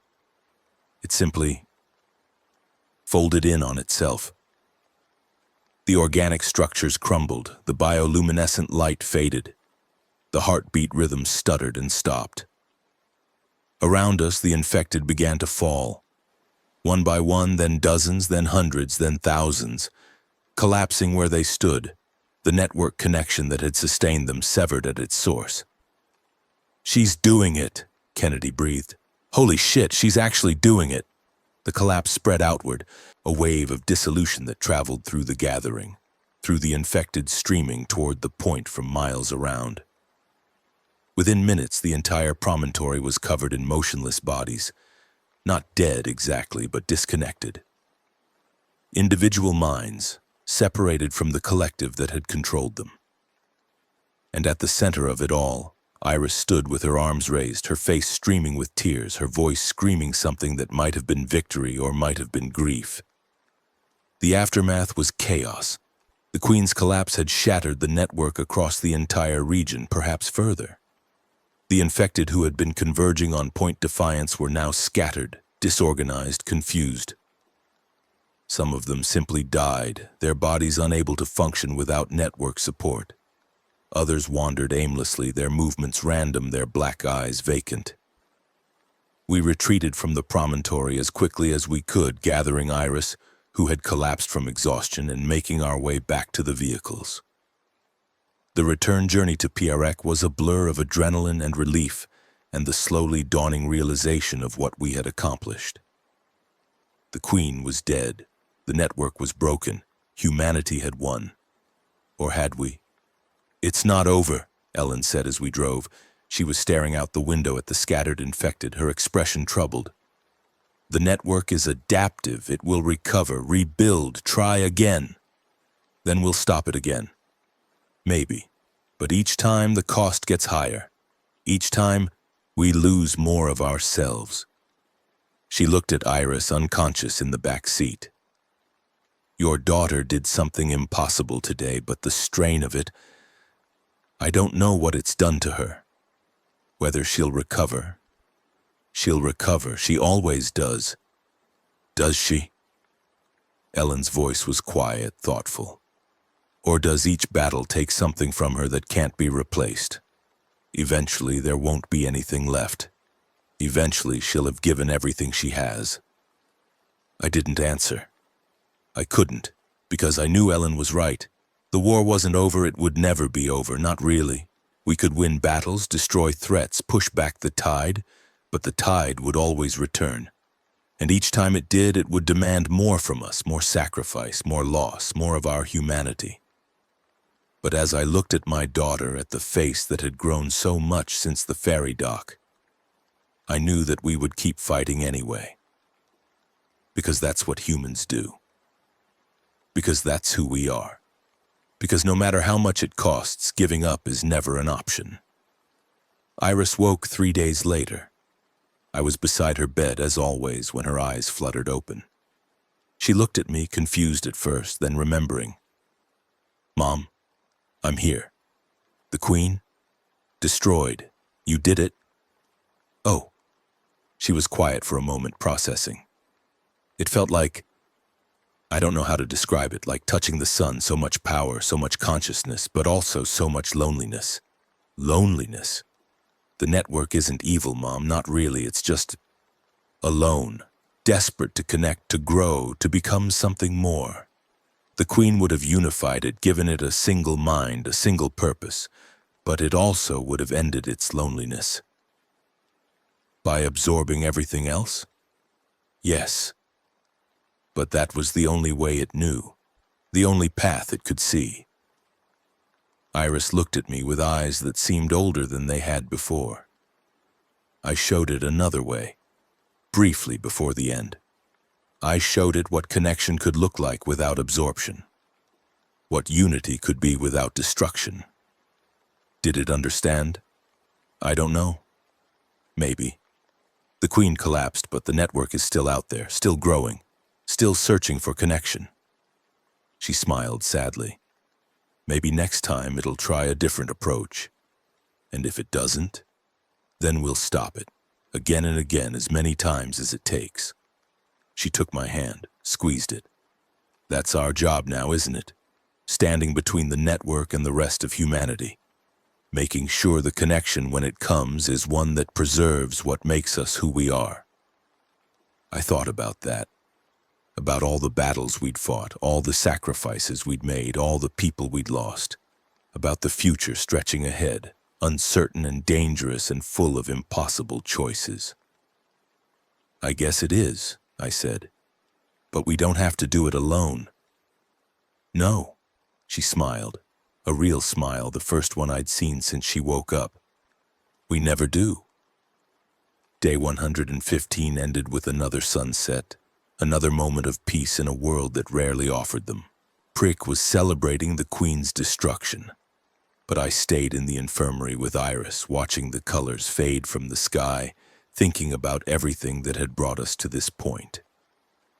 The ferry dock, Seattle, the forest, the chosen, the remnant, all the battles and losses and impossible choices, and now, this. A moment of victory that was also a moment of uncertainty, a pause in a war that might never truly end. What happens now? Iris asked, and we keep going, keep building, keep fighting. For how long? For as long as it takes. I turned to face her. The network isn't going to stop. Mother 7 is still out there. New threats will emerge. But we've proven something today, proven that we can win. That humanity isn't just surviving, but fighting back. And winning? Sometimes. When we're lucky, when we're brave, when we refuse to give up. I took her hand again. But even when we're not winning, we're still ourselves. Still human, still capable of hope and love and all the things that make life worth living. That sounds like something Beth would say. She'd probably say it better. I smiled through the tears that were forming. But she taught us well, didn't she? Civilization is a choice, and we keep choosing it every single day. Iris was quiet for a moment, her eyes fixed on the horizon. I'm scared, Mom, she admitted finally. Of what's coming, of what I might have to become to face it. I know I'm scared too. Really? Every day, every moment. I pulled her close, held her the way I had when she was small. But being scared doesn't mean being weak. It means being human, and human is exactly what we need to be. We sat there together as darkness fell, mother and daughter, survivors and fighters, and something more. Tomorrow would bring new challenges, new battles, new impossible choices, but tonight, we rested, we healed, we remembered what we were fighting for. And somewhere in the darkness, the network was stirring, planning, evolving. But we would be ready. We would always be ready, because that's who we are. The peace lasted 37 days. 37 days of rebuilding, of healing, of daring to believe that the destruction of the Queen had fundamentally changed our war against the network. 37 days of watching Iris recover her strength, of coordinating with survivor communities across the region, of establishing supply lines and communication networks and all the infrastructure of a civilization struggling to be reborn. Then the message came from the islands, and everything we'd accomplished became meaningless. Day 152. I was in Precy's command center with Director Webb reviewing reports from our expanding network of allied settlements when the transmission crackled through the speakers. Repeat, this is Dr. Sarah Chen, broadcasting from Vancouver Island Research Station. To all survivors who can receive this message, we have discovered the origin of the infection. I repeat, we have discovered the origin of the infection. The outbreak was not natural. It was engineered. There are people alive who know how this started and how it might be stopped. Coordinates follow for anyone with the resources and the courage to reach us, but be warned. The network knows what we've found. It's mobilizing everything it has to destroy this station before we can share what we know. If you're coming, come now. We don't have much time. The coordinates that followed placed the station on the northern tip of Vancouver Island, hundreds of miles across open water, through territory we knew almost nothing about. Engineered, Webb said slowly, his face pale. The infection was engineered. That's what she said. Do you believe her? I thought about everything we'd learned since the outbreak began. The Ophiocordyceps anthropophila, released from Antarctic ice. The way it had spread so quickly, so efficiently, as if it had been designed to maximize transmission. The network's almost intelligent adaptation to every strategy we'd developed against it. Yes, I said. I believe her. Then we need to reach that station. Whatever she's found, if there's any chance of stopping this permanently. The network will try to prevent us. She said it's mobilizing everything it has. Then we mobilize everything we have in response. Webb turned to face me, and for once his politician's mask had slipped, revealing the desperate fear beneath. This might be our only chance, Castellano. If the infection was engineered, there might be a way to reverse it. A kill switch, a counteragent, something the creators built in as a failsafe. Or there might be nothing. This could be a trap. Everything could be a trap. But if we don't try... He didn't need to finish the sentence. We both knew what was at stake. The expedition assembled within 48 hours. It was the largest force Prek had ever deployed. 200 fighters plus support personnel, loaded onto every seaworthy vessel the facility possessed. Webb had pulled out all the stops, stripping the base of defenders, betting everything on this single mission.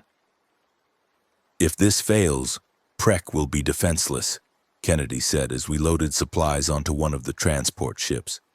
The network could take the facility while we're gone.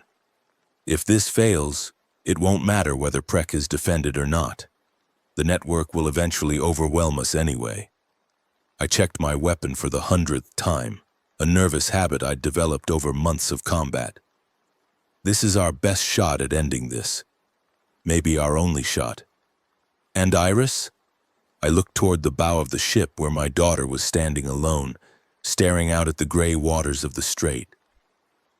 She'd been quiet since we announced the mission. Not reluctant exactly, but thoughtful. Processing. She's coming, she insisted. Is that wise? After what happened with the Queen. She's the strongest attuned we have. If the network is going to throw everything at us, we need her abilities. I paused. Besides, I stopped trying to tell her what to do a long time ago. Kennedy smiled grimly. I remember when she was just a scared kid you were trying to protect. She was never just a scared kid. I just didn't see it until the world forced me to. We departed at dawn, a flotilla of hope sailing into uncertain waters. The strait crossing was tense but uneventful. The network's forces were apparently concentrated elsewhere, and we made it to Vancouver Island without encountering significant resistance. The real challenges began when we reached the shore. The island had been hit hard by the infection. The coastal towns we passed were overgrown with fungal matter, their streets filled with the motionless forms of infected who had collapsed when the Queen died. But there were also signs of recovery, patches where the fungal growth was dying back, areas where wildlife was beginning to return. "The network is weakened here," Iris reported. She was standing at the bow of the lead ship, her eyes unfocused as she reached out with her abilities. "The Queen's destruction disrupted their coordination across a wider area than we realized. They're struggling to maintain control." "That's good news." "Yes and no, it means they're desperate. And desperate enemies are dangerous enemies." We anchored in a sheltered cove about 10 miles south of the research station and began the overland march. The terrain was rough, mountains and forests and the constant threat of ambush. But we moved as quickly as we could, aware that every hour we delayed was another hour for the network to prepare. On the third day of marching, we found the first signs of the station. It was built into the side of a mountain, its concrete structures partially hidden by natural camouflage. Guard towers, defensive walls, the infrastructure of a facility that had been designed to survive exactly the kind of apocalypse we were living through. And surrounding it, stretching as far as I could see, was an army. Infected. Hundreds of thousands of them, perhaps millions, covering every inch of ground between us and the station. They weren't attacking, not yet, but they were there, waiting.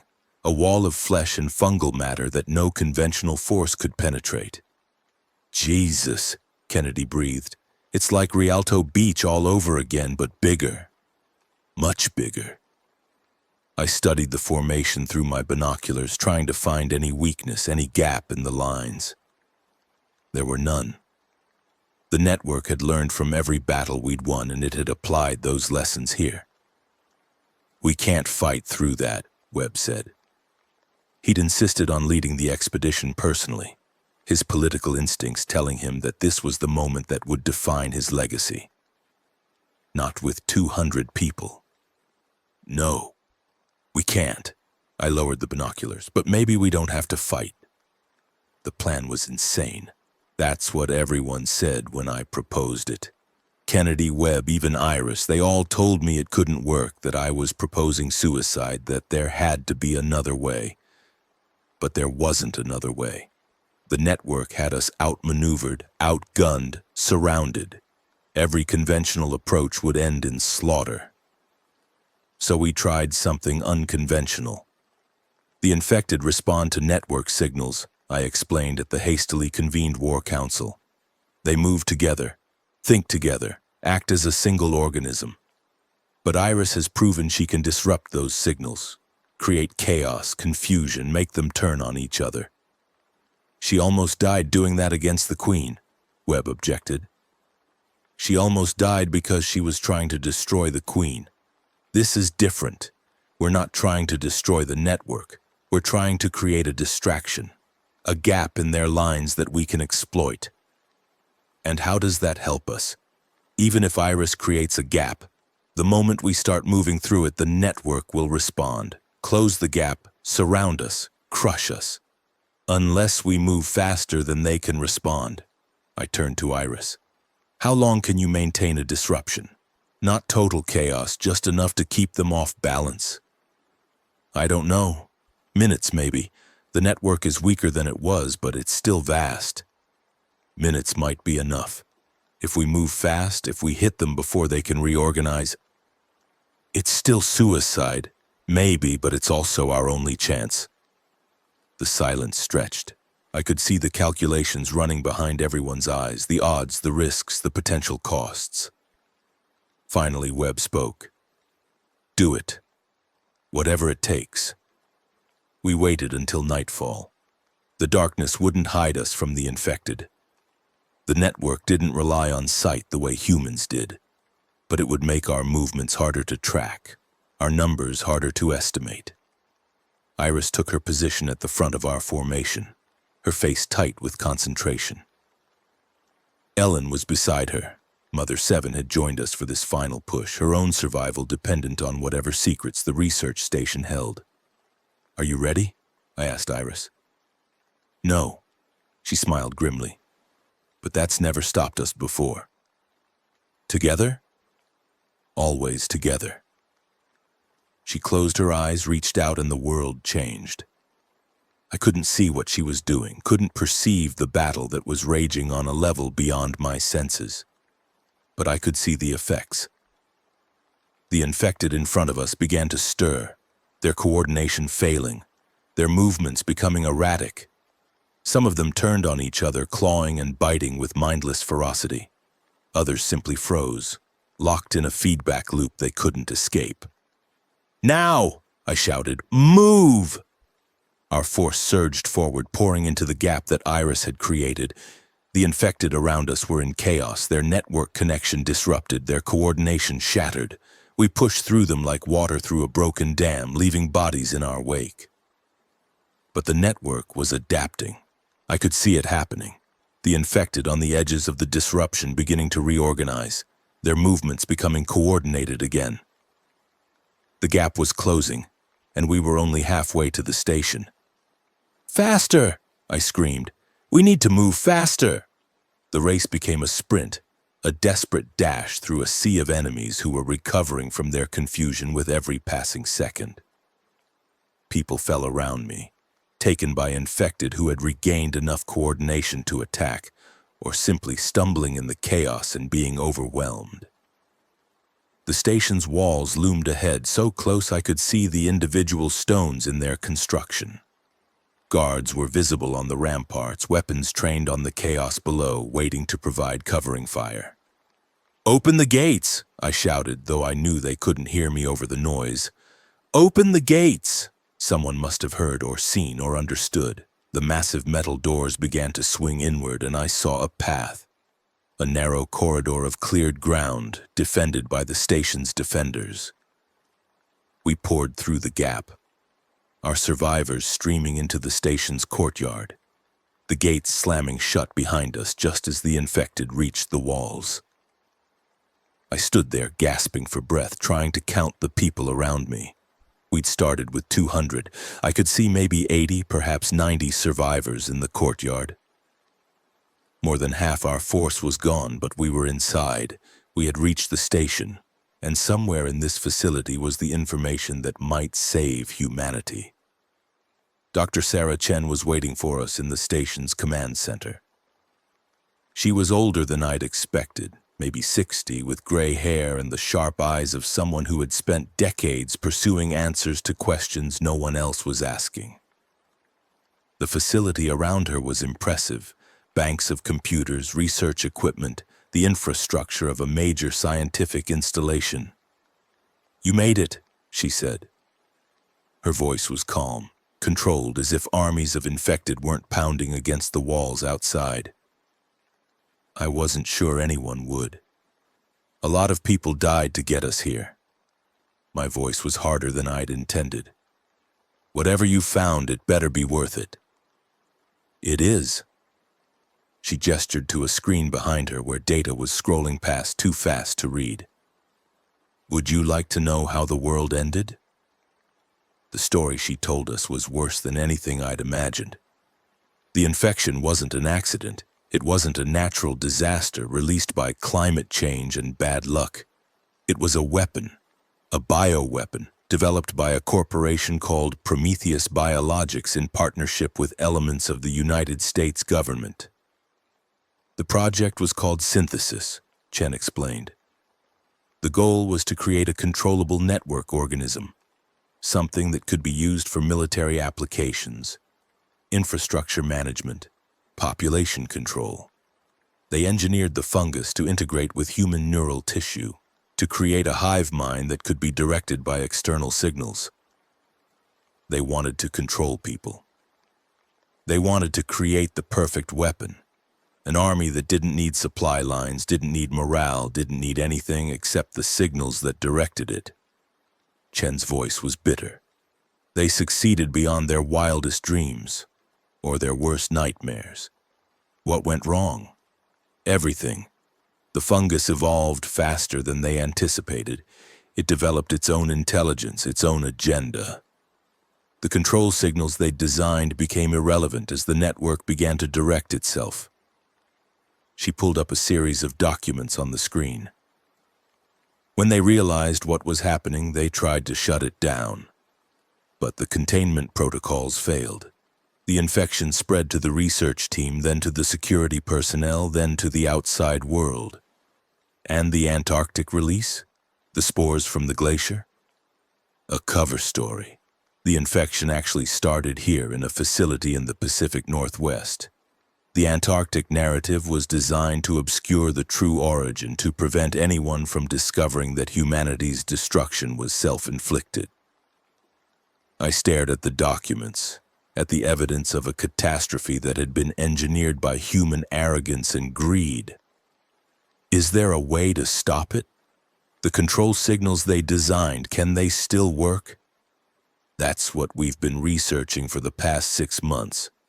The original control protocols are useless. The network has evolved too far to respond to them. But we've developed something new. Chen pulled up another screen showing a complex diagram I couldn't understand. A counter frequency. A signal that disrupts the network's coordination at a fundamental level, preventing the fungal matter from maintaining coherent connections. Like what Iris does when she disrupts the infected. Similar but more powerful. Your daughter's abilities work on a local scale. She can affect the infected in her immediate area. This signal, properly broadcast, could affect the entire network, globally. Could affect or would affect.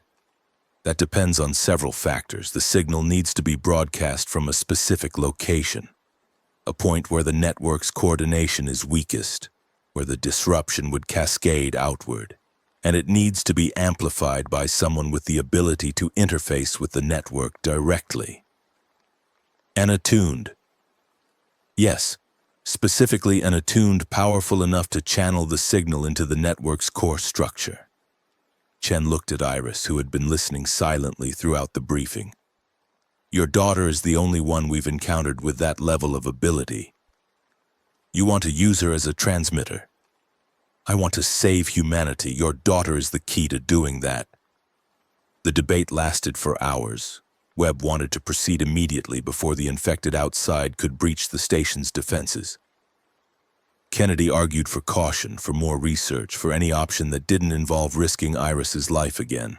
Ellen, Mother 7, was strangely silent, her transformed face unreadable. And Iris listened, processed, considered. Finally, when everyone else had exhausted their arguments, she spoke. Where is this point? The place where the network is weakest? Chen pulled up a map. Here, about 50 miles north of the station, there's a natural cave system that extends deep into the mountain, connecting to what we believe is a major fungal hub. The network's coordination signals are weakest there, vulnerable to disruption.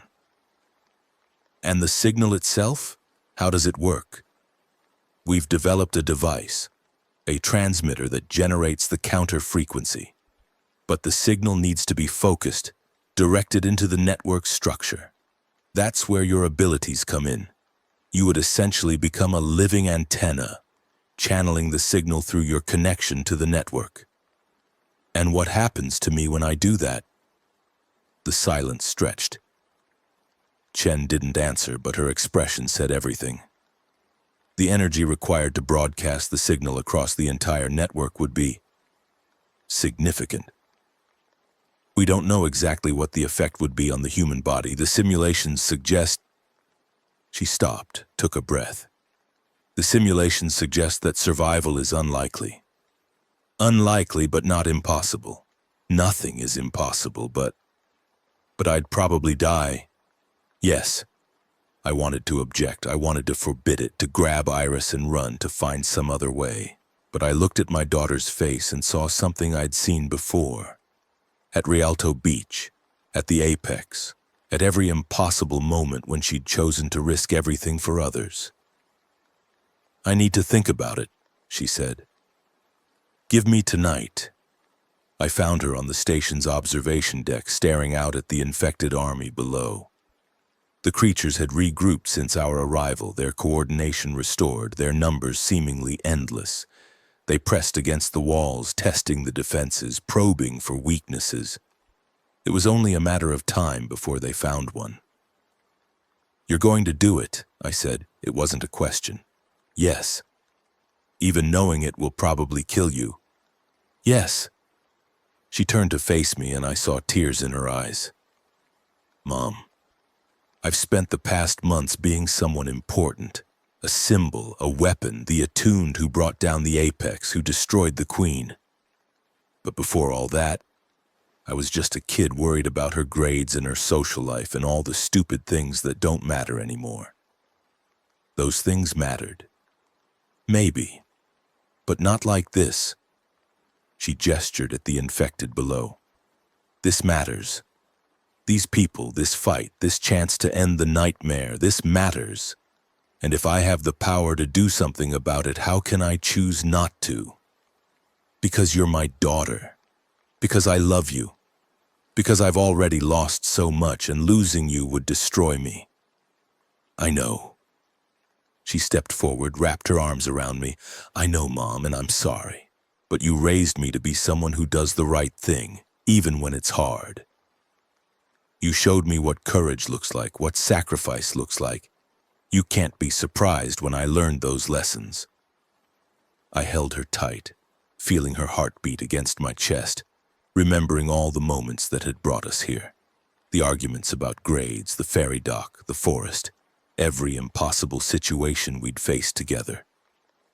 "I'm not surprised," I managed through my tears. "I'm proud. Prouder than I've ever been of anything, but I'm also terrified. I'm terrified too." She pulled back, looked me in the eyes. "But I'm also ready. This is who I am now, Mom. This is who you helped me become. And I wouldn't change it for anything." The mission launched at dawn. We couldn't take the entire force. The journey through infected territory was too dangerous for a large group. Instead, we assembled a small team. Me, Iris, Kennedy, Ellen, and 10 of our best fighters. Chen gave us the transmitter device and detailed instructions for reaching the cave system. "Once you're in position, activate the transmitter and establish the network connection," she explained. "Iris will need to channel the signal through her consciousness, directing it into the network's core structure. The process will take approximately 10 minutes. During that time, you'll be vulnerable to counterattack. We'll protect her. You'll try. But if the network realizes what you're doing, it will throw everything it has at stopping you. Every infected in the region, every resource it can muster." Chen looked at us with something like sorrow. "I wish there was another way. I've spent months looking for one. There isn't." We left through a hidden exit, a tunnel that emerged in a ravine behind the station, outside the main ring of infected. The creatures were focused on the walls, trying to breach the defenses, and they didn't notice our small group slipping away into the forest. The journey north was a nightmare of close calls and narrow escapes. The infected were everywhere, their presence a constant pressure that Iris could feel through her connection. We moved slowly, carefully, using every trick we'd learned over months of survival. On the second day, we lost 2 of our fighters to an ambush. On the third, we lost 3 more when we were forced to cross a river that the infected had turned into a killing ground. By the time we reached the cave system, there were only 7 of us left. "This is it," Kennedy said, studying the entrance. It was a narrow opening in the mountainside, barely wide enough for a single person to pass through. Beyond it, darkness stretched into unknown depths. "The network knows we're here," Iris said. Her voice was strained, her face pale with the effort of maintaining her shields.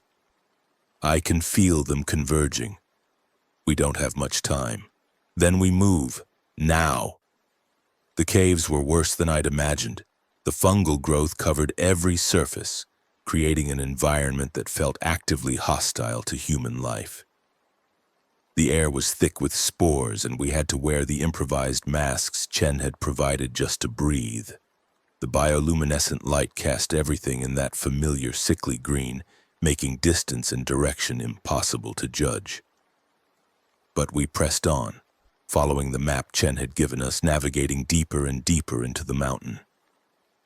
The central chamber, when we finally reached it, was vast, a natural cathedral of stone and fungal matter, its ceiling lost in darkness above us. At its center was something that defied description, a mass of organic material that pulsed with its own inner light, connected to the surrounding walls by thousands of tendrils. The hub, Iris breathed. The network's coordination center for this entire region.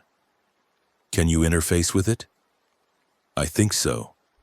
But once I connect, the network will know exactly where we are, exactly what we're doing. Then we make sure they can't stop you. I turned to the others, Kennedy, Ellen, our 4 remaining fighters. This is it. Everything we've been fighting for comes down to this moment. Hold this chamber, no matter what comes through those tunnels, hold it.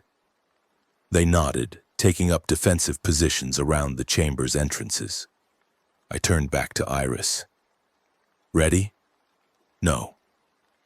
She smiled, that same smile she'd given me so many times before. But that's never stopped us.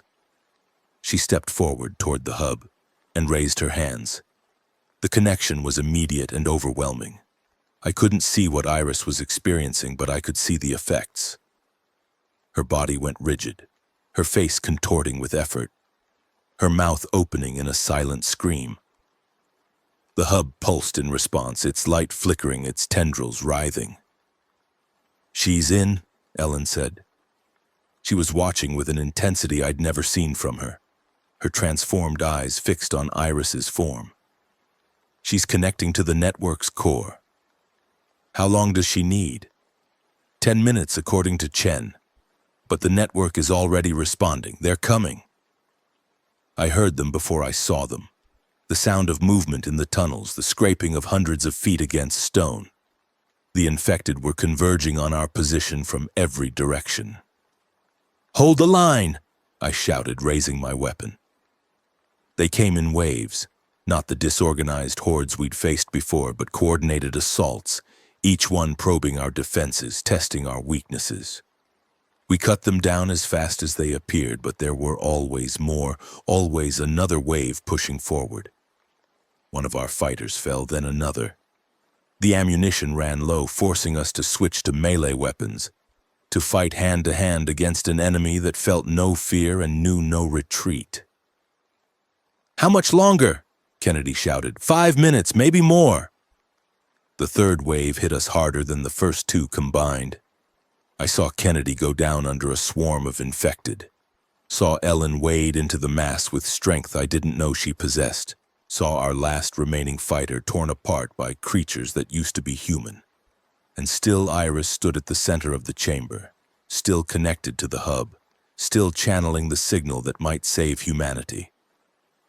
I was alone now, the last defender, standing between my daughter and the army that wanted to destroy her. My weapon was empty, my knife slick with blood, my body screaming with exhaustion and pain. But I kept fighting, because that's what I'd always done, because that's who I was, because giving up was never an option, not when my daughter was counting on me. An infected broke through my guard, its claws raking across my chest. I went down, feeling the impact of the stone floor, feeling the blood flowing from the wound. Above me, more of them were converging, reaching for Iris, trying to sever the connection that was their only weakness. Mom! Iris's voice, distant and distorted by the network connection. She had seen me fall, seen the infected closing in, and for a moment, just a moment, her concentration wavered. The hub's pulsing intensified. The signal she was broadcasting fluctuated. Don't stop, I screamed. Finish it! She hesitated, torn between saving me and saving everything. Finish it, Iris, that's an order. Something shifted in her expression. The concentration returned, harder than before, fueled by grief and rage and determination. And then Kennedy was there, somehow still alive, somehow still fighting, pulling me away from the infected, buying those final precious seconds. "Go!" she shouted. "Protect her!" I didn't have the strength to argue. I crawled toward Iris, toward the center of the chamber, dragging myself across the stone floor with hands that were slick with blood. The infected were closing in from all sides now, their numbers overwhelming, their purpose singular. I reached Iris just as the final wave hit. What happened next, I can barely describe. Iris screamed, a sound that wasn't quite human, that carried harmonics I'd never heard from any throat. The hub behind her exploded with light, its pulsing becoming a constant glow, its tendrils convulsing wildly. The signal went out. I felt it pass through me. A wave of something that wasn't quite sound, wasn't quite light, but affected me on a level I couldn't understand. It hurt, in a way that had nothing to do with physical pain. It was like having my thoughts rearranged, my consciousness temporarily disrupted. Around us, the infected stopped. All of them, everywhere I could see, simply froze in place. Their eyes, those terrible black eyes, went vacant, their bodies going slack. Then they began to fall. Not attacking, not dying, just collapsing, as if the strings that had held them upright had suddenly been cut. They dropped where they stood, hundreds of them, thousands of them, the army that had been about to destroy us becoming a carpet of motionless bodies. "It's working," Ellen breathed. She had survived somehow, her transformed body more resilient than human flesh. "The signal is propagating through the network. It's disrupting coordination globally." "Iris," I managed. She was still standing at the center of the chamber, still connected to the hub, her body rigid with effort. But something was different now. The light around her was fading, the connection weakening. "She's finished," Ellen said. "The signal has been broadcast. The network is collapsing." Iris swayed, and I was there to catch her as she fell. She was lighter than I remembered. I held her in my arms, her head resting against my chest, her breathing shallow and rapid. The wounds from the battle were catching up with me, the blood loss making everything distant and unclear. "Mom," her voice was a whisper. "I'm here. I've got you." "Did it work?" "Yeah, baby, it worked. The network is collapsing. The infected are falling." "Good." A small smile, barely visible. "That's good. You did it, Iris. You saved everyone. We did it." She reached up, touched my face with fingers that were cold and trembling. "Together, like always. Like always. Mom."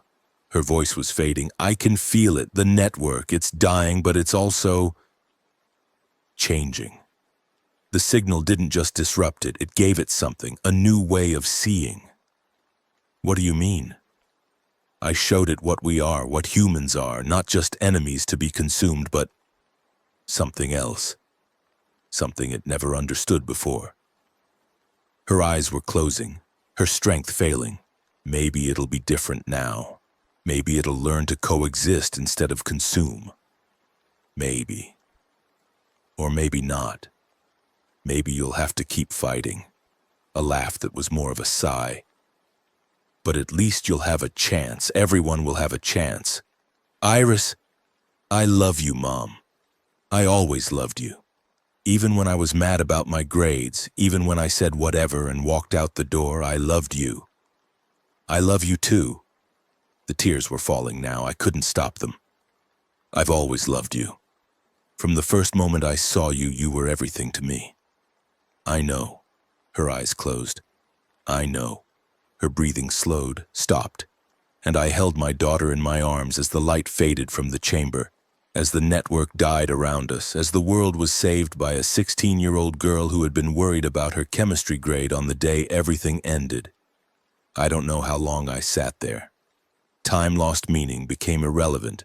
There was only Iris, cold and still in my arms in the silence of the chamber around us. Eventually, Kennedy found me. She was battered, bloody, barely able to walk, but she was alive. She sat down beside me without speaking, without trying to take Iris away, without doing anything except being present.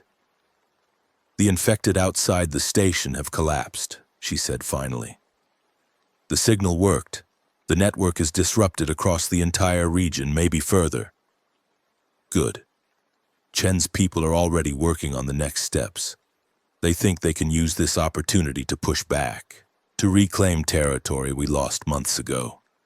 "Good. Mira." She hesitated. "I'm sorry, I'm so sorry." "I know." More silence. Then, "She saved us. All of us. Everyone who's still alive, they're alive because of what she did." "I know. They'll remember her. The attuned who brought down the network, the girl who saved the world." "I don't care about that." My voice cracked. "I just want my daughter back." Kennedy didn't respond. There was nothing to say. We carried Iris out of the caves as dawn broke over the mountains. The world outside had changed. The infected that had surrounded us were gone, collapsed, dying, or simply absent. The fungal growth that had covered every surface was beginning to wilt, its connection to the network severed. It was beautiful in a terrible way. The destruction of everything we'd feared, the promise of something new. But I couldn't appreciate it. Not yet. Maybe not ever. The journey back to the station was quiet. Kennedy and Ellen supported me. I was too weak from blood loss to walk on my own. And we carried Iris between us, refusing to leave her in the caves. Chen met us at the gates.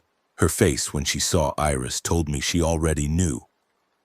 "The signal has been detected across the entire Pacific region," she said softly. "Reports are coming in from other survivor communities. The infected are collapsing everywhere. The network is dying." "It's not dying." Ellen's voice was strange, distant. "It's changing. The signal Iris broadcast didn't just disrupt the network. It rewrote its fundamental programming. It can't consume anymore, can't expand. It's been contained." "Contained?" "The fungal matter is still there. The neural connections are still present. But they can no longer override human consciousness. They can no longer absorb individual minds." Ellen looked at Iris's body, and I saw something like grief in her transformed features. "She gave it a new purpose. Instead of conquest, it will become something else. A presence in the ecosystem, but not a threat. A part of the world, but not its destroyer." "She did that?" "She showed it another way, just like she said she would." Ellen met my eyes. "Your daughter was remarkable, Mira. More remarkable than any of us understood." We buried Iris on a hillside overlooking the ocean. It was a beautiful spot, a place where she could see the water she'd always loved, where the sun would warm her grave every morning, where the wind from the strait would bring the smell of salt and freedom. The service was simple. We had no priest, no formal ritual, no tradition that felt adequate to the moment.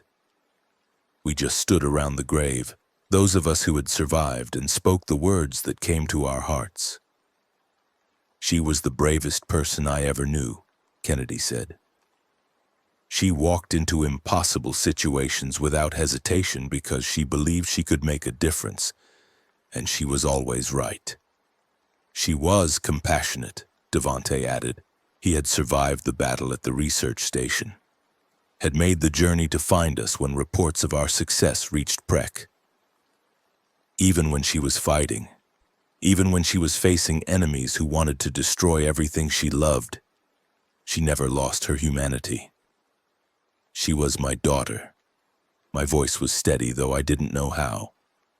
"She was stubborn and passionate and sometimes infuriating.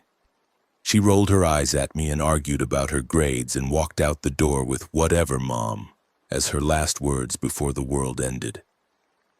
I paused, feeling the tears threaten again.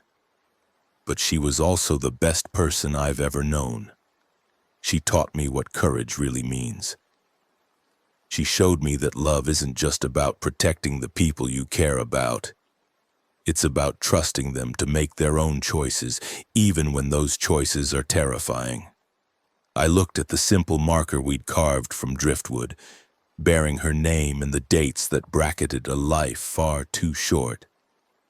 Iris Castellano, she saved the world, but to me she'll always just be my daughter.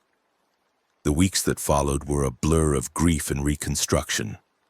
The network was truly dying now, or transforming as Ellen described it. The infected who had survived the signal's broadcast were different, still present, still affected by the fungal integration, but no longer hostile. They wandered in a daze, their black eyes gradually returning to human colors, their consciousness slowly reasserting itself. Some of them died. The integration had been too complete, the damage too severe. But others survived, woke up as themselves again, rejoined the human communities that were tentatively beginning to rebuild. Prek became the center of a new civilization. Survivors poured in from across the region, drawn by the news that the nightmare was ending, that there was hope for the future. Chen's research team worked around the clock, developing treatments for those still affected by partial integration, countermeasures to prevent any resurgence of the network. Webb proved to be a capable administrator, whatever his other flaws. He organized the refugees, coordinated the reconstruction efforts, established connections with other survivor communities. The Pacific Coalition, which had seemed like a dream just months ago, was becoming a reality. And I spent a lot of time on that hillside, sitting beside my daughter's grave, talking to her about everything and nothing. The child you rescued, Lily, she's recovering, I told her one afternoon. Tommy had finally found his niece alive in a refugee camp that had been established in the ruins of Sequim. Tommy's been with her every day since we got back. She started speaking again last week. Her first words were, "Thank you." I paused, watching the waves roll against the shore below. Devante is working on the boats again. Says he wants to establish regular trade routes between the settlements, help everyone stay connected. He still hums those Motown songs when he thinks no one's listening. Another pause. The wind shifted, bringing the smell of salt and pine. Kennedy's training new scouts. She's got this whole program set up, teaching people the survival skills that kept us alive. She mentioned you the other day, said you were the standard she holds everyone to, the benchmark for courage under pressure. I felt the familiar sting of tears let them fall without trying to stop them. I miss you so much, baby. Every day I wake up and there's this moment, just a second, when I forget you're gone. And then I remember, and it's like losing you all over again. The waves continued their endless rhythm. The wind continued to blow. But I'm not giving up. I know you wouldn't want that. I'm going to keep fighting, keep building, keep trying to make this world something worth living in. That's the only way I know how to honor what you gave us. I reached out, touched the marker bearing her name. I love you, Iris. Forever and always. Day 200, the first winter after the network's collapse. I was standing on Precy's observation deck watching the snow fall over the Pacific when Devante found me. There you are. He handed me a cup of something warm. Coffee, real coffee from the supplies that trade ships had started bringing in. Tommy's been looking for you. Said he's picking up transmissions from the East Coast. The East Coast. Some kind of survivor federation. They've been operating independently since the outbreak. Didn't know anything about what was happening out here until recently. They want to establish contact, coordinate reconstruction efforts. That's good news. Yeah. Devante was quiet for a moment, watching the snow with me. Hard to believe, isn't it? 6 months ago, we thought we were fighting for survival. Now we're talking about trade routes and federations and all the things that seemed impossible. Iris made it possible. She did.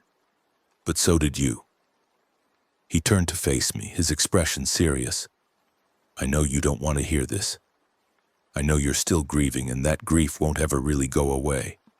But what you did, Mira, leading us through all of that, making the hard choices, never giving up, that mattered too.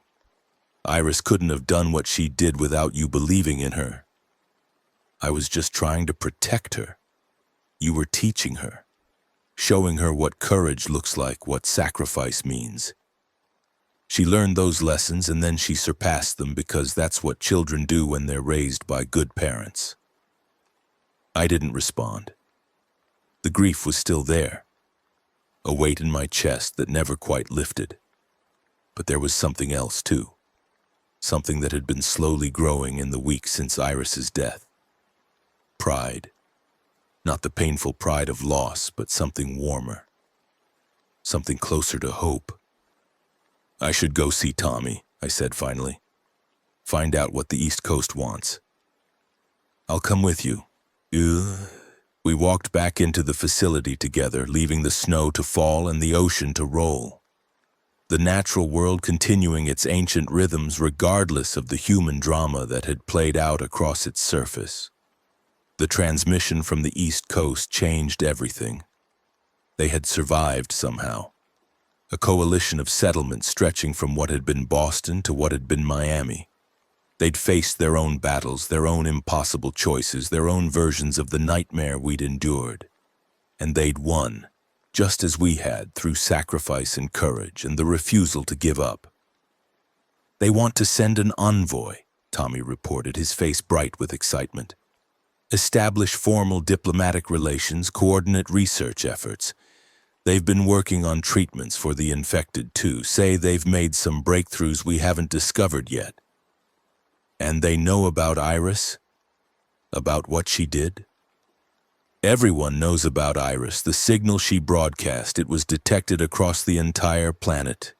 Every survivor community that was monitoring network activity felt it. Tommy's voice softened.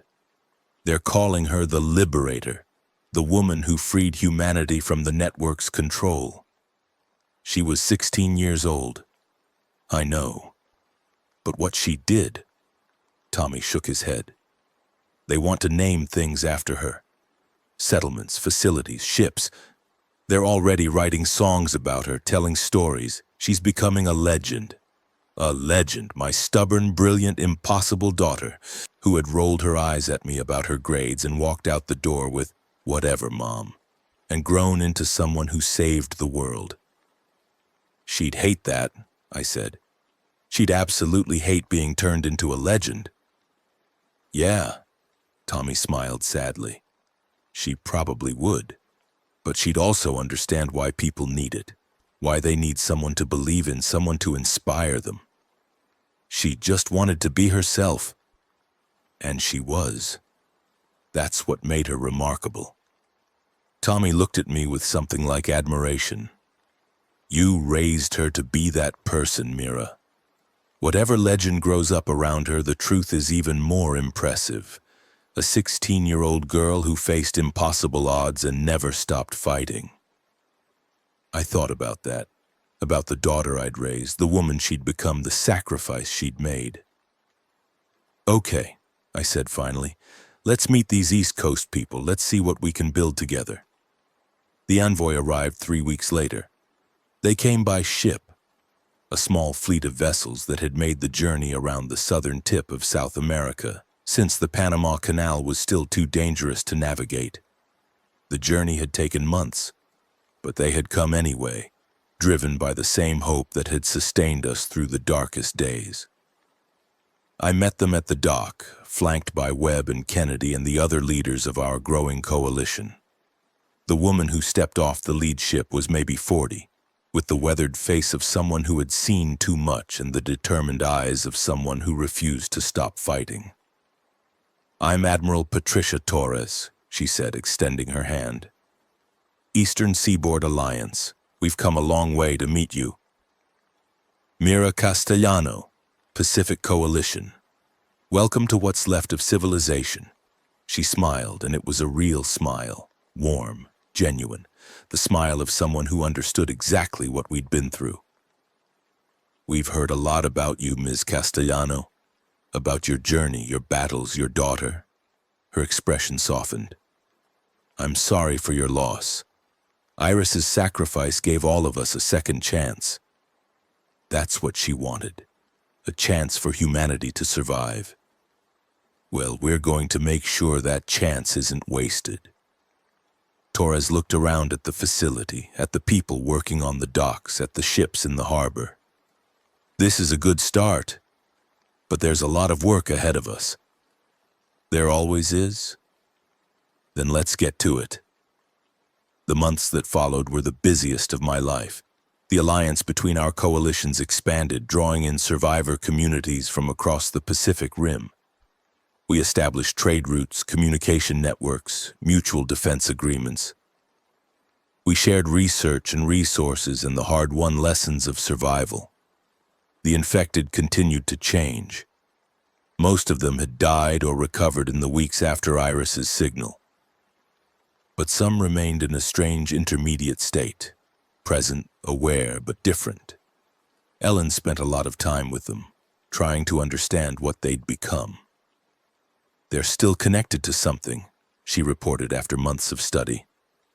"Not the old network, that's truly gone, but something new, a gentler form of connection, one that doesn't override their individual consciousness." "Is that dangerous?" "I don't think so. If anything, it might be useful. They can sense things the rest of us can't, environmental changes, weather patterns, the health of ecosystems. They're becoming something like early warning systems for the natural world." Iris said the network was changing, that she showed it a new way of being. She did. And this is the result, a form of connection that enhances rather than consumes, a symbiosis rather than a parasitism. Ellen's transformed face showed something like wonder. She didn't just save humanity, Mira, she created something new, a possibility that didn't exist before. Day 365, 1 year since the outbreak. I stood on the hillside overlooking the ocean beside the grave that I'd visited hundreds of times since the burial. The marker was weathered now, softened by rain and wind, but the name was still clearly visible. Iris Castellano, beloved daughter, fierce warrior, savior of humanity. Whatever, Mom. And then she saved the world. The last line had been Kennedy's idea. She'd hate a serious epitaph, she'd said when we carved it. This way, she gets to roll her eyes at us one more time. I smiled at the memory, feeling the familiar mix of grief and pride that had become my constant companion.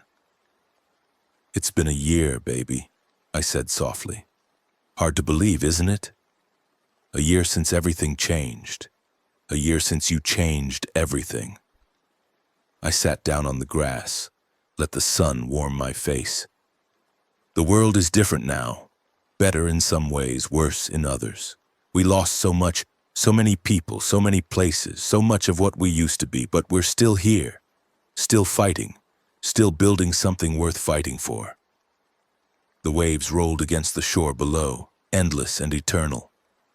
"I think about you every day. I wonder what you'd think of everything we're doing, all the decisions we're making. Sometimes I can almost hear your voice telling me when I'm being too cautious or not cautious enough." I laughed softly. "You always did know how to push my buttons." A breeze came off the ocean carrying the smell of salt and the promise of rain. "I'm going to keep going, Iris. I'm going to keep fighting, keep building, keep trying to make this world something you'd be proud of. That's all I can do now. Honor your sacrifice by making it worth something." I stood, brushed the grass from my clothes. "I love you, baby. Today and always. And wherever you are, whatever you've become, I hope you can feel that. I hope you know that your mother loves you and misses you and carries you in her heart every single moment of every single day." I pressed my hand against the marker one last time, feeling the rough wood beneath my fingers. "See you next time." The observation deck was crowded when I returned to the facility. People had gathered there to watch the sunset. Survivors who had become citizens of a new world. Children who had been born since the collapse, the wounded and the weary who had found their way to safety. Kennedy found me in the crowd, handed me a cup of something warm. "You okay?" "Yeah, I am." She studied my face, looking for the lie. Found only truth. "Good, because Webb's been looking for you. Something about a new settlement request from the Northern Territories. It never ends, does it?" "Nope. But that's good news. Means there are still people out there who need help." Kennedy smiled. Means the world is still worth fighting for. I looked out at the sunset, at the sky painted in shades of gold and red and purple. Somewhere out there, across the water, across the mountains, across the ruins of the old world, millions of people were rebuilding their lives. My daughter had given them that chance, had given all of us that chance. I intended to make sure we didn't waste it. "Let's go see what Webb wants," I said. Kennedy nodded, and we walked back into the facility together, leaving the sunset to paint the sky, the waves to roll against the shore, the world to continue its ancient dance of destruction and renewal. The story doesn't end here. There are more battles to fight, more challenges to face, more impossible situations that will require impossible courage. The network may be transformed, but the world is still dangerous, still unpredictable, still full of threats we can't anticipate. But we'll face them, together, as we've always faced them, with courage and determination and the stubborn refusal to give up that has defined humanity since the first of us looked at an impossible obstacle and decided to overcome it anyway. I think about Iris constantly, about who she was, who she became, what she gave us. I think about the last conversation we had, about her telling me she loved me even when she was mad about her grades, about her smile, her strength, her absolute refusal to accept that anything was truly impossible. She was the best of us, the bridge between what we were and what we might become. The proof that humanity at its core is something worth saving. I carry her with me every day, in my heart, in my actions, in every decision I make. She taught me what courage really means, and I try to live up to that lesson even when it's hard, especially when it's hard. The world is different now. The network is contained, the infected are changing, the human communities are rebuilding. We've survived something that should have been unsurvivable, emerged from darkness into something that might someday be called light. But we did it together. My daughter and me and all the people who fought beside us. We faced the impossible and refused to accept that it was truly impossible. We lost everything and kept fighting anyway. That's what it means to be human. Not the buildings we construct or the technology we create, but the connections we forge with each other. The love that persists even in the darkest moments. The courage to keep going when every rational calculation says we should give up. Iris understood that. She lived it. She died for it. And now it's my job to make sure her sacrifice meant something.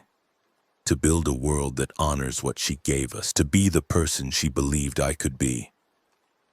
I'm going to keep fighting. I'm going to keep building.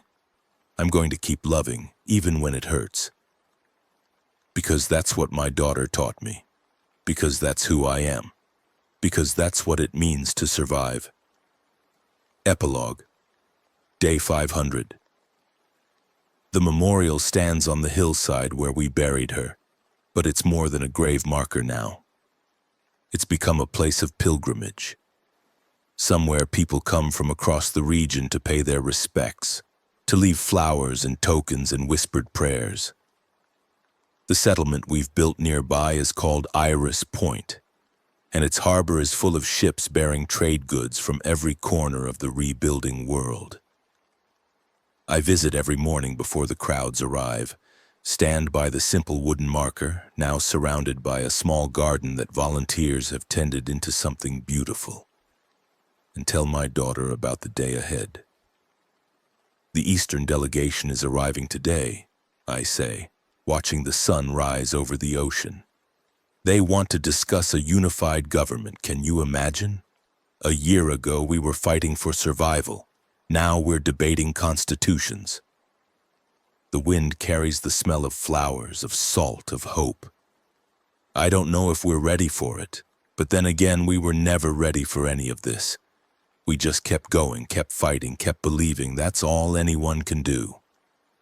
Below in the harbor I can see the first of the ships appearing on the horizon. More survivors, more allies, more pieces of a new world being assembled from the wreckage of the old. I have to go, I tell the grave. But I'll be back tomorrow. I'll always come back. I press my hand against the marker one last time. I love you, Iris. Forever and always. Then I turn and walk down the hillside toward the settlement, toward the work that never ends, toward the future my daughter died to give us. The sun is rising, the world is changing, and somewhere in whatever lies beyond this life, I like to think my daughter is watching, proud of what we've built, proud of who we've become, still rolling her eyes at us when we get too serious. Still saying, whatever, Mom, and then doing the right thing anyway. That's my girl. That's my Iris. That's the savior of humanity who started out as a teenager worried about her chemistry grade and ended up changing everything. I carry her with me always, and I always will.